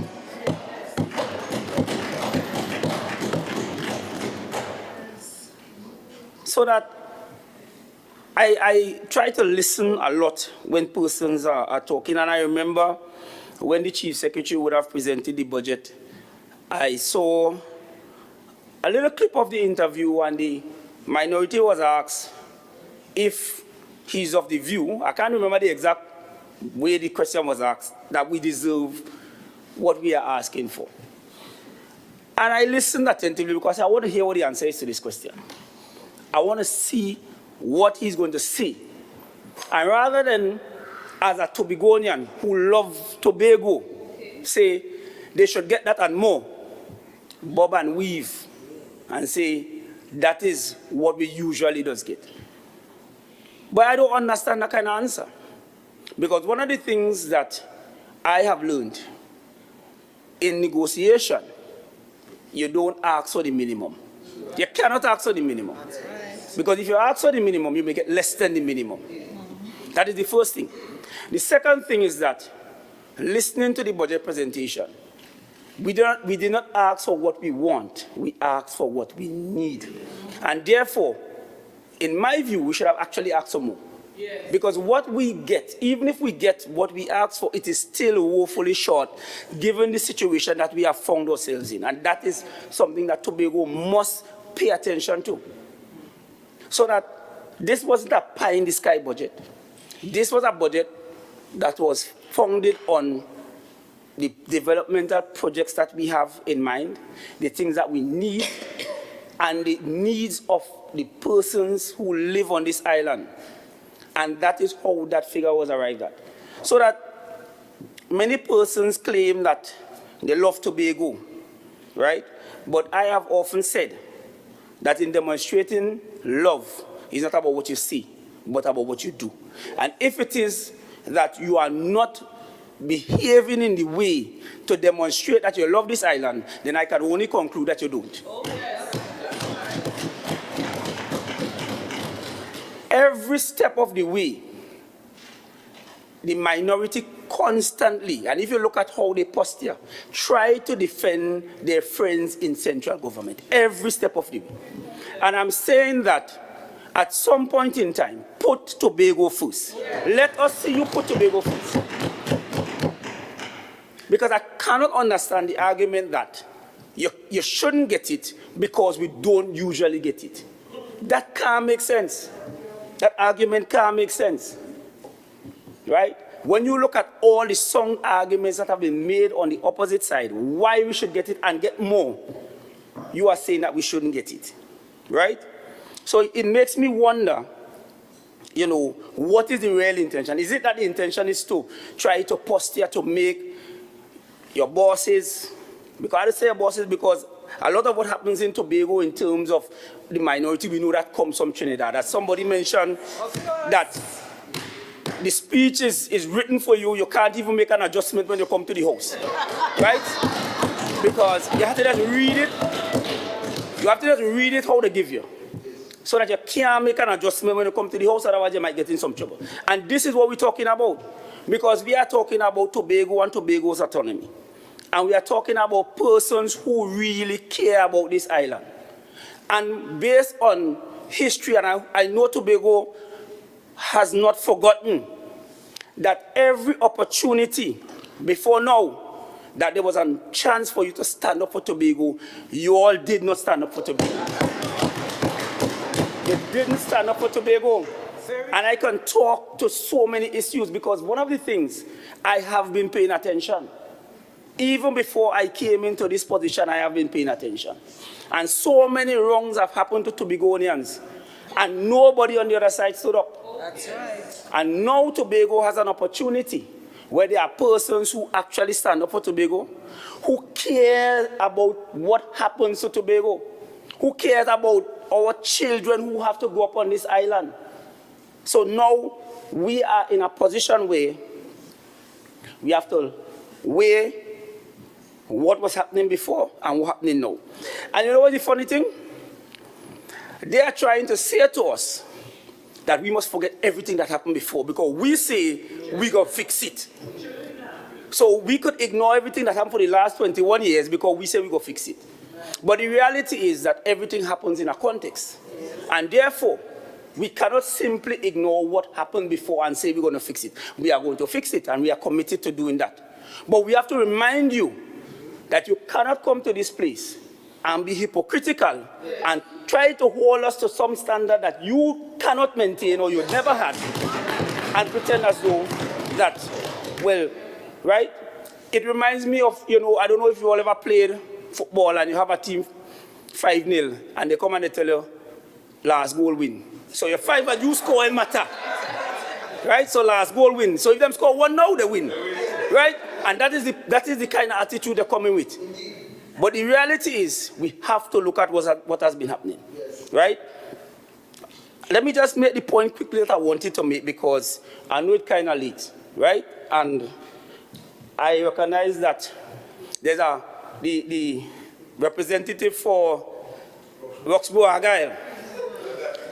I try to figure out why he got on a plane and come to Tobago today. Because if you come to Tobago today and you care about your representatives, about your district, the least you could do, take 1 day, because you're never here. Yes. Take 1 day and say, well, you see today, I will represent my area today. Yes. You come and you spend and listen to 3 or to, I think it's 2.5 hours of nothing. And then you left. When the real contribution and real meat of the thing, you miss all of that. Because the reality is what was said before really, you didn't need to be there, no, you better come late.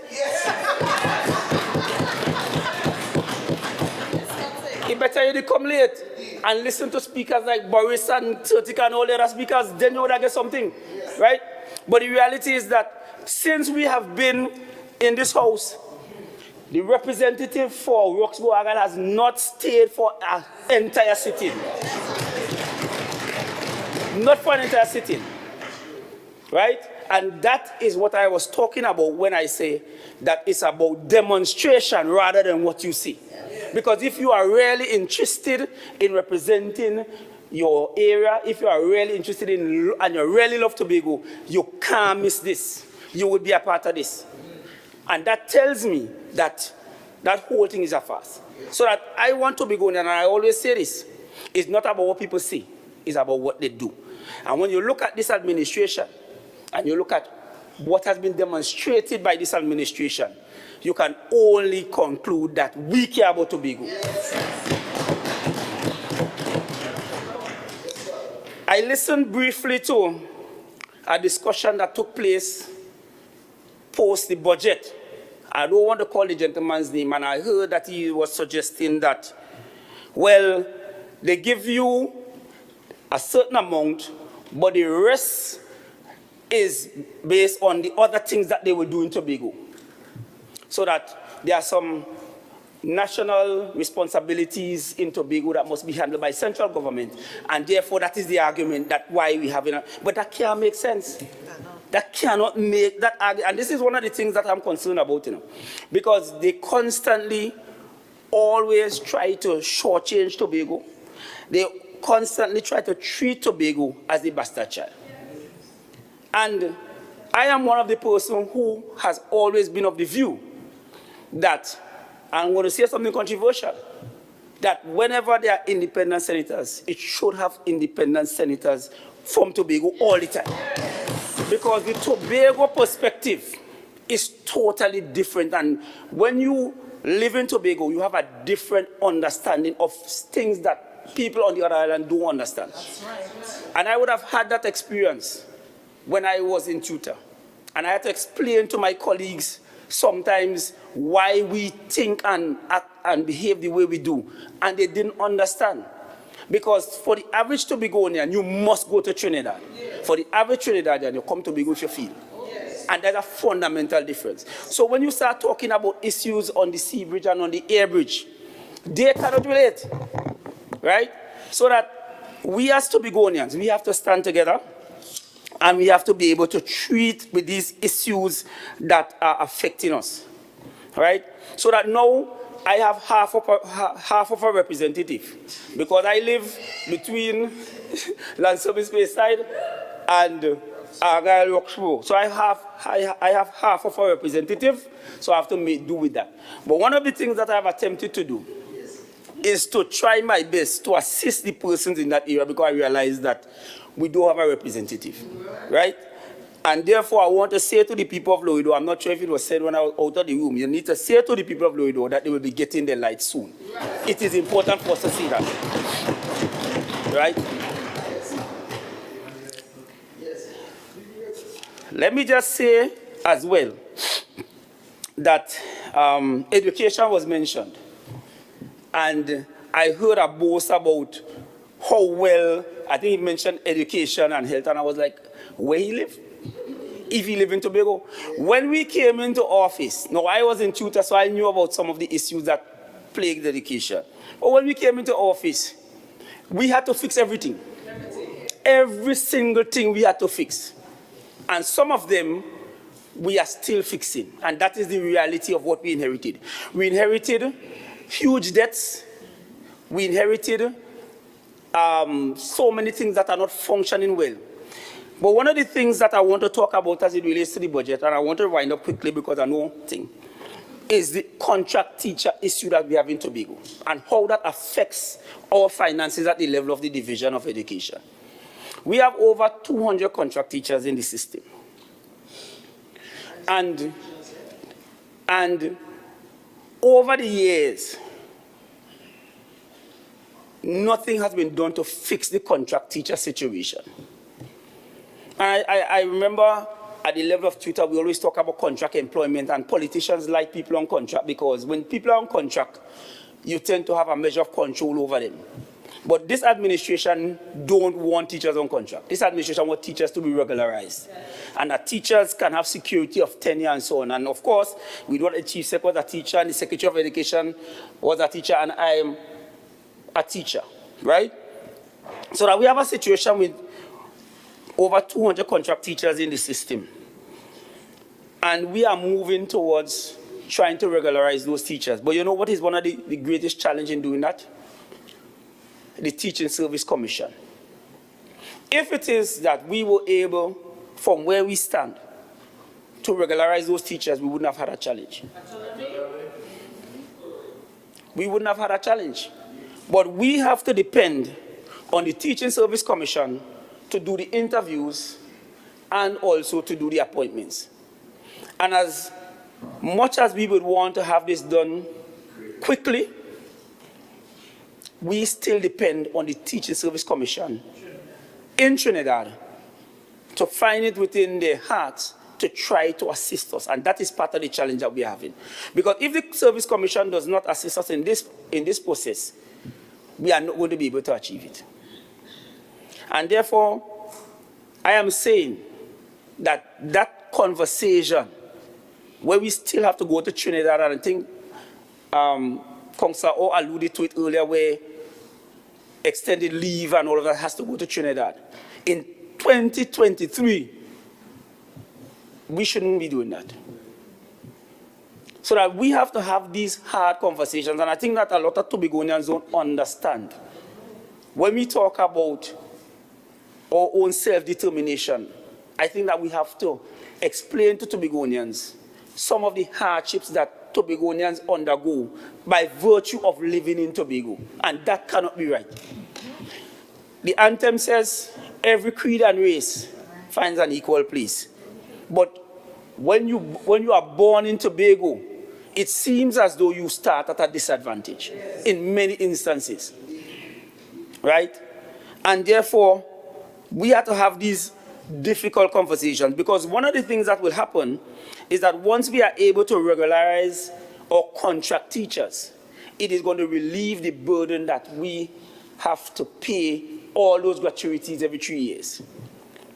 Because teachers who are in the regular system get the gratuity when they retire at 60, right?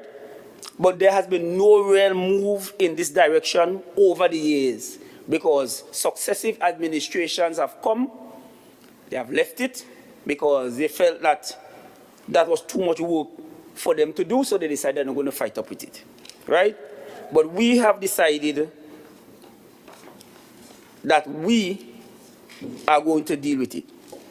The other thing I want to talk about very quickly is this, because many statements have been made. We have a Prime Minister who was born in Tobago, in my opinion, but is a Trinidadian. And I make no apologies for he was born here. I don't know how people could say that our Prime Minister is a Tobagonian, but that has not been demonstrated.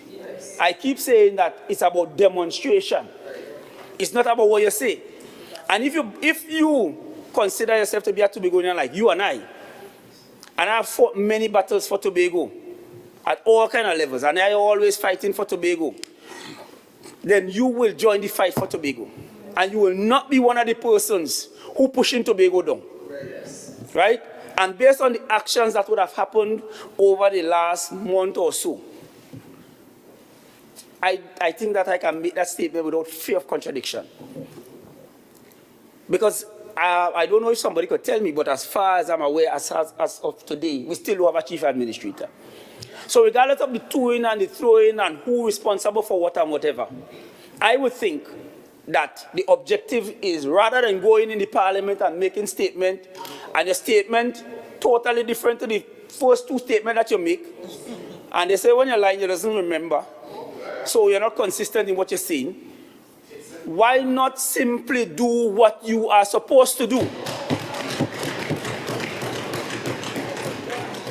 So the time you're taking to go and make statement and talk about how you're going to resign, which you're going to resign? Just simply give us a chief ad.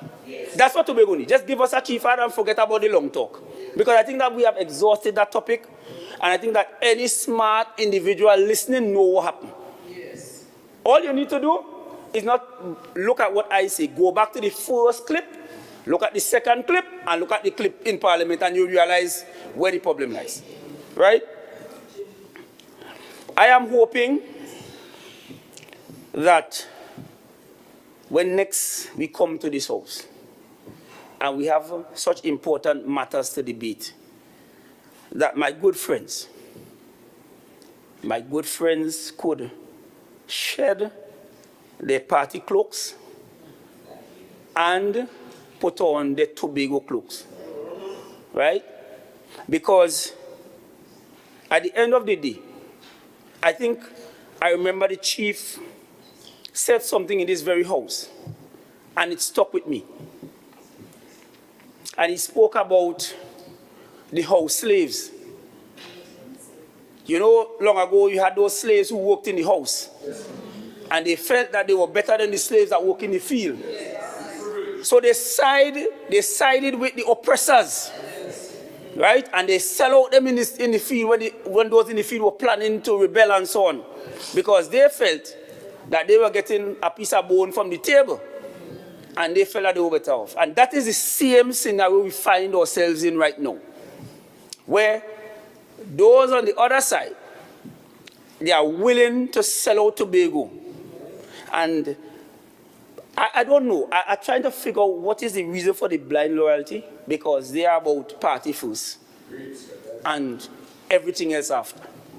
So that they would stay, they came here today and they tried their very best to defend all the wrongs that have been committed against Tobago and give reasons why those wrongs were committed.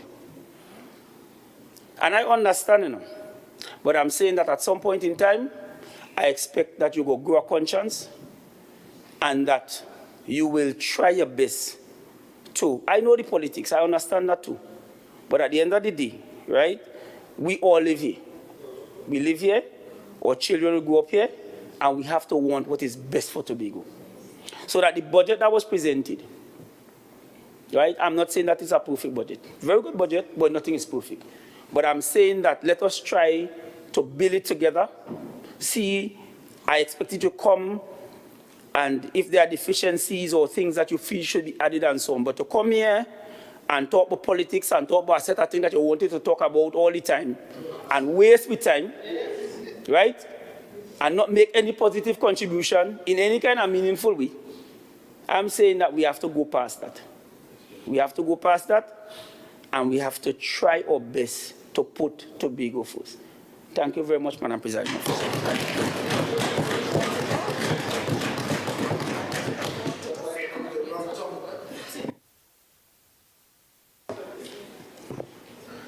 Member for Palatable Lansome Speyside, I now invite you to wrap up this debate.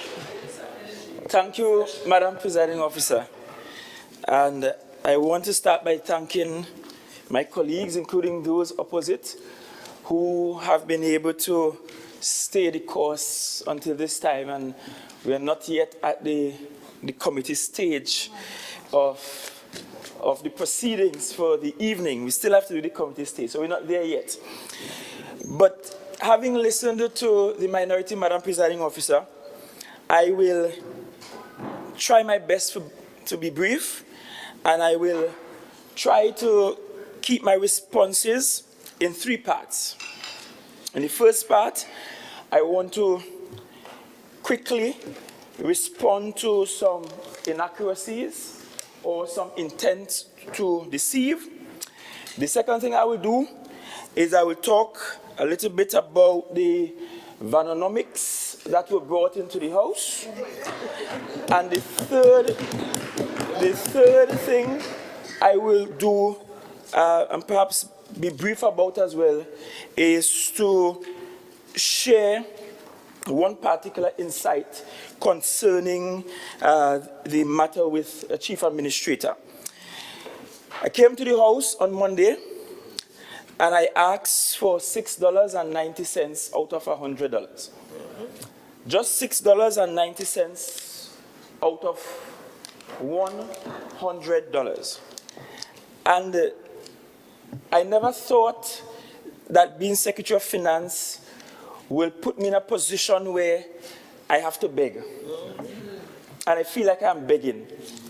I feel like I am begging for $6.90 out of every $100 spent in this country. And even with all the efforts to convince Tobagonians that there are ministries pending in Tobago, and yes, they will talk about the airport and probably one or two other projects. the reality is most of the monies that are passed in the appropriation bill for Tobago through those ministries, they don't ever reach Tobago shores. It is why in the last fiscal, well, in this fiscal, I had to send in infrastructure to fix a prison. Not my portfolio. And now I'm contemplating how do I find money for fires, for Coast Guard. I had to buy mattress to who?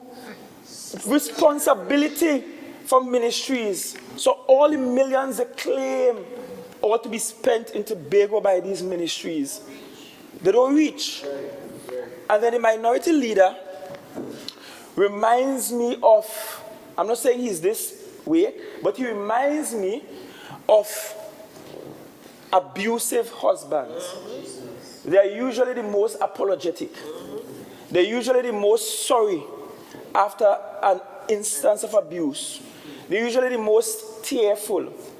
But it's a good thing that we are not fooled by crocodile tears. And Tobago, after 22 years, got over the Stockholm Syndrome and has stopped loving its abuser and decided finally to kick the abuser out. And as the scriptures will say, hopefully regain the years that the locusts and the cankerworms have stolen from the people of Tobago. And there are some attempts at being deathly deceitful, and so I must address them. First, the minority leader spoke about checks being rejected. You know, the minority asked for a question, a written question, a written response rather, on the matter of checks being bounced. I explained it in this house, and I placed it in writing, that there were 53 checks. I listed out the names on the response of who those checks were for, and I gave the reason, and I want to quickly read the reason as written in the response. Because I don't want people going away with the idea that checks from the THA bouncing all over the place as a minority sought to deceive. And here is the response, and I read it verbatim. In fiscal 2023, the Tobago House of Assembly introduced a new cash management system to improve its public financial management system and to support the IFMIS implementation project. This new system was designed to manage the Assembly's financial resources in a more centralized manner by concentrating the releases and payment processes into 4 main operational accounts and eventual discontinuation of 52 divisional bank accounts which were utilized prior to fiscal 2023. As at October 1, 2023, the balances held in the discontinued divisional bank accounts represented unpaid, unpresented sums reserved for checks issued and not cashed between October 1, 2017 and September 30, 2022. However, over the years, the cumulative or snowball effect of bank fees and substantial charges for printing blank checks leave charges against these accounts over the time, significantly reduce the unpresented, unpaid check sums, resulting in negative and in some cases minimum balances on the affected accounts. It is important to note that bank fees and charges incurred are treated as non-appropriated expenditure, as this type of expenditure is not catered for or covered by parliamentary appropriated releases, but are automatically debited by the commercial bank from active operational bank accounts. I explained all of that. And then they came to the house and gave the impression that THA checks just bouncing all over the place. But further, you talk about purchase orders, and purchase orders not being honored and paid. And, you know, I wonder if they recognize that the reason why some service providers are blanking the THA is because how they were not paying purchase orders. And I'll give an example, Madam Presiding Officer. Just the 20th of November last year, I received an email from Holiday Inn. And I'm saying, but I have never stayed at Holiday Inn. And this year is the first time in my life I ever stayed at Holiday Inn, this year. But I received an email from them last year, from one Jacqueline Lobin. And it says, we hope you are having a wonderful day thus far. We wish we were reaching out to you under better circumstances, but we are left with no choice at this time, since all other avenues and time have been overexhausted. We would like to bring to your attention the outstanding expense incurred by the Tobago House of Assembly, Division of Agriculture in 2019 and left unpaid to date. All attempts of dialogue and recovery of said funds have gone unacknowledged by this division. This is 2022. And I have somebody emailing me with photos, with scanned copies of purchase orders not paid for.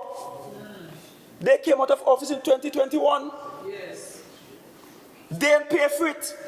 And then they come to the house and behave as though magically is only now purchase orders are not paid for on time. Deathly deceitful. Coming to another one. The minority leader says that it's not extortion when a supplier is asking for his legitimate money legitimately. But when you listen to Councillor O reading from the management letter of the Auditor General, the actual audit report from the Auditor General. And by the way, the Russians sent in Auditor General to look at our development program, and they said they're heading down infrastructure first because they must find something. And the only things they red flagged were things from early in the first quarter of fiscal 2022 for which we did not have any responsibility. And some of the same things that the minority leader is calling legitimate, the Auditor General flagged it. The Auditor General also flagged it. But I'm not surprised, because I've seen crooks marching up and down in the handful they could have found. They found at least one crook to march up and down with them. Put on white. Form of godliness, but denying the power thereof. But what is interesting is that the minority have an aversion to the audit that I commissioned. But when I look next door in Trinidad, the central government is still fighting with EMBD, and they're not letting it go at all. They fight with Piaco until an American court is awarding sums in the billion. But when it comes to Tobago, leave it alone, right? Don't pursue it at all. And then when you listen to the narrative, they're trying to be tricky about it. Because this request to release publicly the audit, and I'll go slowly as to why I said quite emphatically that I may now release it publicly. And let me go slowly as to why. This country had once commissioned something called a Scott Drug Report. And that report implicated police officers left, right, and center in drug dealing and all sorts of criminal activities. And every one of them in the Scott Drug Report had to be released. You know why? Because the government, out of exuberance, released the audit publicly, released the thing publicly. And some of those same people who were fingered in the Scott Drug Report, they progressed in the police service and end up becoming top-ranking officials in the police service. Perhaps that's why the police service catching a tail, the anti and the nene and everything, to rid corruption from within the police service. If we come all the way down to Land 8, and they should know about Land 8, thrown out on a technicality.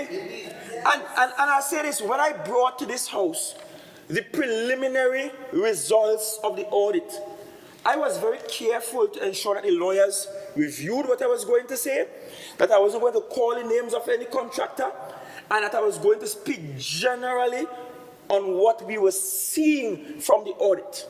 Because Tobagoans deserve to have an idea as to what this thing is digging up. Because, as the minority leader says, it's their money that's spent for it. But now that we have the final audit report, the intent is to ensure, just like EMBD, PIACO, and all that the central government going after right now, we will go after every cent pilfered from the Tobago House of Assembly. But you see, it's not surprising that they don't want the audit to reach anywhere, because they know that their friends and even the former executive council is culpable in the matter. Very culpable in the matter. I also must move quickly to this notion that the central government is giving free money. I don't know this free money. I come from a place where they say after freeness is something else. And I don't want that something else rub me at all. We are coming from a place where in 2001, a Tobago House of Assembly filed an injunction to stop a central government from just coming to Tobago and paving roads as they wish. As soon as they won the election, they disposed of that injunction, and now they are coming to say, look, we should just allow the central government to come up and perform fifth scheduled functions. If we do that, it's better we lock up the door, we all go home, forget this budget, forget the committee stage, tell everybody thanks, close up the doors of the entire THA, and go back to having a county council. Yes. Why can't the central government, whether we are here or not, why couldn't the central government then, since they wanted to build a two-lane highway, as he said, going through Friendship, why didn't they then just send the $100+ million to the THA and say, you build the highway, you do your procurement, you do your picking? Why did it have to happen from the ministry in Trinidad? And then they're talking and boasting about a two-lane highway. What is the traffic implication of moving from 2 lanes to 4? What's the implication of that? No consideration for that. And then he tried to find something to pick on with the food hub. And let me just give a quick clarity as to why the food hub in Scarborough isn't really accommodating a farmer's market. Because, the one is Shore Park, sorry, because there is a market in the middle of Scarborough. Yes. If there is a farmer's market at Shore Park, and there is a market at Scarborough, how would consumers divide their spend in a space with small economies of scale? I would simply say Shore Park are better parking, I going down there. And then you start to hear the market vendors in Scarborough, in downtown, they will start to complain and quarrel and cuss and say, well, you give other people a space to sell produce and you're making no money in town. Simple lesson in economies of scale. But the other farmers' markets, those proposed for Roxborough and Mason Hall, will accommodate, the other food hubs, those for Roxborough and Mason Hall, will accommodate farmers. And then you gave a proposal about mortgages and young adults and going to the bank.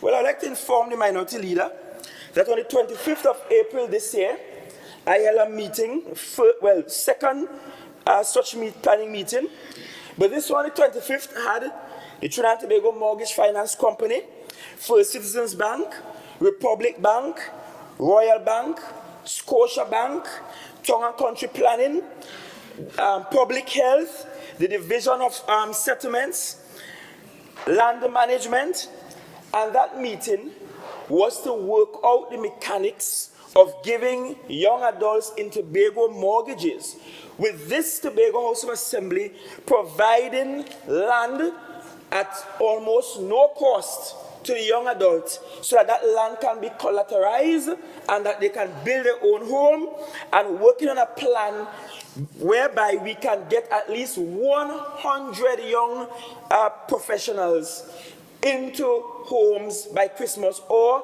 with their lands by Christmas. So I guess sometimes good ideas are not necessarily thought of by one person alone. And then the minority leader, in his, I guess, disgust for Tobago's autonomy, views the THA like chopped liver. So he spoke a bit about travels, and he tried to make it look as if people just traveling willy-nilly, not doing any work. And mind you, when I was both at World Travel Market and ITB, I had the stakeholders who were there saying to me this. They were saying, Chief, but we're not accustomed seeing the Chief Sec here every day. Why the Chief Sec here on the stand, working and meeting visitors and meeting stakeholders and joining the negotiations and talking with possible tour operators who will bring visitors to Tobago? Because in their experience, and someone said it at the last town hall meeting we had, in their experience, this was a joyride in the past. But this is not a joyride now, we're going to work. And here's why I think the minority leader thinks that Tobago and THA must be treated as chopped liver. I don't know if there's a week in this country that some minister or government not flying out of the country. The Prime Minister is in and out very frequently. Not an issue. Not an issue. But somehow when it comes to Tobago, we must view ourselves in such small, such minute contexts that we should never think big, act big. We should never punch above our weight. We shouldn't go and meet anybody. We shouldn't talk to anybody. I reckon that if former Chief Secretary London used to travel some more, then he would have done more for Tobago. Because he would have seen a world that's bigger than Tobago, much more developed than Tobago, and it's some kind of light bulb would have go off in the head. Right? I don't need to walk in other shoes. Handsome, not so handsome. I don't need to walk in the shoes.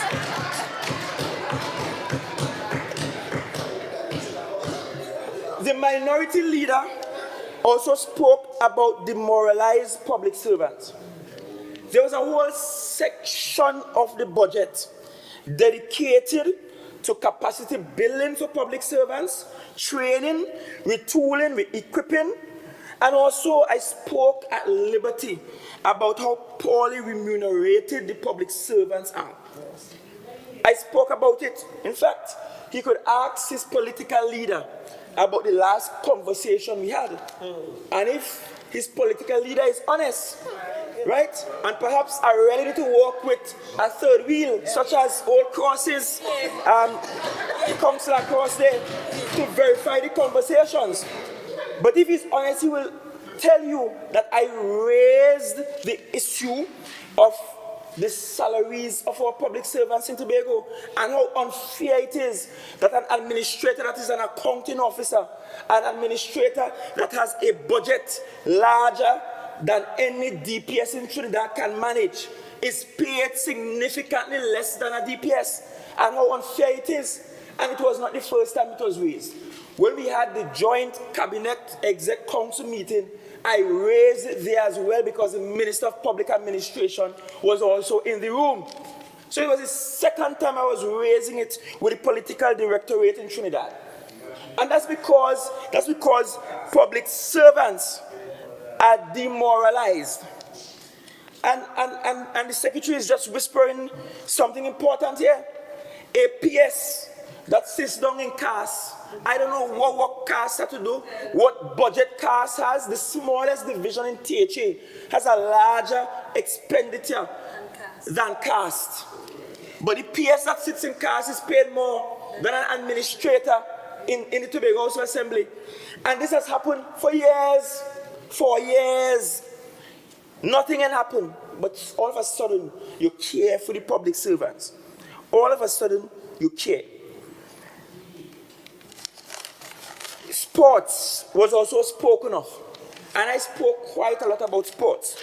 I'm not sure if the minority leader caught the wonderful presentation of Assistant Secretary Clark.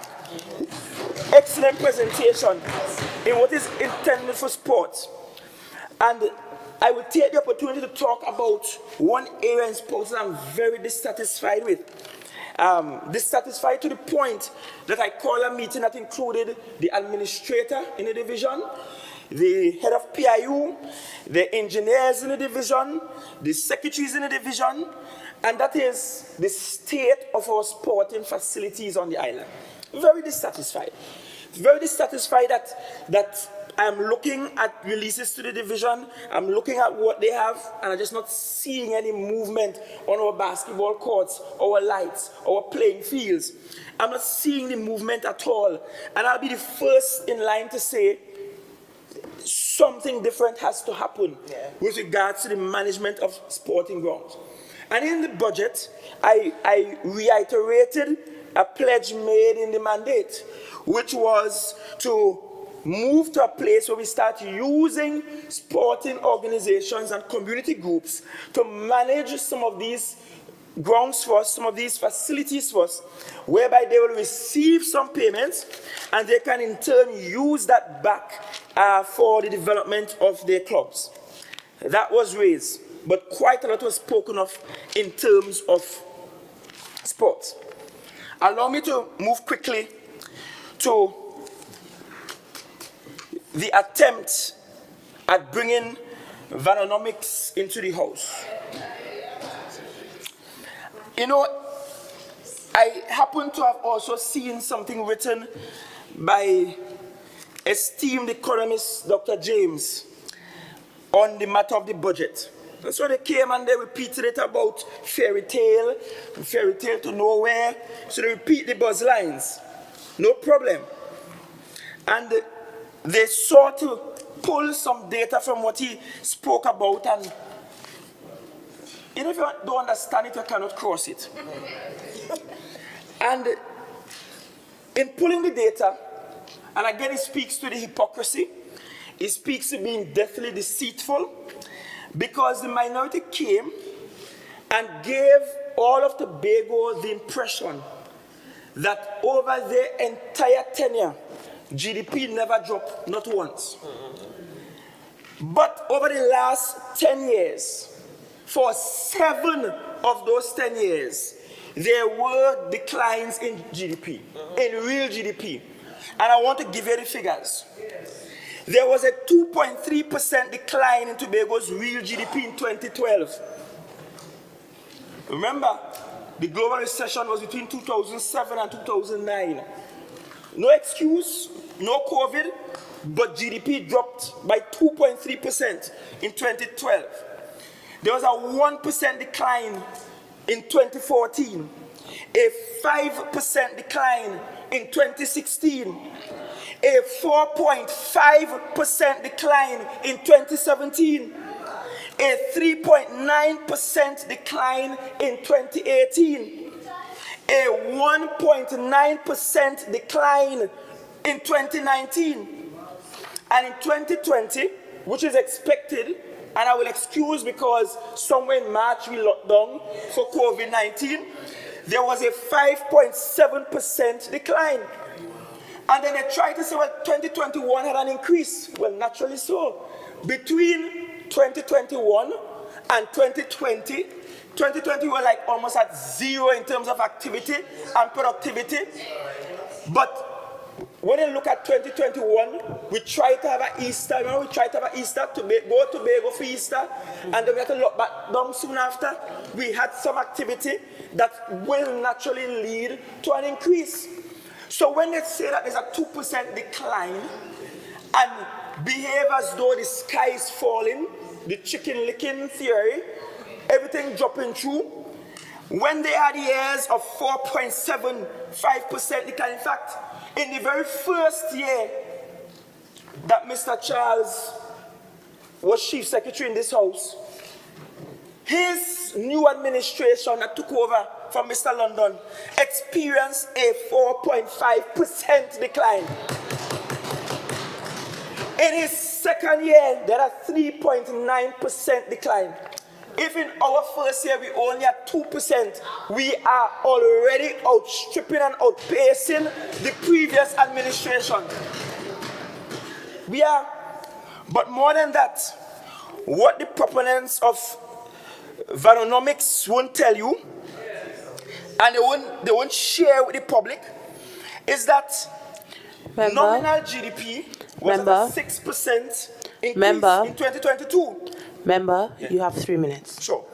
Nominal GDP was at a 6% in 2022. But something is happening in the world right now, not just Trinidad and Tobago, and that is something called inflation. In fact, food inflation is at 17%. When you look at the impact of inflation on what our nominal GDP is, you will end up with a decline because of the high levels of inflation that is happening all around the globe. And to still be able to muster a 2% decline versus in 2017, when they were fresh in office, they had over 4% decline. When nothing happened, no COVID, no nothing.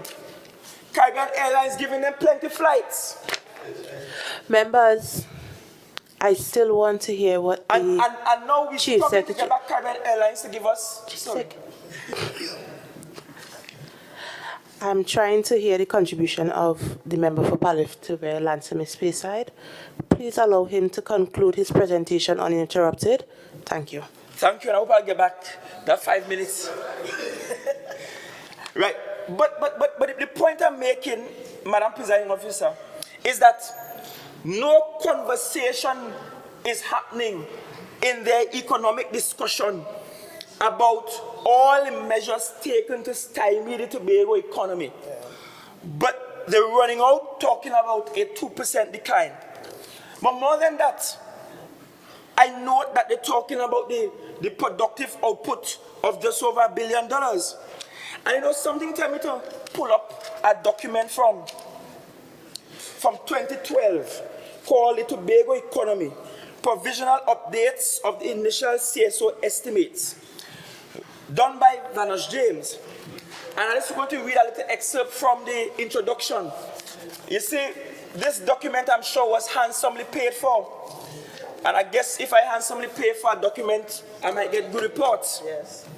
But in this report, Dr. James is making the point that the energy sector, which utilizes... Members, Leader of Assembly Business. Standing Order 51-2, Standing Order 51-3. And I read from, in their reply to a debate on a motion, the Secretary or Assistant Secretary for the subject area shall be limited to 30 minutes and the move of the original motion shall be limited to 40 minutes. So, Honorable Member for Palliative Lansome, you have an additional 10 minutes. Yeah? Yeah. Thank you. Thank you, that will be more than sufficient. So, in this document produced for the THA, Dr. James recognizes that the potential gas fields around Tobago, and he sought to calculate that in Tobago's GDP output.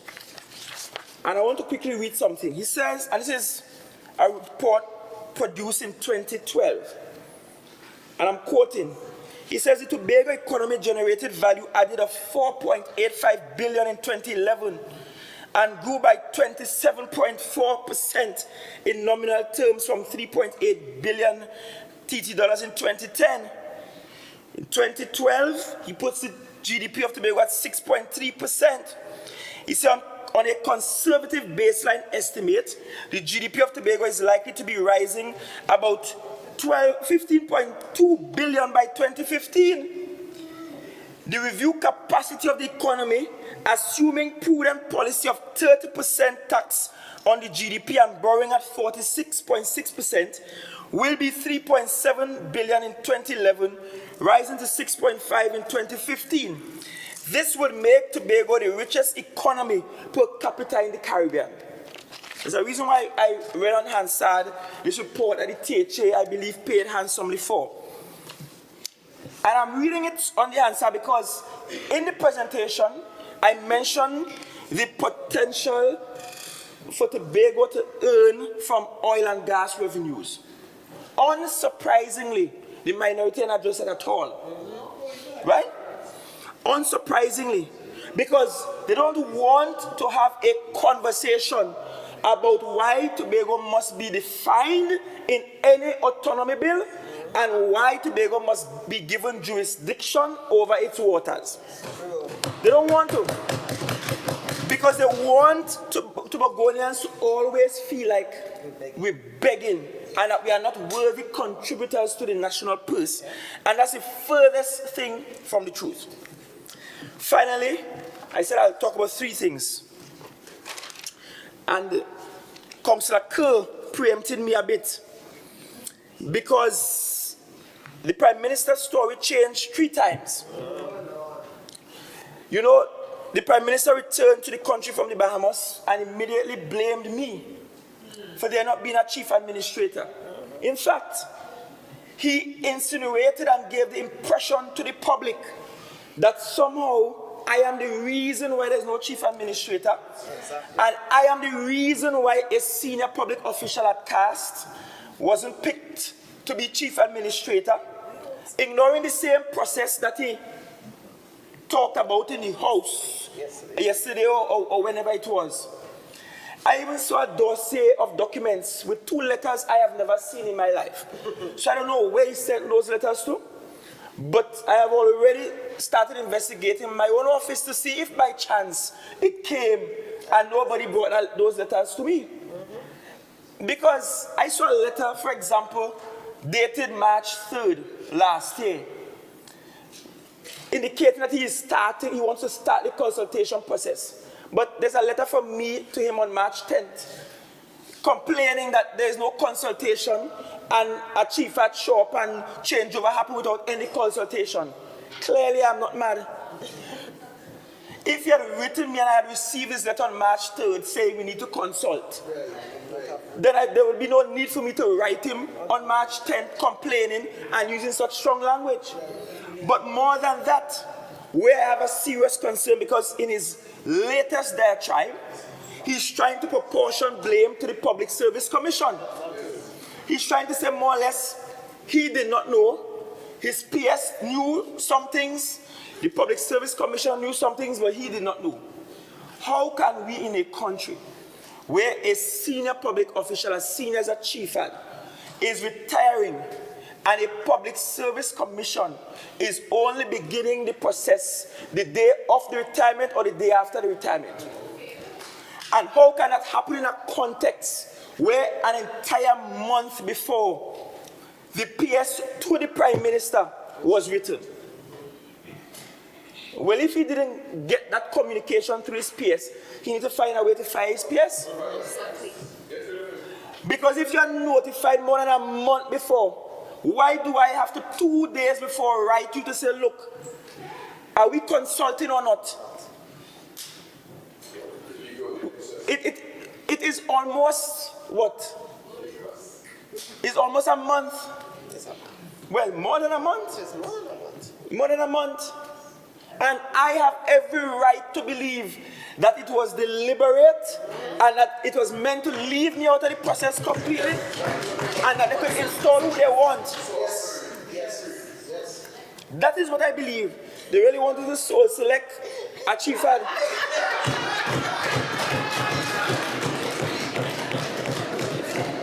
But Madam Presiding Officer, I already have staff looking for those 2 documents in the dossier that I have never seen until I saw the dossier. Member, you have 5 minutes. And when if those documents are found, I will make it known to the public. But next week, I will give a fuller statement on the matter. And I hope the Prime Minister is a man to his word. Because he placed his own office on the line over this matter. And interestingly, when we first spoke about this matter in the public, we did not blame the Prime Minister, you know. You notice who I sent my pre-action protocol letter to? I sent my pre-action protocol letter to the DPA's office because I was convinced by the Prime Minister that he had done the necessaries, he had sent the recommendations. Members, the member for Palliative Lansom is still on his feet. I know we are all weary and tired, but please, we still have business on the order paper to dispense with. Allow the member to finish his contribution. Thank you for your protection, Madam Presiding Officer. But I was just making the point, Madam Presiding Officer, that when we started this conversation publicly, my first attention was placed on the Public Service Commission because I was of the opinion from day one that they were the slackers, given that I was convinced by the Prime Minister that he had done all the necessaries, made all necessary recommendations, and that we were ready to go. Furthest thing from the truth. Didn't happen. In fact, I believe the Prime Minister said that I misled him. I misled him. That time we never spoke, not 1 ounce about a senior public servant over at CAS. We never even mentioned the gentleman's name in our conversation. Not up to this day. And that's why I'm convinced that something nefarious was in the works. But they were stopped in their tracks. Yes. And so they have to try to make as much noise as possible. I want to end this debate by saying 2 things. Number 1, I recognize that in the Tobago space, that there are some people who will never put their names on a ballot paper, but they want to be chief set by proxy.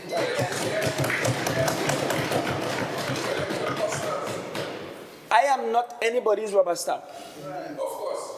Not. I am not anybody's rubber stamp. Yes. And the second thing I want to say to Tobagonians is that this journey is arduous. It's a long, hard one. Plenty late nights. Your secretaries and assistant secretaries here work extremely hard. We had one experience where we had an external entity come to the exec council. And when they finished their presentation and the questioning, you know what they said? They said, well, we made this same presentation to a previous executive. People were asleep. And when they wake up, the first question they ask is, what is in it for me? You, Tobago, you have secretaries and assistant secretaries who are dedicated and hard at work round the clock to correct and clean up all the wrongs while pressing ahead. We ain't gonna get everything done one time, but I assure you that Tobago after 18 months is better than Tobago was. Your time has since expired. Thank you, Madam Presiding Officer.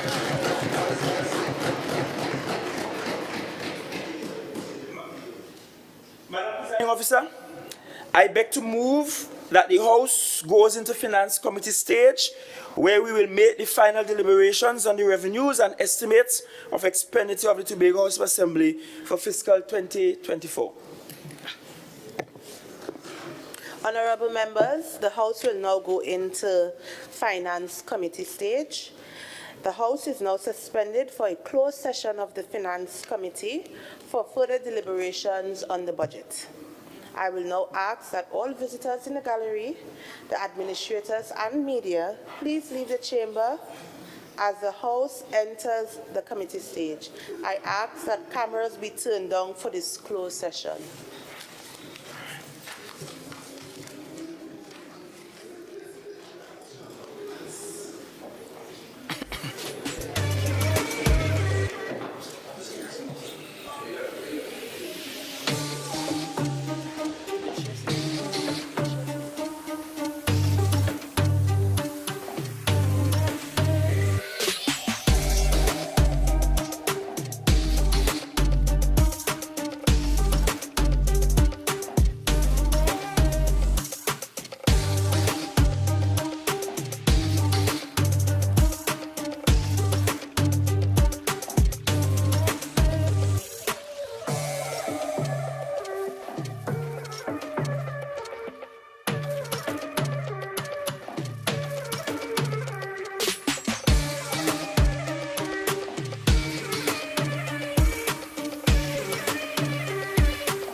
Members be seated.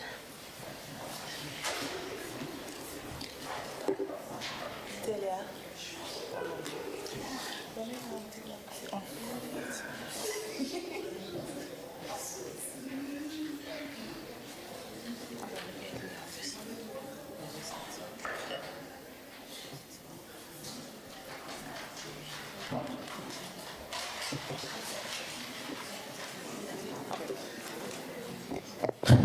Member for Lansome Palatine Speyside. Madam Presiding Officer, I'm pleased to report that the committee has met and approved all schedules in the draft estimate of revenue and expenditure for fiscal 2024. Honorable members, the question put is, be it resolved that this House approve the draft estimates of review and expenditure respecting all functions of the Tobago House of Assembly for the financial year October 1st, 2023 to September 30th, 2024, copies of which were laid on the table at an earlier stage of the proceedings. All in favor, say aye. Aye. Any against? The ayes have it. Motion carried.